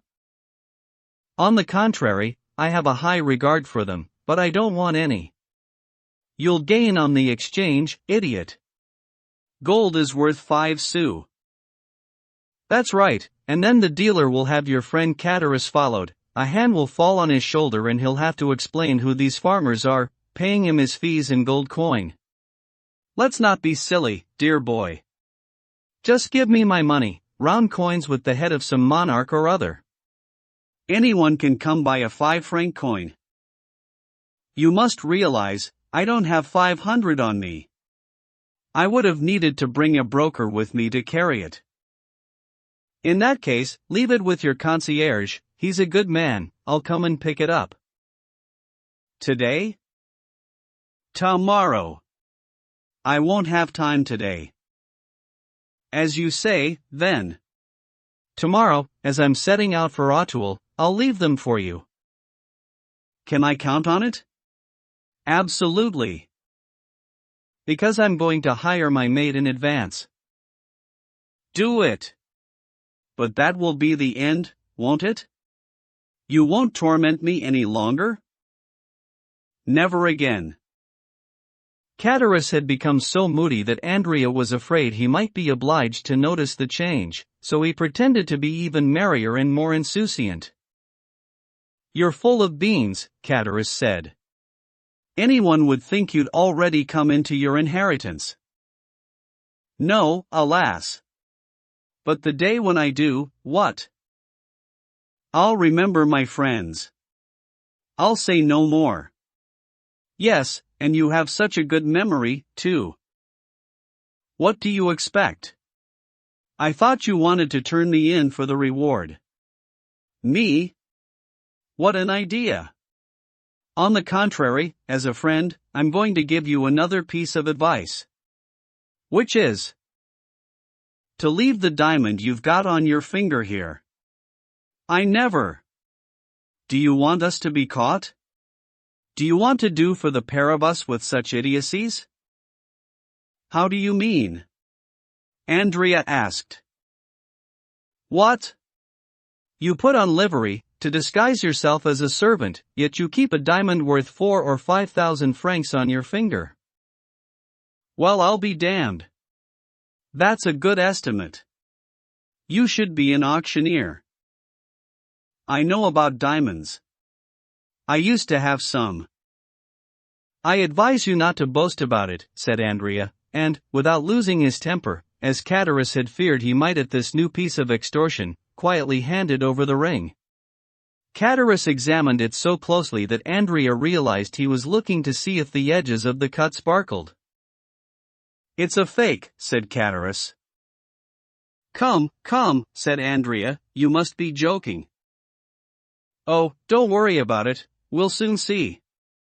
He went across to the window and ran the diamond across the pane. The glass screeched. Confiteor, one Catarus said, slipping the ring on his little finger.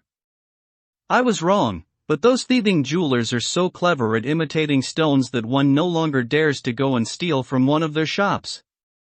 That's another branch of the industry paralyzed. Well, is that it? Andrea said. Do you have anything else to ask me? Don't hesitate, while I'm here. No, you're a good fellow underneath.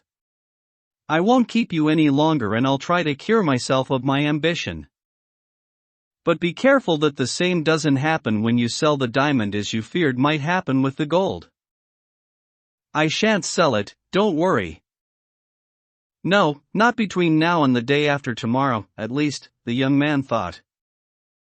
You lucky devil, said Catarus. You're going back to your lackeys, your horses, your carriage and your fiancée. So I am, said Andrea. Here, I hope you'll make me a good wedding present the day you marry the daughter of my friend Danglars.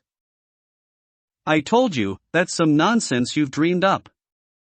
What kind of dowry? I told you already, 1,000,000? Andrea shrugged his shoulders. Let's say 1,000,000, said Catarus. You'll never have as much as I'd wish for you. Thank you, said the young man. Don't mention it, Catarus said, giving a raucous laugh. Wait, I'll show you the way out. Don't bother. I must. Why? Because there's a little secret on the door, a precautionary measure that I thought I should take, a lock by heredité fichet, specially adapted by Gaspard Catarus. When you're a capitalist, I'll make you one.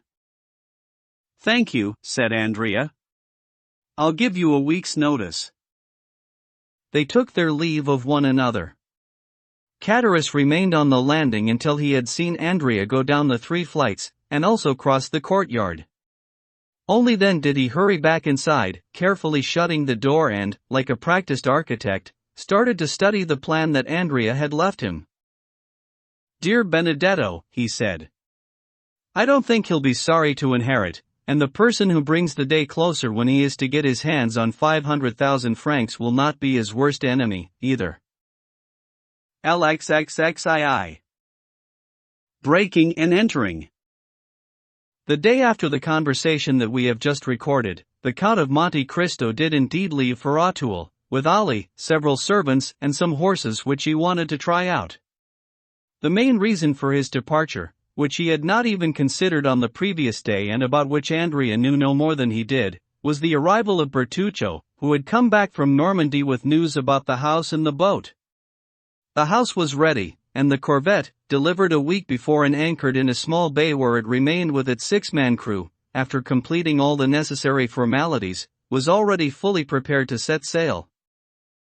The Count praised Bertuccio's fine efforts and told him to stand by to depart soon, since he did not intend to stay longer than a month in France. "Now," he said, "I may need to go in a single night from Paris to Tréport.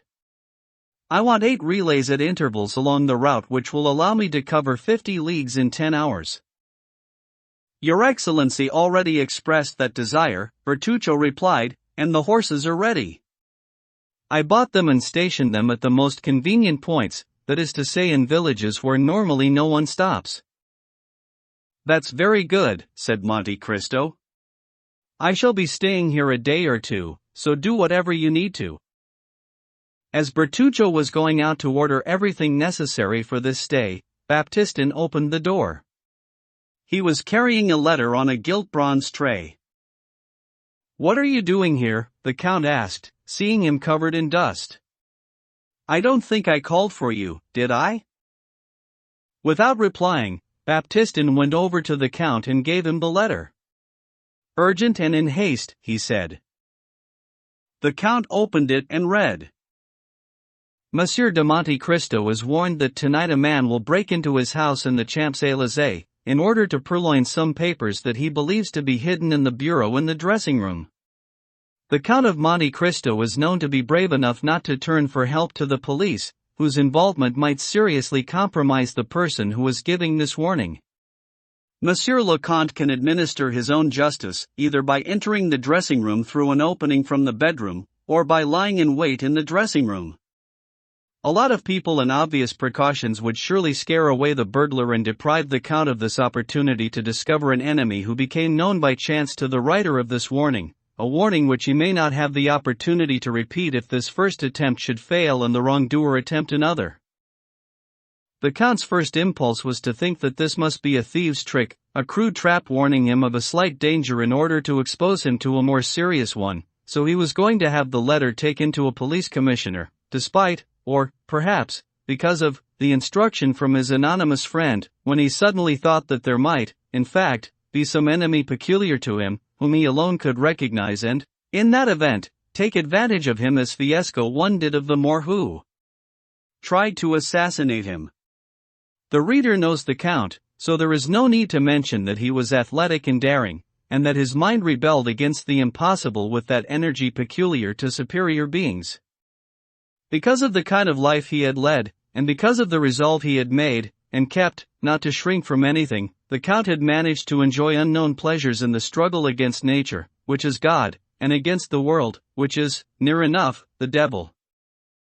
"They don't want to steal my papers," Monte Cristo said. "They want to kill me. These are not thieves, but murderers. I do not want the prefect of police to meddle with my private affairs. Why, I am rich enough to cover the entire budget of his force." The Count recalled Baptistin, who had left the room after bringing the letter. "Go back to Paris," he told him, "and bring all the remaining servants here. I need everyone in Auteuil." "But will no one be left in the house, Monsieur le Comte?" Baptistin asked. "Yes, there will, the concierge. Monsieur le Comte will reflect that it is a long way from the porter's lodge to the house." Well, the whole house could be burgled and no one hear a sound. Who would do that? Why, thieves. You are an idiot, Monsieur Baptistin. If thieves were to ransack the whole house, they would not cause me as much displeasure as a service poorly carried out. Baptistin bowed. You heard me, said the Count. Take your fellow servants, from the first to the last, and leave everything in its usual state. Close the ground floor windows, that's all. And those on the first floor? You know that they are never closed. Now go. The Count gave instructions that he would dine alone and wished to be served only by Ali. He dined with his usual calm and sobriety and, after dinner, motioning to Ali to follow him, he left by the side door, went to the Bois de Boulogne as though going for a walk, unobtrusively took the road for Paris and by nightfall was standing in front of his house in the Champs-Élysées. Everything was dark except for a faint light burning in the porter's lodge which, as Baptistin had said, was some 40 yards from the house. Monte Cristo leant against a tree and, with an eye that was rarely deceived, tested the double pathway, examined the passers-by and looked up and down the neighboring streets, to see if anyone was waiting in ambush. After 10 minutes he was convinced that no one was waiting for him. He at once ran to the little side door with Ali, hurried in and, using his key to the back stairs, reached his bedroom without opening or stirring a single curtain, so that the concierge himself could not have guessed that the house, which he thought to be empty, was once more occupied by its principal inhabitant. When he got to the bedroom, the Count signaled to Ali to stop there, then went into the dressing room, which he examined. Everything was in its usual state, the precious bureau was in its place and the key in the bureau. He double-locked it, took the key, came back to the bedroom door, removed the double tumbler on the bolt and returned. Meanwhile Ali had laid out on a table the weapons which the Count had asked for, a short carbine and a pair of double pistols with superimposed barrels that allowed the user to aim as accurately as with a target pistol. Thus armed, the Count held the lives of 5 men in his hands. It was about 9:30. The Count and Ali quickly ate a piece of bread and drank a glass of Spanish wine. Then Monte Cristo slid back one of the moving panels that allowed him to see from one room into the next. His pistols and his carbine were within reach, and Ali, beside him, held one of those little Arab axes that have not changed in design since the Crusades. Through one of the bedroom windows, parallel to that in the dressing room, the Count could see into the street. 2 hours passed in this way. It was completely dark, and yet, through this darkness, Ali, thanks to his savage nature, and the Count, no doubt thanks to an acquired ability, could distinguish even the slightest rustle of the trees in the courtyard. The little light in the porter's lodge had long since been extinguished. Presumably the attack, if one was really planned, would take place by the staircase from the ground floor and not through a window. In Monte Cristo's mind, the criminals were after his life, not his money, so they would attack the bedroom, reaching it either by the hidden staircase, or through the dressing room window. He placed Ali in front of the door to the staircase and continued his own watch on the dressing room. 11:45 rang on the invalid's clock, the west wind carrying the dreary resonance of the 3 blows too on its moist breath. As the last one faded, the Count thought he could hear a faint noise from the dressing room. This first sound, to be precise, this first scraping sound, was followed by another, then a third. At the fourth, the Count knew what was going on. A firm and skilled hand was engaged in cutting the 4 sides of a window pane with a diamond. The Count felt his heart beat faster. However much a man is inured to taking risks, however well prepared he is for danger, the fluttering of his heart and the pricking of his skin will always let him know the vast difference that lies between dream and reality, planning and execution. However, Monte Cristo only made a sign to alert Ali, and the latter, realizing that the danger came from the direction of the dressing room, stepped over, closer to his master. Monte Cristo was anxious to know what enemies and how many he had to deal with. The window that was the object of attention was opposite the opening through which the Count had been staring into the dressing room. His eyes consequently focused on this window. He could see a thicker shadow against the darkness. Then one of the panes became entirely opaque, as if a sheet of paper had been stuck onto it from outside, and the glass cracked without falling. Through the opening a hand groped for the catch. A second later the window was opening on its hinges and a man entered. The man was alone. "Here is a bold scoundrel," the Count muttered. At that moment he felt Ali touch his shoulder. He turned around. Ali was pointing to the window of the room where they were, which looked out on the street. Knowing the superb delicacy of his faithful servant's senses, Monte Cristo went across to the window and there saw another man emerging from the shelter of a doorway and climbing on a boundary stone, apparently so that he could see what was happening in the Count's house. "So," he said, "there are two of them, one to act, the other to keep watch." He motioned to Ali to keep his eyes on the man in the street and returned to the one in his dressing room. The glass cutter had got inside and was taking his bearings, his arms extended in front of him. Finally he appeared to have understood everything. There were two doors in the dressing room, he bolted each of them. When he came across to the door into the bedroom, Monte Cristo thought he was about to enter, and raised one of the pistols, but he heard simply the noise of the bolts sliding in their bronze rings. It was merely a precaution. The nocturnal visitor, not realizing the care with which the Count had removed the tumblers, could now consider himself at home and in safety. Alone and free to act, the man now took something out of his pocket which the Count could not make out in the darkness, put it on a small table, then went directly over to the bureau and felt around the lock, only to find that, contrary to his expectations, the key was not in place. But the glass cutter was a resourceful fellow, who had made provision for every eventuality. The Count soon heard the clink of iron on iron made by the rustling of that bunch of shapeless keys that locksmiths bring when you call for them to open a door, and which thieves call skeleton keys, or, if they are French thieves, rossignols, which means nightingales, no doubt because of the pleasure they experience on listening to their nocturnal song when they grate against the bolt of a lock. "Oh, oh!" Monte Cristo murmured with a disappointed smile. "It's only a thief." But the man, in the darkness, could not find the right key, so he reached for the object which he had placed on the table, and worked a spring. At once a pale light, though bright enough to see by, cast a golden hue across the man's hands and face. "Well, I never," said Monte Cristo, starting back in surprise. "It's—" Ali raised his axe. "Don't move," the Count whispered. "And leave your axe here, we won't need to be armed." He added a few more words in an even lower voice, because, stifled though it had been, the Count's involuntary exclamation of surprise had been enough to startle the man, who had remained in the pose of the antique knife grinder. 3 What the Count had said to Ali was in order, because he at once tiptoed away and took down a black cloak and a three-cornered hat from the wall of the alcove. Meanwhile Monte Cristo rapidly removed his frock-coat, his waistcoat and his shirt.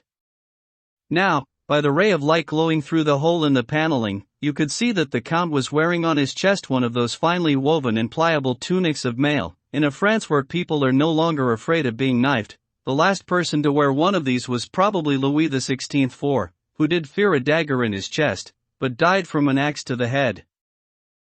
The mail coat soon vanished under a long soutane, as the Count's hair did under a tonsured wig. The triangular hat, on top of the wig, completed the Count's transformation into an abbé. Meanwhile the man had heard nothing more, so he got up and, while Monte Cristo was changing his appearance, went back to the bureau and began to crack the lock with his nightingale. "Very well," the Count muttered, doubtless aware of some secret of the locksmith's art unknown to the lockpick, skilled though he was. "You'll be at it for a few minutes." And he went to the window. The man whom he had seen climb onto a boundary stone had got down and was still walking up and down in the street, but oddly, instead of watching for anyone who might come, either along the Avenue des Champs-Élysées or down the Faubourg Saint-Honoré, he appeared to be concerned only with what was happening at the Count's. All his movements were designed to let him see what was going on in the dressing room. Suddenly Monte Cristo struck his forehead and allowed a silent laugh to play across his lips.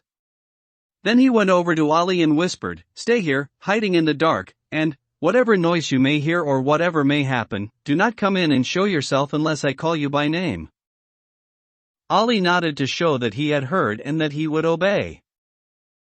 At this, Monte Cristo took a ready-lighted candle out of a cupboard and, at the moment when the thief was concentrating most attentively on his lock, quietly opened the door, making sure that the light in his hand completely illuminated his face. The door opened so quietly that the thief did not hear it. But, to his amazement, he suddenly saw the room light up. He swung around. "Well, good evening, dear Monsieur Catterus," Monte Cristo said. "What the devil are you doing here at this hour?" "Abbé Busoni," cried Catterus. And, quite at a loss to explain how this strange apparition had reached him, since he had locked the doors, he dropped his bunch of skeleton keys and remained motionless, as though struck dumb with astonishment. The Count stepped between Catterus and the window, cutting the terrified thief off from his only route of escape. "Abbé Busoni," Catterus repeated, staring at the Count in horror. "Yes, indeed, Abbé Busoni," Monte Cristo went on. "In person, and I am glad that you recognize me, Monsieur Catterus, because it shows you have a good memory. If I'm not mistaken, it's nearly 10 years since we met." This calm, this irony, this power filled Catterus with a dizzying sense of terror. "The Abbé. The Abbé," he muttered, his hands clasped and his teeth chattering. "So, are we trying to rob the Count of Monte Cristo?" asked the counterfeit Abbé. "Monsieur l'Abbé," Catterus muttered, trying to reach the window, while the Count pitilessly barred his way. "Father, I don't know. Please believe me. I swear that."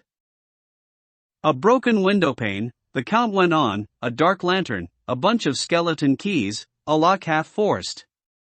It seems clear enough." Catterus was knotting his cravat around his neck, looking for a corner to hide in or a hole down which he might vanish. "Come, now," said the Count. "I see you have not changed, my fine murderer.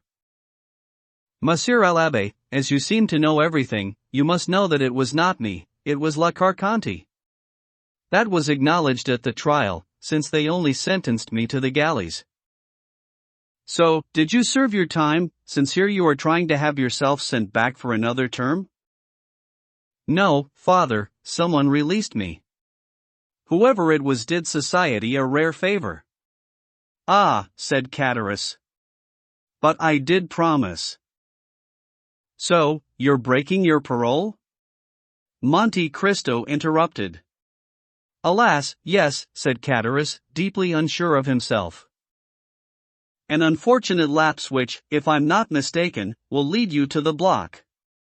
Too bad, diavolo. As worldly folks say in my country. Father, I gave way to temptation. All criminals say that. And necessity."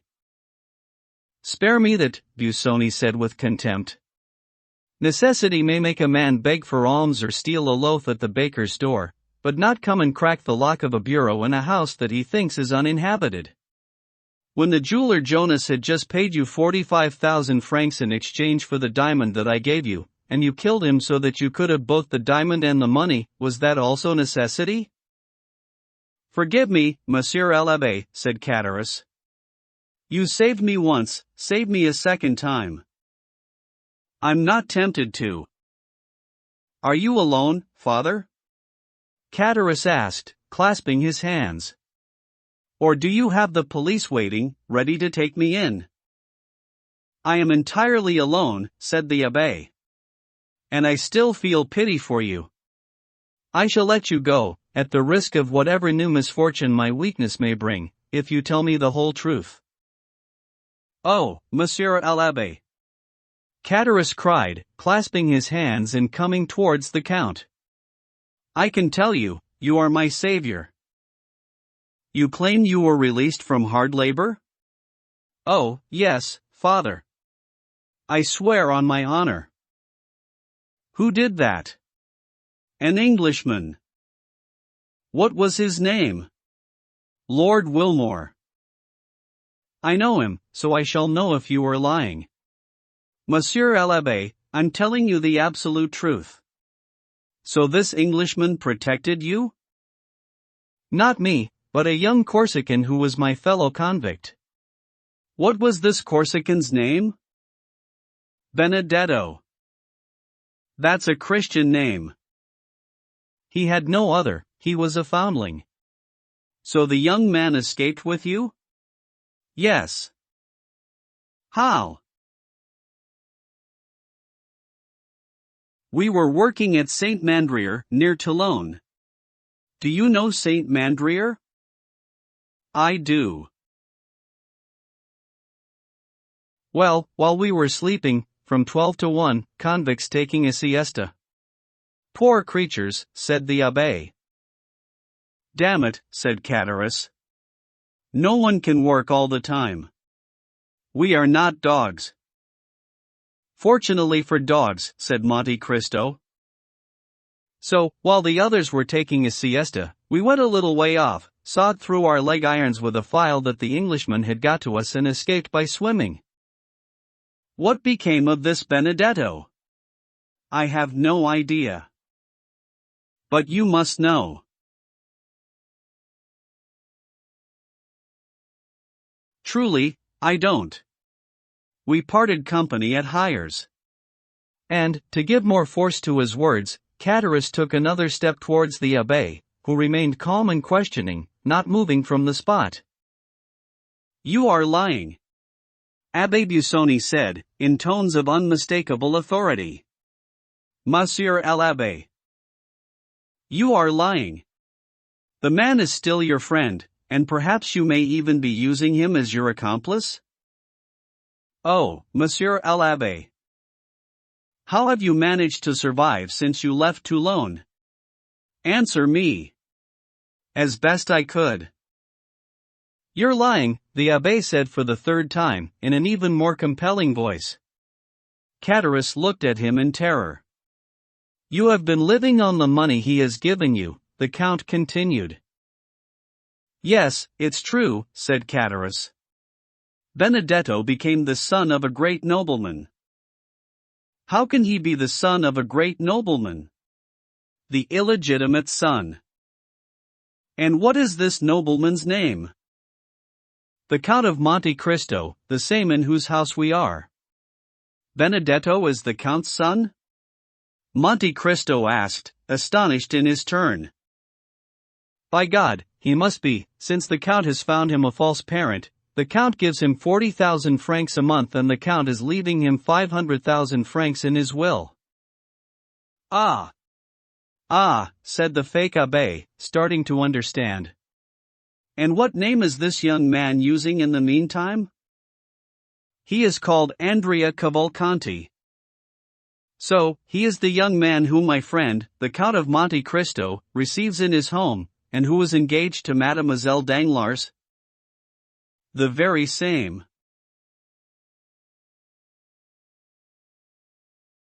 And you would allow this, you wretch? Knowing his life and his crimes? Why should I stand in the way of a comrade's success? You are right. It is not your place to warn Monsieur Danglars, but mine. Don't do that, father. Why not? Because you would lose us our living. Do you think that, in order to ensure a living for wretches like you, I should become a party to their deception and an accomplice in their crime? Monsieur l'Abbé, Cataris said, coming still closer. I shall tell everything. To whom? To Monsieur Danglars. By the devil and all his works, cried Cataris, taking an open knife from under his coat and striking the Count full in the chest. You will say nothing, Abbé. To his great astonishment, instead of burying itself in the Count's chest, the dagger glanced off, blunted. At the same time, the Count grasped the murderer's wrist in his left hand and twisted it with such force that the knife fell from his numbed fingers and Cataris gave a cry of pain. But instead of stopping at this cry, the Count continued to twist the bandit's wrist until he fell to the ground, at first on his knees, and then face downwards, his arm dislocated. The Count put his foot on the man's head and said, "I don't know what is stopping me from breaking your head, scoundrel." "Mercy, mercy," cried Catarus. The Count took away his foot. "Get up," he said. Catarus did as he was told. "Begorra, what a grip you have, father," he said, rubbing an arm bruised by the sinewy vice that had gripped it. "By God, what a grip!" "Be quiet. God gives me the strength to tame a wild beast like yourself. I act in his name. Remember that, wretch, sparing you at this moment is also in accordance with the will of God." "Ouch," said Catarus, still in pain. "Take this pen and paper and write what I tell you." "I can't write, Monsieur l'Abbé." "You are lying. Take the pen and write." Catarus, overwhelmed by this superior power, sat down and wrote. "Monsieur, the man whom you are receiving in your house and to whom you intend to give your daughter's hand, is a former convict, who escaped with me from the prison at Toulon. His number was 59 and mine 58. He was called Benedetto, but he does not himself know his real name, having never known his parents." "Signed," the Count ordered. "But do you want to ruin me?" "If I wanted to ruin you, idiot, I should take you to the first officer of the watch. In any case, it is likely that by the time the letter reaches the person to whom it is addressed, you will have nothing more to fear. So sign it." Catarus signed. The address, to Monsieur le Baron Danglars, bancaire, rue de la Chaussée-d'Antin. Catarus wrote the address. The abbé took the letter. "That's good," he said. "Now, go." "Which way?" "The way you came." "Are you asking me to leave by this window?" "You came in by it." "Are you planning something against me, father?" "You fool, what could I be planning?" "Then why not open the door to me?" "What is the point in waking the concierge?" "Monsieur l'Abbé, tell me that you don't want me dead." "I want what God wants." "But swear to me that you will not strike me while I am going down." "You are an idiot and a coward." "What do you want to do with me?" "I'm asking you. I tried to make you into a happy man, and I only created a murderer." "Monsieur l'Abbé," said Catarus. "Try one last time." "Very well," said the Count. "You know I am a man of my word?" "Yes," said Catarus. "If you return home safe and sound, whom do I have to fear, except you?" "If you return home safe and sound, leave Paris, leave France, and wherever you are, as long as you live an honest life, I shall ensure that you receive a small salary. Because, if you get home safe and sound, well, then." "Well, then?" Catarus asked, trembling. "Well, I shall think that God has pardoned you and I shall do the same." "As true as I'm a Christian," Catarus stammered, shrinking back. "You're scaring me to death." "Go," said the Count, pointing to the window. Though still not entirely reassured by the promise, Catarus climbed out of the window and put his foot on the ladder. There he paused, shivering. "Now, go down it," said the abbé, folding his arms. Catarus started to realize that he had nothing to fear from that side, and went down. As he did so, the Count held up the candle, so that from the Champs-Élysées one could see this man coming out of the window, lit by another. "But what are you doing, father?" Catarus said. "Suppose the watch were to go past." And he blew out the candle. Then he continued to go down the ladder, but it was not until he felt the earth of the garden under his feet that he felt truly secure. Monte Cristo went back into his bedroom and glanced quickly from the garden to the street. First of all he saw Catarus, after reaching the ground, walk around the garden and place his ladder at the far end of the wall, so as to leave by a different place from the one where he had entered. Then, looking from the garden to the street, he saw the man, who had seemed to be waiting there, run along the street on the far side of the wall and station himself at the very corner near which Chatteris was about to descend. Chatteris slowly climbed the ladder and, reaching the top rungs, put his head above the parapet to make sure that the street was empty. No one was to be seen, no sound to be heard. 1 o'clock struck at the Invalides. At that, Chatteris sat astride the top of the wall and, drawing the ladder up, passed it over to the other side and prepared to go down, or, rather, to slide down the 2 uprights, which he did with a degree of skill that proved how accustomed he was to the operation. However, once he had started to let himself slide, he was unable to stop. When he was halfway down, he saw a man dash out of the shadows, but to no avail. He saw an arm raised at the very moment he reached the ground. But to no avail. Before he could defend himself, the arm struck him so savagely in the back that he let go of the ladder and he cried out, "Help!" A second blow followed almost immediately, striking him in the side, and he fell down, crying, "Murder!" And finally, as he writhed on the ground, his adversary grasped his hair and struck him another blow on the chest. This time Chatteris tried to cry out again, but could do no more than groan. He groaned, and 3 streams of blood flowed from his 3 stab wounds. The murderer, seeing that he could no longer cry out, lifted his head by the hair. Chatteris' eyes were closed and his mouth twisted. The murderer, thinking he was dead, let his head fall back and vanished. Chatteris, hearing the footsteps fade in the distance, lifted himself on his elbow and, making one final effort, cried faintly, "Murder!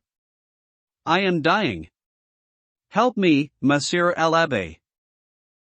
This mournful cry pierced the darkness. The door to the hidden stairway flew open, then the little door into the garden, and Ali and his master hurried out, carrying lights. LXXXIAI. The Hand of God. Chatteris continued to cry out in a pitiful voice, "Monsieur l'Abbé, help me! Help me!" "What's the matter?" asked Monte Cristo. "Help," said Chatteris. "I've been murdered. We're here. Don't worry. No, it's all over. You've come too late, in time only to see me die. What wounds! What blood!" And he passed out. Ali and his master lifted the wounded man and carried him inside. There, Monte Cristo signed to Ali to undress him and they found the 3 dreadful wounds that had struck him down. "Oh, God," said Monte Cristo, "your vengeance may sometimes be slow in coming, but I think that then it is all the more complete." Ali looked at his master, as if to ask what should be done. "Go and find the Crown Prosecutor, Villefort, who lives in the Faubourg Saint-Honoré, and bring him here. On the way, wake up the porter and tell him to go and fetch a doctor." Ali obeyed and left the false abbé alone with Chatteris, who was still unconscious. When the unfortunate man reopened his eyes, the Count, seated a short distance away from him, was giving him a somber, pious look, his lips moving, apparently muttering a prayer. "A doctor, Monsieur l'Abbé." "Fetch a doctor," said Chatteris. "Someone has already gone for one," said the abbé. "I know that it is too late to save my life, but he might perhaps give me the strength to make my statement." "About what?" "About my murderer." "Do you know who it was?" "Of course I do. Yes, I know him, it was Benedetto." "The young Corsican?" "The same." "Your comrade?" "Yes. After giving me plans of the Count's house, no doubt expecting that I would kill him and so allow Benedetto to inherit, or else that he would kill me and Benedetto would be rid of me, he waited for me in the street and killed me himself. As well as the doctor, I sent for the Crown Prosecutor." "He will be too late," said Chatteris. "I can feel my life's blood running out." "Wait," said Monte Cristo. He left then returned, 5 minutes later, with a flask. While he was away, the dying man, his eyes staring horribly, had not taken them off the door through which he instinctively guessed that help would come. "Hurry, father, hurry," he said. "I feel myself fainting again." Monte Cristo bent down and poured 2 or 3 drops of the liquid in the flask onto the wounded man's purple lips. Catarus sighed. "Oh, that is life you are giving me. More, more." "Another 2 drops would kill you," the abbé replied. "If only someone would come so that I could denounce the wretch." "Would you like me to write out your statement?" "Yes, yes," said Catarus, his eyes shining at the idea of this posthumous revenge. Monte Cristo wrote, "I die, murdered by the Corsican Benedetto, my fellow prisoner in Toulon under the number 59. "Hurry, hurry," said Catarus, "or I shall not be able to sign." Monte Cristo gave him the pen, and Catarus gathered all his strength, signed it and fell back on the bed, saying, "You can tell them the rest, father. Say that he is calling himself Andrea Cavalcanti, that he is living at the Hotel de Princes, that... Oh, God! Oh! I am dying!" And once more he fainted. The abbé made him breathe the scent from the flask, and the wounded man opened his eyes. The desire for revenge had not left him while he was unconscious. "You will say all that, won't you, father?" "All that and much more." "What more?" "I shall say that he doubtless gave you the plan of this house in the hope that the Count would kill you. I will say that he sent a letter to the Count to warn him, and I shall say that, in the Count's absence, I received this letter and lay in wait for you." "And he will be guillotined, won't he?" said Catarus. "Promise me he will be guillotined." "I die in that hope, it will help me to die." "I shall say," the Count continued, "that he followed you here, that he watched you all the time, and that when he saw you coming out, he ran up and hid behind a corner of the wall." "Did you see all that, then?" "Remember what I said, if you return home safe and sound, I shall believe that God has pardoned you and I shall do the same." "And you didn't warn me?" Catarus cried, trying to lift himself on his elbow. "You knew that I would be killed when I left here, and you didn't warn me?" "No, because I saw the hand of Benedetto as the justice of God, and I thought I should be committing a sacrilege if I were to interfere with fate." "The justice of God. Don't speak to me of that, Monsieur l'Abbé. If there was any divine justice, you know as well as anyone that there are people who would be punished but who are not." "Patience," said the abbé, in a tone of voice that made the dying man shudder. "Be patient." Catarus looked at him in amazement. "And then," the abbé continued, "God is full of mercy for everyone, as he has been towards you. He is a father before he is a judge." "Oh, so you believe in God, do you?" Catarus asked. "Even if I were so unfortunate as not to have believed in him up to now, I should do so on looking at you." Catarus raised his clasped hands to heaven. "Listen," the abbé went on, extending a hand above the wounded man as if ordering him to believe. "Here is what he did for you, this God whom you refused to recognize even in your last hour. He gave you health, strength, secure work, and even friends, in short, life as it must appear sweet to a man, offering an easy conscience and the satisfaction of his natural desires. But, instead of making use of these gifts of the Lord, which he so rarely grants in all their fullness, what did you do? You abandoned yourself to idleness and drunkenness, and in your drunkenness you betrayed one of your best friends." "Help!" cried Catarus. "It's not a priest I need, but a doctor. Perhaps I am not mortally wounded, perhaps I am not yet going to die, perhaps I can be saved." "You are mortally wounded, and so much so that, without the 3 drops of liquid which I gave you just now, you would already be dead. So listen." "Oh," groaned Catarus.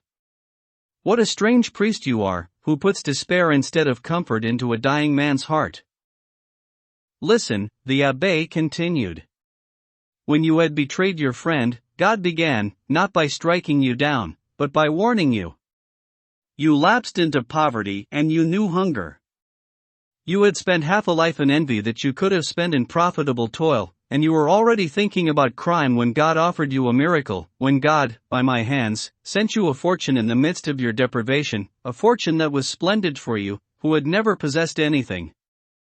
But this unexpected, unhoped for, unheard of fortune was not enough for you, as soon as you owned it. You wanted to double it. How? By murder. You did double it, and God took it away from you by bringing you to human justice. I didn't want to kill the Jew, said Catullus. It was La Carconte. Yes, Monte Cristo replied. So God, who is always, I shall not say. Just this time, because his justice would have awarded you death, but God, who is always merciful, allowed your judges to be touched by your words and let you live. Ha! To condemn me to prison for life. A fine pardon that was. You wretch, you did at least consider it a pardon when it was given. Your cowardly heart, trembling at the prospect of death, leapt with joy at the announcement of your perpetual shame because, like all convicts, you said to yourself, prisons have doors, the tomb has none. You were right, because the door to your prison opened unexpectedly. An Englishman, visiting Toulon, has made a vow to free 2 men from infamy. He chooses you and your companion. A second fortune drops on you from heaven, you regain both money and ease, and you can once more live the life of other men, after having been condemned to live that of a convict. And at this, you wretch, you begin to tempt God for a 3rd time. I haven't got enough, you say, when you have more than you ever possessed, and you commit a 3rd crime, motiveless, inexcusable. But God had grown tired, he has punished you. Catullus was weakening visibly. Water, he said. I'm thirsty, I'm burning. Monte Cristo gave him a glass of water. That scoundrel Benedetto, Catullus said, giving back the glass, he'll get away with it, even so.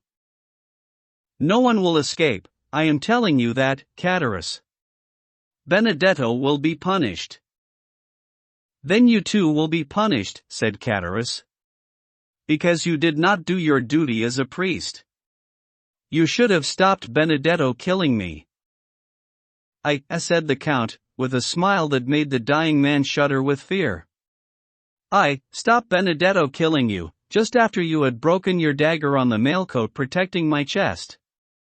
Yes, perhaps, if I had found you humble and repentant, then I should have stopped Benedetto killing you. But I found you arrogant and bloodthirsty, so I let God's will be done. I don't believe in God. Catullus shouted. Nor do you. You are lying, lying. Be quiet, said the abbé. You are urging the last drops of blood out of your body. Oh, so you don't believe in God, yet you are dying at his hand. Oh, so you don't believe in God, yet God only asks for a single prayer, a single word, a single tear to forgive you. God could have guided the murderer's dagger so that you would die immediately, yet he gave you a quarter of an hour to reconsider. So look in your heart, you wretch, and repent. No, said Catullus. No, I do not repent. There is no God, there is no providence. There is only chance. There is both providence and God, said Monte Cristo.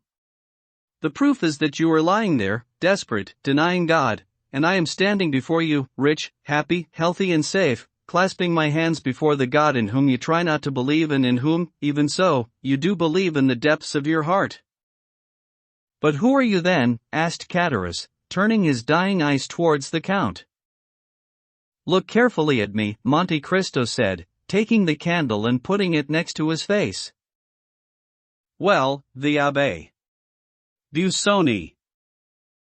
Monte Cristo took off the wig that was disguising his features and let down the fine black hair that so harmoniously framed his pale face. Oh! Catullus exclaimed in terror. If it were not for that black hair, I would take you for the Englishman, I would take you for Lord Wilmore. I am not Abbé Busoni, or Lord Wilmore, said Monte Cristo. Look more carefully, go back further, look into your earliest memories. These words were spoken by the Count with such a magnetic vibrancy that the man's exhausted senses were awakened for one last time. Yes, he said. Yes, I think I did see you, I did know you once. Yes, Catullus, you saw me. Yes, you did know me. Who are you then? And, if you saw me, if you knew me, why are you letting me die? Because nothing can save you, Catullus, your wounds are mortal. If you could have been saved, I would have seen that as one last act of God's mercy and, I swear it on my father's grave, I should have tried to bring you back to life and to repentance. On your father's grave, said Catullus, fired by one last flickering spark of life and raising himself to look more closely at this man who had just made an oath sacred to all men. Who are you, then? The Count had watched every stage of Catullus' agony. He realized that this burst of life was the last. He bent over the dying man and, with a look that was both calm and sad, he said, whispering in his ear, I am, and his lips, barely parting, let fall a name spoken so low that the Count himself seemed to fear the sound of it. Catullus, who had pulled himself up to his knees, reached out his arms, made an effort to shrink back, then clasped his hands and raised them in one supreme final effort. Oh, God, he said. Oh, God, forgive me for denying you. You do indeed exist, you are the Father of men in heaven and their judge on earth. Oh, my Lord, I have long mistaken you. My Lord God, forgive me. My God, my Lord, receive my soul. And, closing his eyes, Catullus fell backwards with a last cry and a final gasp. At once the blood stopped on his lips and ceased to flow from his wounds. He was dead. The Count said, mysteriously, staring at the corpse already disfigured by its awful death. 10 minutes later the doctor and the Crown Prosecutor arrived, the first with the concierge, the other with Ali. They found Abbé Busoni praying beside the body. AD 4. Beecham. For a whole fortnight, no one in Paris spoke of anything except this daring attempted robbery at the Count's. The dying man had signed a statement naming Benedetto as his murderer. The police were asked to put all their agents on the criminal's trail. Catullus' knife, his shrouded lantern, his bunch of keys and his clothes, except for the waistcoat, which could not be found, were handed over to the clerk of the court, and the body was taken to the morgue. The Count told everyone that this adventure had happened while he was in his house in Auteuil and that, consequently, he knew only what he had been told by Abbé Busoni. By sheer chance, the abbé had asked the Count if he might spend the night at his house in order to do some research into one or two of the precious volumes in his library. Only Bertuccio went pale every time the name of Benedetto was mentioned in his presence, but there was no reason for anyone to notice the pallor on Bertuccio's cheeks. Villefort, called in to establish the facts of the crime, had allocated the case to himself and was pursuing the investigation with all the passionate enthusiasm that he gave to every criminal case in which he was involved. But 3 weeks had already elapsed without the most active inquiries bringing any result, and society gossips were starting to forget about the attempted robbery at the Count of Monte Cristo's and the murder of the thief by his accomplice, turning instead to the forthcoming marriage of Mlle Danglars to Count Andrea Cavalcanti. The marriage was more or less arranged and the young man received at the banker's as a future son-in-law. The elder Cavalcanti had been contacted by letter and had warmly approved of the match. Expressing deep regret that his duties absolutely forbade him to leave Parma, where he then was, he stated his intention of releasing a capital sum sufficient to give an income of 150,000 livres. It was agreed that the 3 million would be entrusted to Danglars, who would invest them. Some people had tried to sow doubt in the young man's mind about the solidity of his future father-in-law's position. Danglars had recently been making repeated losses on the exchange, but the young man, with sublime confidence and disinterestedness, dismissed all these vain murmurings, and had the tact to say nothing about them to the Baron. The Baron, consequently, adored Count Andrea Cavalcanti. The same could not be said of Mlle Eugenie Danglars. Having an instinctive horror of marriage, she had welcomed Andrea as a means of repelling Morcerf, but now that Andrea was coming too close, she began to feel a visible repulsion towards him. The Baron may perhaps have noticed it, but, as he could only attribute this feeling to a whim, he had pretended not to notice it. Meanwhile, the period of grace that Beauchamp had asked for had almost passed. During it, Morcerf had come to appreciate the value of Monte Cristo's advice when he told him to let the matter clear itself up. No one had remarked on the note about the general, and no one had thought to identify the officer who had betrayed the castle of Janina with the noble count who sat in the upper house. Even so, Albert felt insulted, because the intention to offend was quite obviously there, in the few lines that had wounded his honor. Moreover, the manner in which Beauchamp had ended their meeting had left a bitter taste in his mouth. For these reasons, he still harbored the idea of a duel, but hoped, if Beauchamp would agree, that they might be able to disguise the real reason for it, even from their seconds.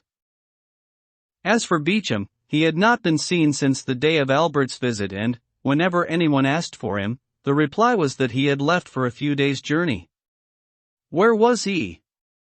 Nobody knew. One morning Albert was awoken by his valet, announcing Beauchamp. He rubbed his eyes and asked for the visitor to be shown into the little smoking parlor on the ground floor. Then he dressed quickly and went down. Beauchamp was pacing up and down, but he stopped when he saw Albert. "Your decision to come and see me yourself, instead of waiting for the visit that I intended to pay on you today myself, seems to me like a good omen," said Albert. "Come, tell me straight away, can I offer you my hand and say, 'Beauchamp, admit your mistake and keep your friend,' or should I simply instruct you to choose your weapons?" "Albert," Beauchamp said with an expression of grief that astonished the young man, "let's first sit down and talk." "Come, monsieur, it seems to me that, before we sit down together, you must answer me." "There are occasions," the journalist said, "when the difficulty lies in the answer itself." "Let me make it easier for you then, by repeating my question. Do you retract, yes or no?" "Morcerf, one cannot answer yes or no to a question that touches on the honor, the social standing and the life of a man like Lieutenant General the Comte de Morcerf, peer of the realm." "So what can one do?" "One can do what I did, Albert, which is to say, money, time and effort are nothing when it is a matter of the reputation and interests of an entire family.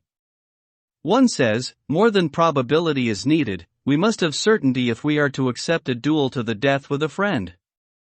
One says, if I cross swords or pull the trigger against a man whose hand I have shaken over the past 3 years, I must at least know why I am doing such a thing, so that I may arrive at the appointed place with my mind at rest and the easy conscience which a man needs when he must use his arm to save his life." "Very well, then," Morcerf asked impatiently, "what does all this mean?" "It means that I have just come back from Janina."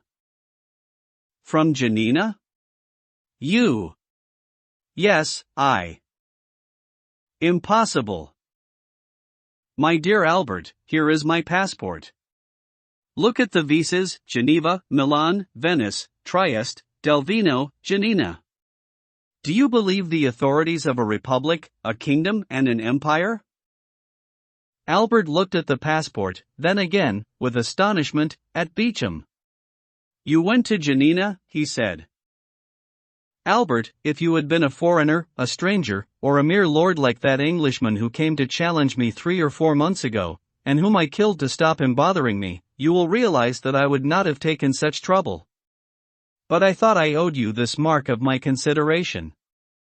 I spent a week on the outward journey, a week on the return, plus 4 days in quarantine and 48 hours when I arrived. That adds up to my 3 weeks.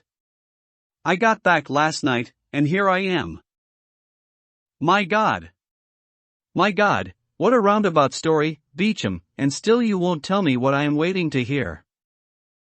"The truth is, Albert, you seem reluctant." Yes, I'm afraid. Afraid of admitting that your correspondent deceived you? Now, Beecham, don't be proud. Admit it, no one can doubt your courage. Oh, it's not that, the journalist muttered. On the contrary.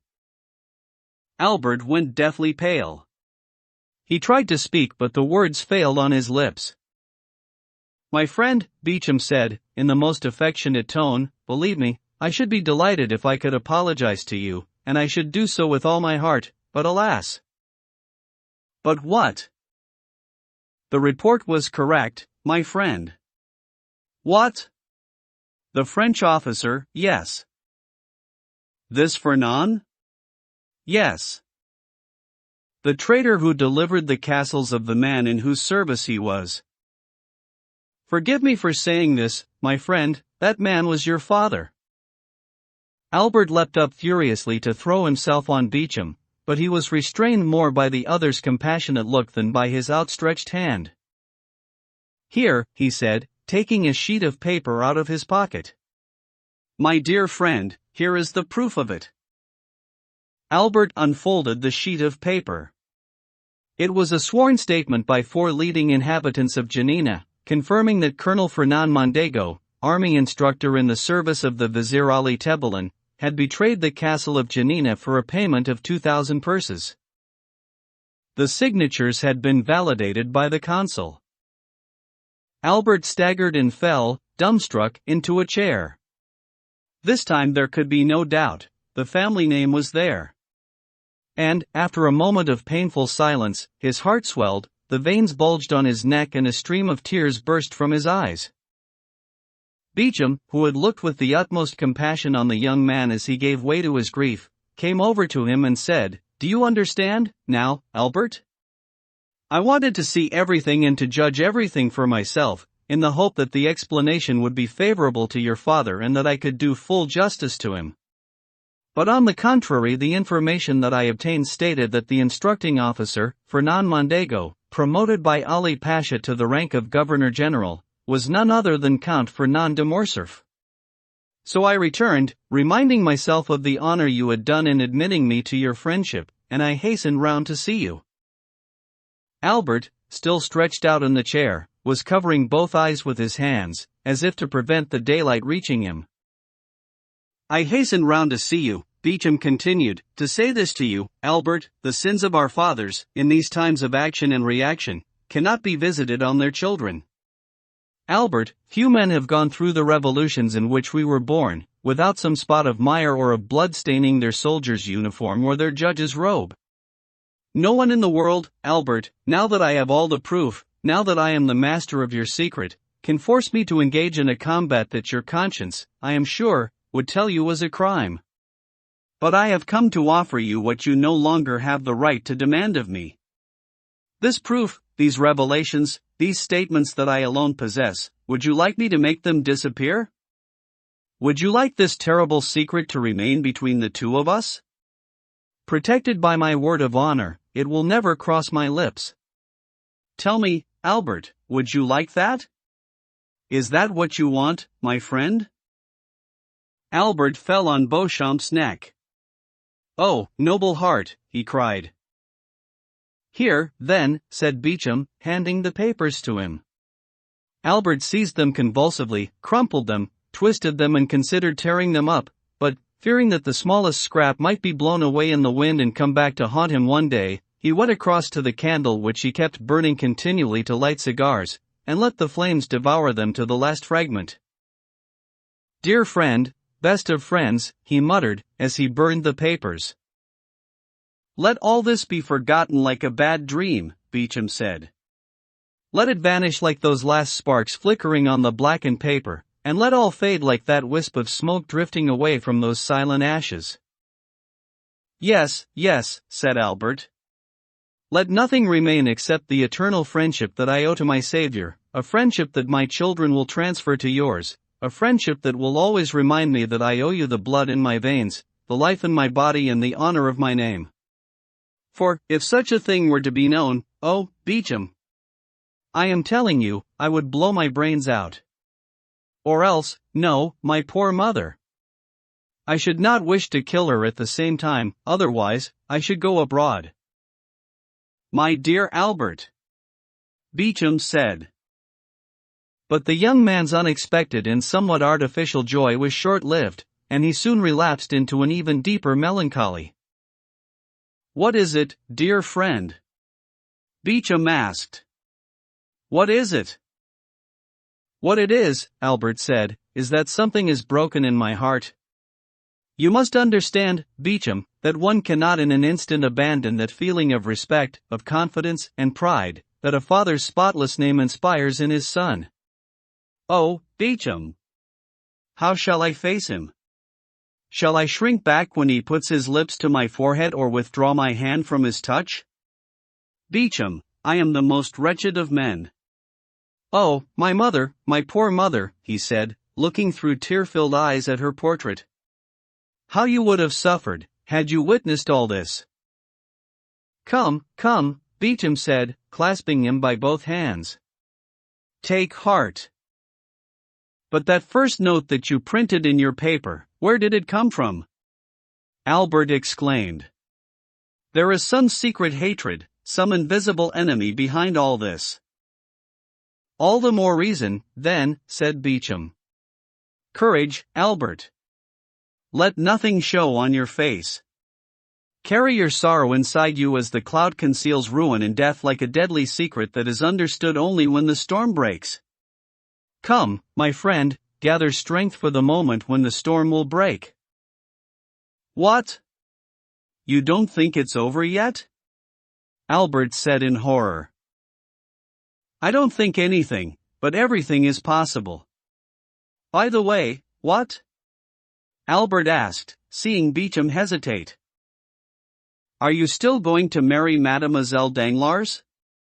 What makes you ask that now, Beecham? Because, to my mind, the match may depend on the question that is uppermost in our thoughts just now. What? Albert exclaimed, reddening. Do you think Monsieur Danglars? I'm merely asking how your marriage plans stand. For heaven's sake, don't try to read anything more into my words than I intend, and don't give them more significance than they actually have. No, Albert said. The engagement has been broken off. Good, said Beecham. Then, seeing that his friend was about to relapse into melancholy, he said, Come on, Albert, take my advice and let's go out. A ride round the Bois in a phaeton or on horseback will take your mind off things. Then we'll come back and have lunch somewhere, you can go off to your business and I'll go back to mine. Good idea, said Albert. But let's walk. I think it would do me good to tire myself out a little. Certainly, said Beecham, and the two friends set out, on foot, down the boulevard. When they got to the Madeleine, Beecham said, Why, since we're going in this direction, let's go and see the Count of Monte Cristo. He'll take your mind off things. He's a wonderful person for raising one's spirits, because he never asks questions. In my opinion, people who don't ask too many questions give the best consolation. Yes, said Albert, let's go and see the Count. I like him. LXXXV. The journey. Monte Cristo gave a cry of joy on seeing the two young men together. Ah, he said. Well, now, I hope that it's all over, cleared up and settled? Yes, said Beecham. Some ridiculous rumors which came from nowhere and which, if they were to be repeated now, I should be the first to challenge. So, let's say no more about it. Albert will tell you that was my advice to him, said the Count, before adding, Now, as it happens, you find me after what I think is the most detestable morning I've ever spent. What are you doing? Albert asked. Arranging your papers, apparently? My papers? Thank heavens, no. My papers are always perfectly arranged, since I have none. I'm putting some order into the papers of Monsieur Cavalcanti. Monsieur Cavalcanti? Beecham asked. Yes, don't you know, said Morcerf. He's a young man the Count is launching. Not at all, said Monte Cristo. Let's be quite clear about it. I'm not launching anyone, least of all Monsieur Cavalcanti. And he's going to marry Mademoiselle Danglars in my stead and place, which, Albert continued, forcing a smile, as you can well imagine, my dear Beecham, is a cruel blow to me. What? Cavalcanti to marry Mademoiselle Danglars? Beecham asked. What do I hear? Said Monte Cristo. Have you been away in the back of beyond? And you a journalist, the bedfellow of rumor? Parisian society is talking of nothing else. Were you responsible for this marriage, Count? Beecham asked. I. Hush, scribbler, don't even whisper such a thing. I go a matchmaking? Never. You don't know me. On the contrary, I opposed it as strongly as I could. I refused to make the formal request.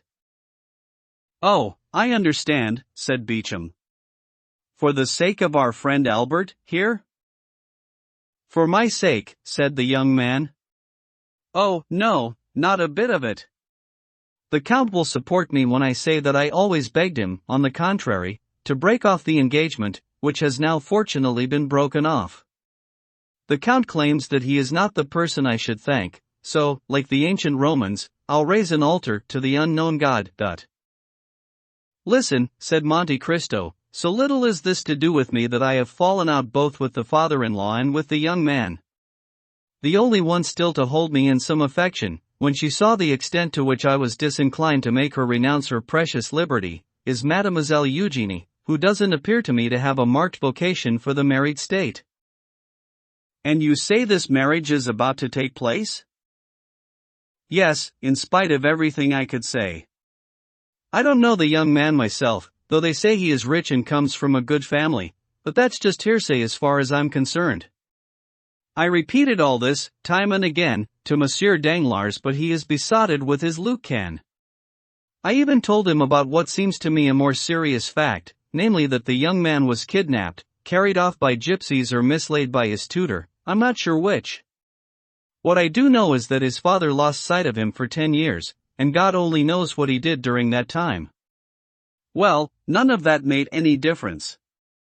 I have been asked to write to the Major, to request some papers from him, here they are. I'm sending them on, but at the same time, like Pilate, I wash my hands of it. What about Mademoiselle d'Armilly? Beecham asked. How does she feel about you, now that you're taking her pupil away? I really can't tell, though it seems she is leaving for Italy. Madame Danglars mentioned her to me and asked me for some letters of recommendation to impresarios. I gave her a note for the director of the Teatro Valle, who owes me a favor. But what's wrong, Albert? You seem quite miserable. Could you perhaps be in love with Mademoiselle Danglars without realizing it? Not as far as I know, Albert said with a melancholy smile. Beecham began to study the pictures. You're certainly not in your usual good humor, Monte Cristo went on. Come, now, what's the matter? I've got a headache, Albert said. In that case, my dear Viscount, I have an infallible remedy to suggest, one that has always worked for me whenever I have suffered some annoyance or other. What is that? The young man asked. Travel. Really? Albert said. Really. And since at the moment I have a lot that is bothering me, I'm going to travel. Would you like us to go together? You, Count, said Beecham. Something bothering you? What can it be? Ha! You speak very lightly about it, as you may, but I'd like to see you with a judicial inquiry going on in your house. An inquiry? What inquiry? The one that Monsieur Villefort is engaged in against my lovable assassin, some kind of bandit who had escaped from prison, it seems. That's right, said Beecham. I read about it in the papers. Who is this Catullus? Pooh. It appears he is a Provençal. Monsieur de Villefort had heard speak of him when he was in Marseille, and Monsieur Danglars recalls seeing him. The result is that the Crown Prosecutor is taking the matter very much to heart and that the Prefect of Police is apparently extremely interested in it, and the result of all this interest, for which no one could be more grateful than I am, is that for the past fortnight they have rounded up every bandit they could find in Paris and its suburbs, and sent them here, alleging that they are Monsieur Catullus' murderers. And the result of that will be that in 3 months, if it continues, there will not be a thief or an assassin in the whole fine kingdom of France who does not know the plan of my house like the back of his hand. So I've decided to abandon it to them entirely and go as far away as the earth can carry me. Come on, Viscount, I'm taking you with me. Certainly. So, it's agreed? Yes, but where? I told you, where the air is pure, noise sleeps and, however proud one may be, one feels humble and small.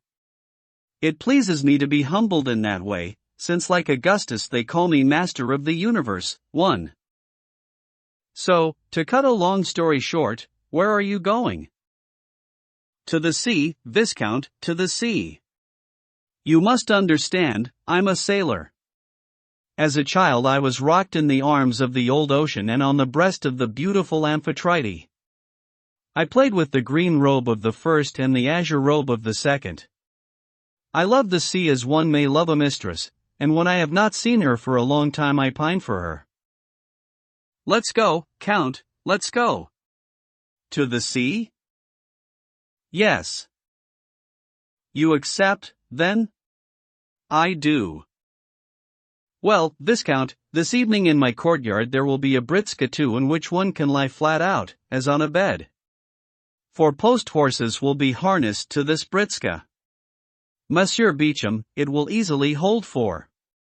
Would you like to join us? Let me take you. No, thank you. I have just come back from the sea. What? From the sea? Yes, more or less. I've just been on a little journey to the Borromine Islands. Well. Come, even so, said Albert. No, my dear Morcerf, you must realize that if I refuse, it's because it cannot be done.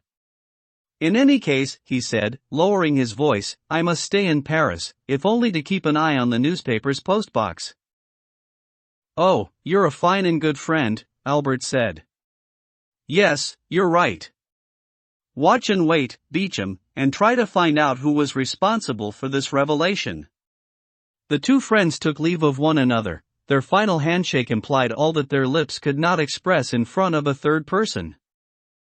Excellent young man, Beauchamp. Monte Cristo exclaimed after the journalist had left. Don't you think so, Albert? Oh, yes, a man of heart, I can vouch for it. I love him with all my soul.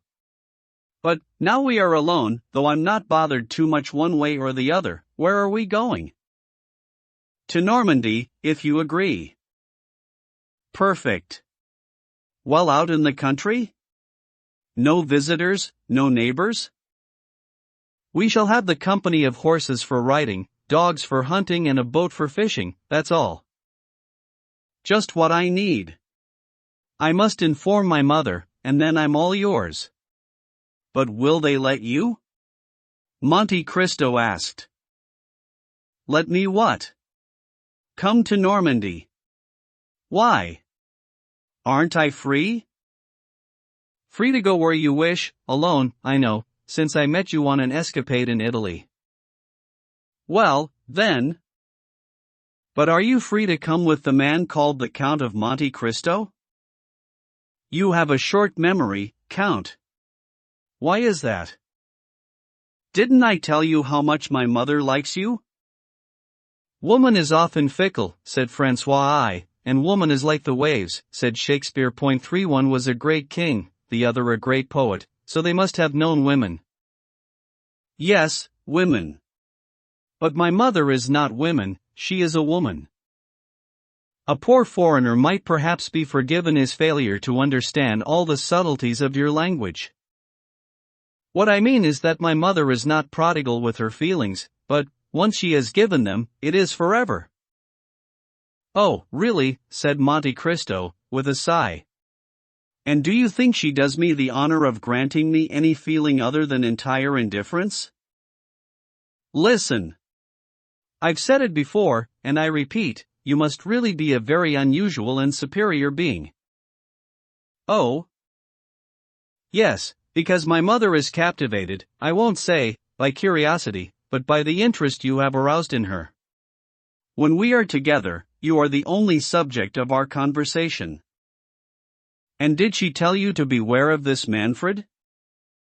No, on the contrary, she told me, Morcerf, I think the Count is a noble creature, try to win his affection. Monte Cristo turned away and sighed. Really, he asked. So you understand, Albert continued, far from disapproving of my journey, she will applaud it with all her heart, since it conforms with her daily instructions to me. Very well, then, said Monte Cristo. We'll meet this evening. Be here at 5 o'clock. We'll get there at midnight, or 1. What? To Loutreport? There or near it. It only takes you 8 hours to cover 48 leagues? That's a lot, even so. You most certainly are a man of miracles, and you will not only succeed in going faster than the railway, which is not too difficult, especially in France, but even go faster than the telegraph. However that may be, Viscount, it will still take us 7 or 8 hours to get there, so be on time. Don't worry. I've nothing else to do between now and then, except to get ready. 5 o'clock, then? 5 o'clock. Albert left. Monte Cristo, after having nodded to him with a smile, remained for a moment lost in thought, as though meditating profoundly. At last, passing a hand across his forehead, as if to brush away his reverie, he went to the bell and rang it twice. At this signal, Bertuccio came in. Monsieur Bertuccio, the Count said, it will not be tomorrow, or the day after, as I originally thought, but this evening that I leave for Normandy. From now until 5 o'clock gives you more time than you need. Alert the ostlers at the first relay. Monsieur Morcerf will accompany me. Now, go. Bertuccio obeyed and a groom sped towards Pontoise with a warning that the postchaise would be coming by at exactly 6 o'clock. The ostler at Pontoise sent an express messenger to the next relay, and so on. 6 hours later, every relay along the route was prepared. Before leaving, the Count went up to see Haydée and announced his departure. He told her where he was going and put his whole household under her orders. Albert arrived on time. The journey, gloomy at first, was lightened by the physical effects of speed. Morcerf had never imagined traveling so fast. I must agree, said Monte Cristo, that it is impossible to move forward at all, when your mail travels at 2 leagues an hour, and you have this ridiculous law that forbids one traveler to overtake another without asking his permission, which means that a sick or ill-humored traveler has the right to hold up any number of light-hearted and healthy persons on the road behind him. I avoid these handicaps by traveling with my own postilion and my own horses, don't I, Ollie? At this the Count, leaning out of the window, gave a little shout of encouragement which lent wings to the horses. They were no longer galloping, they flew. The carriage thundered along the regal highway and every head turned to watch this flaming meteor go by. Ollie, repeating the shout, showing his white teeth and wrapping his powerful hands around the reins flecked with foam, spurred on the horses, whose fine manes were spreading in the wind. Ollie, child of the desert, was here in his element and, through the dust he stirred up around him, with his black face, shining eyes, and snow-white burnous, he seemed like the genie of the Simon and the god of the whirlwind. This is a pleasure I had not previously experienced, said Morcerf. The pleasure of speed. And the last trace of gloom vanished from his brow, as though the air that they were cleaving in their path had brushed the clouds aside. Where in the world did you find such horses? Albert asked. Did you have them bred specially? Just so, the Count replied. 6 years ago, I came across a stallion in Hungary, famous for its speed. I bought it. I don't know how much it cost. Bertuccio paid for it. In that same year, it had 32 offspring. We shall be able to inspect that entire generation of children from the one father. Each one is alike, black, without a single blemish except a star on the forehead. This privileged member of the stud had his mares chosen for him, like the favorites of a pasha. Admirable. But tell me, Count, what do you do with all these horses? As you see, I travel with them. But you won't always be traveling? When I have no further need of them, Bertuccio will sell them. He claims he will make 30 or 40,000 francs on the deal. There won't be a king in Europe rich enough to buy them from you. Then he must sell them to some simple vizier in the East, who will empty his treasury to pay for them and restock it by bastinating his subjects. Count, might I tell you something that has occurred to me? What is it? That, after you, Monsieur Bertuccio must be the richest individual in Europe. Well, there you are wrong, Viscount. I am sure that if you were to turn out Bertuccio's pockets, you wouldn't find 2 sous to rub together. Why's that? The young man asked. Is this Monsieur Bertuccio such a prodigy? Please, my dear Count, don't test my credulity too far or, I warn you, I shall cease to believe you. There are never any prodigies with me, Albert. Figures and facts, that's all. So, consider this puzzle. A steward steals, but why does he steal? Pooh. It's in his nature, I think, said Albert. He steals because he has to. No, you're wrong. He steals because he has a wife and children, and ambitions for himself and his family. Above all, he steals because he is never quite sure that he will not leave his master and he wants to provide for the future. Now, Monsieur Bertuccio is alone in the world. He dips into my purse without telling me, and he is sure that I shall never dismiss him. How can he be sure? Because I shall never find anyone better. You're going round in circles, all based on supposition. Not at all, these are certainties. To me, a good servant is one over whom I have the power of life or death. And do you have the power of life or death over Bertuccio? Albert asked. Yes, the Count said curtly. Some words end a conversation like a steel door falling. The Count's yes was one of those words. The remainder of the journey continued at the same pace. The 32 horses, divided into 8 relays, covered the 48 leagues in 8 hours. In the middle of the night they arrived at the gateway to a fine park. The porter was awake and holding the gates open. He had been alerted by the ostler from the last relay. It was 2:30 in the morning. Morcerf was shown to his rooms. He found a bath and supper ready for him. The servant who had traveled on the rear box of the carriage was at his disposal, while Baptistin, who had traveled in front, was to serve the Count. Albert took his bath, had supper, and went to bed. All night he was rocked by the melancholy sound of the waves. Getting up the next morning, he went over to the window, opened it and found himself on a little terrace, with the vastness of the sea in front of him and, behind, a pretty park adjoining a small wood. A little corvette was bobbing in a fairly large cove. It had a narrow hull and tall mast with a flag flying from the lateen yard and bearing Monte Cristo's coat of arms, a mountain on a field azure with a crossgules at the chief, which could also have been an allusion to his name, evoking Calvary, which our Saviour's passion has made a mountain more precious than gold, and the infamous cross which his divine blood made holy, as much as to any personal memory of suffering and regeneration. Buried in the mysterious night of the man's past.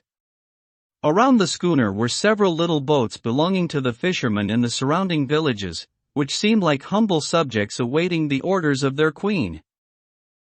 Here, as wherever Monte Cristo stopped, even if only for 2 days, the temperature of life was raised to a high degree of comfort, which meant that life immediately became easy.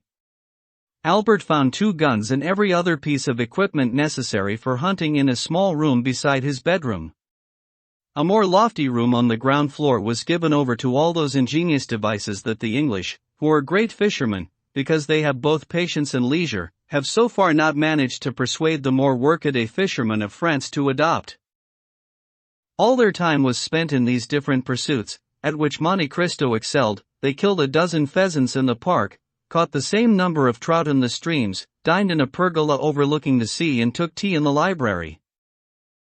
Around the evening of the 3rd day, Albert, worn to a thread by the exertions of this life, which seemed to be a game for Monte Cristo, was sleeping at a window while the Count and his architect ran over the plan of a conservatory that he wanted to build in his house, when the sound of a horse's hoofs crushing the gravel on the path made the young man sit up. He looked out of the window and was extremely and unpleasantly surprised to see his valet in the courtyard, having left the man behind to save embarrassment to Monte Cristo. "Florentine," he exclaimed, leaping up from his chair. "Can my mother be ill?" He ran to the door of the room. Monte Cristo looked after him and saw him in conversation with the valet who, still out of breath, took a small sealed packet from his pocket. The packet contained a newspaper and a letter. "Who is this letter from?" Albert asked urgently. "From Monsieur Beauchamp," Florentine replied. "So did Monsieur Beauchamp send you?" "Yes, monsieur. He called me to his house, gave me the money for my journey, summoned a post-horse for me and made me promise not to stop until I reached Monsieur. I covered the distance in 15 hours. Albert opened the letter, trembling. At the first lines, he gave a cry and grasped the newspaper, a visible shudder running through his frame. Suddenly his eyes clouded, his knees seemed to buckle and, as he was on the point of falling, he leant against Florentine, who reached out to support him. "Poor young man," Monte Cristo muttered, so low that even he could not hear these words of compassion as he spoke them. "It is written that the sins of the fathers shall be visited on the sons, even to the 3rd and 4th generation." Meanwhile Albert's strength had returned and he went on reading, while shaking the hair on a head drenched in sweat. Then, crumpling both the paper and the letter, he said, "Florentine, is your horse in any condition to return to Paris?" "It's a lame old post-horse." "Oh, good Lord! And how was the house when you left?" "Quite calm. But when I returned from Monsieur Beauchamp's, I found Madame in tears.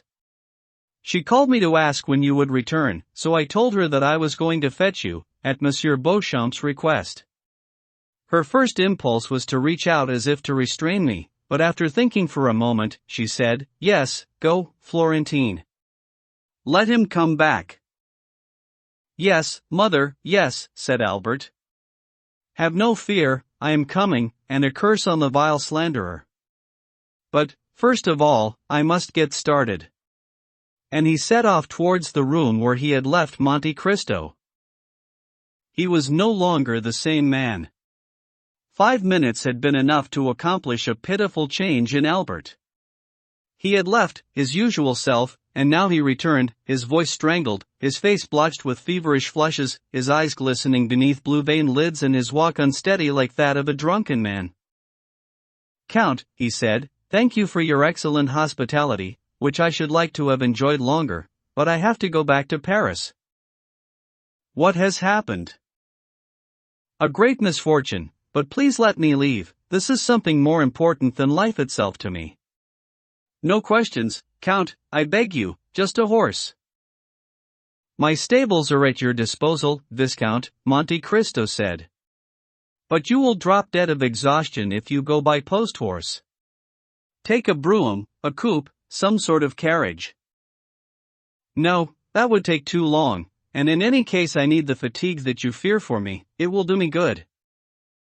Albert took a few steps, reeling like a man with a bullet wound, and slumped into a chair near the door.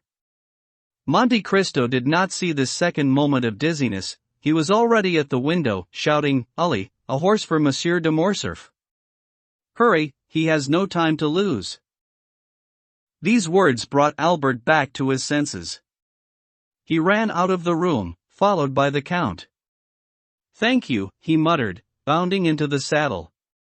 "Come back as soon as you can, Florentine. Is there any password I need to get horses?" "None. Simply hand over the one you are riding and another will instantly be saddled up for you." Albert was about to gallop off, but paused. "You may find my departure odd, even senseless," he said. "You may not realize how a few lines in a newspaper can drive a man to despair."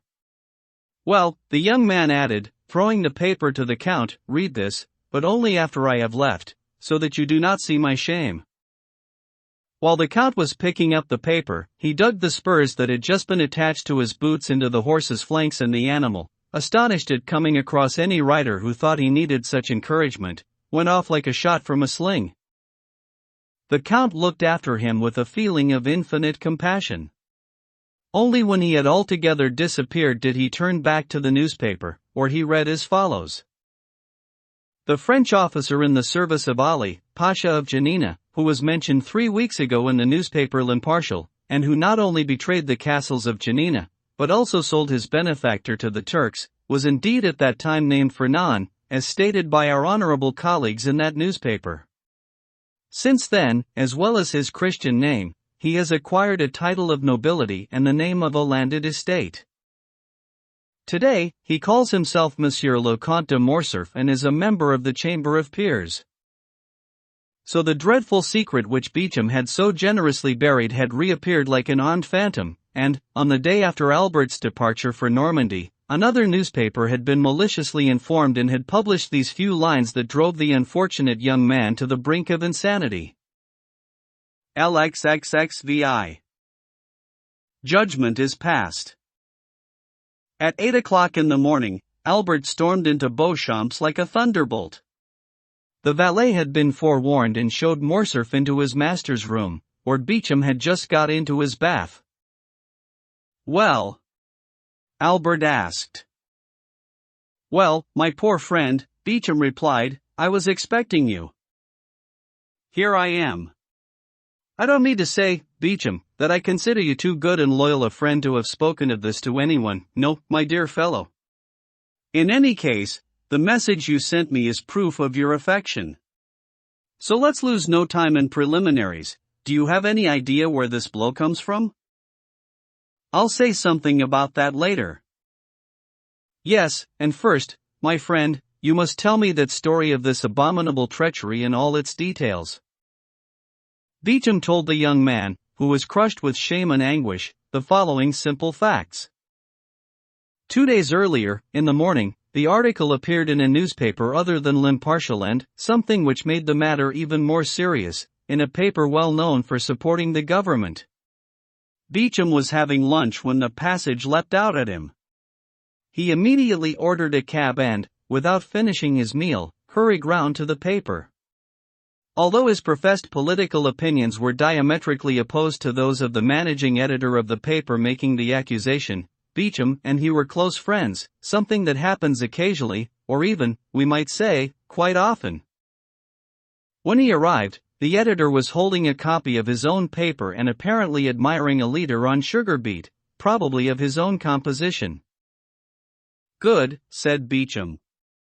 "As I see you have a copy of your paper, my dear chap, I don't need to tell you what brings me." "Are you by any chance an advocate of cane sugar?" asked the editor of the government paper. "No," Beecham replied. "In fact, I have absolutely no ideas on the matter. I'm here for another reason." "So why are you here?" "About the Morcerf article." "Oh, yes. Yes, indeed. Odd, isn't it? So odd that you are in danger of a libel case, I would think, and a very risky trial." "Not at all. With the note, we received all the supporting evidence, and we are quite convinced that Monsieur de Morcerf will keep quiet. Anyway, it's a service to the country to denounce these wretches who don't deserve the honors they have received." Beecham was astonished. "But who gave you all this information?" he asked. "My paper, which first raised the matter, had to hush it up for lack of proof, even though we have more interest than you do in unmasking Monsieur de Morcerf, since he's a peer of the realm and we belong to the opposition." "Heavens, it's very simple. We didn't go looking for scandal, it came and found us. A man came yesterday